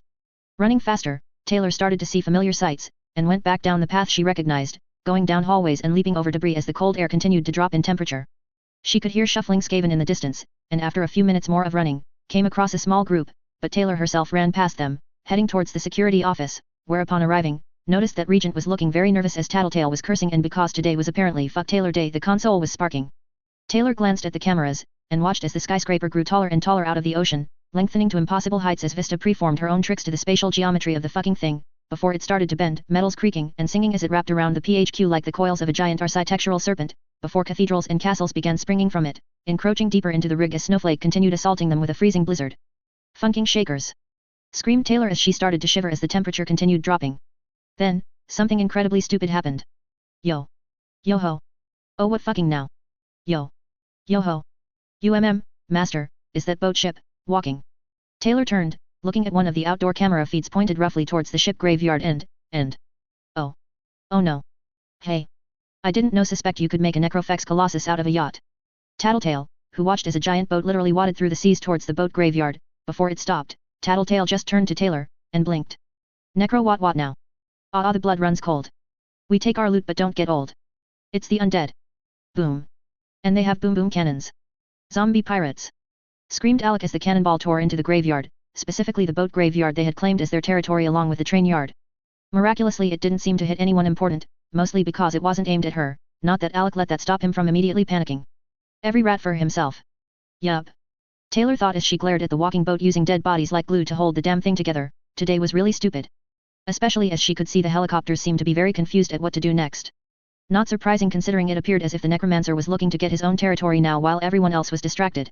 Fucking necromancers, I swear to the fucking horned one. Then the sound of machete claws scratching across metal screeched all across the rig. Fee-fi-f-o-fum, I came here to kill LL Warlock and chew bubble gum. Then there was the sound of Skaven screaming and dying probably. And I'm all out of FF fucking gum. There is also that, said Taylor to Tattletale. Tattletale, whose left eye was twitching dangerously, just screaming in frustration. Taylor nodded, that was at least a sane response, not that she was an expert on the subject of sanity. Okay, we have the space bent breaking shakers, a snow blizzard storm, probably other hero capes ready to take back the rig, zombie pirates taking over the boat graveyard while we are distracted, and a fucking killing murder rat that hates me for poorly thought up reasons, all in all, a fairly terrible bad day. Said Taylor, mostly to herself, before she took a breath, opening her eyes as they shined with a foul green light. Bring it on. The ever-chosen. In the hierarchy of issues to have to deal with, murder rat was the most pressing issue, followed by the PRT, and finally the necromancer.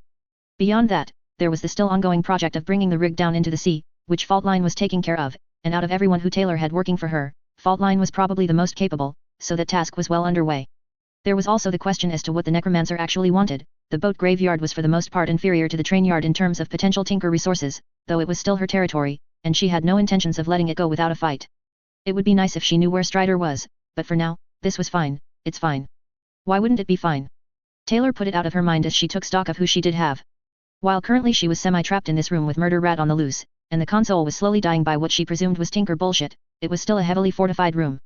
Tattletale and Regent were the only pair Skaven inside with her, not exactly ideal, but she also had a half a dozen clan rats and some gutter runners, no storm vermin though. An Ishan would be nice, or some rattling gunners. She did have her own emergency rattling gun strapped to what remained of her harness, though it was a smaller model for one-handed use with most weight being held by the articulated arm, but without the warp fuel tank, it was little more than a paperweight. She needed a replacement. Taylor quickly pointed to one of the gutter runners. You, find me a rattling gunner, if you see a dead one, grab the tank, use vents, be careful of growing architecture. The gutter runner nodded, before leaping up to the ceiling in a single bound and slicing its way into the ventilation shaft. That cut her forces down by one, but at least it was something. Taylor was momentarily distracted by the sound of the blades of murder rat's fingers scraping against the pipes, reverberating all across the halls. She then motioned to the clan rats. Barricade block the door, she ordered quickly as she detached her rattling gun and set it on a nearby small table. The articulated arm extended somewhat as she laid it on there, before she held a green glowing hand over it, weaving spells into its weaponry. Bless with filth. Noxious fumes poured from her palms, before seeping deep into the machinery of the rattling gun, and infecting the bullets with plague. Nodding satisfied, Taylor began checking her work, making sure the internal machinery was at least passable. At the very least, if she couldn't get a warp fuel tank, it could be a fairly, and admittedly unwieldy bludgeon. Without her warp spear, casting spells would be more energy intensive, and could potentially be not as reliable, but at least she had the option if it came down to it. Warlelloc, where are you? Murder rat TT want TTS to show you some th thing. Like your spleen and NT trails. Oh. We could DD play Dr. T-Tor, and guess who is the patient? The sound of Skaven running from the crazed Nate Skaven could fairly be heard, though to be fair, Taylor wasn't sure what Murder Rat could do, then again, there was a fucking thinker in the room.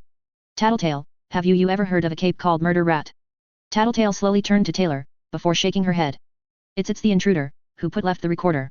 They can cut slice with long claws, make wounds rot and smoke, then use smoke smog to teleport. Rot. Teleport. That sounds like, oh shit, the kid. The kid from the tape. It's Bonesaw. What? Rot touch, or scratch slice now I guess. That's Ravenger's thing shtick, and the tagging teleport, that's Mouse Protector. Only one cape I know of can make build hybrid capes, and that is Bonesaw. Hybrid cape. Tattletale nodded quickly. Yes, Bonesaw makes nightmares, but if gets capes, can combine two into one, they name these things hybrid capes. But, why is she here? Dome is based on Sphere Mannequin's tech for Moon Base. Probably knows way in. Slaughterhouse 9 give tests to potential members, maybe killing you is murder rats. What does Warlock have to do with those murder hobos? Tattletale just shrugged. Slaughterhouse 9 is weird odd like that, unless. Maybe, no, best think of that later. That, really pissed Taylor off. Especially as claws started to scratch outside the door. Are you in th there Warlock?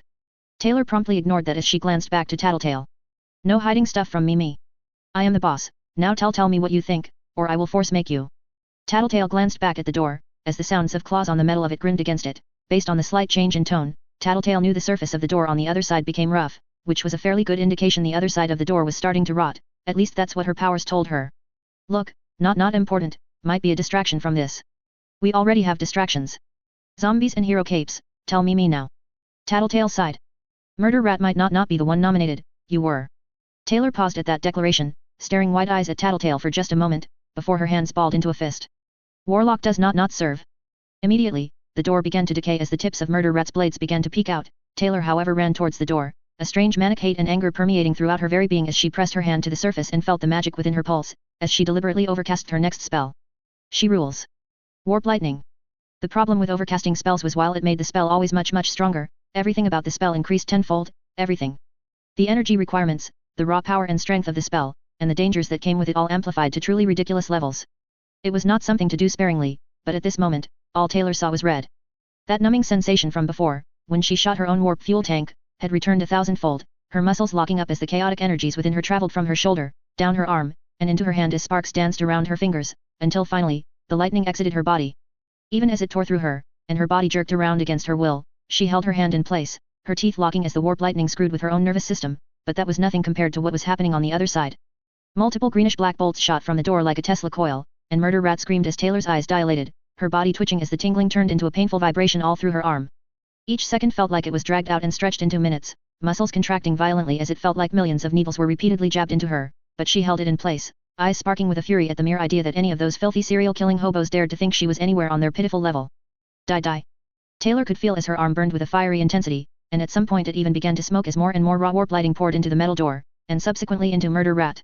The Skaven, both Paraskaven and otherwise all cowered as bolts of that baleful lightning seemed to strike all around them, hitting everything as the sound of the electricity took on a strange tone, one vaguely reminiscent of the chittering of 1,000 rats, and for Tattletale, for the briefest moment, she saw him. Two eyes, bright as warp fire that seemed to flicker in and out of existence, watching everything happening around them with a schizophrenic glee. Laughing from his realm of ruin. So horrid was the sight that Tattletale had to turn away, only to see from the few cameras that still functioned, albeit barely, the attack was far stronger than any of them had anticipated. From any antennae and metal tower that made contact with the rig, continuous bolts of black-green lightning danced continuously piercing the very clouds themselves as the Horned Rat watched with malicious interest, and that was when Tattletale noticed that while brief, the Horned Rat, or his mere presence was there, faintly hidden by each and every bolt of lightning, until finally, it stopped. Taylor's hand fell away, and she tumbled backwards, only to be caught, perhaps as a reflex, by Regent. On the other side of the door, through the small corroded cuts that showed the other side, Tattletale beheld a charged body with a metal harness bolted to it visible from the portions that had been seared off. It was human in appearance, but fashioned in such a way as to be vaguely reminiscent of a rat, but her eyes widened when she saw that, it wasn't dead, taken out of the fight certainly, but she could see the faint breathing even though its skin was covered in black burns. Ow, said Murder Rat softly, its two human eyes gazing through the holes, back at Tattletale, before raising a hand of machete-like blades. I think I'm out TT of the club. Taylor was violently twitching, so much so that it almost looked like he was having a seizure, but she was sitting up, still very much awake, and aware, but immobilized. Then, a gutter runner fell from the hole in the ceiling, nearly scaring the shit out of Tattletale as he lifted a warp fuel tank. I found, what is going on? Fucking idiot, said Taylor, before she passed out. Plus. Taylor woke in a vast, dark, and filthy place. Ruin as far as the eye could see. A fetid stink permeated the world beneath a green sky choked with smog. Mountains of waste and refuge extended as far as the eye could see, some even forming mountains of rusted blades and armor that stood tall enough to pierce the smog layer above. A place where everything that was discarded eventually ended up, trinkets, baubles, and even fragments of ancient knowledge all taken and despoiled. Spires of glowing warpstone were everywhere, providing the closest thing to light this foul place would ever know. It was a dismal place, and actually, Taylor kind of liked it. It felt like home for some reason. Hello? Is anyone there? Only silence was her answer, until suddenly, as if by magic, the squeaking of a billion rats blasted out all other sounds in this place. Even her own voice, screamed as loud as she was able to, only became lost in the cacophony as countless red glowing eyes peeked out from beneath the trash and ruins. She had to cover her ears to even stand the sound, yet even still, she didn't feel any form of trepidation, no fear, no worry, just purpose. The eyes, glowing like flames, winked out in sequence, forming a path, and before Taylor even realized that was what it was, she walked forwards. She had no destination in mind, no overall goal, just a gnawing need to move forwards. Each footstep she made sent minuscule traces of warp dust into the air, clouding it further, yet each breath only invigorated her more and more. At times, Taylor could see silhouettes in the far-off distance, towering rats as big as giants, with massive horns, yet all of them, no matter how huge, held a candle to the largest of them, who seemed to be so tall. He gazed down upon Taylor from above the purple smog clouds above, looking down upon her as she continued forwards. She came across a tower at some point, one that stretched miles down into the earth, but above it was a cloud-piercing tower reaching high over the desolation. Yet despite being far taller than even the mountains, Taylor had not seen it until she was all but on top of it, as if it simply was not there one moment, and was the next, fading into being like a mirage. Just as quickly as she saw it, she was already inside of it before she could so much as take in the sight of it, yet the inside of the place more than made up for it, as it was far stranger within than the ruins outside. It was clear to Taylor what she was looking at. It was a great edifice pocked with portals, lined with black rivers, and littered with stairways that lead to nowhere. Far more vast than the undercity they had created underneath Brockton Bay, yet despite its huge size, it was clear that she was within some kind of structure carved from old worn stone and rotting wood. She marches ever forwards, not really paying much mind to her destination. At times, things would pass her, each one on their own journey or perhaps lost here, maybe by choice maybe not. Taylor found she didn't really care, and neither did they. Was she dead? It certainly had a dreamlike feel to everything, where the real and unreal met and blended together into some new bastard form of normal that was anything but. It was at this moment that Taylor stopped walking, and looked before her. It was a great pillar of black, obsidian-like stone made from pure warp stone. It had 13 sides, and each side had 13 edicts carved into them, and Taylor read each in one. She found herself moving from one side to the next, noting that each edict was, in many ways, the epitome of what it meant to be a Skaven. Many of the edicts, or perhaps commandments, were contradictory with one another, and for some reason, despite this, it made sense to Taylor. After all, the horned rat is a cunning and duplicitous god. It made sense that he would expect the same from his verminous children. Touch it. Taylor lifted a hand, only to pause, as the reality of the situation took hold of her and she took a step back from the pillar, staring at it in absolute fear, her heartbeat quickening. She had no idea where that voice came from, but its tone, its cadence, its sheer magnitude left little candidates for who it could have been, and in this place. Taylor knew of only one being that the voice could have belonged to. She looked away from the pillar, staring at her hand for a moment. Her fingernails were like claws. She glanced back at the pillar, where it loomed ominously over her. The black pillar of commandments, she said, mostly to herself.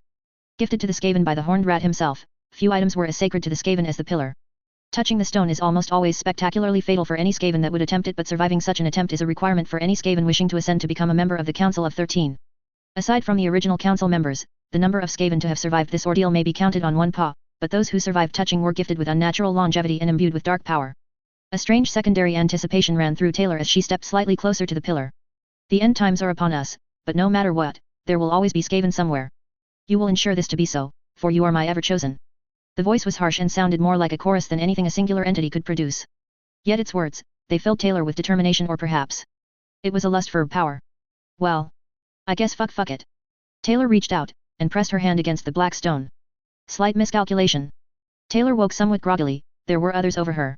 Tattletale and Regent, but the one she noticed mostly was Ursula, who was actually kneeling over her with her hands on Taylor's shoulder. There, that should do it. What did you do to her? Asked Tattletale. Taylor ignored that as she shakily got to her feet, head spinning from whatever insane warp trip she just went on.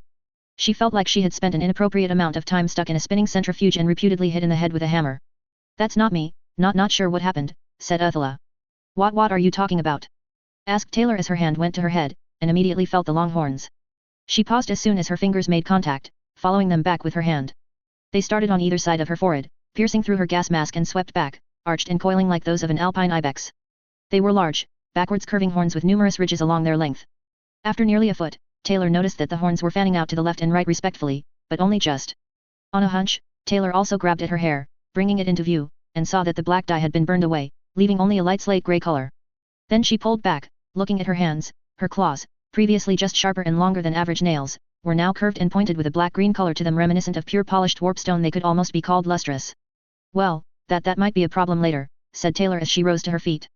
Immediately she felt the invigorating energy of Dar magic course through her as she stood, so much so that she felt like a new person, which now that she thought of it, probably wasn't far from the truth. Uthula hummed, scratching at her chin curiously. The horned rat has given me blessing gifts it seems, said Taylor as small ribbons and bands of Dar magic danced around her fingers. Your lenses are shine glowing green, look spooky, said Regent as he poked at her mask. Taylor batted his hand to the side. Don't do that, now, what of murder rat? Tattletale motioned to the door, opened, showing a charged body slumped against the wall. Taylor looked at it, and nodded to herself. Well, that's one issue problem taken care of, she said before turning to Regent. You will take the body, might be useful, yes. What?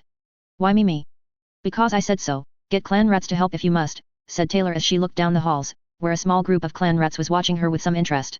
Taylor could still hear the sounds of ever-shifting architecture from whatever it was Labyrinth was doing coming from the walls themselves, so they weren't quite out of the woods yet. She was about to start barking orders, getting everyone to regroup and get out of here, when something very interesting happened. It started with the voice of Gallant echoing down the halls. Move out of my way. Taylor turned to see Gallant, and smiled when she saw who it was he was dragging behind him, bound and gagged. With very little warning, Gallant tossed Bakuda onto the floor in front of Taylor, who looked down at her cowering figure with a nasty smile. Looky what I found my master. Boom bitch was in cells, yes. Taylor knelt down, roughly grabbing Bakuda by the hair and forcing her to meet her eye to eye. Tears running down her face as she tried looking anywhere else. Hello Bakuda, remember me? She didn't answer, not with that gag in her mouth at least. Taylor looked to her own claws for a moment, before smiling, and ripping the gag out, where Bakuda immediately began pleading for her life. Please and Dothies. I'll. With little warning, Taylor casted the dreaded 13th spell, before letting Bakuda fall like a sack of hammers as her body began to change and morph into that of a Skaven, with her body painfully contorting and seizing from the moment-to-moment bone reshifting. It was a bit risky, as she really couldn't cast the dreaded 13th too many times in such a short period, really it would be hours before she could safely do so again, but she lost Bakuda once before, and had no intentions of losing the mad bomber again. Her screams became shrieks and finally squeaking chitters of a rat as Taylor immediately threw thoughts of Bakuda out of her mind and looked at Gallant, who only now seemed to notice Taylor's new features, particularly the horns, with a gaze that could best be described as impressed. Good work, but no time to stop. Find Strider, we need rats for the necromancer, I will remain with Faultline to ensure Rig Explode blows up, everyone else, leave. With that said, Taylor Skitter leapt away, feeling the small bit of connection administration gave her to locate Faultline. Thankfully it worked. Faultline was carefully placing the warp bombs in place with a handful of Skur assistant Skaven, with a fine eye for the exact position as Taylor came up on her. Is it ready finished? Faultline didn't answer immediately, instead she looked at Taylor's horns with a curious glare. What happened to you? Long story, is it ready finished? Faultline looked to each bomb strewn around the innards of the central column holding the rig up, running a few quick calculations in her head, before looking back to Taylor and nodding. I believe so, is everything done on your end? As well as could be, but we have issue problems. PRT is here. I figured as much, heard sounds above, said Faultline with a nod. Yes, but the necromancer is active, attacking boat graveyard with zombies. Need to move fast. What of Paraskaven we left behind? They not defending territory. Taylor just stared blankly at Faultline. You trust them to know what they're doing? Faultline hummed for a moment, before nodding. Great good point, we'll activate timers. We have 5 minutes to get out. Taylor nodded, feeling out her surroundings with administration. It wasn't particularly accurate, whatever the horned rat had done to whatever administration once was, had damaged it a bit, mostly due to a combination of unfamiliarity and carelessness, limiting it to some degree, but for the purposes Taylor used it for, most of the time it worked fine. Using it, she felt around her connections to a multitude of Skaven, looking for one in particular. Bambina was still on the surface, destroying anything Labyrinth spawned to the best of her ability. Gallant, Uthula, Tattletale, and Regent were trying to gather everyone to one general location. Other clan rats had found Arms Master's room and were stealing everything not bolted down, until they found a drill and started unbolting stuff and taking that too. Other than that, Skidmark was in the vents, currently snorting warp dust, probably completely unaware of the world around him. Victor was on the roof with Shadowstalker and the Jezzails, and, there was Strider. With a skitter leap, Taylor appeared next to the teleporter back topside. The architecture had, certainly changed into an M.C.Escher nightmare of stairs, walls, fences, signs, doors, arches, and pillars, and the snow had yet to let up at all, making it difficult to see more than 2 feet in front of you. Taylor had to grab Strider by the arm just to let him know she was there.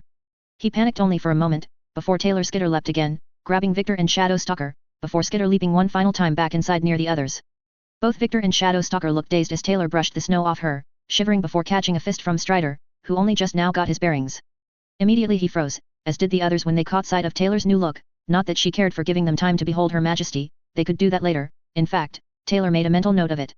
Bombs are set, time to scamper scurry, we need to deal with the necromancer. Strider took the least amount of time to prepare, as all nearby Skaven started linking hands to get ready for transport. Taylor skitter leapt back to fault line, working quickly to get everyone together before skitter leaping back to Strider. She repeated the process, grabbing Bambina, before focusing on the Jezzails, gunners, and gutter runners. Skidmark took a bit of coaxing, and some promises of warpstone to convince him he wasn't actually being taken to be probed by Martians looking to put a satellite dish up his butt, but eventually she got him to join the group. Everyone assembled, linking hands as Strider took a deep breath, and with a flash of light, they were out of there. +++. On the street, Taylor watched as hundreds of clan rats and stormvermin were fighting walking skeletons and corpses. Already her group was dispersing to deal with the massive tides of undead as she looked to the skies, seeing whole flocks of undead seagulls swooping down to harass gunners and Jezzails that had managed to get into position. The Necrofex Colossus was currently fighting the tag team combo of Fenja and Menja, right as a very loud explosion echoes from across the bay. For a brief moment, all turned quiet as the rig didn't fall down, so much as it exploded into a massive green fireball. The helicopters were spinning in the air from the sheer force of it, and even from her vantage point, Taylor could tell the shockwave was just as impressive as the rig was replaced with a massive mushroom cloud. Smiling to herself, Taylor turned back to the undead, Dar gathering in either palm as they were bathed in foul green light. Weaving the magic in her hands, Taylor pointed up to the skies, gathering as much as she could as she chuckled madly. Warp storm. The thunderheads above took on a sickly greenish color as the malefic energies shot from Taylor's hands into the skies, seeping into them and tainting them with the mark of chaos. The undead didn't seem to notice, or perhaps care was the correct word, but Taylor had seen that the heroes here, from the helicopter had broken off, had definitely noticed. Dauntless, Miss Militia, Assault, and Battery, once fighting a two-sided war against both undead and Skaven, watched as the skies above angrily discharged greenish-black bolts of warp-powered lightning that took jagged shapes for brief moments, depicting foul green eyes and massive claws. The air grew cold from the will of the blasphemous deity gazing at the chaos below. The storm itself was formed of pure warp energy, fueled by the malignant power of the horned rat himself, and blessed in such a way that it was obviously overcast, even though Taylor herself did not use enough energy to do so. It seemed as if the horned rat seemed all too happy to provide the surplus.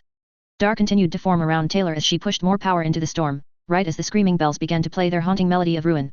The emerald, green eyes then shifted, looking at Taylor with keen interest and the kind of pride a carpenter might have towards a favored tool. Hear me now, horned one so great, listen to my invocation of hate. Grant me strength to smite your foes, and make a land where nothing grows. I give you a sacrifice of many this day, 100 souls to you I slay. In return I beg you with bells that sing, to grant me access to Vermin King. The skies roared, as a bolt of warp lightning tore from the heavens above, striking not 10 feet in front of Taylor and wreathing the Suro-Undings in hellish sparks of warp lightning. As Taylor looked up at the smallest presence of the great horned rat, who laughed maniacally, she felt the gaze of pride turned mocking as the bolts continued to strike, splitting reality asunder. With a wave of her hand, she prepared to send 100 clan rats to their death, the price needed to pay for the spell, yet as the portal grew larger. Taylor noticed that, her clan rats weren't dying to bring forth the Vermin King to turn the tide. She blinked in mild confusion, before realizing that she had miscalculated. You were supposed to sacrifice souls, before casting the spell. Now it suddenly made sense why the horned one's gaze turned mocking. Oh, well. I'm sure it will be fine. Looking back to the portal and taking a tactical few steps backwards, just in case, Taylor watched as she saw that something was certainly coming through. It seemed as if the horned rat was willing to bypass certain traditions, which made sense. Traditions were just stupid peer pressure from dead people, or, maybe not now that Taylor thought about it, since the horned rat was the one who set those traditions, and was most assuredly not dead. Flames shot from the portal as the zombies mindlessly continued to fight back, but everyone else was far too busy noticing the strange pulse of energy as reality continued to splinter and fracture. Just in case, Taylor used her claws to cut her palm open. A temporary blood sacrifice until she could better get the needed sacrifices. Her blood was remarkably potent after all, it would be fine, very fine, Taylor assumed it would be fine at least. Within the portal, Taylor caught sight of a massive horned silhouette, and for the briefest of moments, she smiled, thinking that perhaps the unintentional changes to the spell were to be overlooked, until she realized that the figure on the other side looked far bulkier than a Vermin Lord, let alone Screech Vermin King. In fact, as far as Taylor was aware, Vermin Lords didn't have muscles quite that large, or wings. Tattered wings. Oh. Maybe, maybe it wouldn't be too bad. Who dares summon Skarbrand? Or not? Every rat for herself. Cheese it. A most epic retreat. From the portal, a beast did emerge, leaping out quickly despite the beast's size.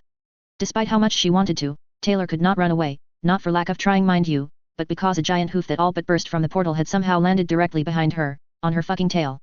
After the customary screaming in pain and pulling with all her might to free herself, Taylor managed to accomplish absolutely nothing as the other massive hoof landed several meters away, before his hulking bulk finished rising, not even noticing that he was on Taylor's tail. Standing nearly 15 meters tall, or just under 50 feet, was a monster of gore-slicked ropey muscle that looked to be made of braided steel cables that clung to exposed bone and sinew. A monster of a beast that Taylor could only call Mega Satan because in her panic she forgot the name he had just screamed out in rage. A mess of jagged teeth parted, with strands of drool clinging to both jaws as he roared, with flames licking at his teeth as his rage-filled call to arms all but stopped the fighting, except from the undead hordes, who were known for their overly stupid determination regardless of any situation, not that it did them much help when almost every Skaven was scrambling to be anywhere else but here. Taylor continuously pulled on her tail as hard as she could as she felt the wind pick up as two absolutely massive pairs of wings flared out, the membrane tattered, but there was more than enough remaining to kick up a mighty windstorm just from the motion alone as Skarbrand drooled liquid lava onto the pavement. Taylor whimpered. Skarbrand looked to the chaos all around him as she clenched his grip around his twin axes, Carnage and Slaughter, tightly in his meaty fists, before the bloodthirster sniffed the air, and glared downwards at the myriad of screaming Skaven making a run for it. This seemed to piss off Skarbrand, more than he already was, that is. Summoned by rats. Again. Was once not enough. Skarbrand lifted his axe, bashing the two of them together, sending demonic sparks in either direction as Taylor just kinda got into the fetal position and prayed to the horned rat. Meanwhile Skarbrand dug his hoof into the pavement, also ow, before he took off in a charge. Blood for the blood god. With Skarbrand's charge, Taylor finally became free and Taylor quickly grabbed her tail, which was currently on fire, but at least it was free. Also fucking ow. That said, some deep animal part of her brain was screaming at her as Skarbrand went and clotheslined Fenja to the ground, before lashing out at Menja with his axe in his free hand, only for Menja to catch it with her shield, before being tossed back by the sheer force of the blow. Not a little bit either, Menja all but skidded back half a block. Then Skarbrand took the entire roof off of a shorter, and very much unlucky building that happened to be closer than anything was recommended being near Skarbrand, and with that a single demolition-filled swing, he prepared to butcher Fenja in a single blow, until Mush, poor stupid Mush wearing his hell pit armor, threw himself into Skarbrand in an attempt to knock him off his feet. It was undoubtedly brave, though predominantly stupid and probably a case of misplaced faith in his hell pit armor, however when he leapt high to tackle Skarbrand into the ground, that is not what happened. Thankfully it did give Menja time to shuffle to her feet as Skarbrand knocked the broadside of his axe against Mush, and sent him flying several blocks away with a single attack, which also managed to decapitate his main head. Something that Skarbrand seemed to like as he picked up the severed hell pit head, drank from the bleeding liquid warpstone spilling from the neck stump, before tossing the head so hard into the ground it went past the tarmac and into the sewer. Skulls for the Skull Throne.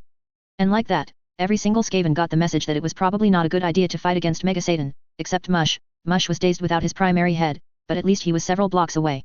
Taylor however was far too busy willing the pain in her tail as she looked around, hoping to find Uthula amongst the chaos. Her warp storm still raged above, now accompanied by the chittering laughter of 1,000 rats, presumably. While Taylor absolutely hated this situation, the horned rat seemed to love it. Taylor just kept looking for Uthula, letting the warp lightning deal with the undead, who did not have the necessary self-preservation instincts to do much more than throw themselves at Skarbrand, who was more than happy to destroy them.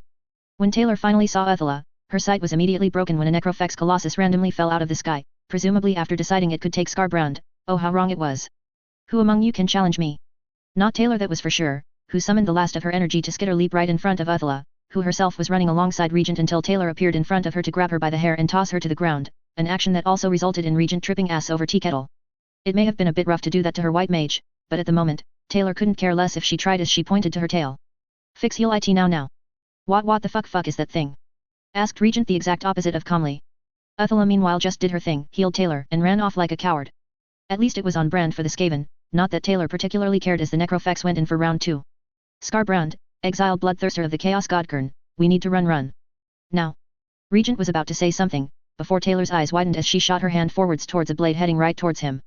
With a cast of warp lightning the blade turned into a rain of iron sparks and splinters as she saw Ulfather growl near them, spawning more and more blades around him. You summoned a daemon. Wrong daemon. Said Taylor as she grabbed her rattling gun and started shooting at the fucker with maximum disregard for everyone else around her. Ulfather just sent dozens of spinning blades in front of him, many deflecting the plague-enhanced bullets, but some hit their mark, not that he seemed to notice. Stupid racist skeletons. Not just any daemon, you summoned the exiled one. What is wrong with you? We don't have enough time to answer that, now die. Taylor continued shooting the undead white of Ulfather, right as several Skaven and undead, all tossed by Skarbrand, and most of them in pieces, started to fall all around them in a rain of gore.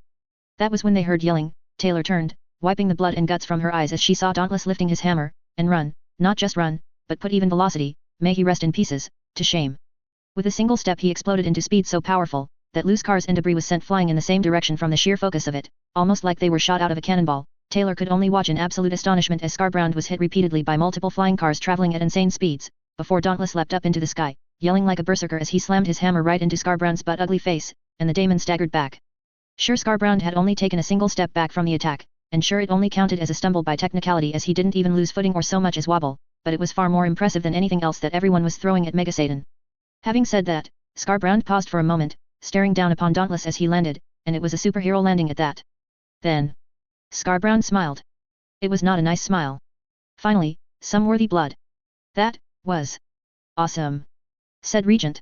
Taylor had to agree, or she would if Alfethor would fucking let her. As it stood, he didn't, and he was really good at knocking bullets out of the sky without a care in the world. Plus the whole being undead thing kind of made what bullets did hit become absolutely useless. Granted, it was harder for him to move around, what with the blood and guts all over the place. Ceaseless rage. Regent took a dive, mostly because his powers were absolutely worthless against a skeleton animated via magic. Taylor just kept firing till she ran out of bullets, then together with Regent dove behind some cover before being turned into shish kebabs. All the while, Scarbrand voiced his incredibly angry opinions. Scarbrand hates undead. Today sucks, said Regent. Scarbrand hates Skaven. Well, whose fault blame is that? Asked Taylor as she started reloading. Scarbrand hates your overly colorful armor. Yours, said Regent. Scarbrand hates your fucking hammer. CC, offloading your own faults onto poor Warlock. That's your problem right there. Scarbrand hates. You're the one who summoned Super Satan, Lord of Gains. Abandon reason. No, only war.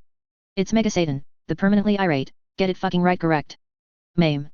Kill. Burn. Maim. Kill. Burn. Maim.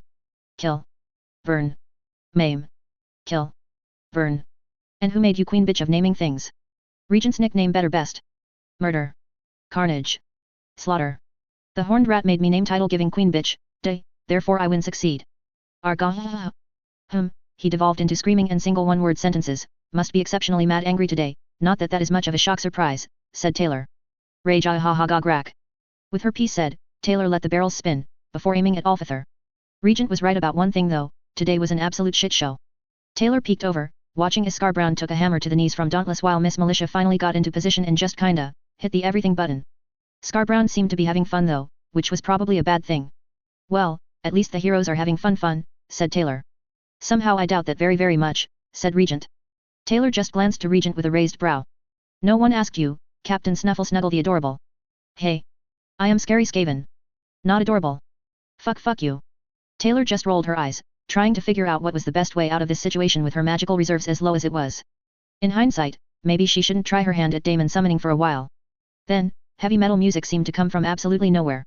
Regent was the first to notice it, blinking in absolute confusion at it. Taylor however just was looking at her surroundings, as a bunch of high-tech drones suddenly came out of everywhere, pointing at absolutely everything with large HD camera eyes. I know that song. That's the Doom theme, said Regent. Ladies and gentlemen, we are sorry to keep you waiting for the newest episode of Uber and Leet, but when opportunity comes a-knocking, you answer that fucking door, so today, Uber and Leet will rip and tear. That was when Uber, dressed in green power armor, landed right in between Taylor and Alfethor, cratering into the ground rather impressively before lifting an absolutely massive gun, and fired a ball of green energy into Scarbrand. The energy immediately detonated as Uber straight up sprinted towards Megasadon. Which in Taylor's opinion was the absolute last thing you wanted to do. Oh. It's Uber and Leet, cool, said Regent as Scarbrand flailed around at the sudden plasma that had, presumably, destroyed his retinas, or whatever equivalent of retinas demons had. What the hell is wrong with everyone today? Questioned Alfethor as he watched Uber run circles around Scarbrand while Dauntless hit him hard.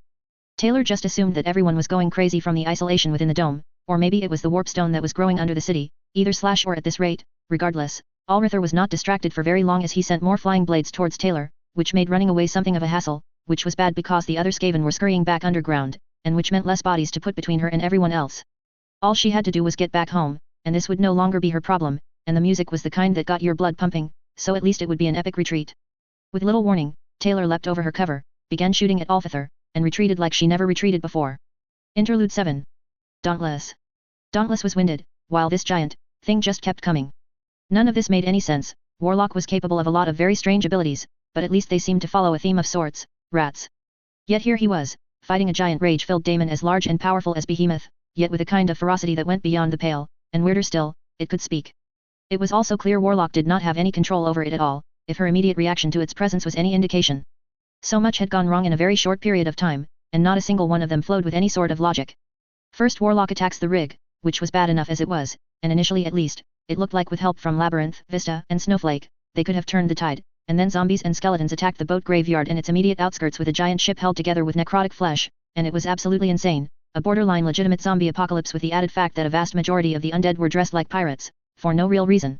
Then Warlock teleports to the boat graveyard, letting the rig go down in flames, before creating a truly ridiculously powerful storm, and looking to all the world like she straight up summoned a daemon from hell itself, and it was here that Dauntless really knew that whatever was going on refused to be sane by any stretch of the imagination, and if it wasn't so dire, he would almost consider it funny, but in an absurdly grim way.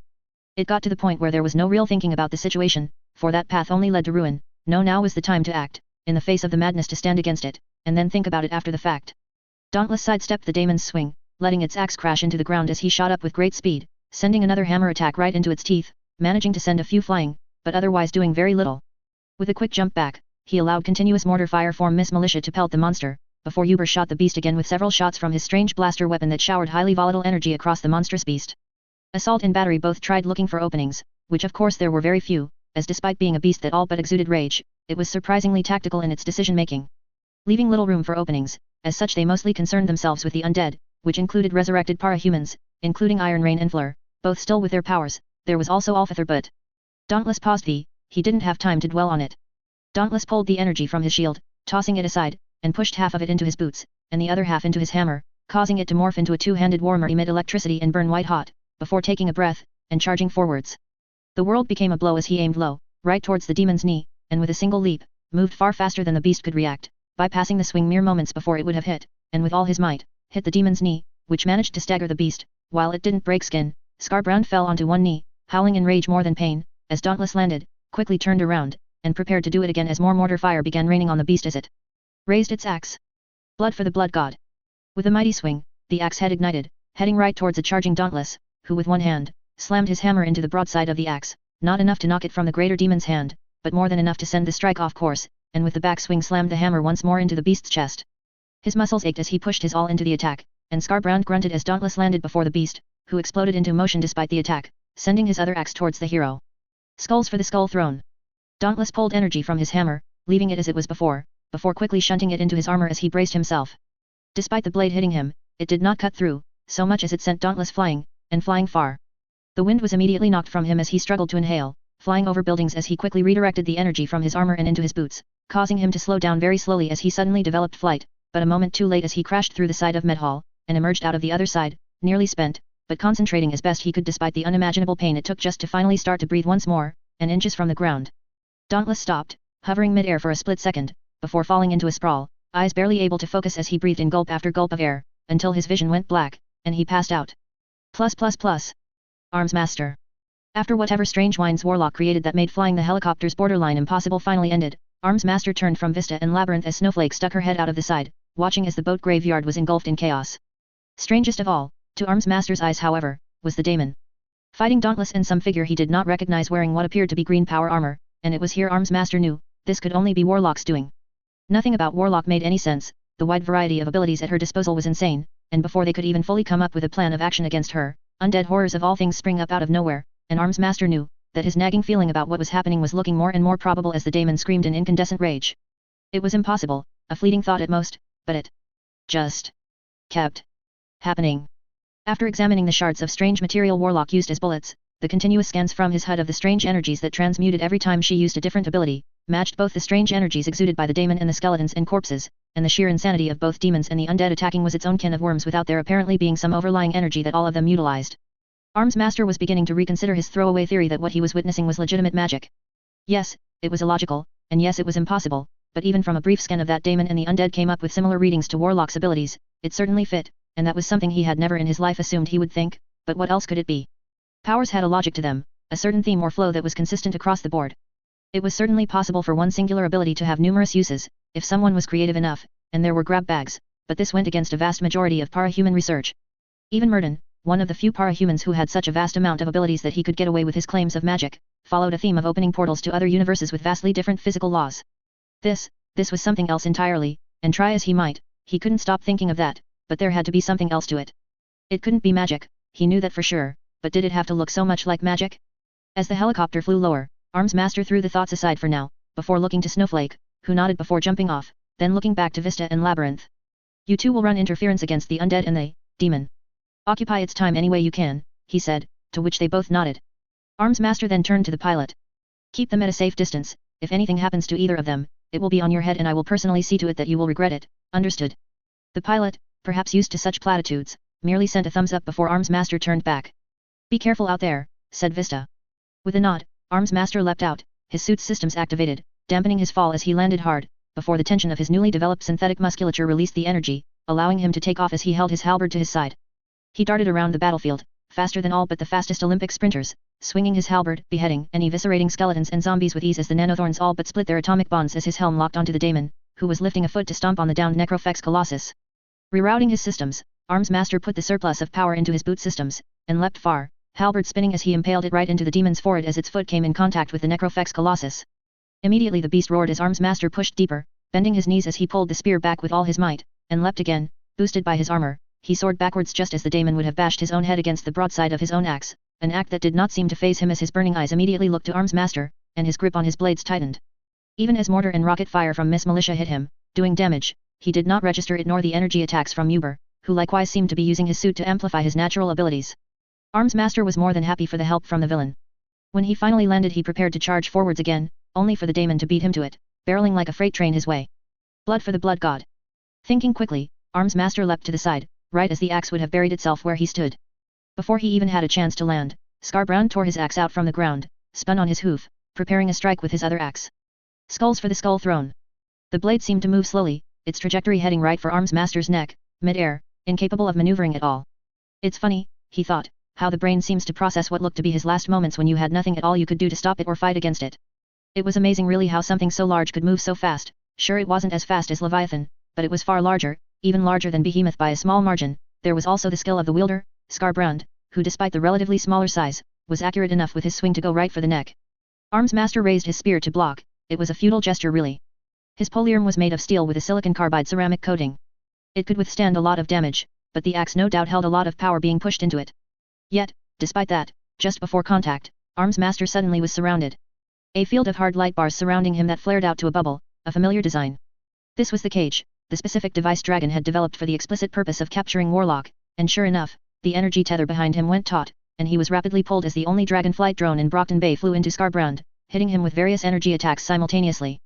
Time seemed to catch up with Arms Master at that moment, as the cage hit the ground, leaving him alive, but incapable of escape. He watched as Scarbrand began swatting at Dragon with his axes, as he quickly took his nanothorn halberd to the walls of the cage, only to watch the haze of metal thorns burn away nearly as soon as it made contact. He cursed, trapped within until Dragon could deactivate the shield. Until then, he could only watch. Dragon. The cage was a one-time deal, a project she had developed based on a full suite of scans of the Siberian's own invulnerability. Remarkably energy-intensive, that shot alone took nearly 30% of her reserves, but at least Colin was safe. It was a split-second decision she knew that regardless of everything, she wouldn't regret it. Her Melusine suit had several advantages against the daemon, that just about caused an algorithm to crash just thinking about it. It had the ability to absorb metal, and generate heat. With a breath, she spewed a concentrated stream of blue fire. It hit its mark, at roughly the same time as Uber unloaded another shot into the daemon. It wasn't her first choice of ally, but at least whatever skills he manifested seemed to be serving him well. A quick scan revealed several more oddities about the demon's weaponry. While visually they seemed to be composed of brass, when Dragon maneuvered around the strike in an attempt to absorb the metal, she found that she was utterly incapable of absorbing them. Scans indicated that they only seemed to be brass, but this was something, exotic energy signatures, with an odd level of activity between them, a primary and incredibly dense form of energy that would at times decay into 8 unique yet distinct base states when separated. Already Dragon had to begin trying to catalog it and, that was odd. She darted around another swing, going low for an attack directly to the joint above the hoof. Despite the increased strength she pushed into her attack, it barely even did anything.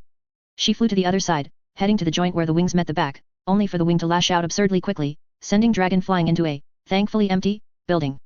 She stared out of the hole she made as more explosions occurred around the daemon, when the corpse boat, barely holding itself together, went in with a hunk of serrated scrap to the demon's face. Dragon stood up, while her servers continued their calculations. It was quickly becoming apparent that whatever energy this was, it needed an entirely new form of mathematics just to even attempt to understand it. And with that, Dragon froze as she looked at the daemon, and saw the strange ebb and flow of energies that was everywhere. Multi-hued flowing currents that looked like wines, and it was everywhere, and the more her mathematical calculations came in, the clearer they became. Struck awe at the sight, Dragon just watched as the noxious black seeped from the ground and watched as it decayed into colors. It was predominantly black, followed quickly by purple, that seemed to cling to the animate dead all around her, and when she looked at the daemon, it was luminescent, it was made of the stuff, so much of it focused onto that one, single entity that towered over even the Endbringers. The daemon rose high, lifting its axis to either side as it was continuously pelted with energies. Is there none among you who can stand against me? Is this the best you have? Dragon only barely registered the words, blinded by the incandescent rage that this daemon, this Scarbrand was, rage, in every way that mattered. In a way that went beyond anything else. Scarbrand was not just a beast or a monster that was filled with rage, no. No, despite everything. Scarbrand was rage given flesh and form with a mighty tempest of that exotic energy everywhere around him. Drones around the dome and across the country all simultaneously began their own observations and found that the energy spread outwards, all emanating from Brockton Bay, but slowly spreading to all the surrounding regions, and its reach was far, reaching halfway across the Atlantic and far into the Midlands, and even the Midwestern regions of the United States. Most of it decayed into radiant iridescence, but a significant portion was all-encompassing black. More calculations came in, as Dragon froze, reached out, and grabbed the energies. Immediately, a singular word echoed in her mind as she made contact with the yellow energies. Kamen. The Melusine armor then, beyond any logic or science Dragon knew, suddenly transmuted into a radiant gold, and Dragon exploded with power, as she flew towards the daemon, a storm of quicksilver swords and knives forming around her as she did. Revelations. With the last of her ammo spent, Taylor sent a bolt of warp lightning at Alfither as he continued to move about much more spryly than you'd expect from a blackened skeleton. All the while Scarbrand was continuing his own bout. Taylor immediately went on all fours as soon as her spell was cast, her rattling gun locked back into place, she dropped the warp fuel tank to reduce weight before she started running quickly, gliding through the air in bounding leaps before falling on her hands to repeat the process, sideswiping the attacks of fast-moving blades as she did so. Vermin, stand still. With a powerful leap, Taylor dug her claws into the side of a building, kicking next to her at a window in the same motion before coiling herself inside as several blades from Alfither began to fly through the ruined walls. She continued running, a prospect much easier as Alfither could no longer see her. She caught sight of Scarbrand fighting what she only saw as a brief golden blur through the windows as she moved. Show me the tenacity of mortality. Ignoring the words of the daemon, Taylor skidded to two legs as she ran to the other end of the building in record time, covering her face with both arms as she crashed through a window, right as Alfither flew up to her original entrance. With a quick maneuver, her tail grabbed the window's edge, pulling her back in a swing as she quickly uncoiled her tail and sank her claws into the side of the building and started to slide down, cleaving claw marks into the brickwork as she slid down the building. Below her, a horde of undead, along with assault and battery fighting against them. Odd, she thought, that the undead were not focusing on Scarbrand, though as she dwelled on it, it made some sense. Unlike the whites, they were not quite as intelligent, meaning they were following whatever order was given to them previously. That could only mean the necromancer was not around, and was letting the para-human whites take control of the situation, and either they had yet to change the order or they had other plans. Taylor pulled her arm back, letting herself fall onto her hands and feet as she leapt over the skeletons, right as Assault, the kinetic wonder wizard, leapt into her, grabbing Taylor with both arms as she yelped, and was forced into the ground. Snarling up at the hero, she was surprised to see him glaring at her, only for it to face as he glanced slightly above her. What's with the horns? Rack. With the single word spoken, Assault ceased as he was assaulted, pun intended, with searing pain, as Taylor quickly got to her feet, and moved just in time to avoid Battery, who had become little more than a blur as she expended her charge for sheer speed. At roughly the same time, Taylor had to begin stumbling very quickly backwards as blades from Alfither began falling from her exit hole. Shit fuck. Shit fuck. Shit fuck. She screamed with each backward step she made, only to go flying as Battery went full on speedster, tackling Taylor and carrying her very fast, until her back hit a wall. Winded, Battery began pummeling into Taylor, who barely managed to take it even with her armor, until Battery grabbed both sides of Taylor's mask, and released all of her energy in an electromagnetic attack. The energy coursed through her, but alas, despite the pain, Taylor had felt worse when she took care of Murder Rat, and Battery did not expect both of Taylor's hands to grab her own wrists, and as Dar surged to Taylor's hands, she twisted her grip. A grotesque snap of bone echoed around them as the undead approached, and Battery screamed as she fell to her knees only for Taylor to quickly lift her foot and kick her square in the face, before darting off to the side just as Alfither's blades began to approach. Battery! Screamed Assault as the spell wore off far sooner than it ought to have. Just let me run away, damn it. Assault answered her by tackling into her, plowing her into the ground, and creating a small trench with her face. As you might imagine, it hurt quite a lot, but with the adrenaline flowing, Taylor flailed her limbs like a wild animal, scratching and lashing out at Assault as she hissed and snarled to escape his grasp. Desperation gave her blows more power, and with her Skaven-like flexibility, she escaped his grip, and moved back onto all fours to leap and bound about the battlefields amongst thousands of undead troops and fleeing Skaven. Her lenses had cracked, with the left side of her mask missing the lens entirely, not that she cared much as her powerful bounding leaps soared over her enemies, occasionally kicking and clawing at them in mad fury. That was when Taylor saw what it was Scarbrand was fighting, and nearly stumbled as she saw the familiar form of dragon, surrounded by blades of mercury and storms of iron Ryan she was pulling from, well from Iron Rain, who likewise was seemingly very confused about the events as her own powers were appropriated by another. Taylor took a quick glance back, and saw that several Skaven caught in various fighting in their attempts to flee were keeping Assault busy. Unfortunately, however, Alfethor could fly. She ignored that, however, as Taylor found herself suddenly assaulted by bright explosives all around her that had come from nowhere. She was sent flying into the air, as she caught sight of Fleur, floating above with her radiant orbs of energy forming around her, scattering like grape shot that exploded on contact with everything around her. By the time Taylor struck the side of a building, greatly in pain, and 100% done with this shit, all she could do is groan as she slowly got to her feet. Her left arm struck numb as she watched the undead horde slowly surround her, and Scarbrand fighting dragon several blocks away as the boat graveyard was consumed by flames. Fleur was the first to land not 10 feet from Taylor, before Alfethor quickly joined her. Both staring at her with empty sockets as she glared right back with hateful eyes. She expanded her senses, feeling for any Skaven near to aid her, and while there were many, she doubted any could reach her in time. She prepared a spell, ready to unleash it and run, only for something very strange to happen as Alfethor suddenly lowered his skeletal arms as his blade stopped spinning, and he took a fearful step back. What? It cannot be, he said curiously as he gazed at her exposed eye through the missing lens. Taylor did not let the opportunity pass her by. The momentary distraction, whatever it was all she needed to complete channeling her magic. Warp storm. From her hands, billowing thunderheads formed, swallowing the street as warp lightning struck, and Taylor was running again as she caught sight of Regent pulling a manhole cover off the street as dozens of Skaven scurried underground. Taylor moved quickly to catch up, only to stop as soon as she made it, watching as the undead were distracted with the storm raging around them, except for Alfethor and Fleur, who were staring at her, but looked very hesitant to move towards her. Taylor, standing at the edge of an open sewer, looked at the two undead capes for a moment longer, before dismissing them entirely. She then turned and watched with a curious gaze and a wide smile on her face as the golden form of dragon continued to send torrents of quicksilver blades into Scarbrand, cleaving into him, though as expected the daemon did not let that slow him down. Now that has some very fascinating interesting implications, she said with a few taps of her claw against her chin. What is going on? Asked Regent. Opportunity perhaps, maybe, she said as small sparks of dar danced about her fingertips. First Shyish and now Kamen, meaning the other wines must be present, and more importantly, it means magic can be learned. Taylor nodded, mostly to herself as she stepped into the sewer, falling and landing on her feet as the Skaven around her scurried deeper into her warrens as Regent made his way next to her, looking back as the manhole cover fell into place, before turning to Taylor. So what now? What do you think? History lost to legend, time comes to rise once more, yet we are entropy in motion, Regent, and we are always moving forwards, she said with a smile. I don't know what that means. Ruin, Regent, ruin, decay. I am nothing more than exactly what the horned rat wanted, and exactly what this world planet deserves. Scarbrand was not my intention, no, but useful. Where there is war battle, the outcome is always the same. With war comes ruin. Let the heroes tire themselves out, we have more important things to do, yes. Taylor then hummed to herself, before delving deeper into administration, watching through thousands of eyes, very few watching carefully as Dragon and Scarbrand fought. Dragon grabbed the liquid metal blades floating around her as they suddenly were consumed by her armor, before she formed a glimmering golden orb in her hands, and hurled it at Scarbrand. When it made contact, parts of Scarbrand turned to solid gold, only to flake away as gleaming sparks. Taylor recognized that spell from her visions. Gehenna's golden globe could transmute others into gleaming statues, adding a glorious luster to their otherwise insignificant lives, though demons were not made of traditional matter.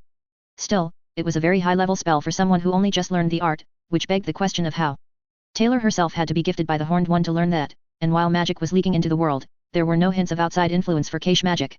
Necromancy was one thing, it all carried the malicious will of Nagash, but the lore of metal. Taylor felt no influence of any potential gods, which only meant there was something unique about Dragon that had made her unnaturally skilled at alchemy. It begged to question Dragon's nature, because no one could instantly become an expert at any form of magic without either rigorous training or divine intervention, and it wasn't the former nor the latter, so, how did it happen in this circumstance? She continued watching the fight, even going so far as to administer a Skaven to keep an eye on it from the shadows. Scarbrand had obliterated the Necrofex Colossus, and had kicked its husk into the building Miss Militia stood on, who had to react fast while Uber moved around with surprising agility, and shot Scarbrand in the groin with his emerald energy gun, thing. Had Scarbrand been a daemon of Slaanesh, that might have actually done something, as it stood, all it did was piss him off. Still, Scarbrand was a great warrior, but heroes didn't fight in ways he was used to. Medieval tactics were thrown aside for pure fighting prowess and modern tactics. The doom music did make it all suitably epic, however. ADN Taylor found herself enjoying the sheer spectacle of several heroes, a master of the lore of metal fighting a daemon while the undead were invading. It was ridiculously over the top, and quite entertaining. Still, Taylor dropped her control, her mind spinning with possibilities as she left the heroes to deal with the daemon, before she looked to Regent. Tell me, Alec, how would you like to learn a little bit of magic? Plus. Danny. Danny's book fell from his hands as he shot to his feet. The visions from his undead minions fading from his sight as his heart began to race in his chest. His mind awash with complete and utter shock at what he saw, he knew he saw, no matter how much his mind refused to register it. His hand shot out to the wall, just to hold himself up as his knees suddenly went weak. He recognized that eye through the mask, just the briefest glimpse, but, even changed, with horns and grey hair, he recognized Warlock for who she was, but, it had to be a mistake. There was no way, he would have noticed. Everything was different now.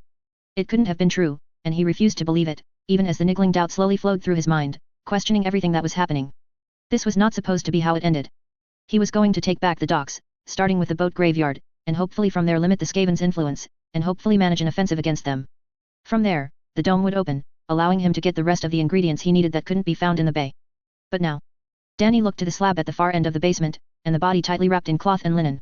The canopic jars filled with rejuvenating fluids and the organs within resting in specially prepared concoctions. He turned away, staring at nothing as his mind just blanked. Completely at a loss of what to do. It couldn't be true, could it? Yet no matter how much he tried to think of it any other way, no matter how he tried to rationalize it away, it just made sense. Taylor spoke in the same double-speak as the Skaven, and her actions and their conversations. The shift in her personality and how she behaved. The only thing that didn't make sense, the only thing at all, was that she made a genuine effort to mend the gap that had formed between them, at least. Danny thought she did, and that was not Skaven behavior. Skaven didn't love, didn't care about anyone not themselves, so, she couldn't be one, it was impossible. The visions, the evils of the Skaven had haunted his dreams. The mindless horrors they inflicted on everyone, even their own people.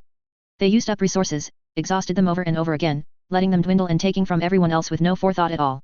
They were egomaniacal, cruel, wasteful, and most of all they were selfish. Taylor wasn't like that, at least not around him.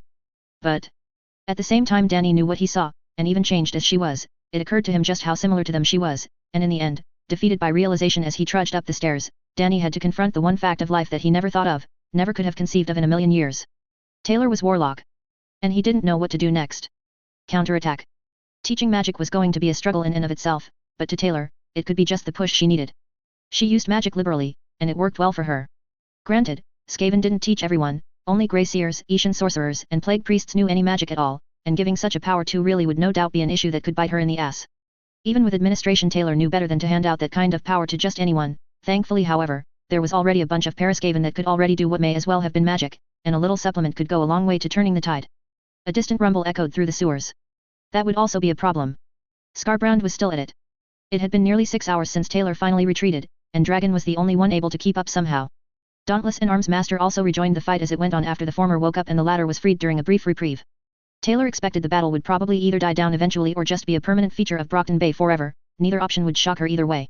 Just avoid the pissed off Rage Daemon and you'll be fine.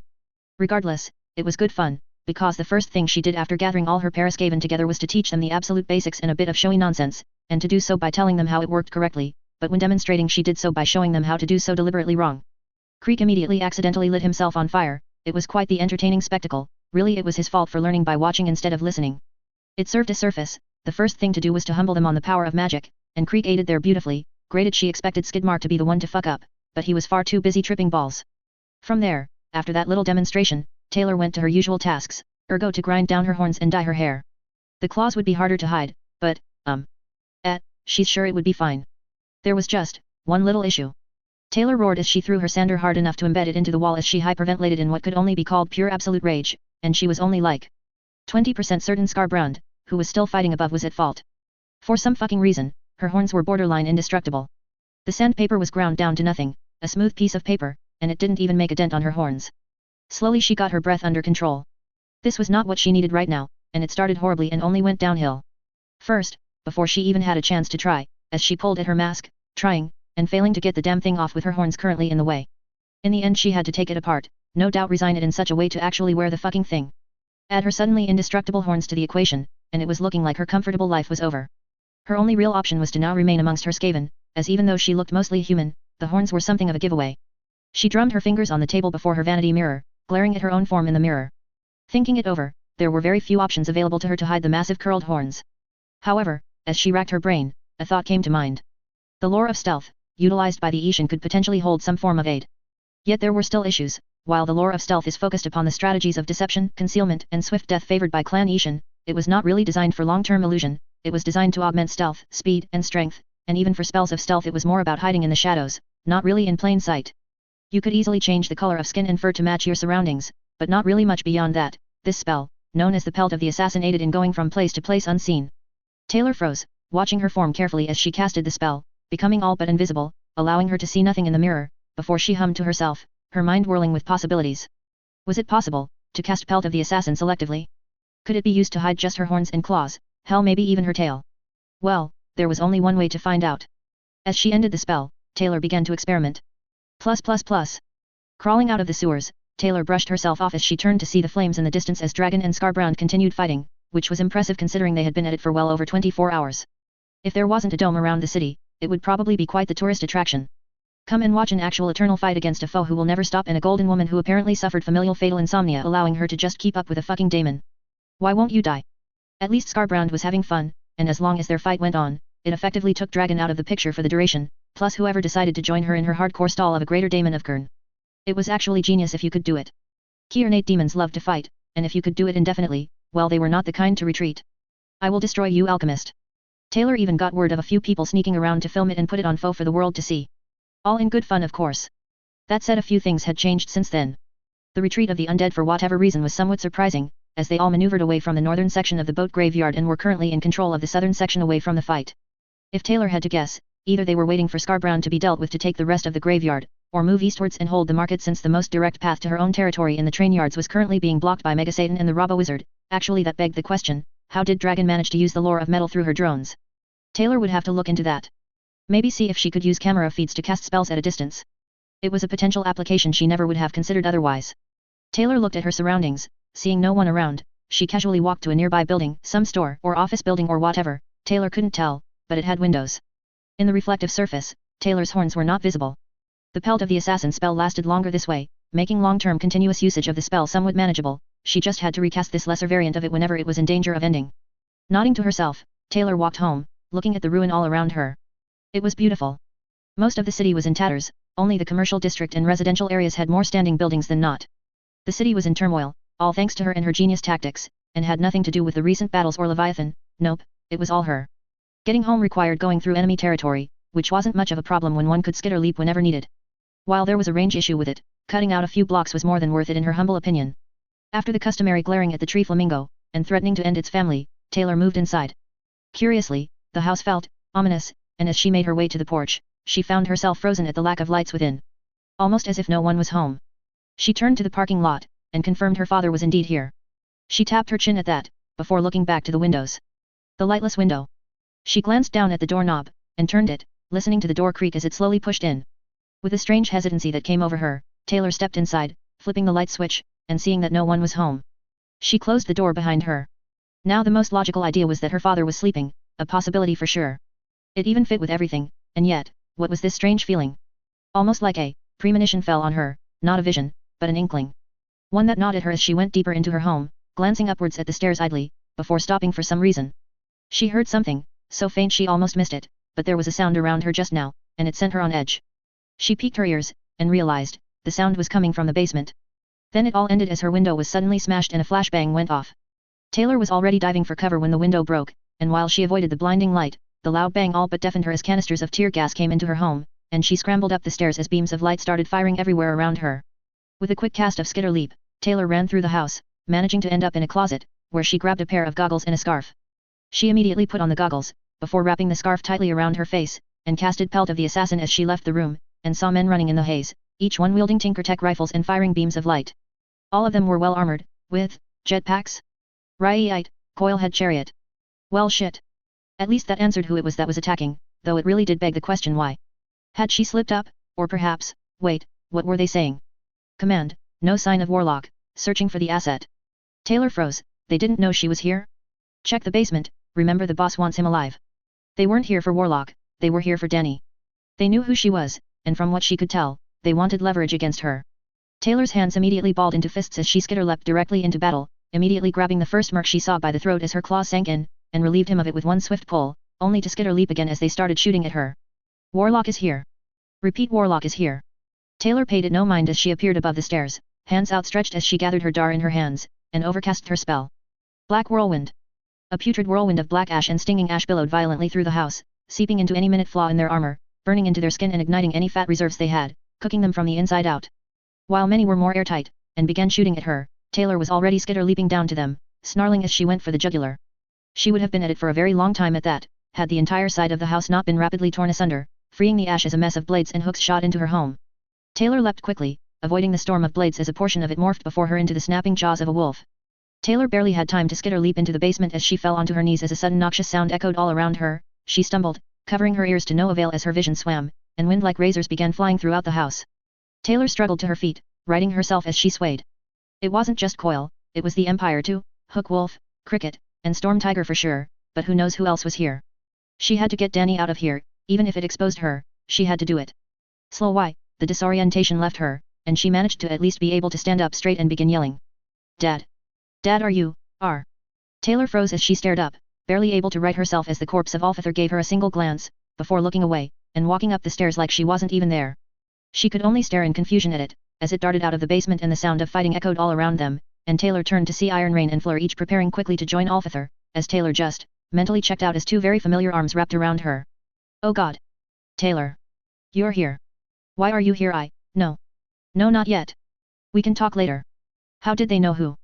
Oh God, Taylor did not hear his words, merely looked at the wrapped body on the slab as Iron Rain and Fleur quickly followed behind Alfithor, but her eyes were transfixed at the slab, incapable of looking anywhere else as she heard the struggle upstairs.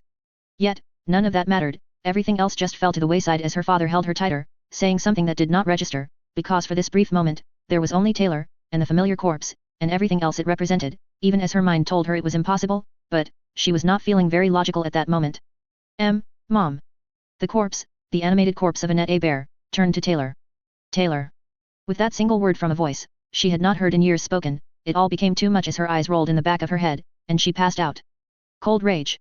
Taylor was not out for very long, and when she woke, she found herself slumped on a chair, groaning as the sounds of fighting continued upstairs. She turned to her father, a book hovering before him as his eyes glowed a sickly purple, the color of necromancy. Only for her eyes to travel to the upright corpse staring at her, staring back at her, sitting upright with her head turned towards her, and Taylor, honestly just checked out mentally, and fell into old habits. Her mind raced with thoughts and feelings as she realized everything. The identity of the necromancer, and when she glanced at the upright corpse, his goals. Everything was just so overwhelming, so much so that she couldn't even keep her thoughts in order as a fucking battle was going on upstairs. Dealing with this shit had to wait, but right now, her mind was a whirlwind of emotions. Confusion, hope, fear, anger, melancholy, and even more emotional states that she just did not know how to correlate her thoughts. Her hand went to her head, and she knew her horns were exposed as soon as she shuffled to her feet. The gig was up, and Taylor freed her tail, seeing no reason to hide its presence. She did not know what the future was to hold, but right now, Coil and the Empire were attacking her house, her absolute territory. She balled her fist so tightly her knuckles popped in sequence, and her claws dug into her palm as she looked back to the corpse, who turned her way. Taylor skitter leapt before she could even hear what the corpse of her mother was going to say, and she landed in her own room as she administered every rat she could grab, and sent them to kill. Taylor then took a breath, but it did very little to calm her boiling blood, and within her feral mind, something snapped and broke. Her lips parted as her teeth clenched tightly and she growled. At that moment, she knew how it was so many could fall for the sweet release of Kern. A dam within her had burst, and it did not become enough to simply fight. No, Taylor felt the rush, the absolute need to have to kill. A festering fury akin to madness, a murderous anger that demanded recompense in the form of blood and death. Yet, Taylor allowed the rage to fester further. Taylor knew better than to go in like a mindless berserker. Instead, she let her anger rage like a hurricane, as she herself became like the eye of a storm. Once it washed over her, a strange focus like tempered steel. Only then, did Taylor splay her claws, before she kicked down her own door. Pissed off and ready to take it out on the most available punching bags available to her, because she was no longer just angry, no, she was absolutely fucking livid. She moved with inhuman speed, barreling into a merc head first, opening her mouth and ripping his throat out in one swift jerk, landing on all fours as the dying man fell like a puppet with his strings cut. She spat out the torn trachea, and leapt and bounded on all fours. Swarms of rats attacked everything. Unfortunately there were not as many as she would have liked, seeing as the vast majority were utilized in her experiments, though in reality, she did not need them. One of the things about Skaven was, in many ways, they were lesser than humans in every aspect. Skaven are shorter than humans, less bulky than them, slightly weaker, though not by much, and generally less in every regard but one. Where the Skaven does pick up is speed, especially when Taylor casted Swift Scamper on herself. Taylor moved very quickly, faster than the time it took men to pull their triggers, avoiding their shots as they always shot slightly too late to actually hit her. As she ran, Taylor grabbed one of the blades hovering around Alfithor, already deteriorating. As soon as she did so she acted fact spinning it in her hand and impaling another merc, before pulling the down to eviscerate him, letting his entrails fall onto the ground as the blade finally crumbled into iron dust. Taylor quickly attempted to cast a spell, only to freeze as the reverberating screech of Cricket sent her head spinning. She stumbled as the undead heroes seemed mostly unprotected, and seemed to be protecting her, but Taylor had managed to keep upright, and caught sight of Cricket readying to strike. With what energy she had, she motioned to Cricket, and casted Shrivel tongue. Immediately, the sound stopped as Cricket's eyes widened and she fell to her knees as her tongue shriveled in her mouth. With a wide smile, as she regained her balance, she took off, heading for the woman, sliding and jumping over attacks from all around, until her claws made contact with Cricket's mask, and pulled on her, wrapping her free arm around the girl as she opened her mouth, and bit down on her shoulder. A gasping wheeze emanated from Cricket as Taylor clenched her teeth as tight as she could, and not stopping until her teeth met. She released the bite, kneeing Cricket in the stomach in one swift move, before casting Shadow's companion, melting into the darkness. Before popping up underneath another merc, one who was covered in what few rats Taylor's managed to call, though they quickly leapt off as Taylor's claws pierced his skin under the chin until her fingers emerged inside of his mouth, wrapping her fingers around his jawbone, and tearing it off in one swift move. She let the bastard fall as she threw the mandible as hard as she could at another, who turned out to be Storm Tiger, who was sending bladed wind strikes her way. Taylor skitter leapt just in time as the explosive blasts hit the jawless merc, sending him flying as Taylor appeared behind Storm Tiger, clawing towards his kidneys. Her claws sank deep, piercing skin and muscle, though only just barely missing the kidneys as she turned to Hook Wolf, who was dealing with Fleur. Warp lightning. The bolt tore from her hand, striking Hook Wolf completely as his metal body attracted the chaotic electrical energy like a lightning rod. His body, barely shaped like anything, continued to move, albeit slower than before and making a horrid noise of pain as he did. Taylor moved quickly, and just so happened to dodge an attack from Storm Tiger, who was forced to use one arm as the other was covering his side. Using her superior speed, she avoided his aerokinetic claws, and sank into the shadows with a quick casting of Shadow's companion. Storm Tiger winced, putting more pressure against his wound. This bitch is fucking vicious. In response, barbed wire and chains coiled around Storm Tiger, forming a rudimentary shield. Then put her down like the rabid dog that she is.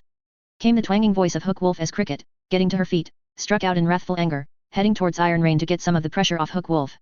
Iron Rain threw scrap and debris all around her from above, sending it flying at great speeds as Storm Tiger spawned bladed wind over each fingertip as he prepared for the inevitable counterattack. He caught sight of a shadow in his vision as the remaining mercs were dealing with the corpse of Fleur, until a sound whispered in his ear. You attack, invade my home. You die. Taylor emerged from the shadows below Storm Tiger, slashing again at his side to go for the kidneys again, only for him to move backwards while sending an explosive blast of wind at her, only for it to have no effects, as Taylor had already casted armor of darkness solidifying the shadows around her body to make her appear as a horned, warlock-shaped silhouette. In addition to making the caster harder to see in low-light conditions, this shadow armor also protected her from harm. The only real downside was that armor of darkness could not be used while wearing normal armor, though thankfully, that happened to be the case for Taylor at the moment. Storm Tiger didn't even have time to react as the shadow's mouth opened as Taylor took a deep breath, and not even the chains and barbed wire of Hook Wolf was quick enough to stop her. Air of pestilence. With the words said, Taylor spewed forth a toxic masma of withering rot and decay that quickly billowed all around her, somehow fighting against the winds moving away from Storm Tiger as if the fog was deliberately trying to get to his lungs. This was because they were, and as soon as Storm Tiger breathed in, purely by reflex, he suddenly felt weak, as Taylor continued breathing out her cloud, turning to send it towards everyone around her. The swirling blades of Hook Wolf did very little as she deftly dodged any attempts at being grabbed, spewing her pestilence as she did so. She didn't even wait for Storm Tiger to take a knee as she started moving again, her speed tempered by a wrathful focus to hurt these people who dared attack her lair and who dared to interrupt now of all times. Already, with the fact that she was fighting alongside the undead, knowing where they came from, and more importantly who they came from, she only wanted to take it out on any convenient target rather than think about it for a moment longer, and she was winning. Until that is, a beast, that could only be called a demon landed before her. For the briefest of moments, Taylor assumed it to be Scarbrand and froze on the spot, fearing for the first time today that her head might be made into his next trophy. That was until she got a better look at this beast. It was an 8-foot-tall muscular figure, almost like a gargoyle, demon, or perhaps even a dragon, with 4 talons, pebble-like scales, and a short tail.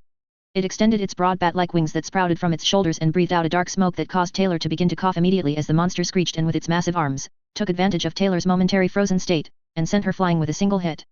The next thing Taylor knew, she caught the brief sight of Trickster in her peripheral vision, before there was a pop, and the back of her head hit the interior of a cage as she was swapped in place.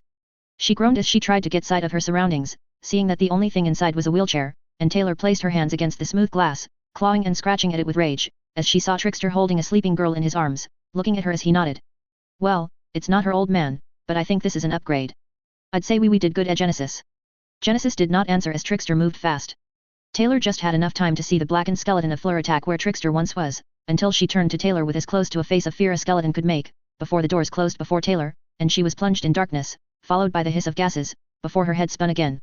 Immediately, her once cold anger gave way to gnawing fear as she struggles to remain on her feet, yet with whatever sedatives being pumped into her cell, the head trauma from being slammed headfirst into the glass, and the darkness, Taylor couldn't even tell which way was up, nor even how to so much as think as her mind swam in a confused mess.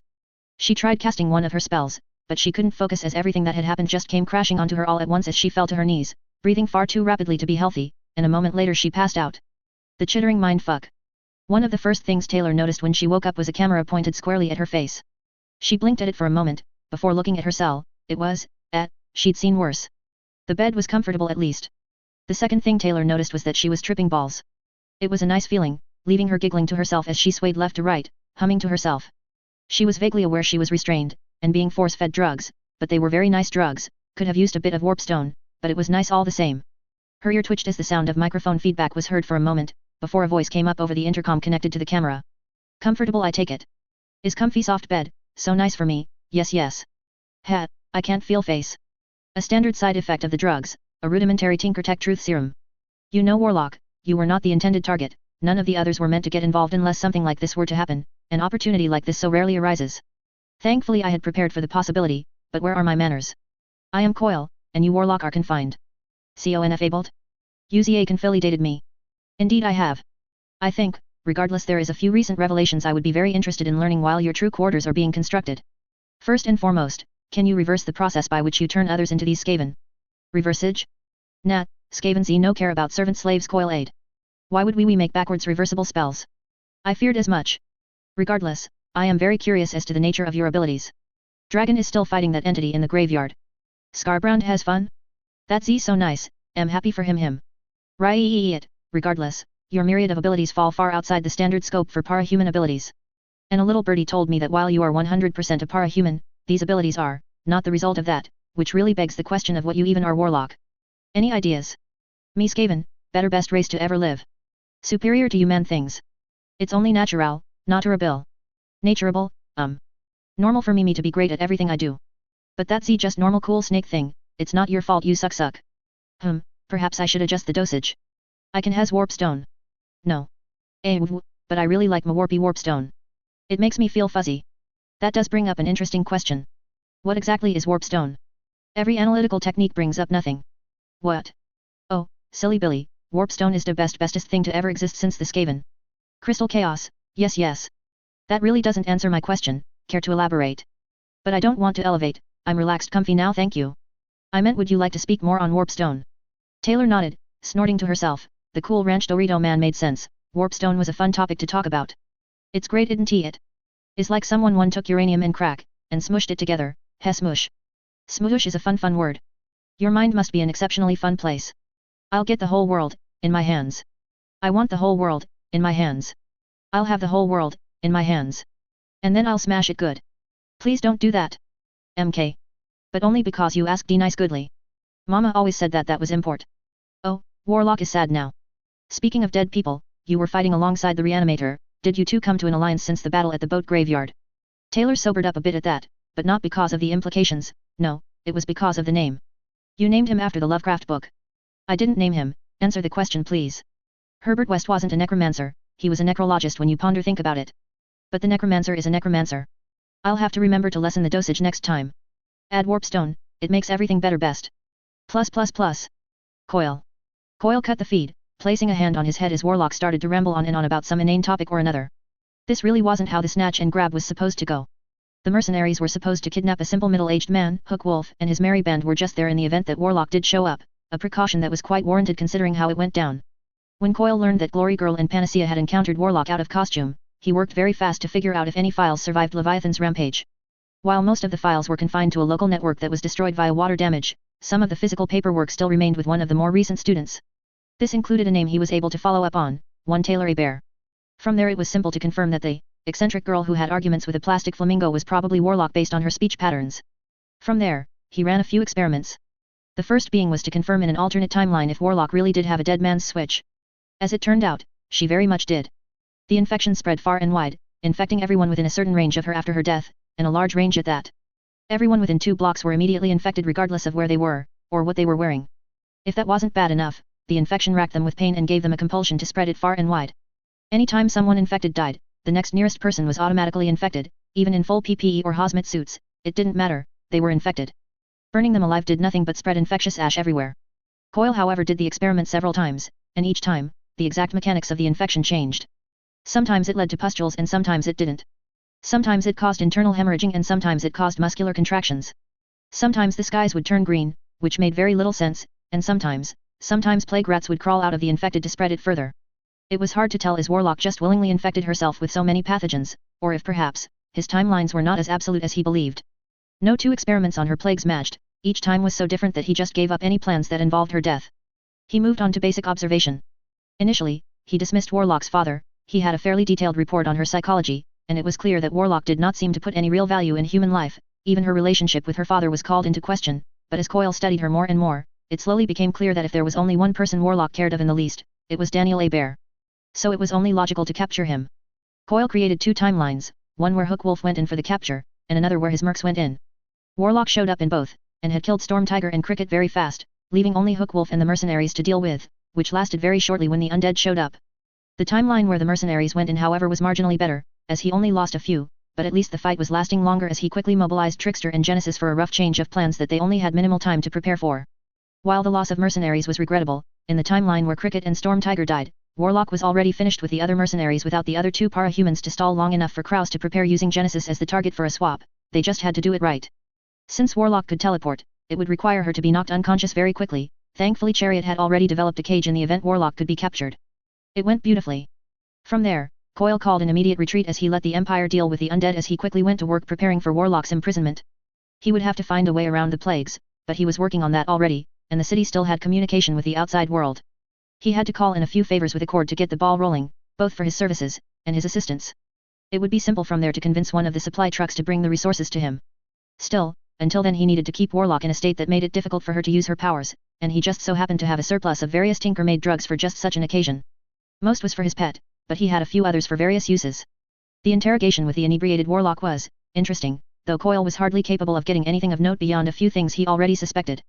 Still, as long as he could keep Warlock contained for now, he could prepare for a more long-term confinement, and how hard could containing one teenage girl be? 1 week later. After several days of happy juice, Taylor was quite annoyed to wake up sober. She examined her room, and noted that it looked different. The walls had a strange, yellow tint to them, and smelled kind of funny. Taylor was just about to skitter leap her way out, when a very odd feeling came over her. The gaze of the horned rat. She paused for a moment, before putting her arms down. Instead she cast a simple scrying spell, seeking out whatever it was that had caught his attention. That was when she realized that the room she was in was oddly dense. Narrowing her eyes, she stepped forwards, tapping her finger on the wall, and feeling the increasingly strange properties about it. For a moment, Taylor wondered if perhaps this was the work of that damn tree flamingo, but dismissed it. It would be far craftier than this.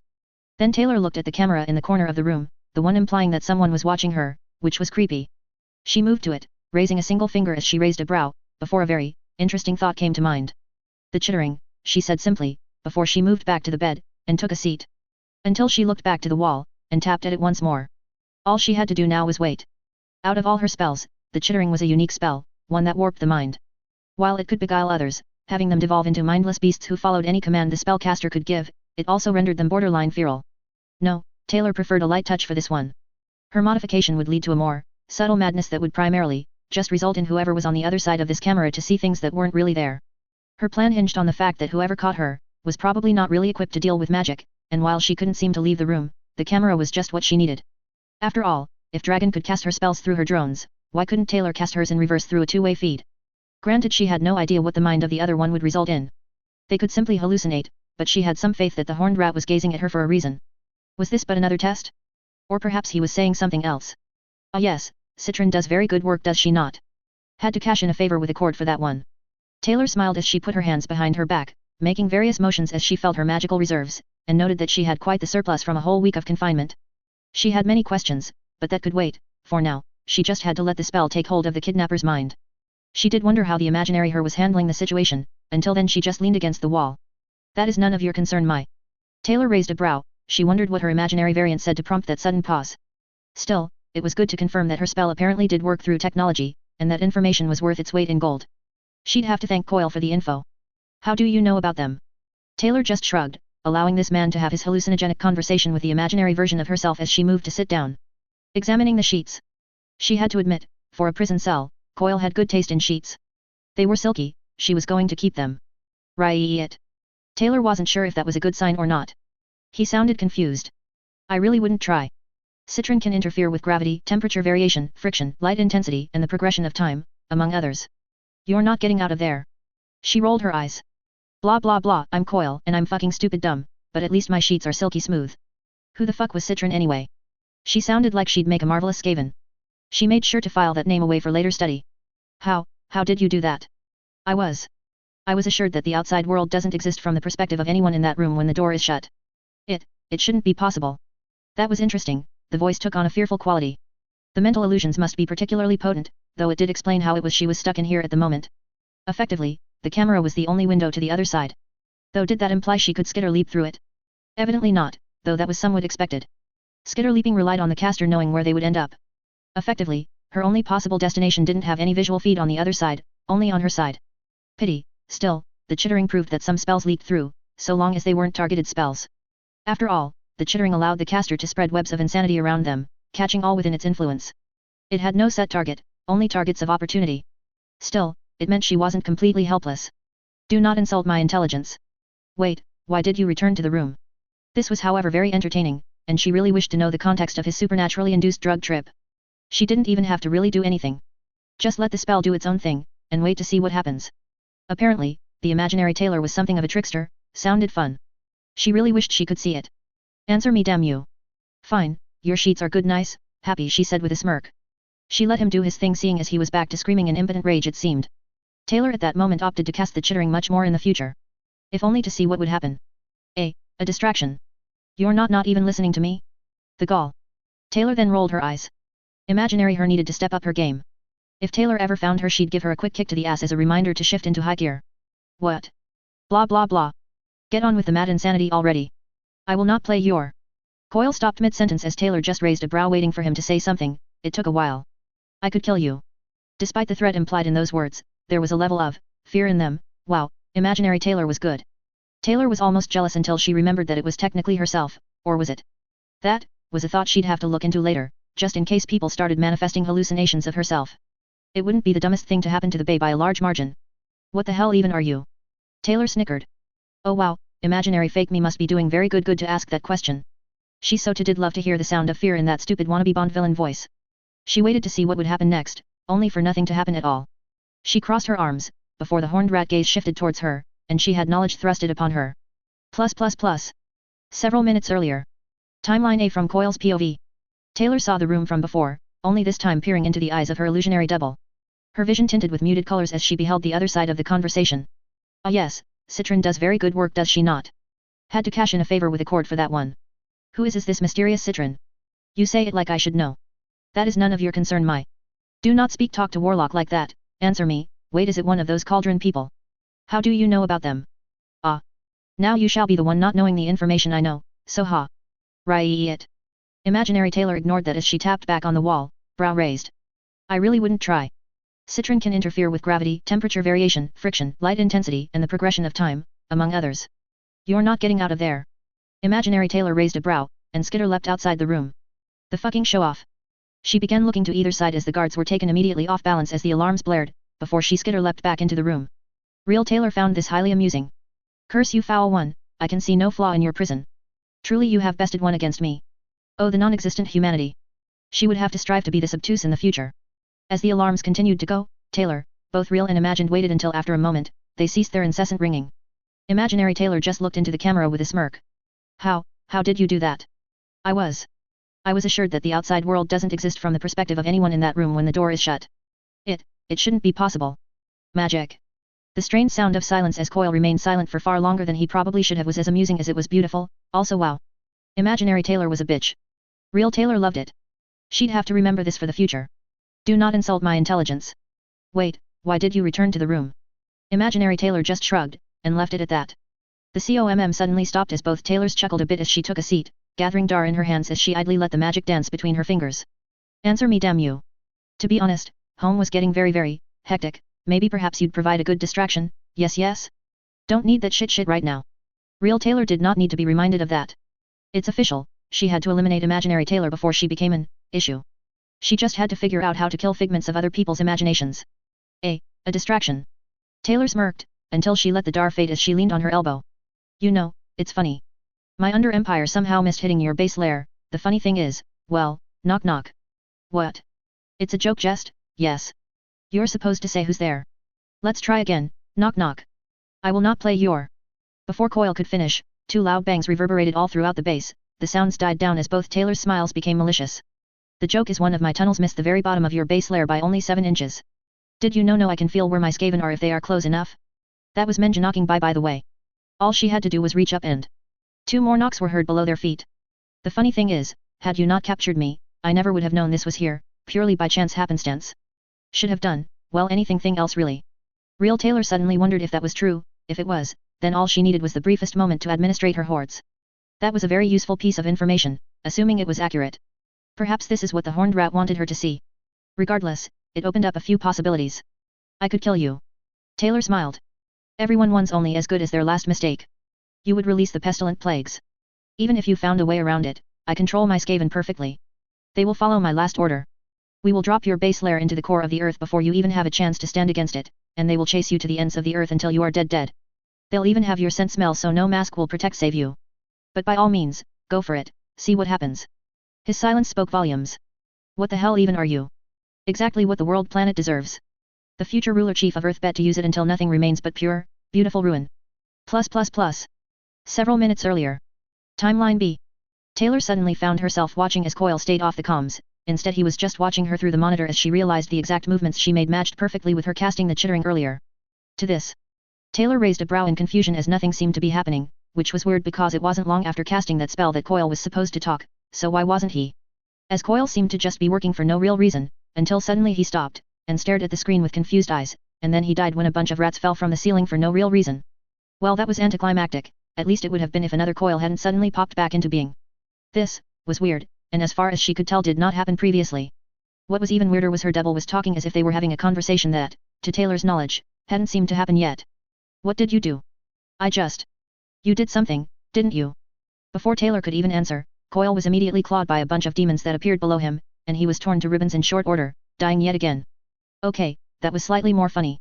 Which was strange when the other Taylor on the camera raised her brow, but didn't say anything, which was the action she really took, and not the hallucination.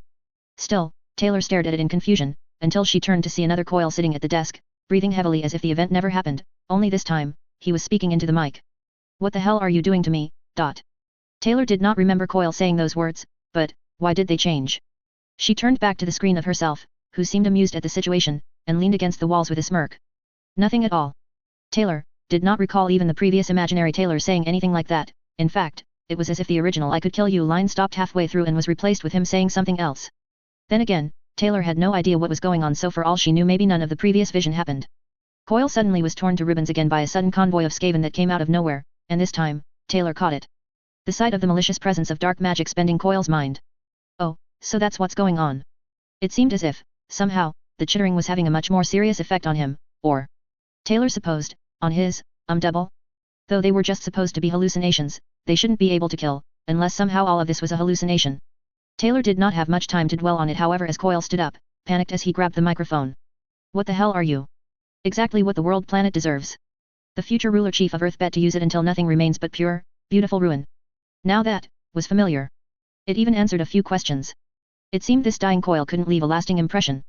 When he died, the clock didn't reset, it went back to the first timeline with his conversation with imaginary Taylor, but he could change it from there. Taylor watched as Coil stood up. No.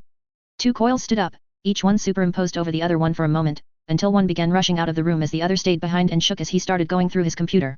Taylor just had no idea what to make of this. Then, it all faded. +++. The vision ended, and Taylor opened her eyes, confused at what the fuck even that was supposed to be. How could there be 2 Coils? Or at least one Coil who stayed alive, and another who just kept dying in the most ridiculous ways? Actually, what was with the chittering having such different effects on each individual Coil? It did not make sense, unless the chittering did something to his power, whatever it may be, and twisted it in such a way that he experienced 2 mutually contradictions. It was, quite frankly, baffling. Until Taylor remembered what Tattletale told her, and all the pieces started to fall into place. Tattletale had said she was not completely sure on the exact details of Coil's power, but it had something to do with giving him more chances at doing stuff than he should have. Which Taylor immediately dismissed as sounding really fucking stupid. It appeared as if Tattletale was right, but Taylor learned that he only had 2, and what more, the chittering affected each of his visions differently, to such an extent that the fake one could even be killed by his own hallucinations, while the real one could only hear the imaginary Taylor who mocked and beguiled him while witnessing the death of his fake self, or something. Taylor moaned, grabbing at either side of her head. Ow, headache. She decided to ignore that for now, because the syntax of thinking on it alone was liable to give her a migraine. Still, it appeared as if this was something the horned rat wanted her to see, and used Coil's own visions to do so, which was very crafty indeed. Now she knew not only his power, but she knew that one of her tunnels was only 7 inches below the floor. She didn't know how yet to deal with this information, seeing as the powers of Citron or whatever made this room technically exist separate from normal space-time, but, Taylor didn't care much for physics anyway, it too would bend to her will one day. She tried to separate the timeline of events she was shown into real, imaginary not dying Coil, and imaginary dying repeatedly Coil. From what she could gather, Coil would only recall the timeline where he spoke to imaginary Taylor and the repeated death timeline, but not the one where she just did nothing since he was under the effects of the chittering, which, it wasn't important. Still it meant that for now at least, Coil thought she could leave the cell any time she wanted and was ready to call on her Skaven at a moment's notice. That would come in handy. Taylor crossed her arms before crossing her legs and staring back at the camera as she wrapped the comfortable sheet around herself. She greatly wished to know what Coil was up to. It would be interesting to find out exactly what he did now that he was silent.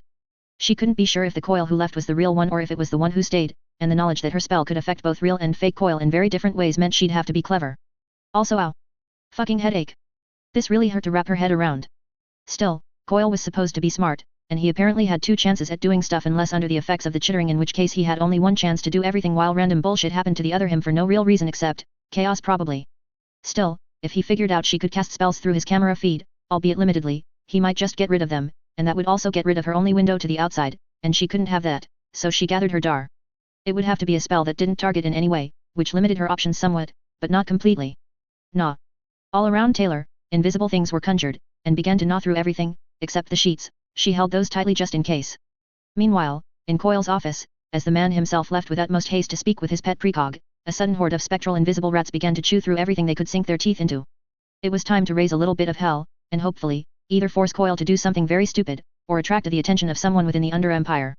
Didn't really matter which, so long as Taylor got to keep the sheets. A/N, if it's confusing, Taylor explains it pretty well. There are actually only 2 timelines, but the real one had Coil hallucinate events that didn't actually happen, making it seem as if there were 3, though it's more like Timeline A, Coil's hallucination of Timeline A, and Timeline B where hallucinations keep prematurely ending the timeline. Here's the scoop. Timeline A, the real timeline. This timeline includes the imaginary Taylor hallucination created by the chittering. In this timeline nothing really happens from real Taylor's POV, but imaginary Taylor keeps doing stuff like escaping and then popping back into her cell.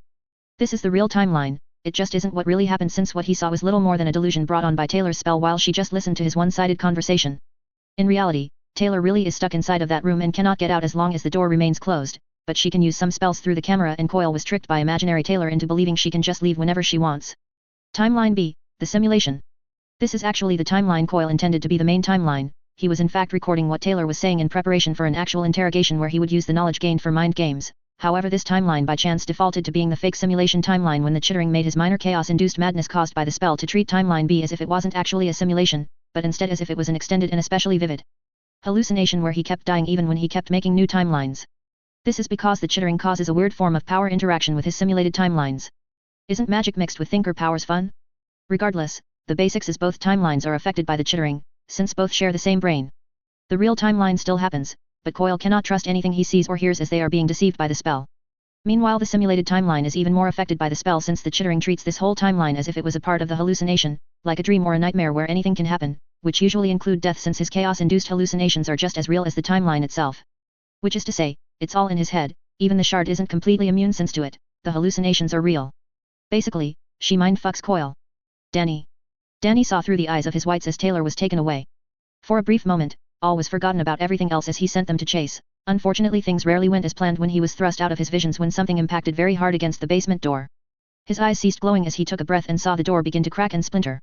His gaze shifted to Annette, who sluggish returned his gaze, something approaching a smile on her lips as her energy slowly left her and she fell back into a slumber. Danny grit his teeth. Gathering his magics, he casted Blight immediately, sucking the life out around him. For 1 square mile, all plants withered, animals sickened, water became poison, and soil turned to dust and ash.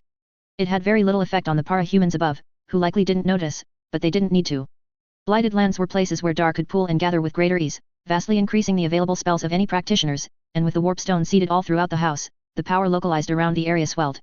His undead moved quickly above, invigorated as Danny gathered his Dar and watched the door as it continued to splinter. He knew his whites were working above, but he had very little time to prepare. He needed to work quickly. Both to save Annette and Taylor, regardless of the consequences.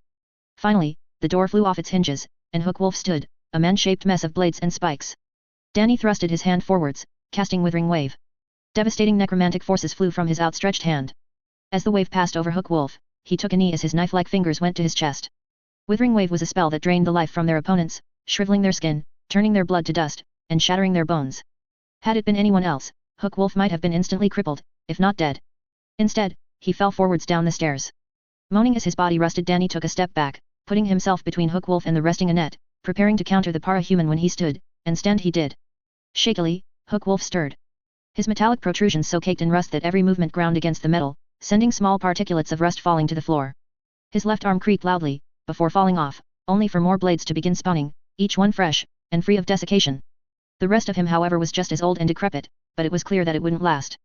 With a quick casting of hands of dust, Danny shot forwards, placing his palm against any exposed section of Hook Wolf available. Immediately, he started to scream. Hands of Dust was a touch-based spell. What made it powerful however was that not only did the caster's touch destroy the flesh of living opponents, causing terrible wounds, but it did so regardless of armor or natural resilience. As such, even covered head to toe in blades, the fleshy core of Hook Wolf did rot, and even as nails pierced through Danny's hands to get him to let go, he didn't. Danny screamed in rage as he pressed harder, sending the blades of Hook Wolf into a frenzy, covering himself with near-lethal lacerations, and even still, he did not release his grip, not for one single moment. He did however, cast one last spell. Transformation of the like. Nothing seemed to happen as Hook Wolf writhed in agony, his mind blinded by the pain of rot, until, in his flailing, he sent a blade outwards, piercing Danny in his chest, and impaling him into a wall. Danny, even still, shakily grabbed the blade sticking out of his chest, and gripped it hard as his vision swam and his blood ran cold. Hook Wolf, weakened, became sluggish, still rotting within his own metal armor that would become his tomb, until... Finally, Hook Wolf fell limp, with Danny still impaled into the wall. His breathing was ragged, consisting of short gasps more than anything else as he bled onto the floor. He turned, seeing Annette continue to rest, and for a moment, Danny smiled, until his face turned ashen, and he fell limp, bleeding out then and there. His head bent forwards, slumping against the blade inside of him, as his eyes closed. They did not stay closed for long. Coil. The feed depicting Warlock showed her mostly in a drug-fueled haze as the room was being constructed. Occasional questioning of the rat girl revealed very little in the way of information beyond nonsense and non-sequiturs. Her ramblings, when he afforded the timeline to listen in, did reveal a few things. Evidently, Warlock legitimately believed her abilities to be the result of magic. The information itself wasn't interesting, but it was further evidence of Warlock's mental state. Varying adjustments of the dosage didn't work either, as any sign of lucidity was immediately taken as a potential breach, and Warlock was gaining a tolerance to the drugs, something that really shouldn't have been possible. Coil needed her just lucid enough to make some recollections, but not so much as to give her the opportunity to escape before her cell was completed. It was like walking across a tightrope at this point really. As Coil continued his observations however, a bloom of chaos was happening right under his nose. Small shards of warpstone clung to the underside of his desk like stalactites, while small crystal growth were spawning all around his screens, just out of sight, inside the walls and machinery, and it was occurring both around Warlock and around his screens, hiding in wait without knowing as more and more magic began leaking into the world from their fallout. Meanwhile, on the surface, a dead man was raising an army. Lisa. It had been 3 days since anyone last saw Taylor in the Undercity, and currently, no one noticed. Many of them were looking into furthering their magic. Needless to say, the collateral damage was fairly high. Regent managed to send himself flying into the ceiling. Skidmark's attempts at making warpstone out of nothing resulted in him being turned into a localized warp storm for about 5 minutes, and Lisa just decided to be cautious, a most un-Skaven-like approach to her own studies. Taylor was rather coy on the exact mechanics of magic. From what little Tattletale could gather, it was a fickle thing, if Creek lighting himself on fire was any indication. In the 3 days since trying her hand at it, Tattletale found that as long as one treated magic with respect, they could do amazing things. Didn't mean she started shooting lightning yet. Instead, she started small. Ghostly Flame. Out of all the Skaven spells of ruin, Ghostly Flame was more practical than combat-oriented, a simple small blob of glowing green fire conjured out of thin air.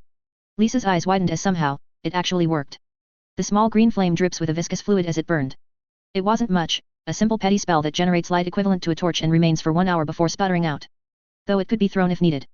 Lisa actually smiled as her whiskers twitched, and then the tiny flame started to violently shake and, subsequently exploded. Lisa ducked as the flame washed over everything for a brief moment, before slowly peeking out as it died down. That was when Regent, who had watched the chaos of Tattletale's attempts at spell work, decided to enter her quarters, taking note of the damage done. "You suck at that," said Regent. "Fuck you cute fuzzy one, at least I don't look like a hamster." "You speak a lot of shit for someone with such flammable fur," said Regent before Tattletale rolled her eyes and smacked him upside the head. "And you talk a lot of shit for someone within smacking distance." "Ow. Damn it woman. Consider it a lesson in not aggravating your betters." "Betters? Bitch, we'd well live in the sewers. We objectively live worse than most homeless people." "I fail to see how that's relevant," said Tattletale with a dismissive wave.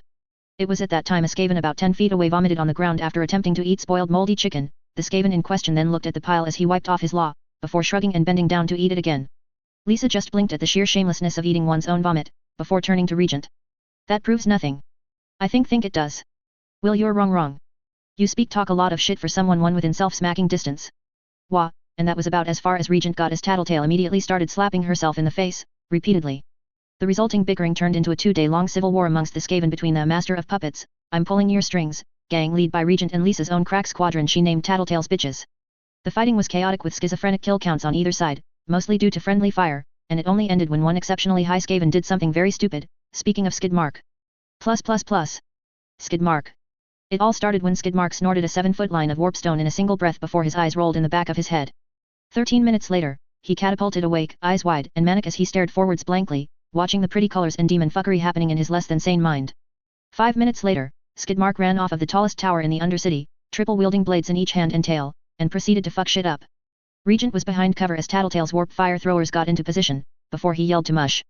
Unfortunately Skidmark fell on top of Mush immediately, who it should be noted was in his still headless hell pit armor as he climbed the beast and pointed his blade forwards. Regent only had a moment to react as Skidmark suddenly catapulted forwards using his power, and started destroying the warp fire throwers' tanks, resulting in a beautiful explosion as Tattletale was sent flying from the sheer force of it.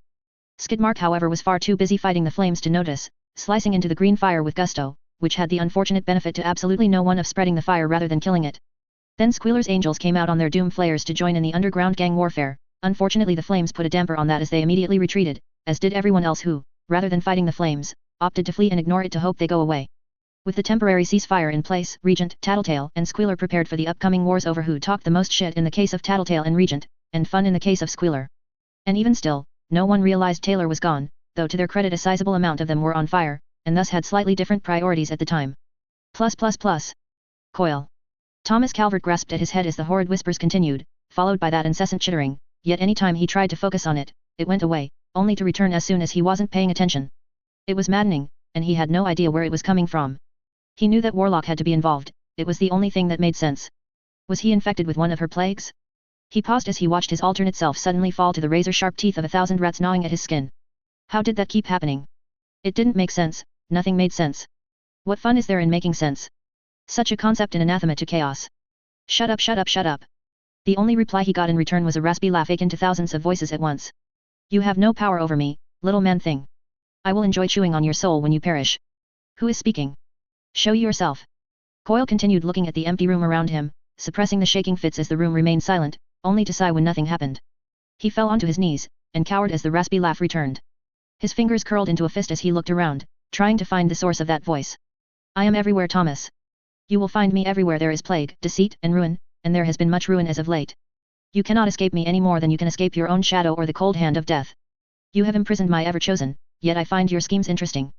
This is all that saves you, and with your mind under the powers of the chittering I reign supreme within your thought space. I could take away everything you are, Thomas, leave you as a husk. Yet, I am curious to see what my ever-chosen will do to you instead. Please just leave me alone. Coil split the timeline, or rather, something split the timeline for him to experience, as he was torn apart over and over again. His own powers leaving his control and falling into the grasp of the voice that took malicious delight in killing him in increasingly creative ways. He tried to close the timelines, but he had no power, not even in his own mind. You meddle with forces far beyond your imagination, Thomas, and it has provided me with a great deal of entertainment.